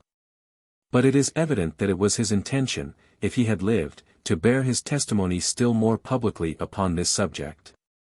For an advertisement, stating the ground of his refusal to furnish anything for this traffic upon Christian principles, with a memorandum for 2 advertisements in the Liverpool papers, was found among his papers at his decease. Chapter 19. Author proceeds to Manchester, finds a spirit rising among the people there for the abolition of the slave trade, is requested to deliver a discourse on the subject of the slave trade, heads of it, and extracts. Proceeds to Kettleston, and Birmingham, finds a similar spirit at the latter place. Revisits Bristol, new and difficult situation there. Author crosses the Severn at night, unsuccessful termination of his journey, returns to London. I now took my departure from Liverpool, and proceeded to Manchester, where I arrived on the Friday evening. On the Saturday morning, Mr. Thomas Walker, attended by Mr. Cooper and Mr. Bailey of Hope, called upon me. They were then strangers to me. They came, they said, having heard of my arrival, to congratulate me on the spirit which was then beginning to show itself among the people of Manchester, and of other places, on the subject of the slave trade. And which would unquestionably manifest itself further by breaking out into petitions to Parliament for its abolition. I was much surprised at this information. I had devoted myself so entirely to my object, that I had never had time to read a newspaper since I left London. I never knew, therefore, till now, that the attention of the public had been drawn to the subject in such a manner. And as to petitions, though I myself had suggested the idea at Bridgewater, Bristol, Gloucester, and 2 or 3 other places, I had only done it provisionally, and this without either the knowledge or the consent of the committee. The news, however, as it astonished, so it almost overpowered me with joy. I rejoiced in it, because it was a proof of the general good disposition of my countrymen. Because it showed me that the cause was such as needed only to be known, to be patronized, and because the manifestation of this spirit seemed to me to be in earnest, that success would ultimately follow. The gentleman now mentioned took me away with them, and introduced me to Mr. Thomas Phillips. We conversed, at first, upon the discoveries made in my journey. But in a little time, understanding that I had been educated as a clergyman, they came upon me with one voice, as if it had been before agreed upon, to deliver a discourse the next day, which was Sunday, on the subject of the slave trade. I was always aware that it was my duty to do all that I could with propriety to serve the cause I had undertaken, and yet I found myself embarrassed at their request. Foreseeing, as I have before related, that this cause might demand my attention to it for the greatest part of my life, I had given up all thoughts of my profession.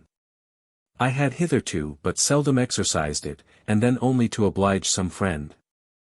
I doubted, too, at the first view of the thing, whether the pulpit ought to be made an engine for political purposes, though I could not but consider the slave trade as a mass of crimes, and therefore the effort to get rid of it as a Christian duty. I had an idea, too, that sacred matters should not be entered upon without due consideration, nor prosecuted in a hasty, but in a decorous and solemn manner. I saw besides that, as it was then 2 o'clock in the afternoon, and this sermon was to be forthcoming the next day, there was not sufficient time to compose it properly. All these difficulties I suggested to my new friends without any reserve. But nothing that I could urge would satisfy them.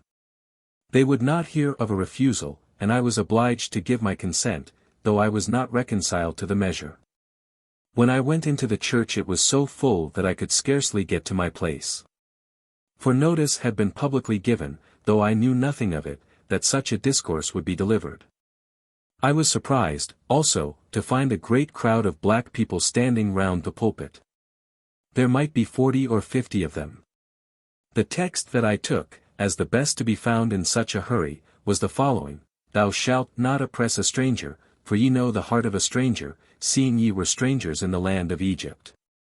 I took an opportunity of showing, from these words, that Moses, in endeavoring to promote among the children of Israel a tender disposition towards those unfortunate strangers who had come under their dominion, reminded them of their own state when strangers in Egypt, as one of the most forcible arguments which could be used on such an occasion. For they could not have forgotten that the Egyptians had made them serve with rigor, that they had made their lives bitter with hard bondage, in mortar, and in brick, and in all manner of service in the field. And that all the service, wherein they made them serve, was with rigor. The argument, therefore, of Moses was simply this: Ye knew well, when ye were strangers in Egypt, the nature of your own feelings. Were you not made miserable by your debased situation there? But if so, you must be sensible that the stranger, who has the same heart, or the same feelings with yourselves, must experience similar suffering, if treated in a similar manner. I charge you, then, knowing this, to stand clear of the crime of his oppression. The law, then, by which Moses commanded the children of Israel to regulate their conduct with respect to the usage of the stranger, I show to be a law of universal and eternal obligation, and for this, among other reasons, that it was neither more nor less than the Christian law, which appeared afterwards, that we should not do that to others which we should be unwilling to have done unto ourselves. Having gone into these statements at some length, I made an application of them in the following words. This being the case, and this law of Moses being afterwards established into a fundamental precept of Christianity, I must apply it to facts of the present day, and I am sorry that I must apply it to ourselves. And first, are there no strangers whom we oppress? I fear the wretched African will say, that he drinks the cup of sorrow, and that he drinks it at our hands. Torn from his native soil, and from his family and friends, he is immediately forced into a situation, of all others the most degrading, where he and his progeny are considered as cattle, as possessions. And as the possessions of a man to whom he never gave offense. It is a melancholy fact, but it can be abundantly proved, that great numbers of the unfortunate strangers, who are carried from Africa to our colonies, are fraudulently and forcibly taken from their native soil. To descant but upon a single instance of the kind must be productive of pain to the ear of sensibility and freedom. Consider the sensations of the person, who is thus carried off by the ruffians, who have been lurking to intercept him. Separated from everything which he esteems in life, without the possibility even of bidding his friends adieu, beheld him overwhelmed in tears, wringing his hands in despair, looking backwards upon the spot where all his hopes and wishes lay. While his family at home are waiting for him with anxiety and suspense, are waiting, perhaps, for sustenance, are agitated between hope and fear, till length of absence confirms the latter. And they are immediately plunged into inconceivable misery and distress.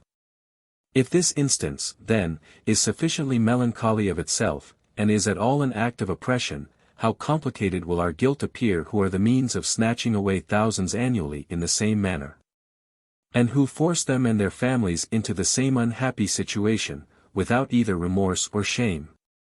Having proceeded to show, in a more particular manner than I can detail here, how, by means of the slave trade, we oppressed the stranger, I made an inquiry into the other branch of the subject, or how far we had a knowledge of his heart.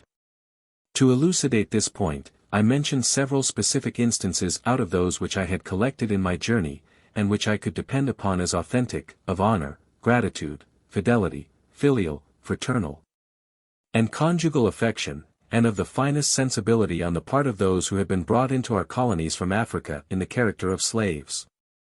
And then I proceeded for a while in the following words. If, then, we oppress the stranger, as I have shown, and if, by a knowledge of his heart, we find that he is a person of the same passions and feelings as ourselves, we are certainly breaking, by means of the prosecution of the slave trade, that fundamental principle of Christianity, which says, that we shall not do that unto another which we wish should not be done unto ourselves, and, I fear, cutting ourselves off from all expectation of the divine blessing. For how inconsistent is our conduct! We come into the temple of God, we fall prostrate before him, we pray to him, that he will have mercy upon us. But how shall he have mercy upon us, who have had no mercy upon others? We pray to him, again, that he will deliver us from evil. But how shall he deliver us from evil, who are daily invading the rights of the injured African, and heaping misery on his head?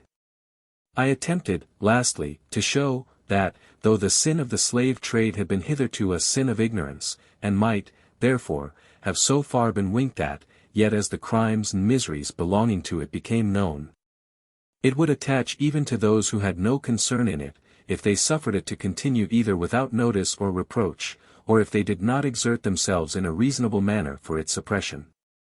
I noticed particularly, the case of Tyre and Sidon, which were the Bristol and the Liverpool of those times. A direct judgment had been pronounced by the prophet Joel against these cities, and, what is remarkable, for the prosecution of this same barbarous traffic. Thus, and what have ye to do with me, O Tyre and Sidon, and all the coasts of Palestine? Ye have cast lots for my people. Ye have sold a girl for wine. The children of Judah, and the children of Jerusalem, have ye sold unto the Grecians, that ye might remove them far from their own border. Behold, I will raise them out of the place whither ye have sold them, and will recompense your wickedness on your own heads. Such was the language of the prophet. And Tyre and Sidon fell, as he had pointed out, when the inhabitants were either cut off, or carried into slavery. Having thrown out these ideas to the notice of the audience, I concluded in the following words. If, then, we wish to avert the heavy national judgment which is hanging over our heads, for must we not believe that our crimes towards the innocent Africans lie recorded against us in heaven? Let us endeavor to assert their cause. Let us nobly withstand the torrent of the evil, however inveterately it may be fixed among the customs of the times. Not, however, using our liberty as a cloak of maliciousness against those, who, perhaps, without due consideration, have the misfortune to be concerned in it, but upon proper motives, and in a proper spirit, as the servants of God. So that if the sun should be turned into darkness, and the moon into blood, and the very heaven should fall upon us, we may fall in the general convulsion without dismay. Conscious that we have done our duty in endeavoring to succor the distressed, and that the stain of the blood of Africa is not upon us. From Manchester I proceeded to Kettleston in Derbyshire, to spend a day with Lord Scarsdale, and to show him my little collection of African productions, and to inform him of my progress since I last saw him. Here a letter was forwarded to me from the Reverend John Toogood, of Keyington Magna in Dorsetshire, though I was then unknown to him. He informed me that he had addressed several letters to the inhabitants of his own county, through their provincial paper, on the subject of the slave trade, which letters had produced a considerable effect. It appeared, however, that, when he began them, he did not know of the formation of our committee, or that he had a single coadjutor in the cause. From Kettleston I turned off to Birmingham, being desirous of visiting Bristol in my way to London, to see if anything new had occurred since I was there. I was introduced by letter, at Birmingham, to Sampson and Charles Lloyd, the brothers of John Lloyd, belonging to our committee, and members of the Religious Society of the Quakers. I was highly gratified in finding that these, in conjunction with Mr. Russell, had been attempting to awaken the attention of the inhabitants to this great subject, and that in consequence of their laudable efforts, a spirit was beginning to show itself there, as at Manchester, in favor of the abolition of the slave trade. The kind manner in which these received me, and the deep interest which they appeared to take in our cause, led me to an esteem for them, which, by means of subsequent visits, grew into a solid friendship. At length I arrived at Bristol about 10 o'clock on Friday morning. But what was my surprise, when almost the first thing I heard from my friend Harry Gandy was, that a letter had been dispatched to me to Liverpool, nearly a week ago, requesting me immediately to repair to this place. For that in consequence of notice from the Lords of the Admiralty, advertised in the public papers, the trial of the chief mate, whom I had occasion to be taken up at Bristol, for the murder of William Lynes, was coming on at the Old Bailey. And that not an evidence was to be found. This intelligence almost paralyzed me. I cannot describe my feelings on receiving it. I reproached myself with my own obstinacy for having resisted the advice of Mr. Burgess, as has been before explained. All his words now came fresh into my mind. I was terrified, too, with the apprehension that my own reputation was now at stake. I foresaw all the calumnies which would be spread, if the evidences were not forthcoming on this occasion. I anticipated, also, the injury which the cause itself might sustain, if, at our outset, as it were, I should not be able to substantiate what I had publicly advanced. And yet the Mayor of Bristol had heard and determined the case, he had not only examined, but re-examined, the evidences, he had not only committed, but recommitted, the accused. This was the only consolation I had. I was sensible, however, amidst all these workings of my mind, that not a moment was to be lost, and I began, therefore, to set on foot an inquiry as to the absent persons. On waiting upon the mother of William Lynes, I learnt from her, that 2 out of 4 of the witnesses had been bribed by the slave merchants, and sent to sea, that they might not be forthcoming at the time of the trial. That the 2 others had been tempted also, but that they had been enabled to resist the temptation. That, desirous of giving their testimony in this cause, they had gone into some coal mine between Neath and Swansea, where they might support themselves till they should be called for.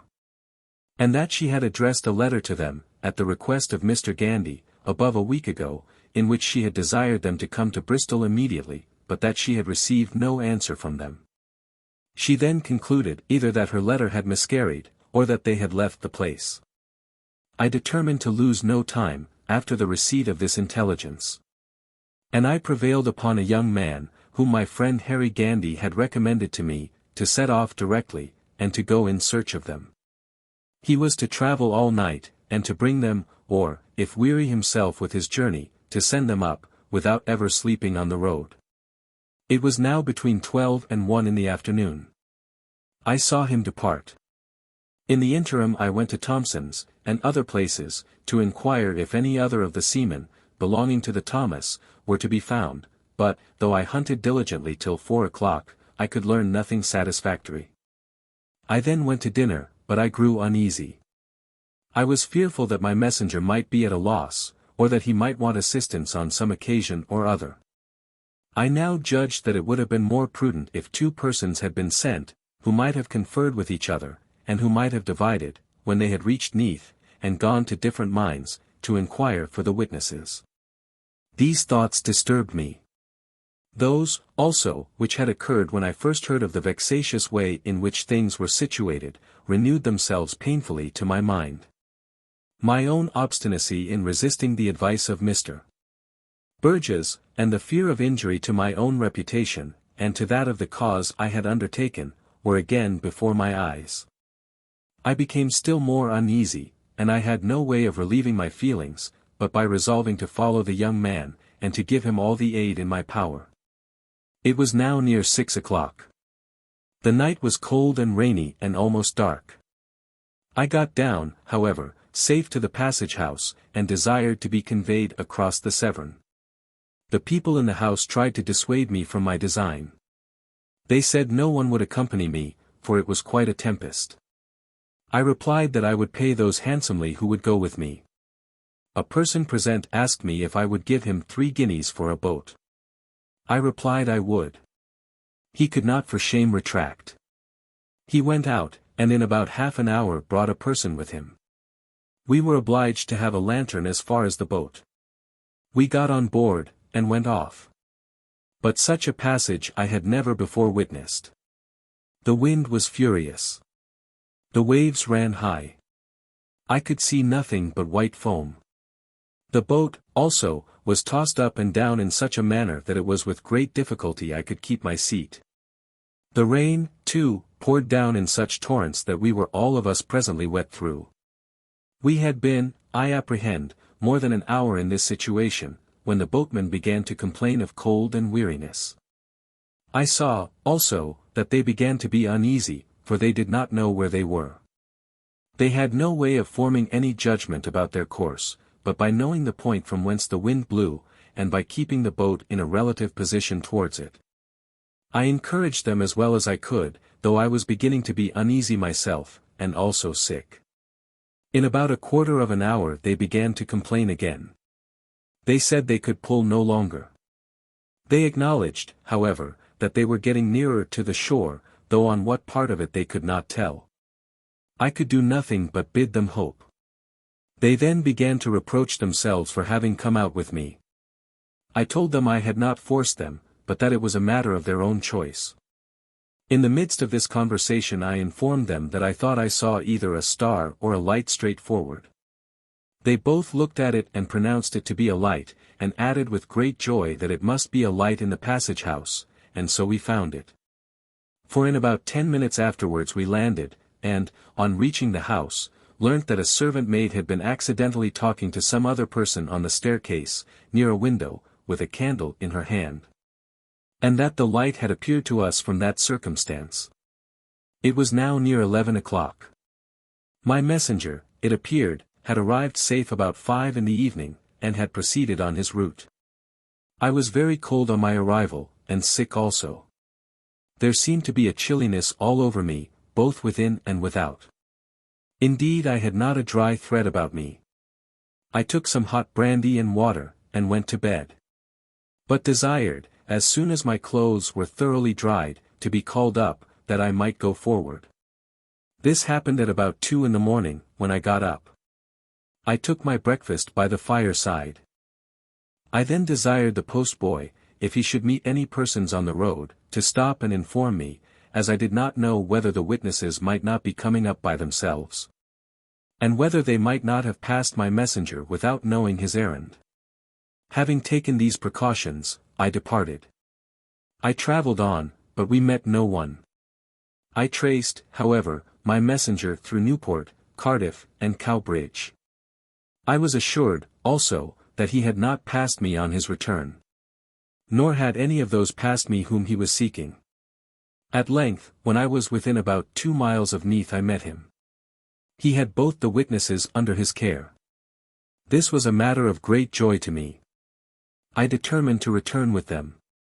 It was now nearly 2 in the afternoon. I accordingly went back, but we did not reach the passage-house again till nearly 2 the next morning. During our journey, neither the wind or the rain had much abated. It was quite dark on our arrival. We found only one person, and he had been sitting up in expectation of us. It was in vain that I asked him for a boat to put us across the water. He said all the boatmen were in bed. And, if they were up, he was sure that none of them would venture out. It was thought a mercy by all of them that we were not lost last night. Difficulties were also started about horses to take us another way. Unable, therefore, to proceed, we took refreshment and went to bed. We arrived at Bristol between 9 and 10 the next morning, but I was so ill that I could go no further. I had been cold and shivering ever since my first passage across the Severn, and I had now a violent sore throat and a fever with it. All I could do was to see the witnesses off for London, and to assign them to the care of an attorney, who should conduct them to the trial. For this purpose I gave them a letter to a friend of the name of Langdale. I saw them depart. The mother of William Lynes accompanied them. By a letter received on Tuesday, I learnt that they had not arrived in town till Monday morning at 3 o'clock, that at about 9 or 10 they found out the office of Mr. Langdale. That, on inquiring for him, they heard he was in the country, but that he would be home at noon, that, finding he had not then arrived, they acquainted his clerk with the nature of their business, and opened my letter to show him the contents of it. That the clerk went with them to consult some other person on the subject, when he conveyed them to the Old Bailey. But that, on inquiring at the proper place about the introduction of the witnesses, he learnt that the chief mate had been brought to the bar in the morning, and, no person then appearing against him, that he had been discharged by proclamation. Such was the end of all my anxiety and labor in this affair. I was very ill when I received the letter. But I saw the necessity of bearing up against the disappointment, and I endeavored to discharge the subject from my mind with the following wish, that the narrow escape which the chief mate had experienced, and which was entirely owing to the accidental circumstances now explained, might have the effect, under Providence, of producing in him a deep contrition for his offence, and of awakening him to a serious attention to his future life. 35. I was obliged to remain in Bristol a few days longer in consequence of my illness, but as soon as I was able I reached London, when I attended a sitting of the committee after an absence of more than 5 months. At this committee it was strongly recommended to me to publish a second edition of my essay on the slavery and commerce of the human species, and to insert such of the facts in it in their proper places, out of those collected in my late travels, as I might judge to be productive of an interesting effect. There appeared, also, an earnest desire in the committee, that, directly after this, I should begin my essay on the impolicy of the slave trade. In compliance with their wishes, I determined upon both these works. But I resolved to retire into the country, that, by being subject to less interruption there, I might the sooner finish them. It was proper, however, that I should settle many things in London before I took my departure from it. And, among these, that I should find out George Ormond and Patrick Murray, whom I had sent from Liverpool on account of the information they had given me relative to the murder of Peter Green. I saw no better way than to take them before Sir Sampson Wright, who was then at the head of the police of the metropolis. He examined and cross-examined them several times, and apart from each other. He then desired their evidence to be drawn up in the form of depositions, copies of which he gave to me. He had no doubt that the murder would be proved. The circumstances of the deceased being in good health at 9 o'clock in the evening, and of his severe sufferings till 11, and of the nature of the wounds discovered to have been made on his person, and of his death by 1 in the morning, could never, he said, be done away by any evidence who should state that he had been subject to other disorders which might have occasioned his decease.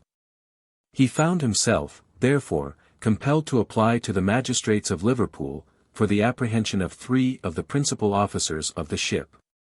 But the answer was that the ship had sailed, and that they whose names had been specified were then, none of them, to be found in Liverpool. It was now for me to consider whether I would keep the 2 witnesses, Ormond and Murray, for a year, or perhaps longer, at my own expense, and run the hazard of the death of the officers in the interim, and of other calculable events.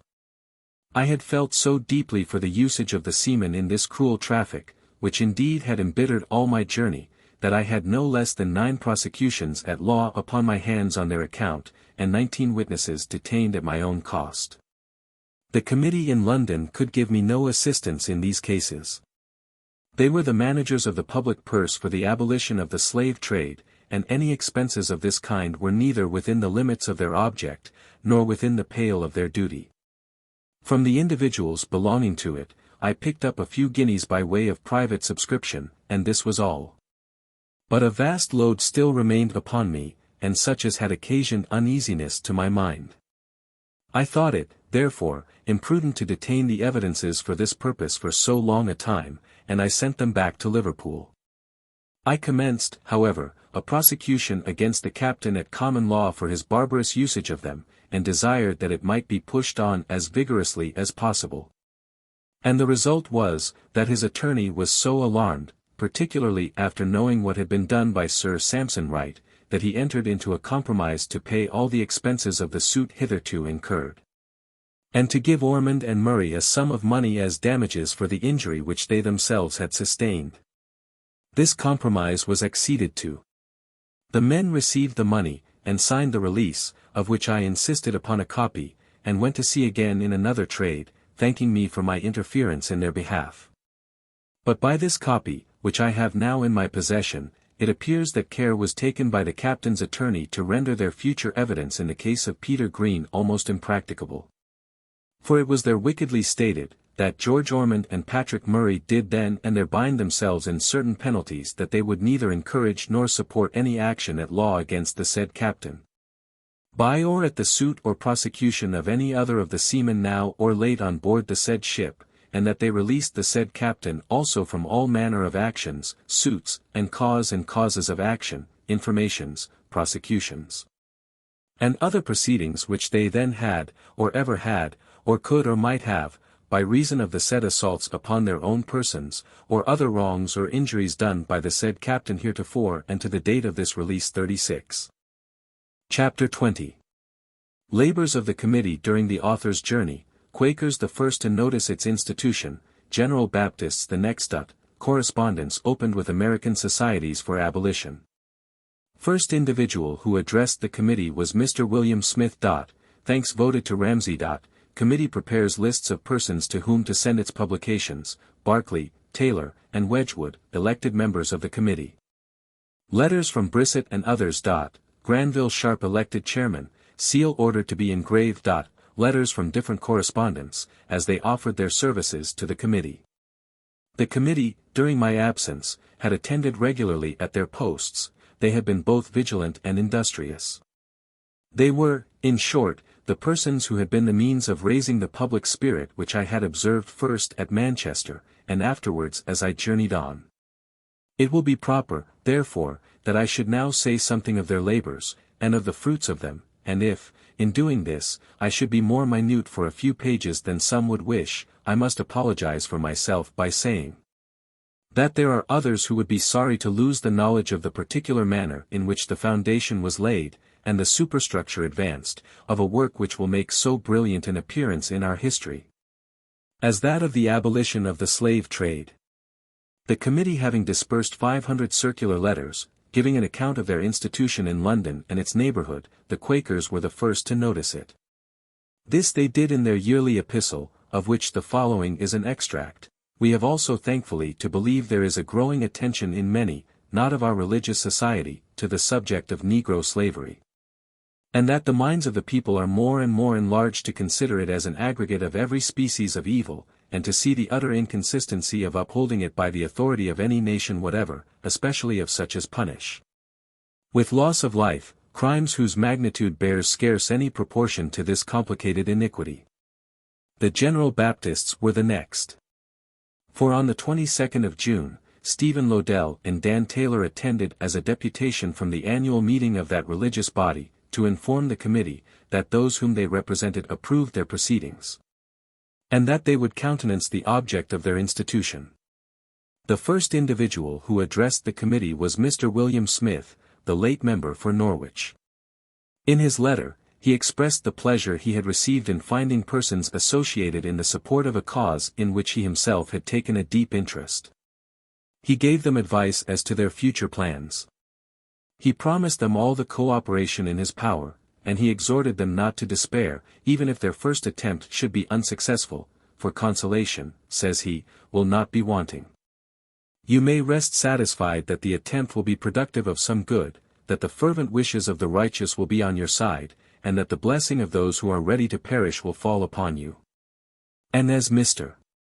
Smith was the first person to address the committee as an individual after its formation, so, next to Mr. Wilberforce and the members of it, he gave the most time and attention to the promotion of the cause.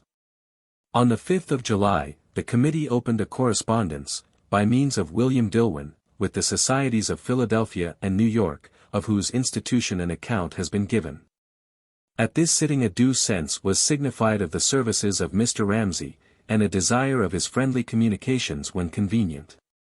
The two next meetings were principally occupied in making out lists of the names of persons in the country, to whom the committee should send their publications for distribution.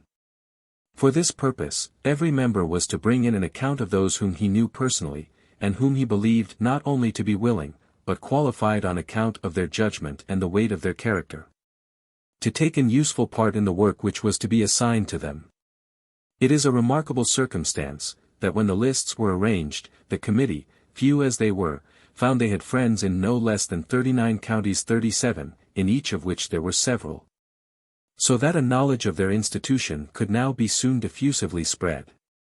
The committee having now fixed upon their correspondence, ordered 500 of the circular letters which have been before mentioned, and 5,000 of the summary view, an account of which has been given also, to be printed.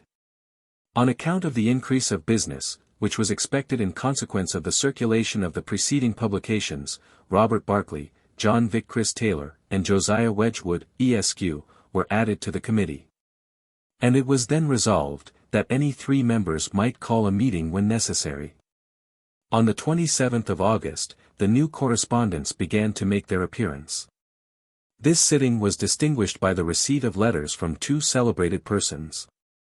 The first was from Brisset, dated Paris, August the 18th, who, it may be recollected, was an active member of the National Convention of France, and who suffered in the persecution of Robespierre.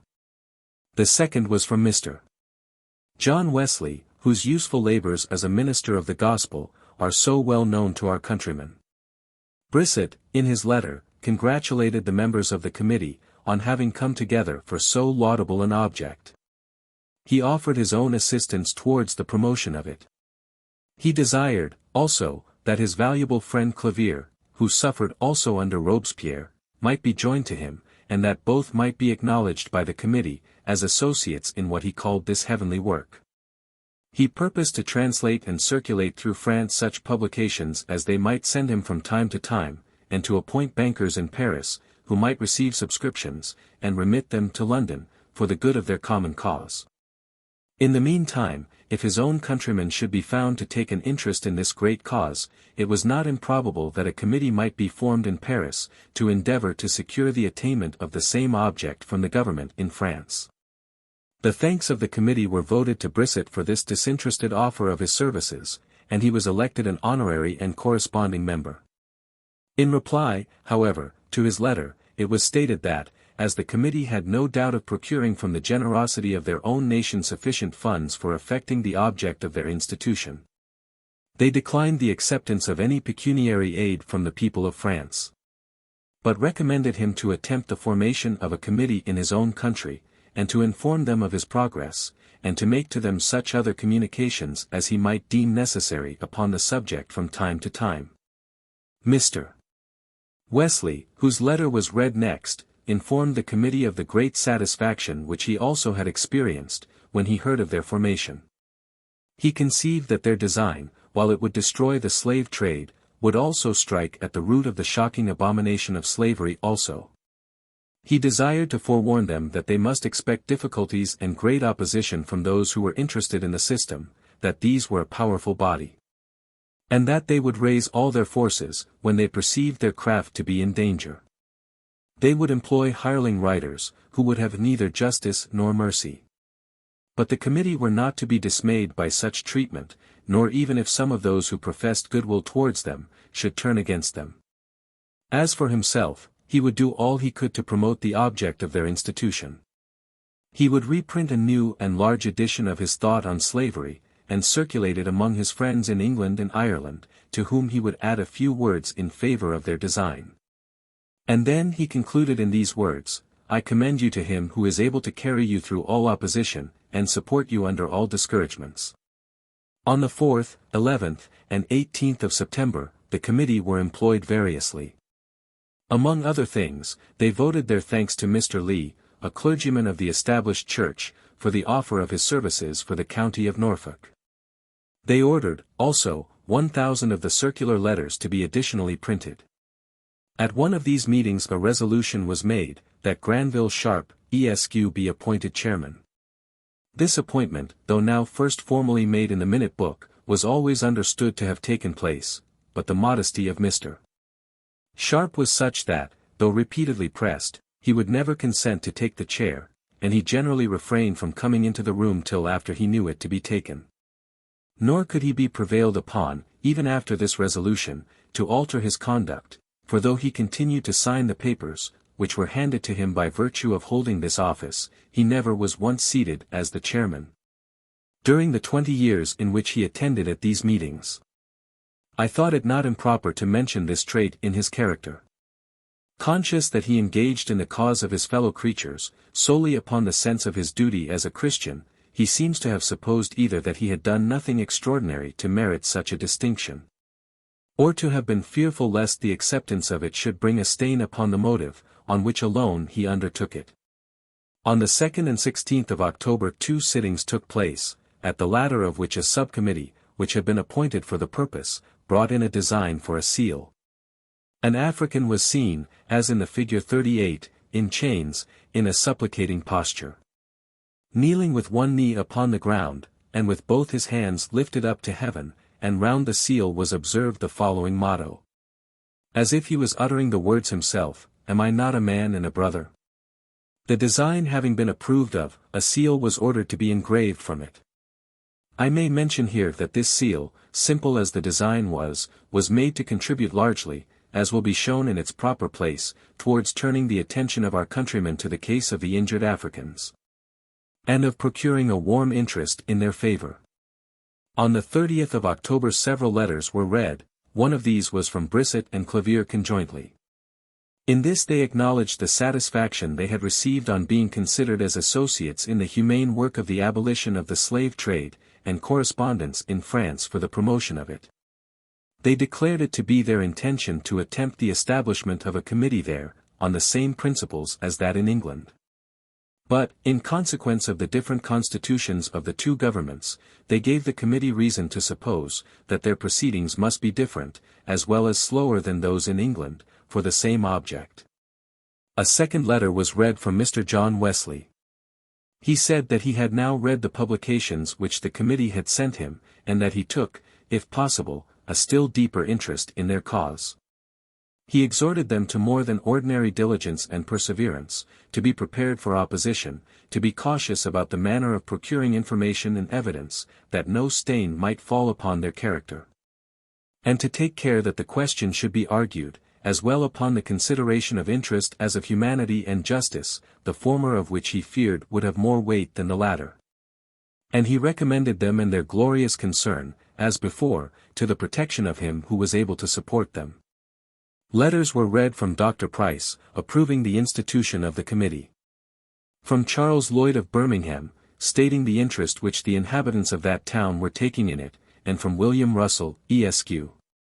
of the same place, stating the same circumstance, and that he would co-operate with the former in calling a public meeting, and in doing whatever else was necessary for the promotion of so good a cause.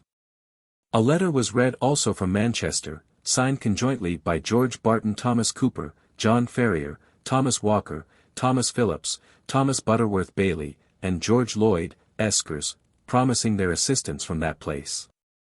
Two others were read from John Carrick, Esq., of Harleston, and from Joshua Grigby, Esq., of Drink's Tun, each tendering their services, one for the county of Norfolk, and the other for the county of Suffolk.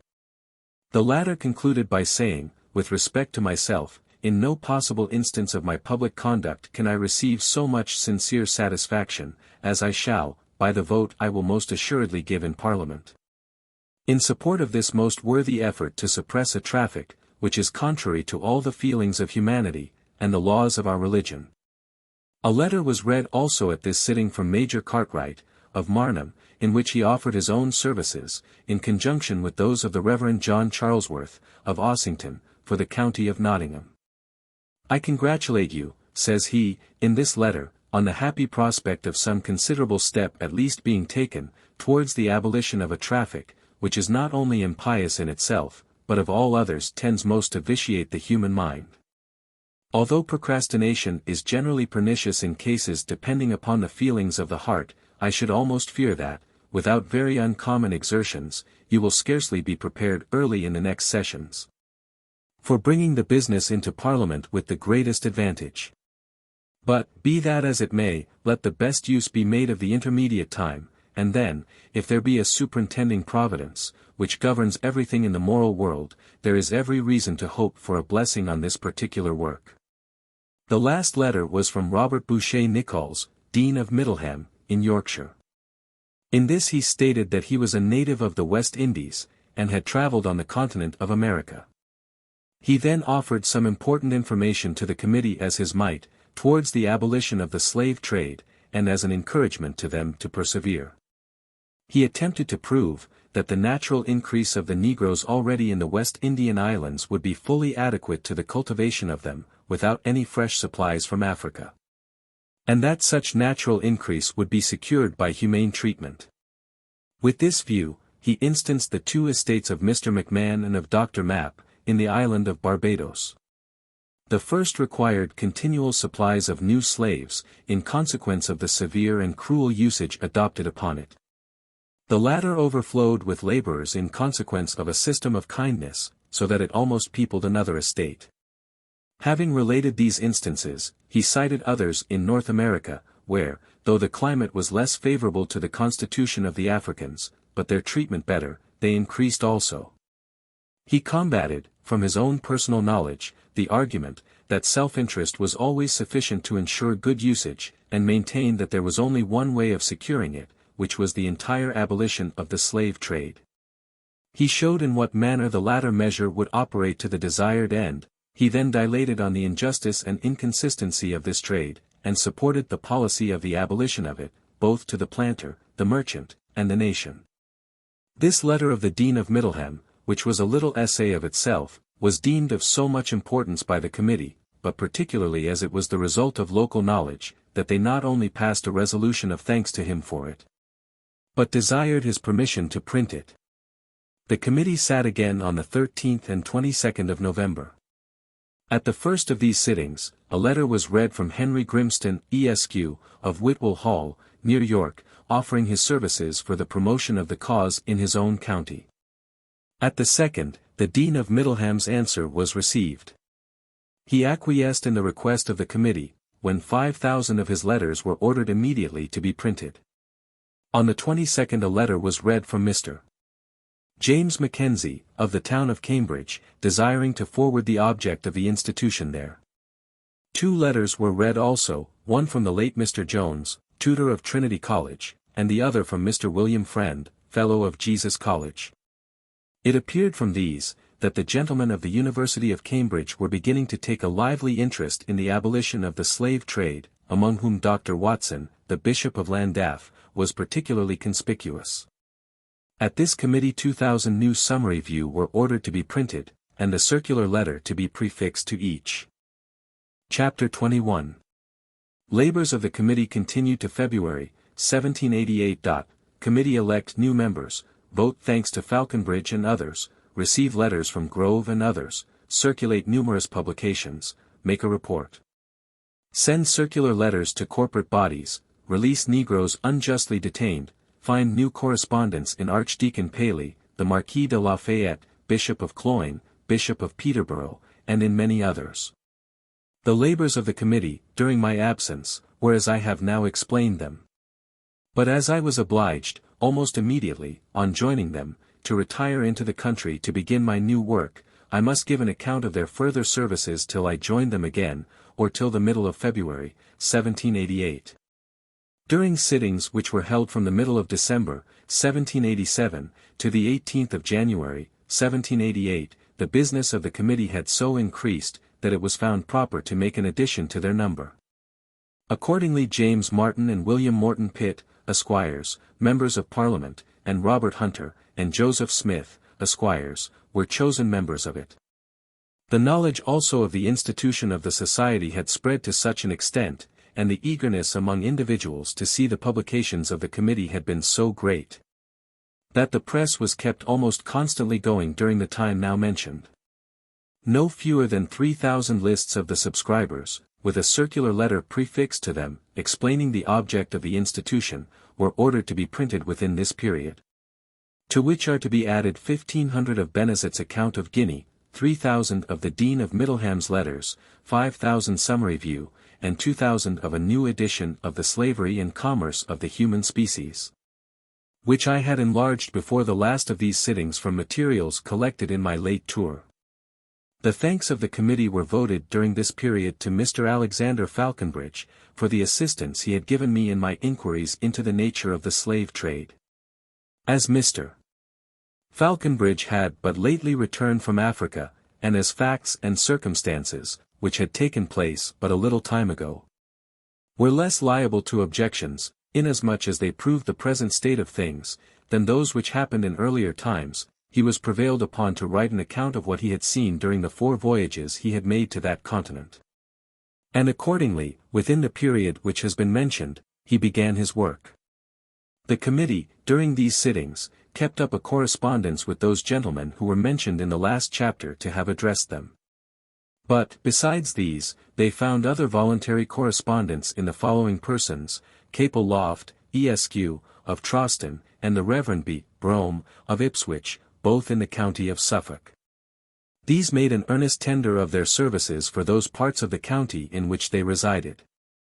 Similar offers were made by Mr. Hammond, of Stanton, near St. Ives, in the county of Huntingdon, by Thomas Parker, Esq., of Beverley, and by William Grove, Esq., of Lichfield, for their respective towns and neighborhoods. A letter was received also within this period from the society established at Philadelphia, accompanied with documents in proof of the good effects of the manumission of slaves, and with specimens of writing and drawing by the same. In this letter the society congratulated the committee in London on its formation, and professed its readiness to co-operate in any way in which it could be made useful. During these sittings, a letter was also read from Dr. Bathurst, afterwards Bishop of Norwich, dated Oxford, December 17, in which he offered his services in the promotion of the cause. Another was read, which stated that Dr. Home, president of Magdalen College in the same university, and afterwards bishop of the same see as the former, highly favored it. Another was read from Mr. Lambert, Fellow of Trinity College, Cambridge, in which he signified to the committee the great desire he had to promote the object of their institution. He had drawn up a number of queries relative to the state of the unhappy slaves in the islands, which he had transmitted to a friend, who had resided in them, to answer. These answers he purposed to forward to the committee on their arrival.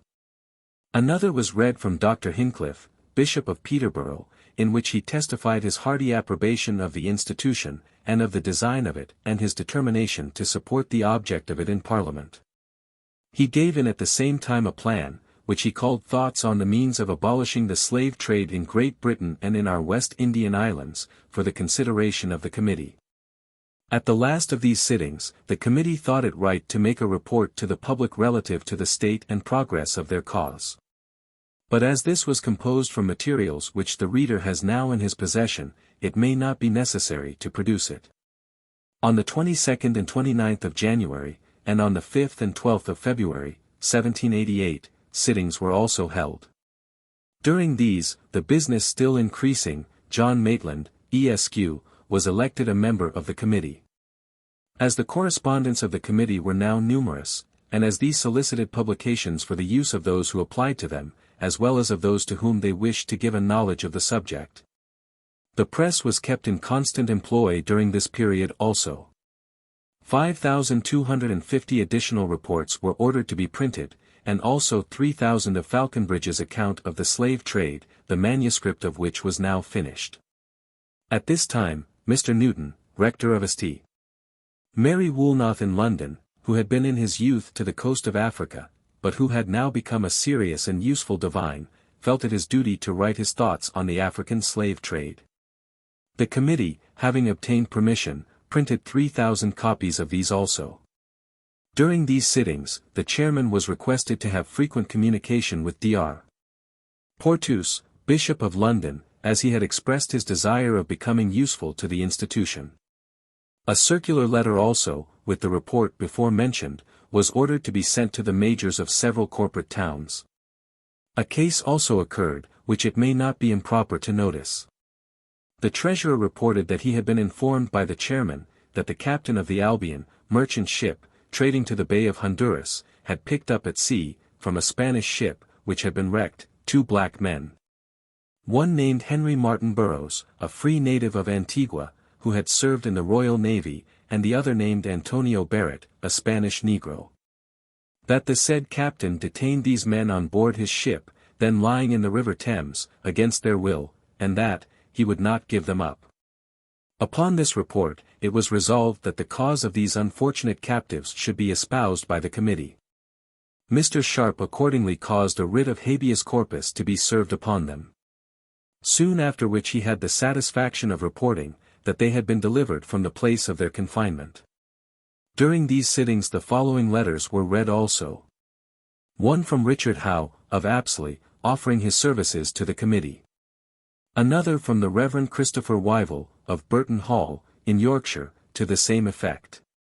Another from Archdeacon Plymley, afterwards Corbett, in which he expressed the deep interest he took in this cause of humanity and freedom, and the desire he had of making himself useful as far as he could towards the support of it.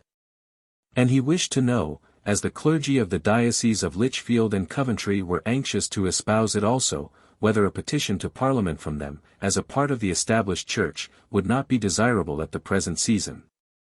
Another from Archdeacon Paley, containing his sentiments on a plan for the abolition of the slave trade, and the manumission of slaves in our islands, and offering his future services, and wishing success to the undertaking. Another from Dr. Sharp, Prebendary of Durham, inquiring into the probable amount of the subscriptions which might be wanted, and for what purposes, with a view of serving the cause. Another from Dr. Woodward, Bishop of Cloyne, in which he approved of the institution of the committee. He conceived the slave trade to be no less disgraceful to the legislature and injurious to the true commercial interests of the country, than it was productive of unmerited misery to the unhappy objects of it, and repugnant both to the principles and the spirit of the Christian religion. He wished to be placed among the assertors of the liberty of his fellow creatures, and he was therefore desirous of subscribing largely, as well as of doing all he could, both in England and Ireland, for the promotion of such a charitable work. A communication was made, soon after the reading of the last letter, through the medium of the Chevalier de Ternant, from the celebrated Marquis de Lafayette of France. The Marquis signified the singular pleasure he had received on hearing of the formation of a committee in England for the abolition of the slave trade, and the earnest desire he had to promote the object of it. With this view, he informed the committee that he should attempt the formation of a similar society in France. This he conceived to be one of the most effectual measures he could devise for securing the object in question. For he was of opinion, that if the two great nations of France and England were to unite in this humane and Christian work, the other European nations might be induced to follow the example. The committee, on receiving the two latter communications, resolved, that the chairman should return their thanks to the Bishop of Cloyne, and the Marquis de Lafayette, and the Chevalier de Ternant, and that he should inform them that they were enrolled among the honorary and corresponding members of the society.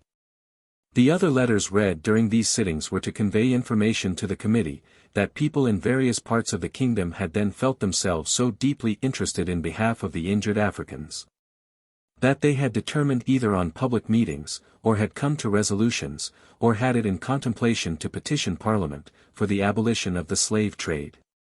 Information was signified to this effect by Thomas Walker, Esquire, for Manchester, by John Hoyland, William Hoyles, Esquire, and the Rev. James Wilkinson, for Sheffield, by William Tuke, and William Berg, Esquire, for York, by the Rev. Mr. Foster, for Colchester, by Joseph Harford and Edmund Griffith, Esquires, for Bristol, by William Bishop, Esquire, the Mayor, for Maidstone, by the Rev. R. Brome and the Rev. J. Wright, for Ipswich.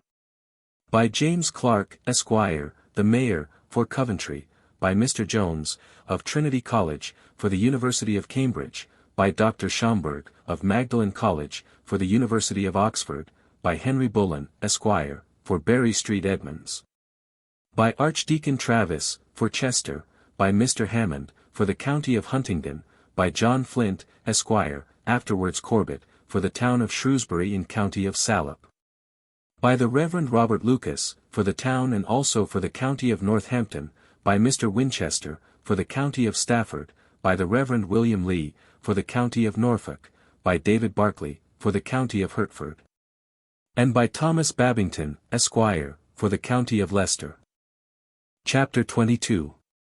Further progress to the middle of May. Petitions begin to be sent to Parliament. The King orders the Privy Council to inquire into the slave trade. Author called up to town, his interviews with Mr. Pitt, and with Mr. Afterwards Lord Grenville.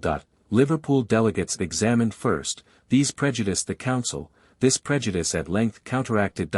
Labours of the Committee in the interim. Public anxious for the introduction of the question into Parliament. Message of Mr. Pitt to the Committee concerning it. Day fixed for the motion. Substance of the debate which followed. Discussion of the general question deferred till the next sessions. By this time the nature of the slave trade had, in consequence of the labours of the Committee and of their several correspondents, become generally known throughout the kingdom. It had excited a general attention, and there was among the people a general feeling in behalf of the wrongs of Africa. This feeling had also, as may be collected from what has been already mentioned, broken out into language, for not only had the traffic become the general subject of conversation, but public meetings had taken place, in which it had been discussed. And of which the result was, that an application to Parliament had been resolved upon in many places concerning it. By the middle of February not fewer than 35 petitions had been delivered to the Commons, and it was known that others were on their way to the same House. This ferment in the public mind, which had shown itself in the public prints even before the petitions had been resolved upon, had excited the attention of government.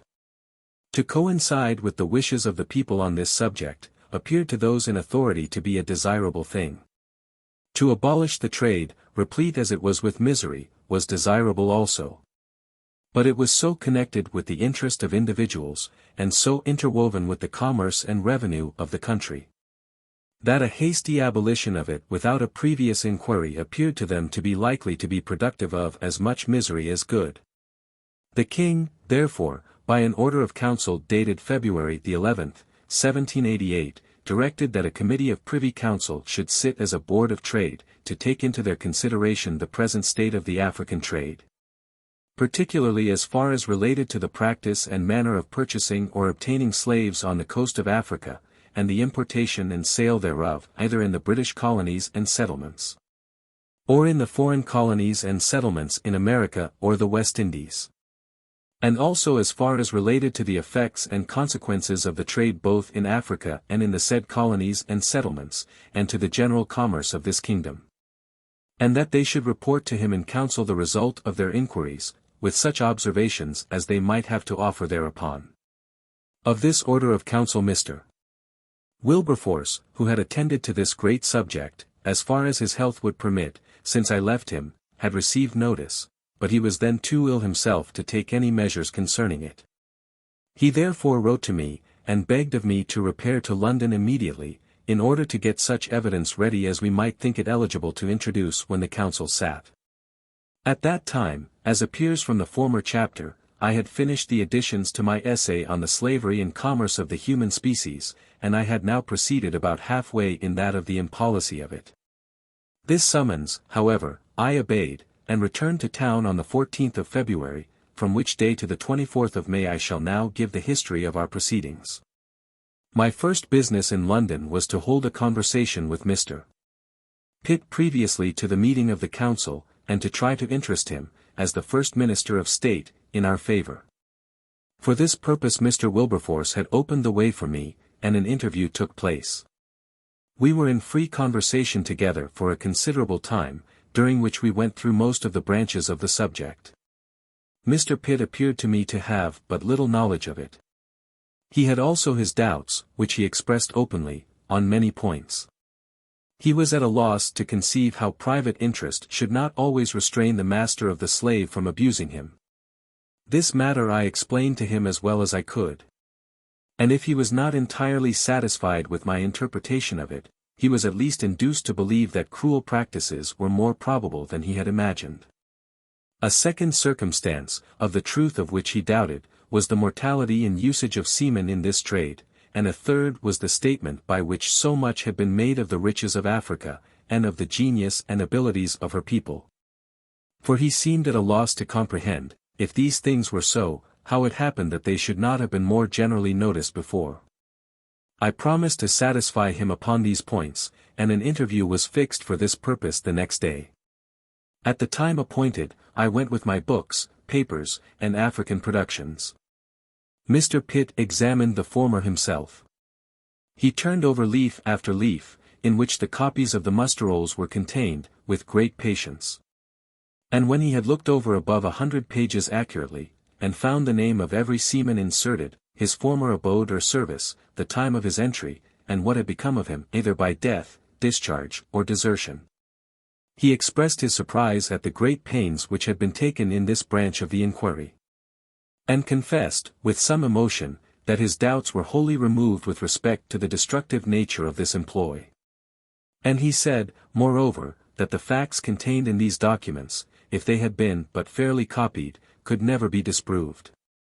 He was equally astonished at the various woods and other productions of Africa, but most of all at the manufactures of the natives in cotton, leather, gold, and iron, which were laid before him.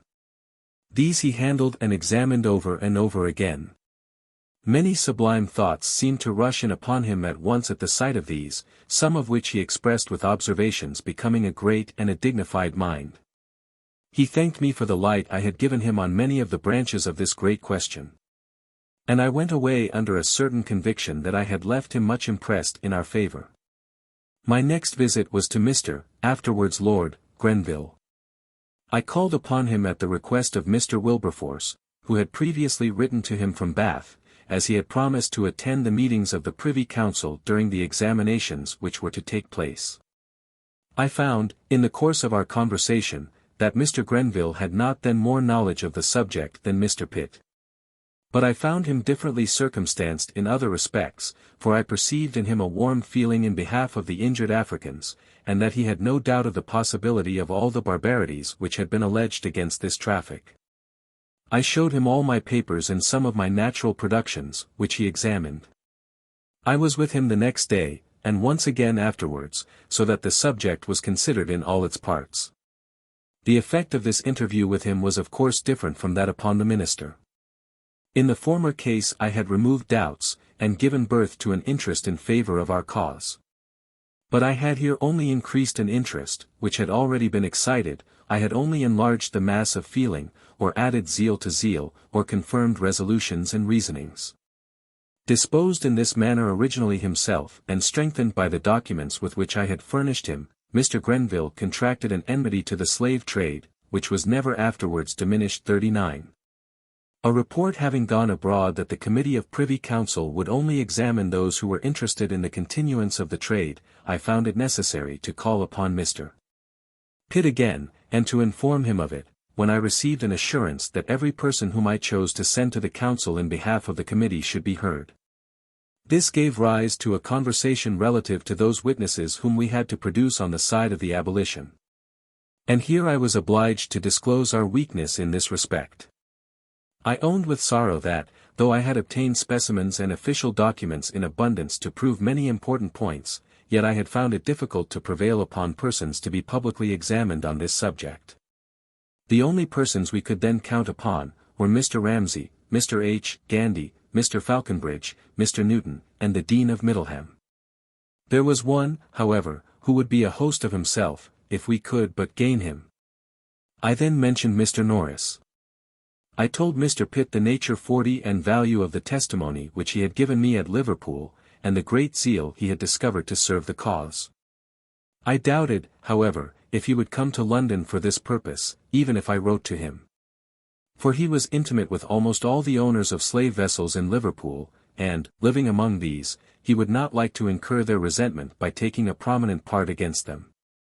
I therefore entreated Mr.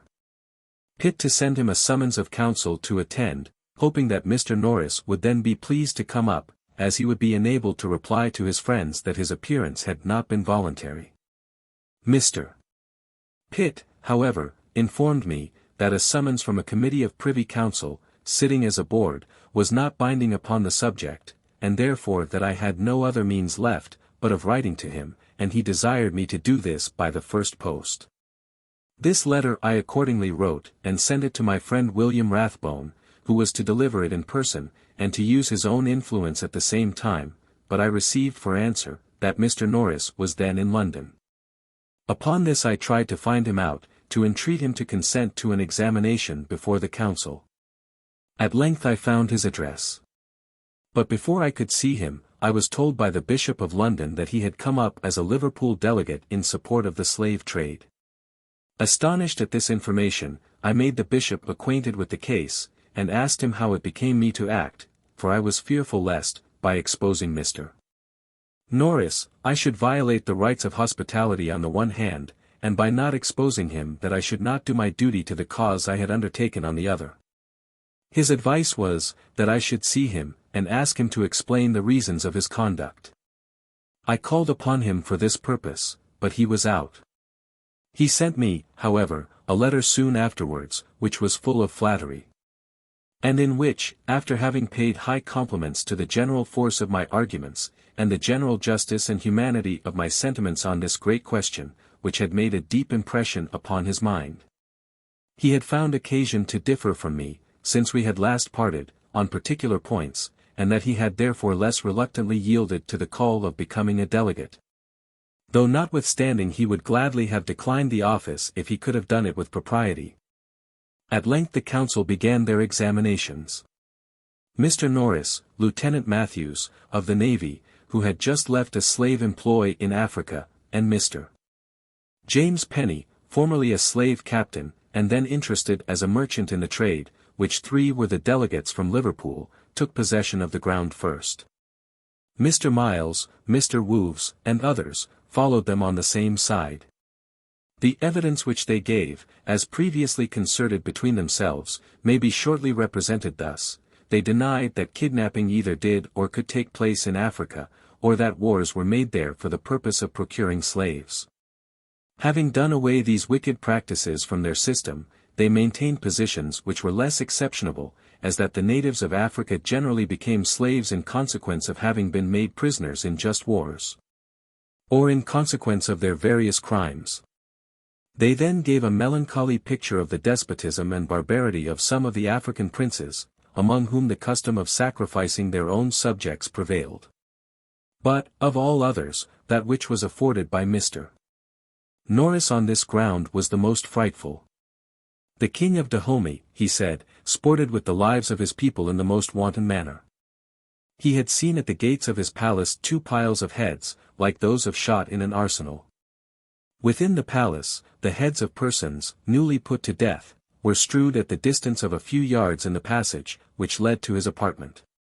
This custom of human sacrifice by the King of Dahomey was not on one occasion only, but on many, such as on the reception of messengers from neighboring states, or of white merchants, or on days of ceremonial.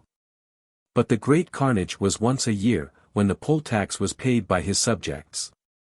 1,000 persons, at least, were sacrificed annually on these different occasions. The great men, too, of the country, cut off a few heads on festival days. From all these particulars the humanity of the slave trade was inferred, because it took away the inhabitants of Africa into lands where no such barbarities were known. But the humanity of it was insisted upon by positive circumstances also. Namely, that a great number of the slaves were prisoners of war, and that in former times all such were put to death, whereas now they were saved, so that there was a great accession of happiness to Africa since the introduction of the trade. These statements, and those of others on the same side of the question, had a great effect, as may easily be conceived, upon the feelings of those of the council who were present. Some of them began immediately to be prejudiced against us. There were others who even thought that it was almost unnecessary to proceed in the inquiry, for that the trade was actually a blessing. They had little doubt that all our assertions concerning it would be found false. The Bishop of London himself was so impressed by these unexpected accounts, that he asked me if Falconbridge, whose pamphlet had been previously sent by the committee to every member of the council, was worthy of belief. And if he would substantiate publicly what he had thus written, but these impressions unfortunately were not confined to those who had been present at the examinations. These could not help communicating them to others. Hence, in all the higher circles, some of which I sometimes used to frequent, I had the mortification to hear of nothing but the Liverpool evidence, and of our own credulity. And of the impositions which had been practiced upon us, of these reports the planters and merchants did not fail to avail themselves. They boasted that they would soon do away all the idle tales which had been invented against them.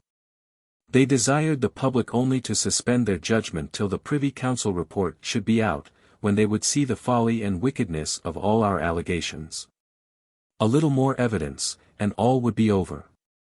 On the 22nd of March, though the Committee Council had not then held its sittings more than a month, and these only twice or thrice a week.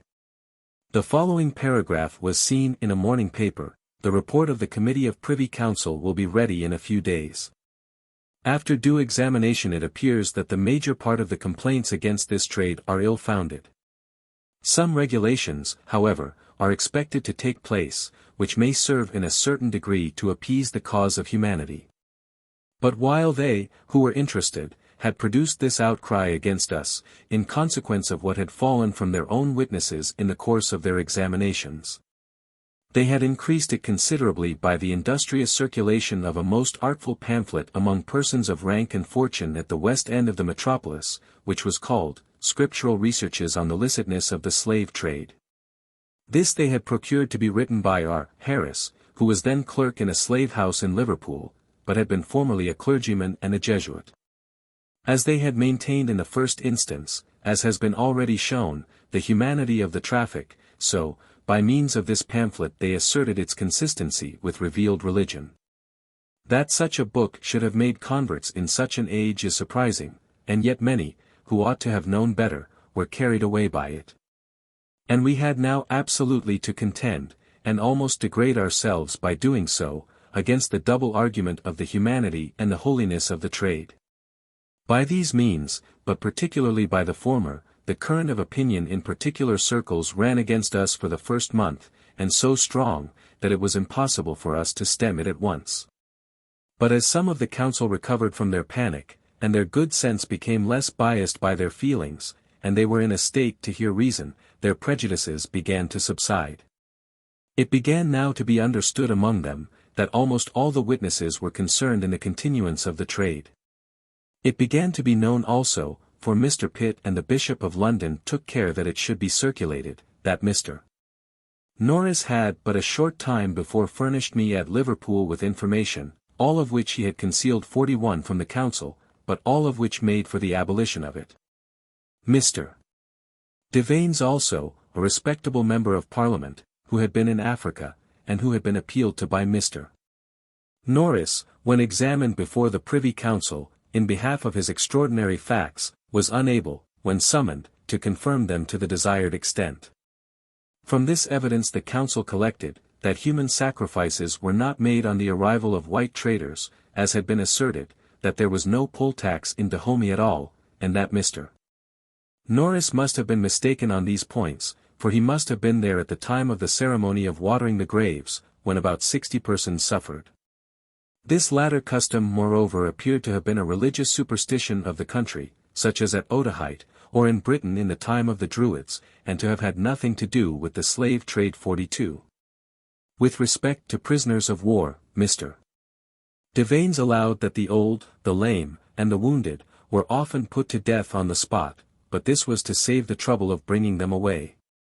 The young and the healthy were driven off for sale. But if they were not sold when offered, they were not killed, but reserved for another market, or became house slaves to the conquerors. Mr. Devanes also maintained, contrary to the allegations of the others, that a great number of persons were kidnapped in order to be sold to the ships, and that the government, where this happened, was not strong enough to prevent it.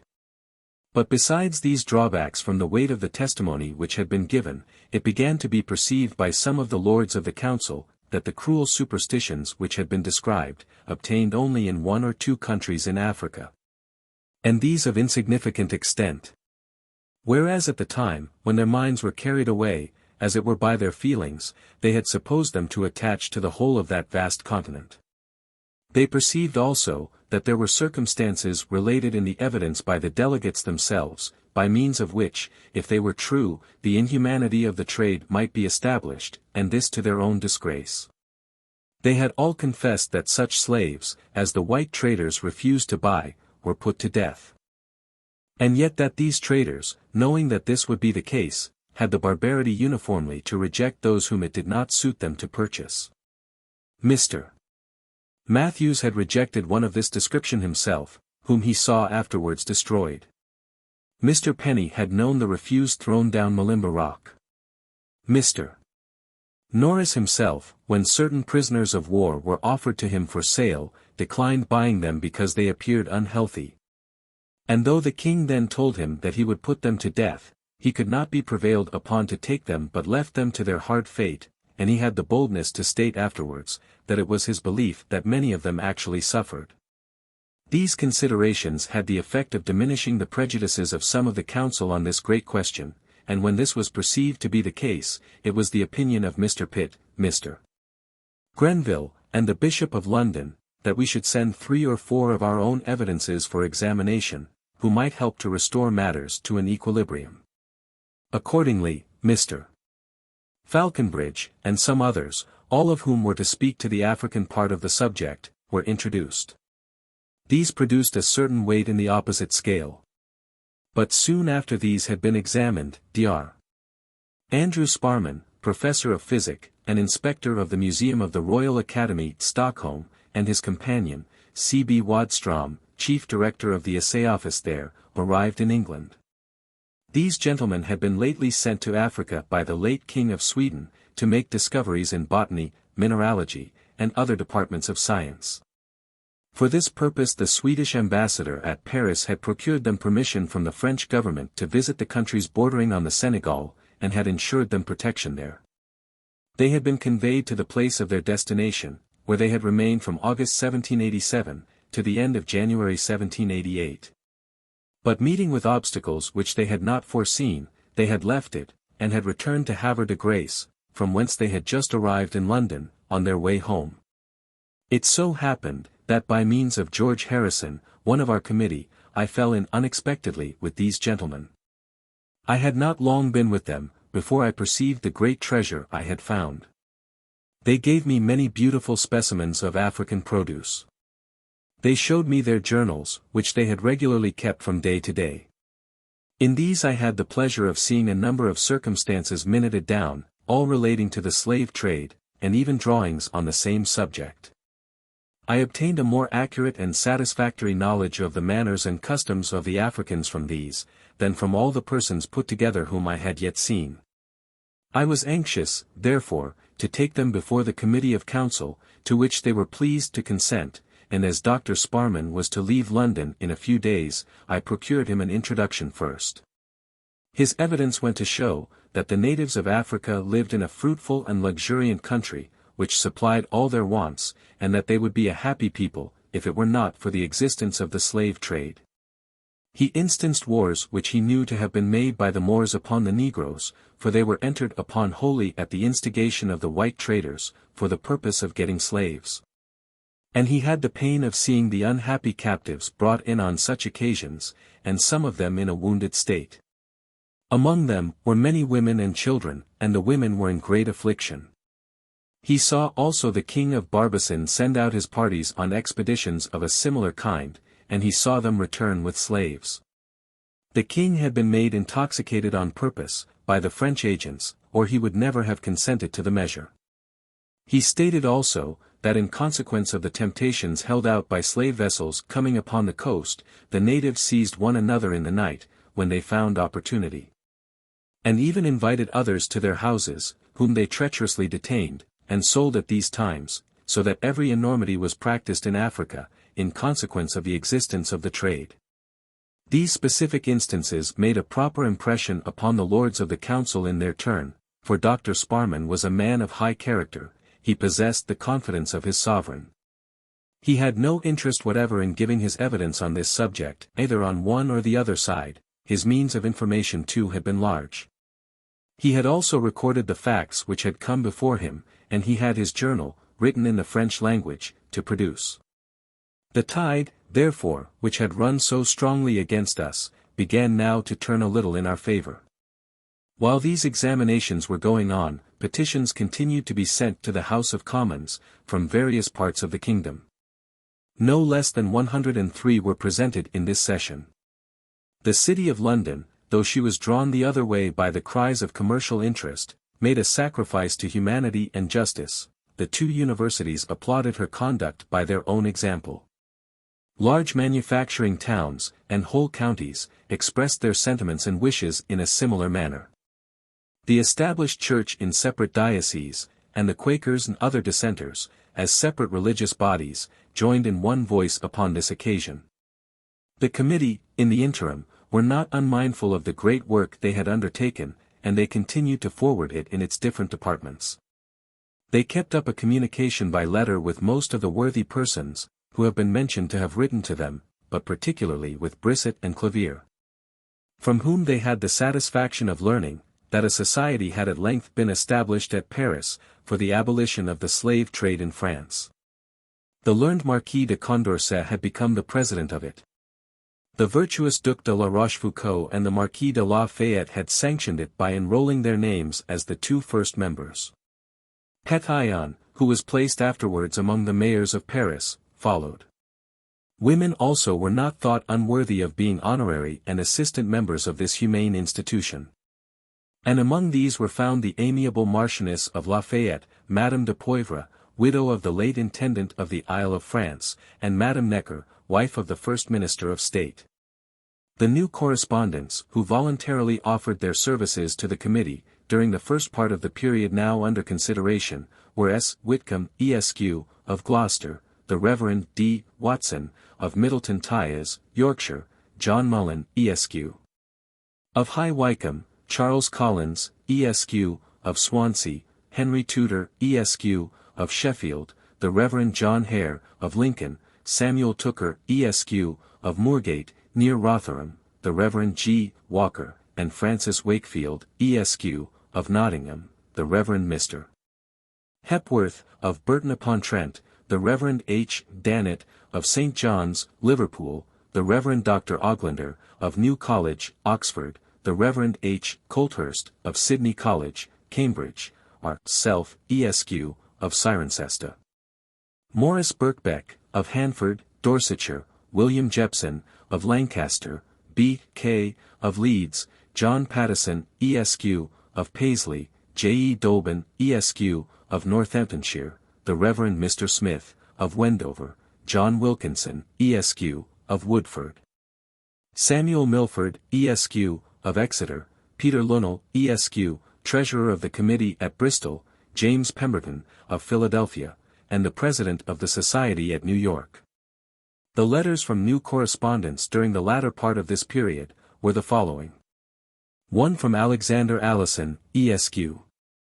of Edinburgh, in which he expressed it to be his duty to attempt to awaken the inhabitants of Scotland to a knowledge of the monstrous evil of the slave trade, and to form a committee there, to act in union with that of London, in carrying the great object of their institution into effect. Another from Elhanan Winchester, offering the committee 100 of his sermons, which he had preached against the slave trade, in Fairfax County, in Virginia, so early as in the year 1774. Another from Dr.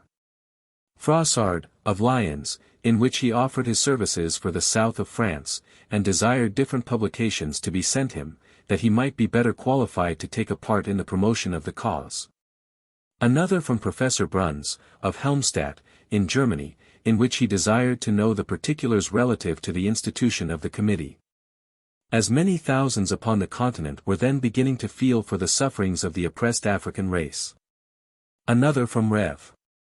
James Manning, of Exeter, in which he stated himself to be authorized by the dissenting ministers of Devon and Cornwall, to express their high approbation of the conduct of the committee, and to offer their services in the promotion of this great work of humanity and religion. Another from William Senhouse, Esq., of the island of Barbados. In this he gave the particulars of 2 estates, one of them his own, and the other belonging to a nobleman, upon each of which the slaves, in consequence of humane treatment, had increased by natural population only. Another effect of this humane treatment had been, that these slaves were among the most orderly and tractable in that island. From these and other instances he argued, that if the planters would, all of them, take proper care of their slaves, their humanity would be repaid in a few years, by a valuable increase in their property. And they would never want supplies from a traffic, which had been so justly condemned. 2 others, the one from Travers Hartley, and the other from Alexander Jaffray, Eskers, both of Dublin, were read. These gentlemen sent certain resolutions, which had been agreed upon by the Chamber of Commerce and by the Guild of Merchants there, relative to the abolition of the slave trade. They rejoiced, in the name of those whom they represented, that Ireland had been unspotted by a traffic, which they held in such deep abhorrence. And promised, if it should be abolished in England, to take the post-active measures to prevent it from finding an asylum in the ports of that kingdom.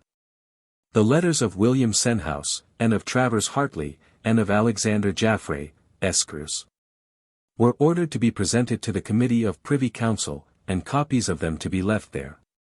The business of the committee having almost daily increased within this period, Dr. Baker and Bennet Langton, Esq., who were the 2 first to assist me in my early labors, and who have been mentioned among the forerunners and coadjutors of the cause, were elected members of it. Dr. Kippis also was added to the list. The honorary and corresponding members, elected within the same period, were the Dean of Middleham, T. W. Coke, Esq., Member of Parliament, of Holcombe, in Norfolk, and the Rev.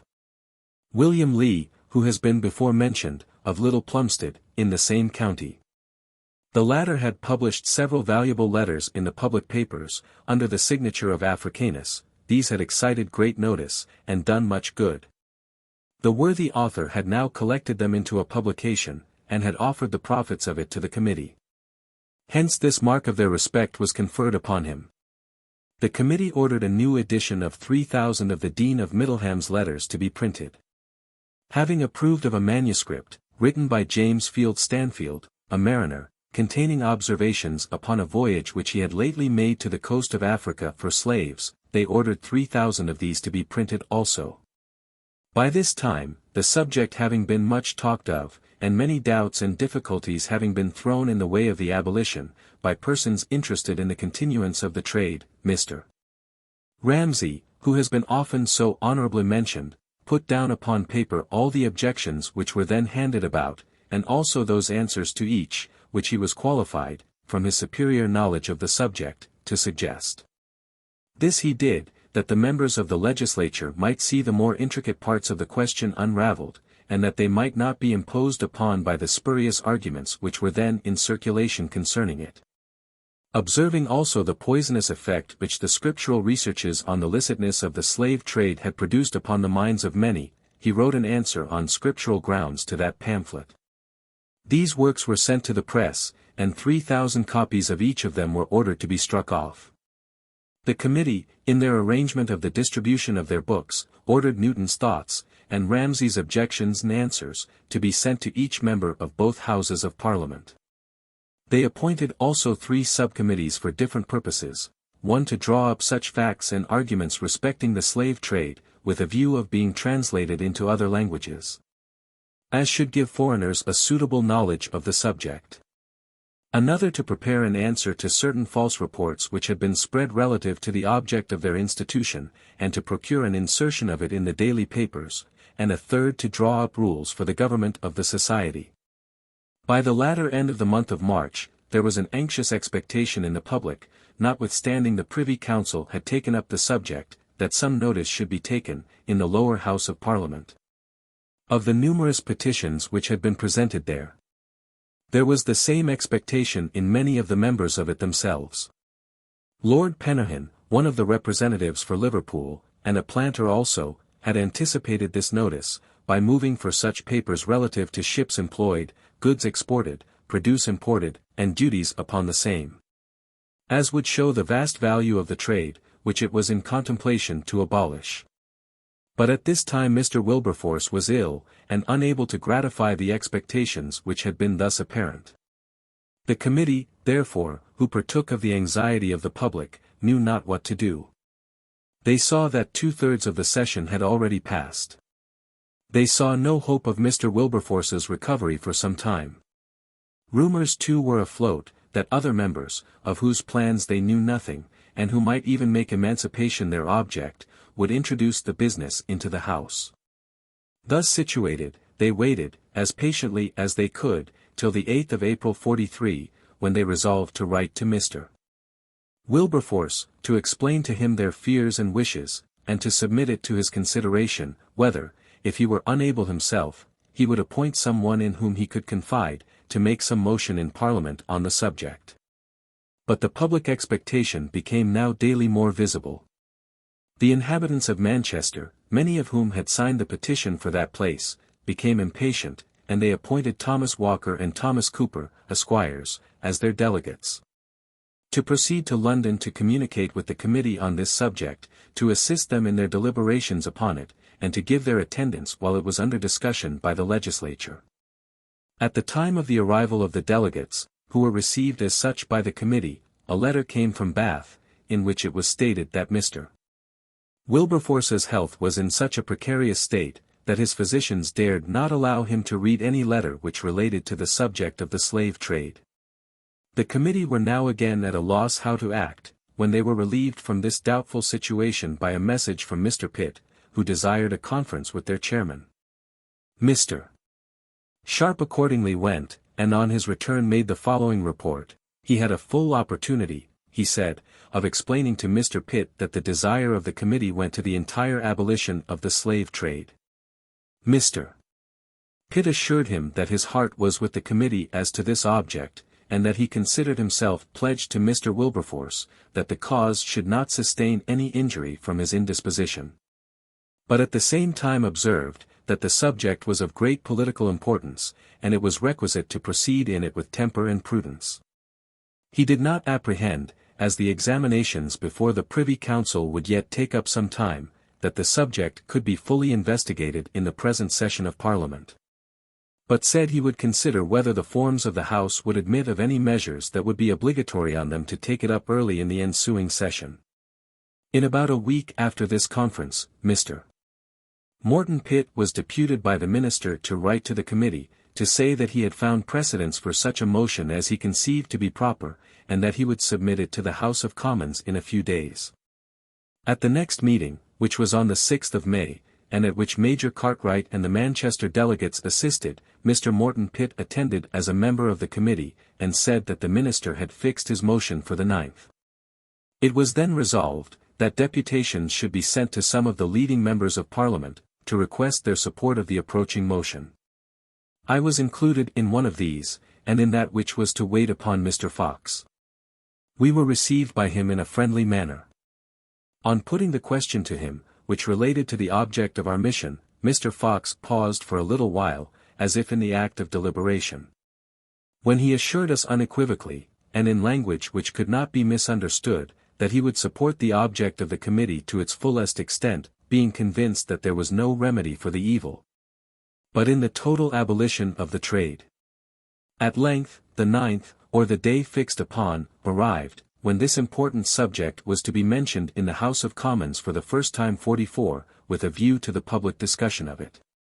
It is impossible for me to give, within the narrow limits of this work, all that was then said upon it, and yet as the debate which ensued was the first which took place upon it, I should feel inexcusable if I were not to take some notice of it. Mr. Pitt rose. He said he intended to move a resolution relative to a subject which was of more importance than any which had ever been agitated in that House. This honor he should not have had, but for a circumstance which he could not but deeply regret, the severe indisposition of his friend Mr. Wilberforce, in whose hands every measure which belonged to justice, humanity, and the national interest, was peculiarly well placed. The subject in question was no less than that of the slave trade. It was obvious from the great number of petitions which had been presented concerning it, how much it had engaged the public attention, and consequently how much it deserved the serious notice of that House. And how much it became their duty to take some measure concerning it. But whatever was done on such a subject, every one would agree, ought to be done with the maturest deliberation. Two opinions had prevailed without doors, as appeared from the language of the different petitions. It had been pretty generally thought that the African slave trade ought to be abolished. There were others, however, who thought that it only stood in need of regulations. But all had agreed that it ought not to remain as it stood at present. But that measure which it might be the most proper to take, could only be discovered by a cool, patient, and diligent examination of the subject in all its circumstances, relations, and consequences. This had induced him to form an opinion that the present was not the proper time for discussing it, for the session was now far advanced, and there was also a want of proper materials for the full information of the House. It would, he thought, be better discussed, when it might produce some useful debate, and when that inquiry which had been instituted by His Majesty's ministers, he meant the examination by a committee of Privy Council, should be brought to such a state of maturity as to make it fit that the result of it should be laid before the House. That inquiry, he trusted, would facilitate their investigation, and enable them the better to proceed to a decision which should be equally founded on principles of humanity, justice, and sound policy. As there was not a probability of reaching so desirable an end in the present state of the business, he meant to move a resolution to pledge the House to the discussion of the question early in the next session. If by that time his honorable friend should be recovered, which he hoped would be the case, then he, Mr. Wilberforce, would take the lead in it. But should it unfortunately happen otherwise, then he, the Chancellor of the Exchequer, pledged himself to bring forward some proposition concerning it. The House, however, would observe, that he had studiously avoided giving any opinion of his own on this great subject. He thought it wiser to defer this till the time of the discussion should arrive. He concluded with moving, after having read the names of the places from whence the different petitions had come, that this House will, early in the next session of Parliament, proceed to take into consideration the circumstances of the slave trade complained of in the said petitions, and what may be fit to be done thereupon. Mr. Fox began by observing, that he had long taken an interest in this great subject, which he had also minutely examined, and that it was his intention to have brought something forward himself in Parliament respecting it. But when he heard that Mr. Wilberforce had resolved to take it up, he was unaffectedly rejoiced, not only knowing the purity of his principles and character, but because, from a variety of considerations as to the situations in which different men stood in the House, there was something that made him honestly think it was better that the business should be in the hands of that gentleman than in his own. Having premised this, he said that, as so many petitions, and these signed by such numbers of persons of the most respectable character, had been presented, he was sorry that it had been found impossible that the subject of them could be taken up this year, and more particularly as he was not able to see, as the Chancellor of the Exchequer had done, that there were circumstances which might happen by the next year, which would make it more advisable and advantageous to take it up then, than it would have been to enter upon it in the present session. For certainly there could be no information laid before the House, through the medium of the Lords of the Council, which could not more advantageously have been obtained by themselves, had they instituted a similar inquiry. It was their duty to advise the King, and not to ask his advice. This the Constitution had laid down as one of its most essential principles. And though in the present instance he saw no cause for blame, because he was persuaded His Majesty's ministers had not acted with any ill intention, it was still a principle never to be departed from. Because it never could be departed from without establishing a precedent which might lead to very serious abuses. He lamented that the Privy Council, who had received no petitions from the people on the subject, should have instituted an inquiry, and that the House of Commons, the table of which had been loaded with petitions from various parts of the kingdom, should not have instituted any inquiry at all. He hoped these petitions would have a fair discussion in that House, independently of any information that could be given to it by His Majesty's ministers. He urged again the superior advantage of an inquiry into such a subject carried on within those walls over any inquiry carried on by the Lords of the Council.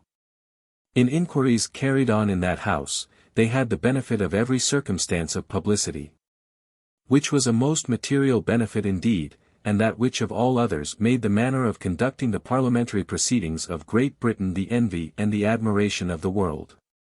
An inquiry there was better than an inquiry in any other place, however respectable the persons before and by whom it was carried on.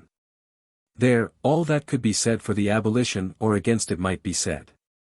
In that House every relative fact would have been produced, no information would have been withheld, no circumstance would have been omitted, which was necessary for elucidation, nothing would have been kept back. He was sorry, therefore, that the consideration of the question, but more particularly where so much human suffering was concerned, should be put off to another session, when it was obvious that no advantage could be gained by the delay. He then adverted to the secrecy which the Chancellor of the Exchequer had observed relative to his own opinion on this important subject. Why did he refuse to give it? Had Mr.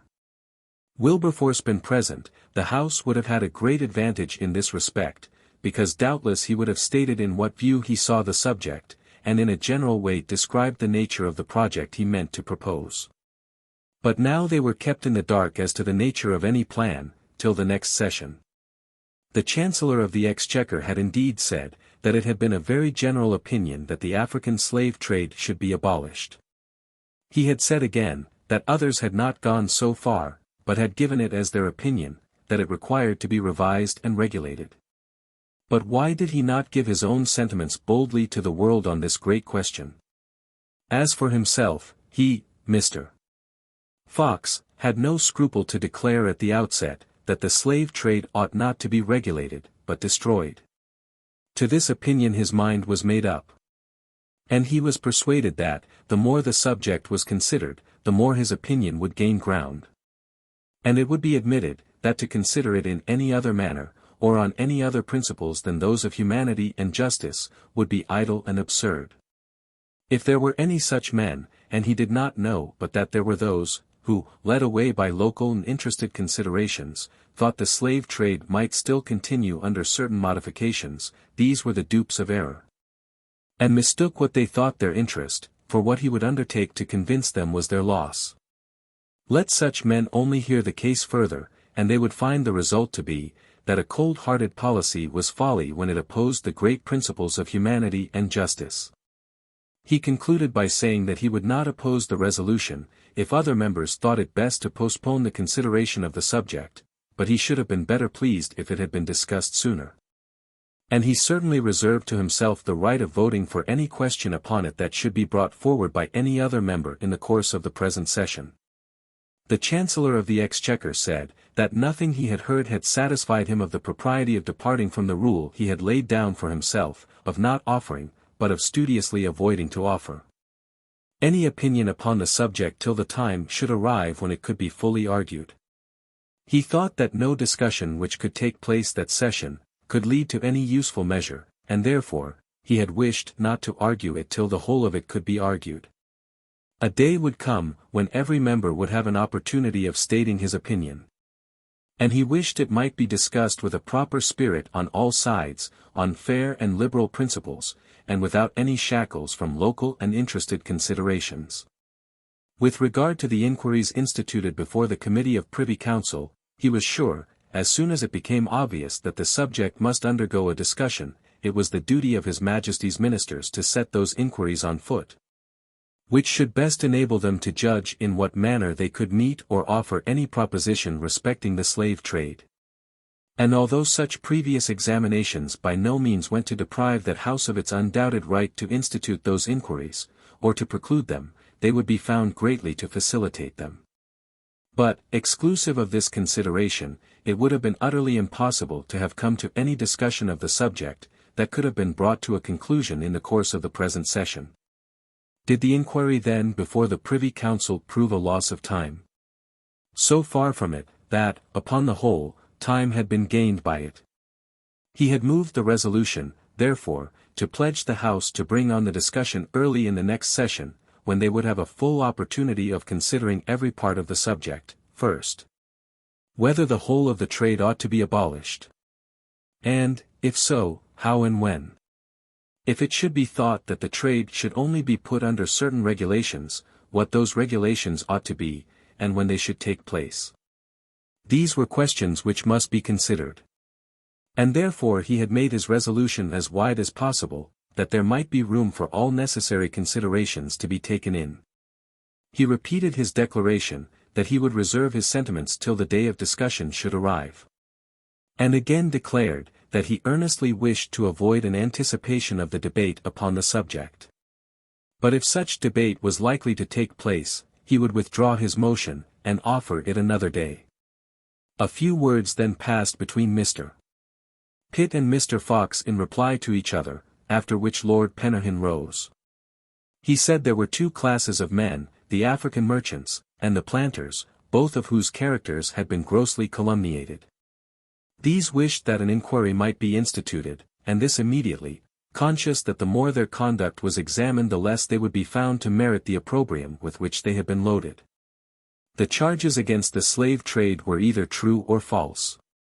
If they were true, it ought to be abolished, but if upon inquiry they were found to be without foundation, justice ought to be done to the reputation of those who were concerned in it. He then said a few words, by which he signified, that, after all, it might not be an improper measure to make regulations in the trade. Mr. Burke said, the noble lord, who was a man of honor himself, had reasoned from his own conduct, and, being conscious of his own integrity, was naturally led to imagine that other men were equally just and honorable. Undoubtedly the merchants and planters had a right to call for an investigation of their conduct, and their doing so did them great credit. The slave trade also ought equally to be inquired into. Neither did he deny that it was right His Majesty's ministers should inquire into its merits for themselves. They had done their duty. But that House, who had the petitions of the people on their table, neglected it, by having so long deferred an inquiry of their own. If that House wished to preserve their functions, their understandings, their honor, and their dignity, he advised them to beware of committees of Privy Council. If they suffered their business to be done by such means, they were abdicating their trust and character, and making way for an entire abolition of their functions, which they were parting with one after another, thus. Star after star goes out. And all is night. If they neglected the petitions of their constituents, they must fall, and the Privy Council be instituted in their stead. What would be the consequence? His Majesty's ministers, instead of consulting them, and giving them the opportunity of exercising their functions of deliberation and legislation, would modify the measures of government elsewhere, and bring down the edicts of the Privy Council to them to register. Mr. Burke said, he was one of those who wished for the abolition of the slave trade. He thought it ought to be abolished, on principles of humanity and justice. If, however, opposition of interests should render its total abolition impossible, it ought to be regulated, and that immediately. They need not send to the West Indies to know the opinions of the planters on the subject. They were to consider first of all, and abstractedly from all political, personal, and local considerations, that the slave trade was directly contrary to the principles of humanity and justice, and to the spirit of the British Constitution. And that the state of slavery, which followed it, however mitigated, was a state so improper, so degrading, and so ruinous to the feelings and capacities of human nature, that it ought not to be suffered to exist. He deprecated delay in this business, as well for the sake of planters as of the slaves. Mr. Gascoigne, the other member for Liverpool, said he had no objection that the discussion should stand over to the next session of Parliament, provided it could not come on in the present. Because he was persuaded it would ultimately be found that his constituents, who were more immediately concerned in the trade, and who had been so shamefully calumniated, were men of respectable character. He hoped the Privy Council would print their report when they had brought their inquiries to a conclusion, and that they would lay it before the House and the public. In order to enable all concerned to form a judgment of what was proper to be done relative to the subject next session. With respect, however, to the total abolition of the slave trade, he must confess that such a measure was both unnecessary, visionary, and impracticable, but he wished some alterations or modifications to be adopted. He hoped that, when the House came to go into the general question, they would not forget the trade, commerce, and navigation of the country. Mr. Rawls said, he had received instruction from his constituents to inquire if the grievances, which had been alleged to result from the slave trade, were well founded, and, if it appear that they were, to assist in applying a remedy. He was glad the discussion had been put off till next session, as it would give all of them an opportunity of considering the subject with more mature deliberation. Mr. Martin desired to say a few words only. He put the case, that, supposing the slaves were treated ever so humanely, when they were carried to the West Indies, what compensation could be made them for being torn from their nearest relations, and from everything that was dear to them in life? He hoped no political advantage, no national expediency, would be allowed to weigh in the scale against the eternal rules of moral rectitude. As for himself, he had no hesitation to declare, in this early stage of the business, that he should think himself a wicked wretch if he did not do everything in his power to put a stop to the slave trade.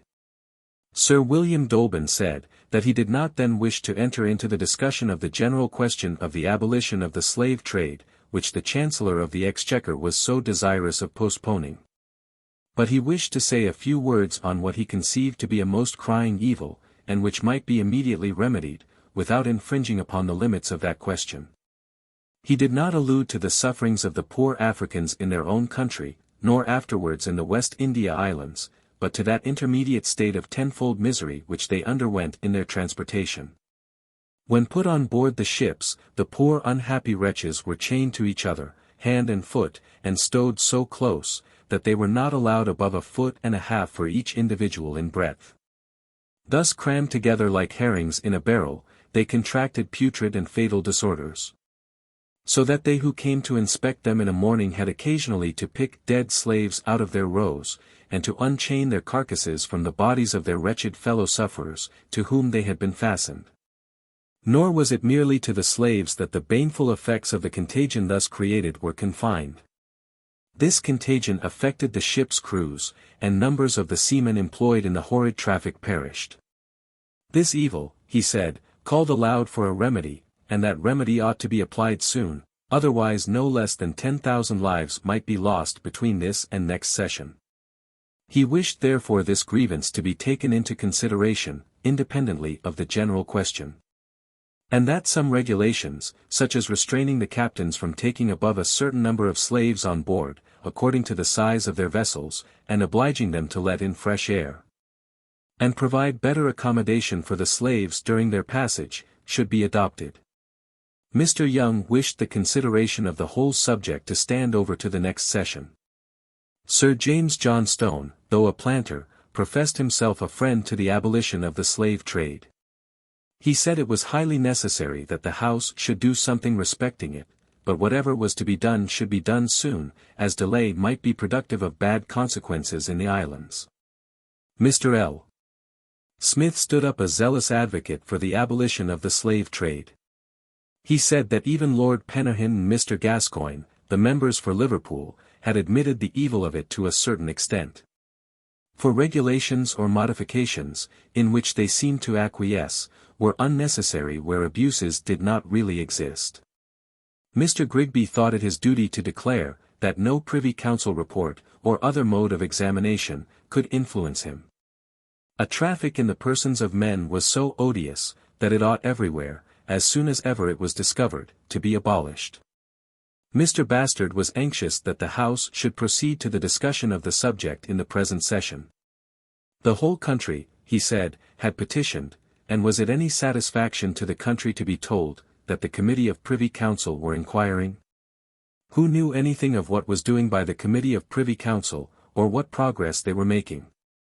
The inquiry ought to have been instituted in that House, and in the face of the public, that everybody concerned might know what was going on. The numerous petitions of the people ought immediately to be attended to. He reprobated delay on this occasion.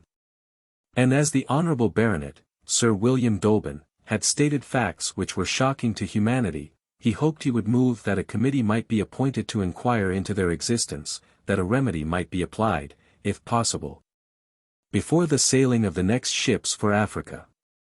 Mr. Whitbread professed himself a strenuous advocate for the total and immediate abolition of the slave trade. It was contrary to nature, and to every principle of justice, humanity, and religion. Mr. Pelham stated that he had very maturely considered the subject of the slave trade. And had he not known that the business was in the hands of an honourable member, whose absence from the House, and the cause of it, no man lamented more sincerely than he did, he should have ventured to propose something concerning it himself. If it should be thought that the trade ought not to be entirely done away, the sooner it was regulated the better. He had a plan for this purpose, which appeared to him to be likely to produce some salutary effects.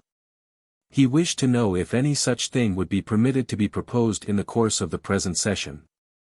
The Chancellor of the Exchequer said he should be happy, if he thought the circumstances of the House were such as to enable them to proceed to an immediate discussion of the question.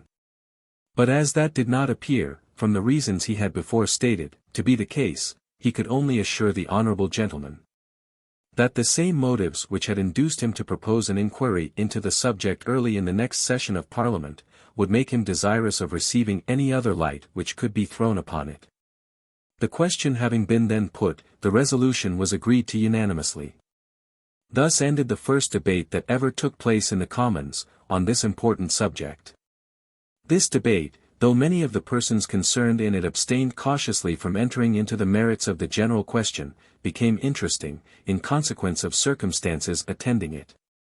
Several rose up at once to give relief, as it were, to their feelings by utterance, but by so doing they were prevented, many of them, from being heard. They who were heard, spoke with peculiar energy, as if warmed in an extraordinary manner by the subject. There was an apparent enthusiasm in behalf of the injured Africans. It was supposed by some, that there was a moment, in which, if the Chancellor of the Exchequer had moved for an immediate abolition of the trade, he would have carried it that night. And both he and others, who professed an attachment to the cause, were censured for not having taken a due advantage of the disposition which was so apparent. But independently of the inconsistency of doing this on the part of the Ministry, while the Privy Council were in the midst of their inquiries, and of the improbability that the other branches of the legislature would have concurred in so hasty a measure, what good would have accrued to the cause, if the abolition had been then carried? Those concerned in the cruel system would never have rested quietly under the stigma under which they then labored. They would have urged, that they had been condemned unheard. The merchants would have said, that they had had no notice of such an event, that they might prepare a way for their vessels in other trades. The planters would have said, that they had had no time allowed them to provide such supplies from Africa as might enable them to keep up their respective stocks. They would, both of them, have called aloud for immediate indemnification. They would have decried the policy of the measure of the abolition, and where had it been proved? They would have demanded a reverse of it, and might they not in cooler moments have succeeded? Whereas, by entering into a patient discussion of the merits of the question, by bringing evidence upon it, by reasoning upon that evidence night after night, and year after year, and thus by disputing the ground inch as it were by inch, the abolition of the slave trade stands upon a rock, upon which it never can be shaken. Many of those who were concerned in the cruel system have now given up their prejudices, because they became convinced in the contest. A stigma too has been fixed upon it, which can never be erased, and in a large record, in which the cruelty and injustice of it have been recognized in indelible characters, its impolicy also has been eternally enrolled. Chapter 23. Continuation to the middle of July. Anxiety of Sir William Dolben to lessen the horrors of the middle passage till the great question should be discussed, brings in a bill for that purpose, debate upon it. Evidence examined against it. Its inconsistency and falsehoods. Further debate upon it. Bill passed, and carried to the Lords, vexatious delays and opposition there, carried backwards and forwards to both houses. at length finally passed. Proceedings of the committee in the interim, effects of them. It was supposed, after the debate, of which the substance has been just given, that there would have been no further discussion of the subject till the next year. But Sir William Dolben became more and more affected by those considerations which he had offered to the House on the 9th of May. The trade, he found, was still to go on. The horrors of the transportation, or middle passage, as it was called, which he conceived to be the worst in the long catalogue of evils belonging to the system, would of course accompany it. The partial discussion of these, he believed, would be no infringement of the late resolution of the House. He was desirous, therefore, of doing something in the course of the present session, by which the miseries of the trade might be diminished as much as possible, while it lasted, or till the legislature could take up the whole of the question.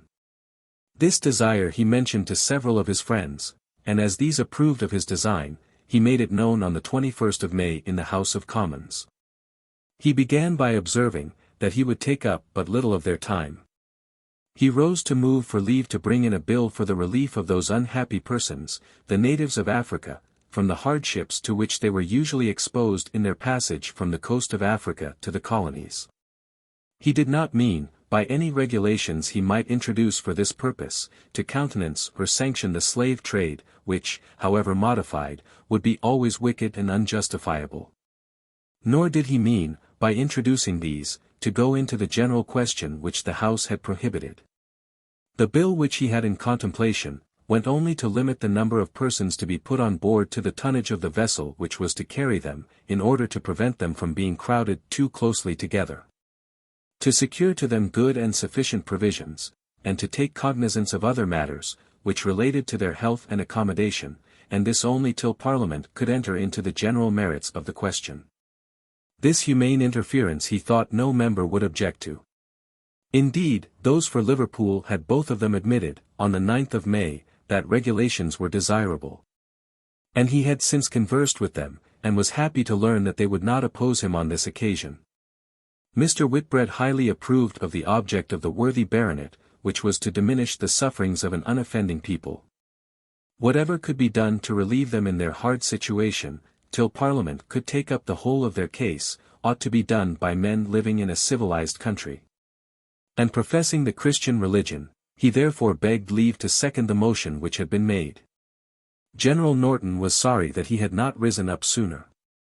He wished to have seconded this humane motion himself. It had his most cordial approbation. Mr. Burgess complimented the worthy baronet on the honour he had done himself on this occasion, and congratulated the House on the good, which they were likely to do by acceding, as he was sure they would, to his proposition. Mr. Joliffe rose, and said that the motion in question should have his strenuous support. Mr. Gascoigne stated, that having understood from the honourable baronet that he meant only to remedy the evils, which were stated to exist in transporting the inhabitants of Africa to the West Indies. He had told them that he would not object to the introduction of such a bill. Should it however interfere with the general question, the discussion of which had been prohibited, he would then oppose it. He must also reserve another case for his opposition. And this would be, if the evils of which it took cognizance should appear not to have been well founded. He had written to his constituents to be made acquainted with this circumstance, and he must be guided by them on the subject. Mr. Martin was surprised how any person could give an opposition to such a bill. Whatever were the merits of the great question, all would allow, that if human beings were to be transported across the ocean, they should be carried over with as little suffering as possible to themselves. Mr. Hamilton deprecated the subdivision of this great and important question, which the House had reserved for another session. Every endeavour to meddle with one part of it, before the whole of it could be taken into consideration, looked rather as if it came from an enemy than from a friend. He was fearful that such a bill as this would sanction a traffic, which should never be viewed but in a hostile light, or as repugnant to the feelings of our nature, and to the voice of our religion. Lord Frederick Campbell was convinced that the postponing of all consideration of the subject till the next session was a wise measure. He was sure that neither the House nor the public were in a temper sufficiently cool to discuss it properly. There was a general warmth of feeling, or an enthusiasm about it, which ran away with the understandings of men, and disqualified them from judging soberly concerning it. He wished, therefore, that the present motion might be deferred. Mr. William Smith said, that if the motion of the honourable baronet had trespassed upon the great question reserved for consideration, he would have opposed it himself. But he conceived the subject which it comprehended might with propriety be separately considered. And if it were likely that 100, but much more 1,000, lives would be saved by this bill, it was the duty of that House to adopt it without delay. The Chancellor of the Exchequer, though he meant still to conceal his opinion as to the general merits of the question, could not be silent, here. He was of opinion that he could very consistently give this motion his support. There was a possibility, and a bare possibility was a sufficient ground with him, that in consequence of the resolution lately come to by the House, and the temper then manifested in it, those persons who were concerned in the slave trade might put the natives of Africa in a worse situation, during their transportation to the colonies, even than they were in before, by cramming additional numbers on board their vessels. In order to convey as many as possible to the West Indies before Parliament ultimately decided on the subject. The possibility, therefore, that such a consequence might grow out of their late resolution during the intervening months between the end of the present and the commencement of the next session, was a good and sufficient parliamentary ground for them to provide immediate means to prevent the existence of such an evil. He considered this as an act of indispensable duty, and on that ground the bill should have his support. Soon after this the question was put, and leave was given for the introduction of the bill. An account of these proceedings of the House having been sent to the merchants of Liverpool, they held a meeting, and came to resolutions on the subject. They determined to oppose the bill in every stage in which it should be brought forward, and, what was extraordinary, even the principle of it. Accordingly, between the 21st of May and the 2nd of June, on which latter day the bill having been previously read a second time was to be committed, petitions from interested persons had been brought against it, and consent had been obtained, that both counsel and evidence should be heard. The order of the day having been read on the 2nd of June for the House to resolve itself into a committee of the whole House, a discussion took place relative to the manner in which the business was to be conducted. This being over, the Council began their observations, and, as soon as they had finished, evidence was called to the bar in behalf of the petitions which had been delivered. From the 2nd of June to the 17th the House continued to hear the evidence at intervals, but the members for Liverpool took every opportunity of occasioning delay. They had recourse twice to counting out the House. And at another time, though complaint had been made of their attempts to procrastinate, they opposed the resuming of their own evidence with the same view. And this merely for the frivolous reason, that, though there was then a suitable opportunity, notice had not been previously given. But in this proceeding, other members feeling indignant at their conduct, they were overruled. The witnesses brought by the Liverpool merchants against this humane bill were the same as they had before sent for examination to the Privy Council, namely, Mr. Norris, Lieutenant Matthews, and others. On the other side of the question it was not deemed expedient to bring any. It was soon perceived that it would be possible to refute the former out of their own mouths, and to do this seemed more eligible than to proceed in the other way. Mr. Pitt, however, took care to send Captain Parry, of the Royal Navy, to Liverpool, that he might take the tonnage and internal dimensions of several slave vessels, which were then there, supposing that these, when known, would enable the House to detect any misrepresentations, which the delegates from that town might be disposed to make upon this subject. It was the object of the witnesses, when examined, to prove two things: first, that regulations were unnecessary, because the present mode of the transportation was sufficiently convenient for the objects of it, and was well adapted to preserve their comfort and their health. They had sufficient room, sufficient air, and sufficient provisions. When upon deck, they made merry and amused themselves with dancing. As to the mortality, or the loss of them by death in the course of their passage, it was trifling. In short, the voyage from Africa to the West Indies was one of the happiest periods of a Negro's life. Secondly, that if the merchants were hindered from taking less than 2 full-sized, or 3 smaller Africans, to a ton, then the restrictions would operate not as the regulation, but as the utter ruin of the trade. Hence the present bill, under the specious mask of a temporary interference, sought nothing less than its abolition.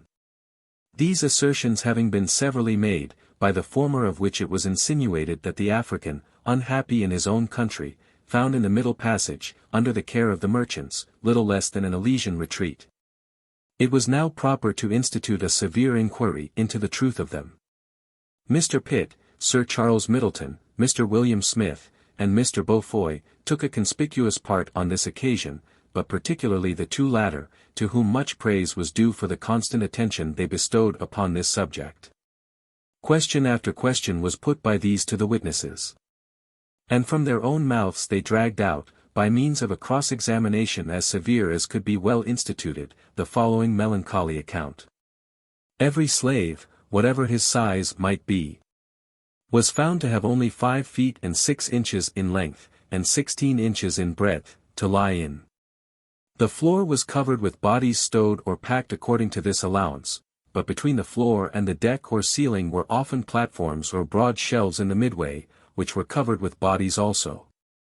The height from the floor to the ceiling, within which space the bodies on the floor and those on the platforms lay, seldom exceeded 5 feet 8 inches, and in some cases it did not exceed 4 feet.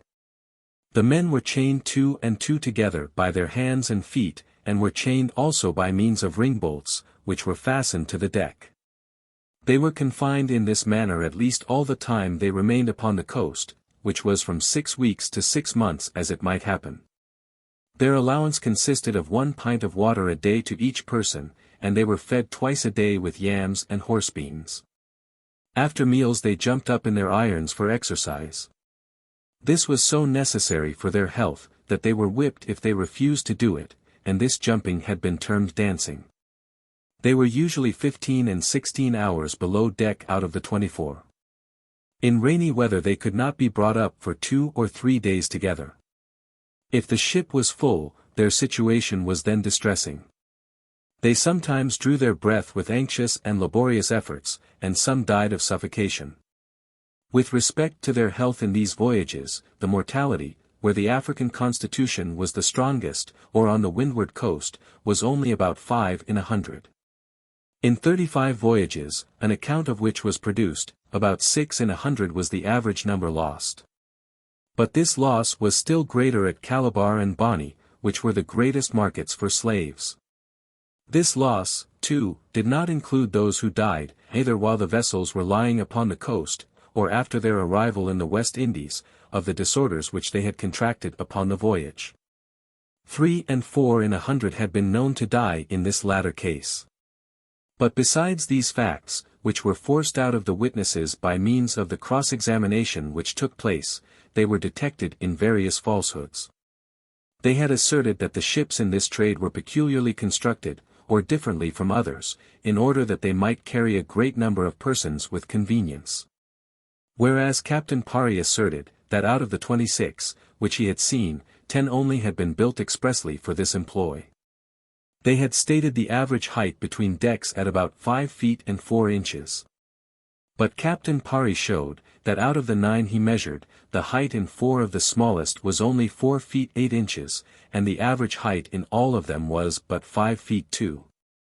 They had asserted that vessels under 200 tons had no platforms. But by his account the 4 just mentioned were of this tonnage, and yet all of them had platforms either wholly or in part. On other points they were found both to contradict themselves and one another. They had asserted, as before mentioned, that if they were restricted to less than 2 full-grown slaves to a ton, the trade would be ruined. But in examining into the particulars of 19 vessels, which they produced themselves, 5 of them only had cargoes equal to the proportion which they stated to be necessary to the existence of the trade. The other 14 carried a less number of slaves, and they might have taken more on board if they had pleased, so that the average number in the 19 was but 1 man and 4/5 to a ton, or 10 in 100 below their lowest standard 45. One again said, that no inconvenience arose in consequence of the narrow space allowed to each individual in these voyages. Another said, that smaller vessels were more healthy than larger, because, among other reasons, they had a less proportion of slaves as to number on board. They were found also guilty of a willful concealment of such facts, as they knew, if communicated, would have invalidated their own testimony. I was instrumental in detecting them on one of these occasions myself. When Mr. Dalzell was examined, he was not wholly unknown to me. My Liverpool muster rolls told me that he had lost 15 seamen out of 40 in his last voyage. This was a sufficient ground to go upon. For generally, where the mortality of the seamen has been great, it may be laid down that the mortality of the slaves has been considerable also. I waited patiently till his evidence was nearly closed, but he had then made no unfavourable statements to the House. I desired, therefore, that a question might be put to him, and in such a manner, that he might know that they, who put it, had got a clue to his secrets. He became immediately embarrassed, his voice faltered. He confessed with trembling that he had lost a third of his sailors in his last voyage. Pressed hard immediately by other questions, he then acknowledged that he had lost 120, or a third of his slaves, also. But would he say that these were all he had lost in that voyage? No, 12 others had perished by an accident, for they were drowned. But were no others lost beside the 120 and the 12? None, he said, upon the voyage, but between 20 and 30 before he left the coast.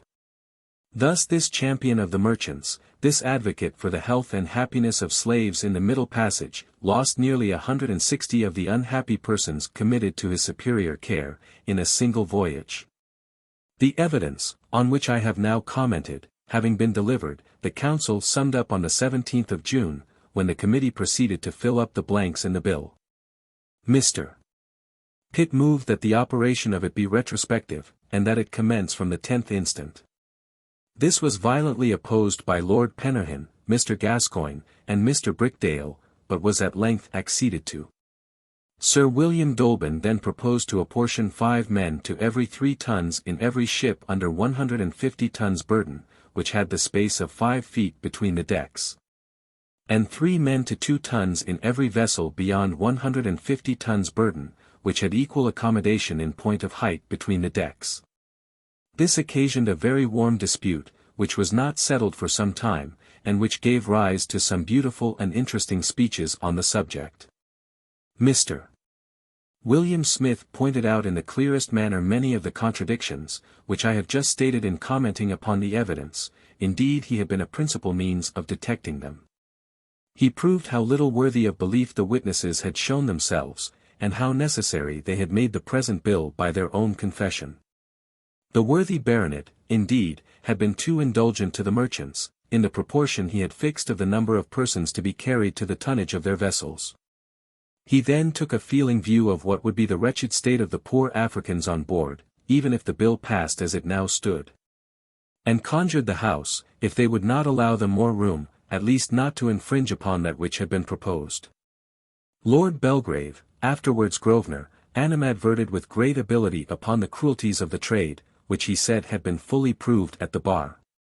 He took notice of the extraordinary opposition which had been made to the bill then before them, and which he believed every gentleman, who had a proper feeling of humanity, would condemn. If the present mode of carrying on the trade received the countenance of that House, the poor unfortunate African would have occasion doubly to curse his fate. He would not only curse the womb that brought him forth, but the British nation also, whose diabolical avarice had made his cup of misery still more bitter.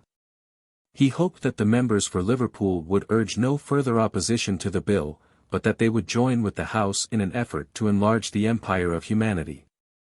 And that, while they were stretching out the strong arm of justice to punish the degraders of British honour and humanity in the East, they would with equal spirit exert their powers to dispense the blessings of their protection to those unhappy Africans, who were to serve them in the West. Mr. Beaufoy entered minutely into an examination of the information, which had been given by the witnesses, and which afforded unanswerable arguments for the passing of the bill. He showed the narrow space which they themselves had been made to allow for the package of a human body, and the ingenious measures they were obliged to resort to for stowing this living cargo within the limits of the ship. He adverted next to the case of Mr. Dalzell, and showed how one dismal fact after another, each making against their own testimony, was extorted from him. He then went to the trifling mortality said to be experienced in these voyages, upon which subject he spoke in the following words, though the witnesses are some of them interested in the trade, and all of them parties against the bill. Their confession is, that of the Negroes of the windward coast, who are men of the strongest constitution which Africa affords, no less on an average than 5 in each 100 perish in the voyage, a voyage, it must be remembered, but of 6 weeks. In a 12-month, then, what must be the proportion of the dead? No less than 43 in 100, which is 17 times the usual rate of mortality. For all the estimates of life suppose no more than a 40th of the people, or 2.5 in the 100, to die within the space of a year. Such then is the comparison. In the ordinary course of nature the number of persons, including those in age and infancy, the weakest periods of existence, who perish in the space of a 12-month, is at the rate of but 2.5 in 100. But in an African voyage, notwithstanding the old are excluded and few infants admitted, so that those who are shipped are in the firmest period of life, the list of deaths presents an annual mortality of 43 in 100. It presents this mortality even in vessels from the windward coast of Africa. But in those which sail to Boni, Benin, and the Calabars, from whence the greatest proportion of the slaves are brought, this mortality is increased by a variety of causes, of which the greater length of the voyage is one. And is said to be twice as large, which supposes that in every 100 the deaths annually amount to no less than 86. Yet even the former comparatively low mortality, of which the Council speaks with so much satisfaction, as a proof of the kind and compassionate treatment of the slaves, even this indolent and lethargic destruction gives to the march of death 17 times its usual speed. It is a destruction, which, if general but for 10 years, would depopulate the world, blast the purposes of its creation, and extinguish the human race. After having gone with great ability through the other branches of the subject, he concluded in the following manner: Thus I have considered the various objections which have been stated to the bill, and am ashamed to reflect that it could be necessary to speak so long in defense of such a cause. For what, after all, is asked by the proposed regulations? On the part of the Africans, the whole of their purport is, that they whom you allow to be robbed of all things but life, may not unnecessarily and wantonly be deprived of life also. To the honor, to the wisdom, to the feelings of the House, I now make my appeal, perfectly confident that you will not tolerate, as senators, a traffic which, as men, you shudder to contemplate. And that you will not take upon yourselves the responsibility of this waste of existence. To the memory of former parliaments the horrors of this traffic will be an eternal reproach, yet former parliaments have not known, as you on the clearest evidence now know, the dreadful nature of this trade. Should you reject this bill, no exertions of yours to rescue from oppression the suffering inhabitants of your Eastern Empire, no records of the prosperous state to which, after a long and unsuccessful war, you have restored your native land. No proofs, however splendid, that under your guidance Great Britain has recovered her rank, and is again the arbitress of nations, will save your names from the stigma of everlasting dishonor. The broad mantle of this one infamy will cover with substantial blackness the radiance of your glory, and change to feelings of abhorrence the present admiration of the world. But pardon the supposition of so impossible an event. I believe that justice and mercy may be considered as the attributes of your character, and that you will not tarnish their luster on this occasion. The Chancellor of the Exchequer rose next. And after having made some important observations on the evidence, which took up much time, he declared himself most unequivocally in favor of the motion made by the honorable baronet. He was convinced that the regulation proposed would not tend to the abolition of the trade. But if it even went so far, he had no hesitation openly and boldly to declare, that if it could not be carried on in a manner different from that stated by the members for Liverpool, he would retract what he had said on a former day against going into the general question. And, waiving every other discussion than what had that day taken place, he would give his vote for the utter annihilation of it at once. It was a trade, which it was shocking to humanity to hear detailed. If it were to be carried on as proposed by the petitioners, it would, besides its own intrinsic baseness, be contrary to every humane and Christian principle, and to every sentiment that ought to inspire the breast of man. and would reflect the greatest dishonor on the British Senate and the British nation. He, therefore, hoped that the House, being now in possession of such information as never hitherto had been brought before them, would in some measure endeavor to extricate themselves from that guilt, and from that remorse, which every one of them ought to feel for having suffered such monstrous cruelties to be practiced upon an helpless and unoffending part of the human race. Mr. Martin complimented Mr. Pitt in terms of the warmest panegyric on his noble sentiments, declaring that they reflected the greatest honor upon him both as an Englishman and as a man. Soon after this the House divided upon the motion of Sir William Dolben. 56 appeared to be in favour of it, and only 5 against it. The latter consisted of the 2 members for Liverpool and 3 other interested persons.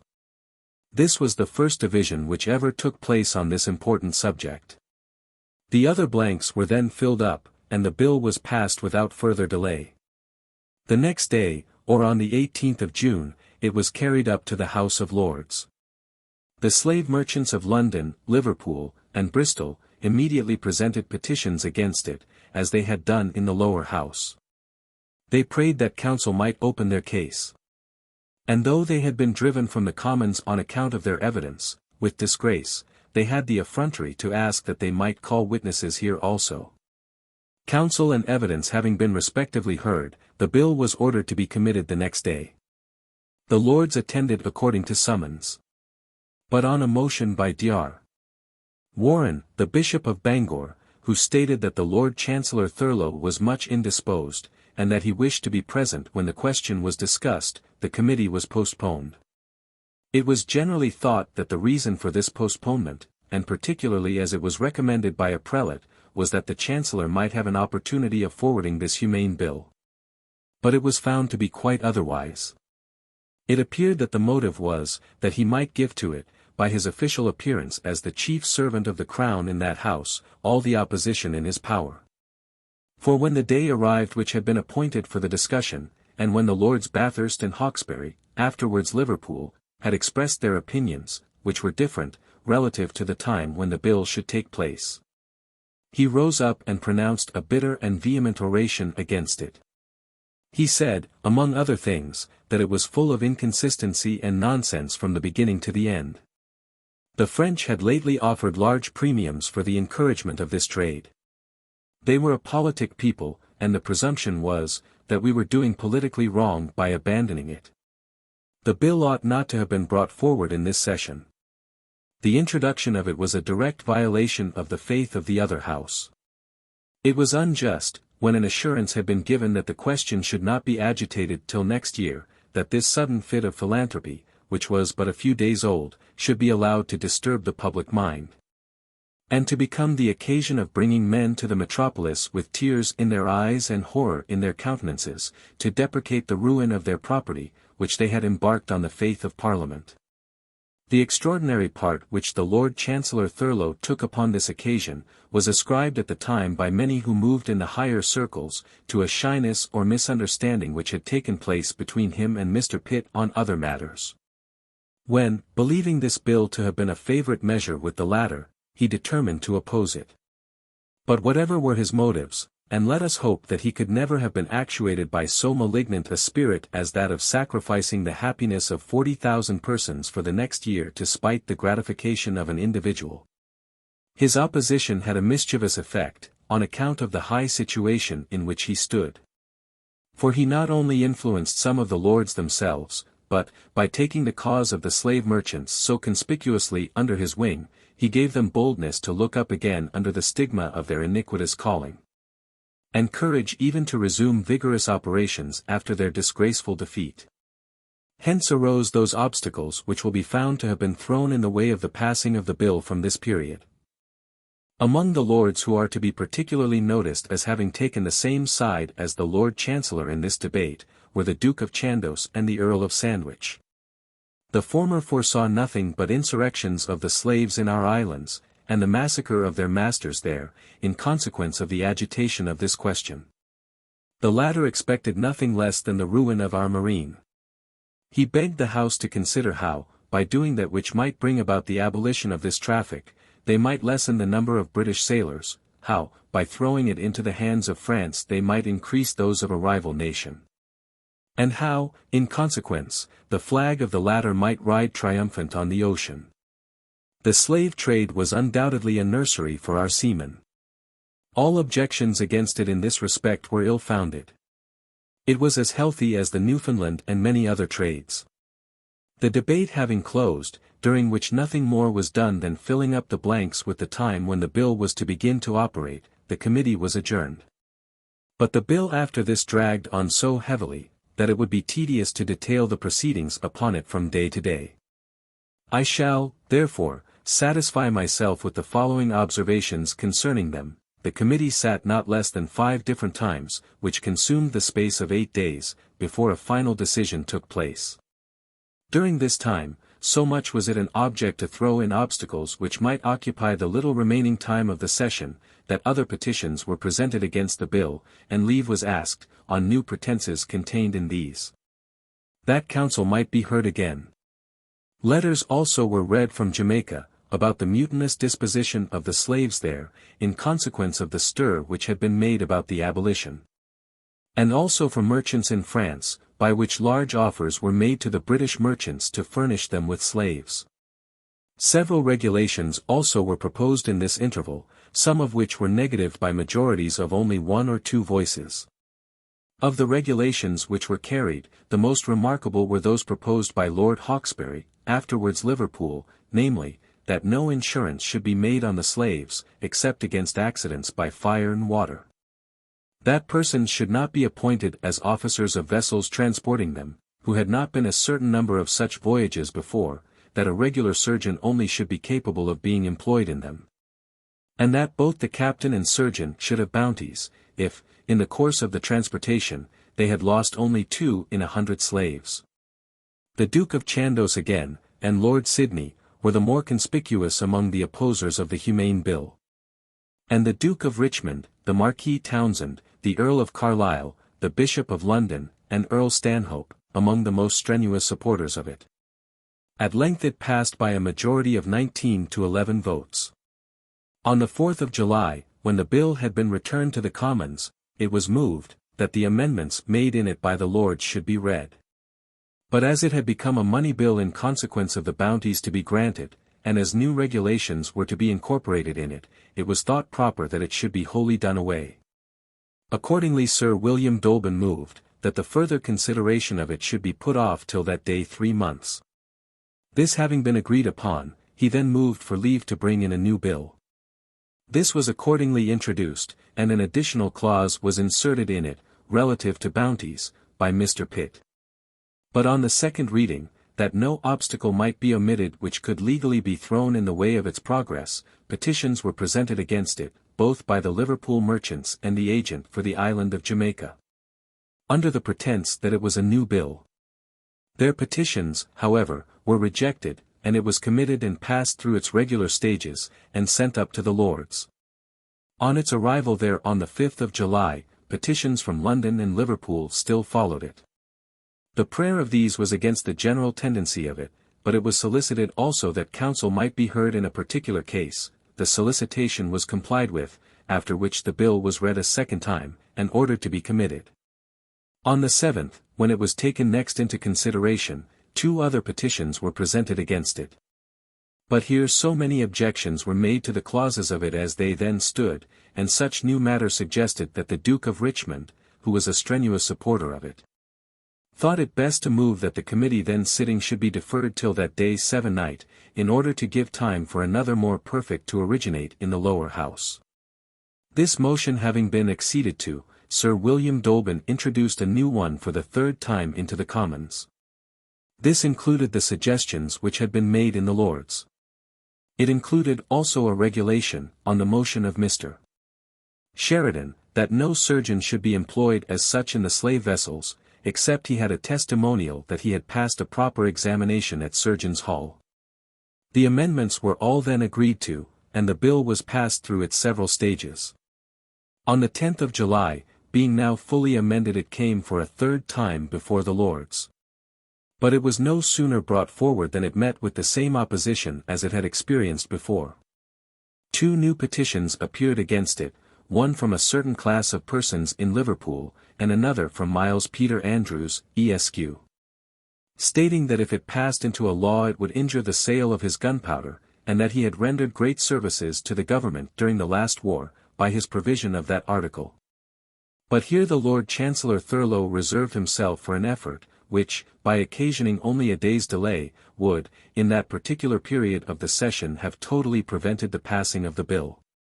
He suggested certain amendments for consideration and discussion which, if they had agreed upon, must have been carried again to the lower house, and sanctioned there before the bill could have been complete. But it appeared afterwards, that there would have been no time for the latter proceeding. Earl Stanhope, therefore, pressed this circumstance peculiarly upon the lords who were present. He observed that the king was to dismiss the parliament next day, and therefore they must adopt the bill as it stood, or reject it altogether. There was no alternative, and no time was to be lost. Accordingly, he moved for an immediate division on the first of the amendments proposed by Lord Thurlow. This having taken place, it was negatived. The other amendments shared the same fate. And thus, at length, passed through the upper house, as through an ordeal as it were of fire, the first bill that ever put fetters upon that barbarous and destructive monster, the slave trade. The next day, or on Friday, July the 11th, the king gave his assent to it, and, as Lord Stanhope had previously asserted in the House of Lords, concluded the session. While the legislature was occupied in the consideration of this bill, the Lords of the Council continued their examinations. That they might collect as much light as possible previously to the general agitation of the question in the next session of Parliament. Among others I underwent an examination. I gave my testimony first, relative to many of the natural productions of Africa, of which I produced the specimens. These were such as I had collected in the course of my journey to Bristol and Liverpool, and elsewhere. I explained, secondly, the loss and usage of seamen in the slave trade. To substantiate certain points, which belonged to this branch of the subject, I left several depositions and articles of agreement for the examination of the Council.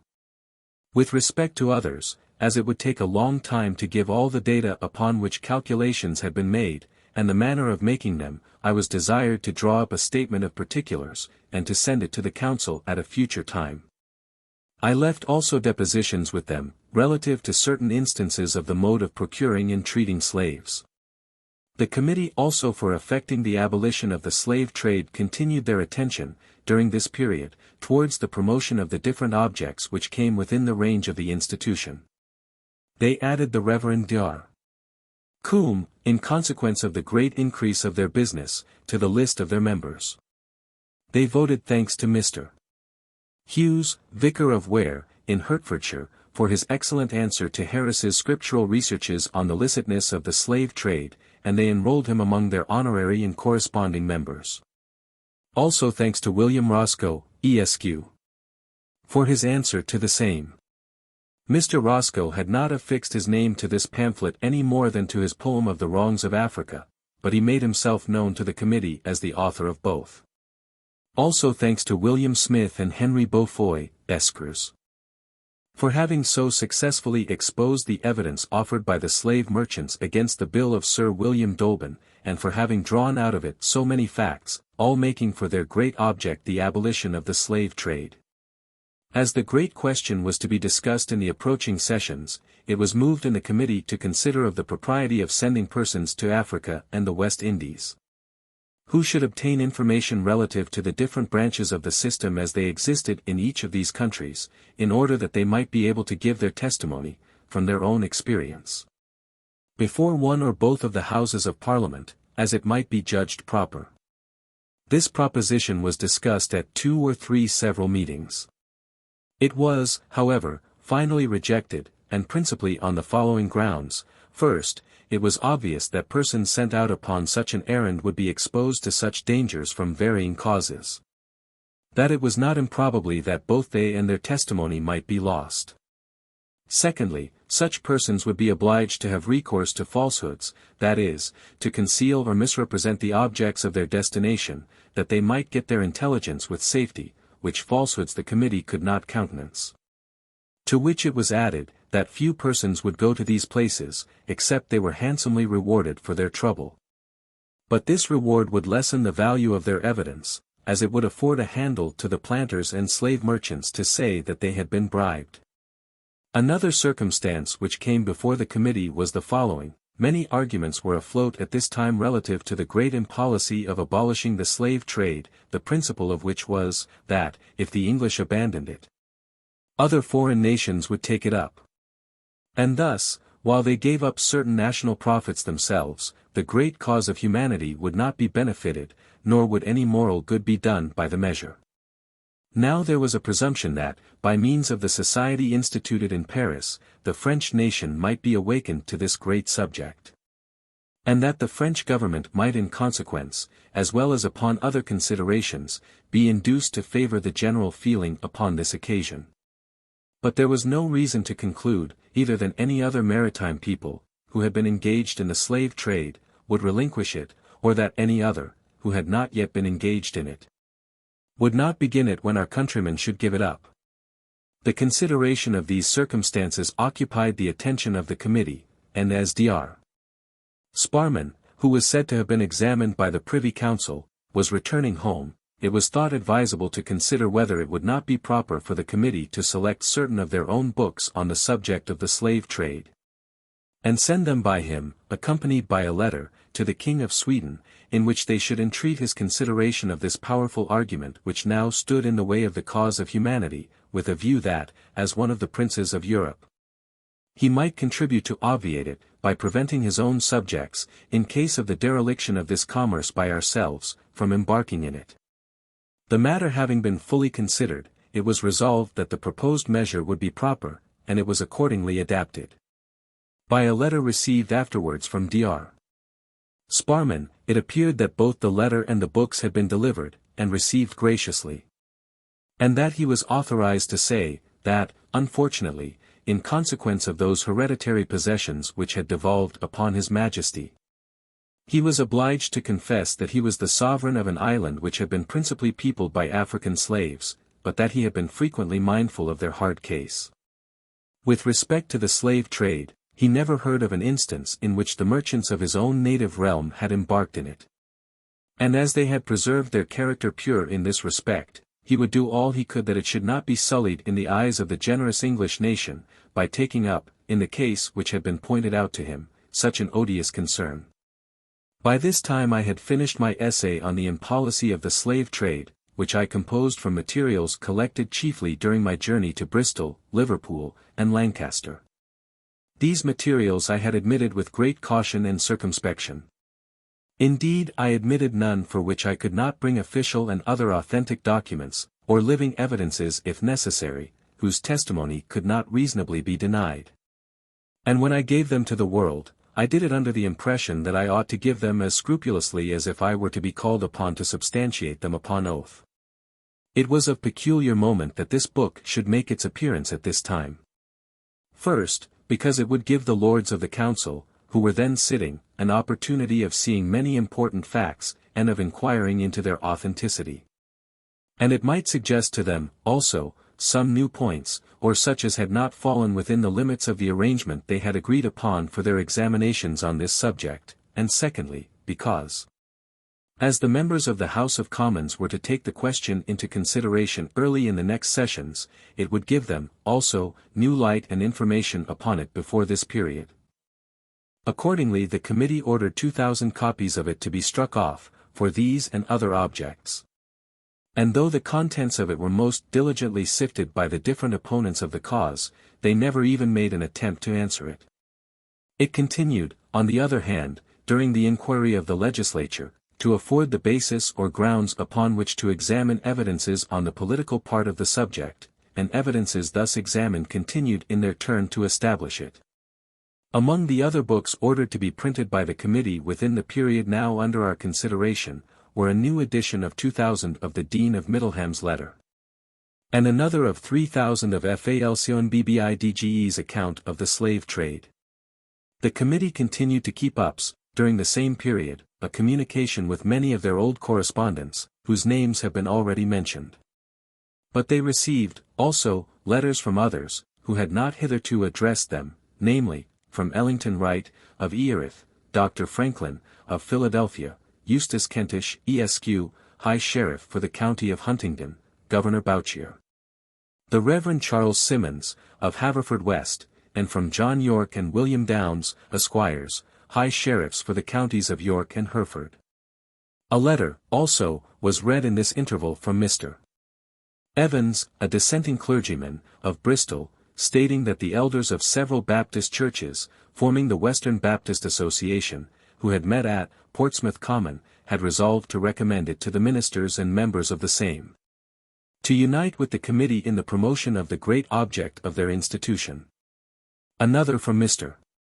Andrew Irvin, of the island of Grenada, in which he confirmed the wretched situation of many of the slaves there, and in which he gave the outlines of a plan for bettering their condition, as well as that of those in the other islands. Another from I.L. Wynne, Esq., of Jamaica. In this he gave an afflicting account of the suffering and unprotected state of the slaves there, which it was high time to rectify.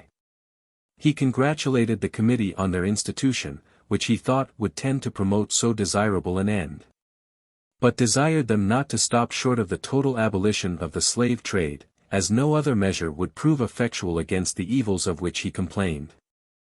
This trade, he said, was utterly unnecessary, as his own plantation, on which his slaves had increased rapidly by population, and others which he knew to be similarly circumstanced, would abundantly testify. He concluded by promising to give the committee such information from time to time as might be useful on this important subject. The session of Parliament having closed, the committee thought it right to make a report to the public, in which they gave an account of the great progress of their cause since the last, of the state in which they then were, and of the unjustifiable conduct of their opponents, who industriously misrepresented their views, but particularly by attributing to them the design of abolishing slavery, and they concluded by exhorting their friends not to relax their endeavors on account of favorable appearances, but to persevere, as if nothing had been done, under the pleasing hope of an honorable triumph. And now, having given the substance of the labors of the committee from its formation to the present time, I cannot conclude this chapter without giving to the worthy members of it that tribute of affectionate and grateful praise, which is due to them for their exertions in having forwarded the great cause which was entrusted to their care. And this I can do with more propriety, because, having been so frequently absent from them when they were engaged in the pursuit of this their duty, I cannot be liable to the suspicion that in bestowing commendation upon them I am bestowing it upon myself. From about the end of May, 1787, to the middle of July, 1788, they had no less than 51 committees. These generally occupied them from about 6 in the evening till about 11 at night. In the intervals between the committees they were often occupied, having each of them some object committed to his charge. It is remarkable, too, that though they were all, except one, engaged in business or trade, and though they had the same calls as other men for innocent recreation, and the same interruptions of their health, there were individuals who were not absent more than 5 or 6 times within this period. In the course of the 13 months, during which they had exercised this public trust, they had printed, and afterwards distributed, not at random, but judiciously, and through respectable channels, besides 26,526 reports, accounts of debates in Parliament, and other small papers, no less than 51,432 pamphlets or books. Nor was the effect produced within this short period otherwise than commensurate with the efforts used. In May, 1787, the only public notice taken of this great cause was by this committee of 12 individuals, of whom all were little known to the world except Mr. Granville Sharp. But in July, 1788, it had attracted the notice of several distinguished individuals in France and Germany. And in our own country it had come within the notice of the government, and a branch of it had undergone a parliamentary discussion and restraint. It had arrested, also, the attention of the nation, and it had produced a kind of holy flame, or enthusiasm, and this to a degree and to an extent never before witnessed. Of the purity of this flame no better proof can be offered, than that even bishops deigned to address an obscure committee, consisting principally of Quakers. And that churchmen and dissenters forgot their difference of religious opinions, and joined their hands, all over the kingdom, in its support.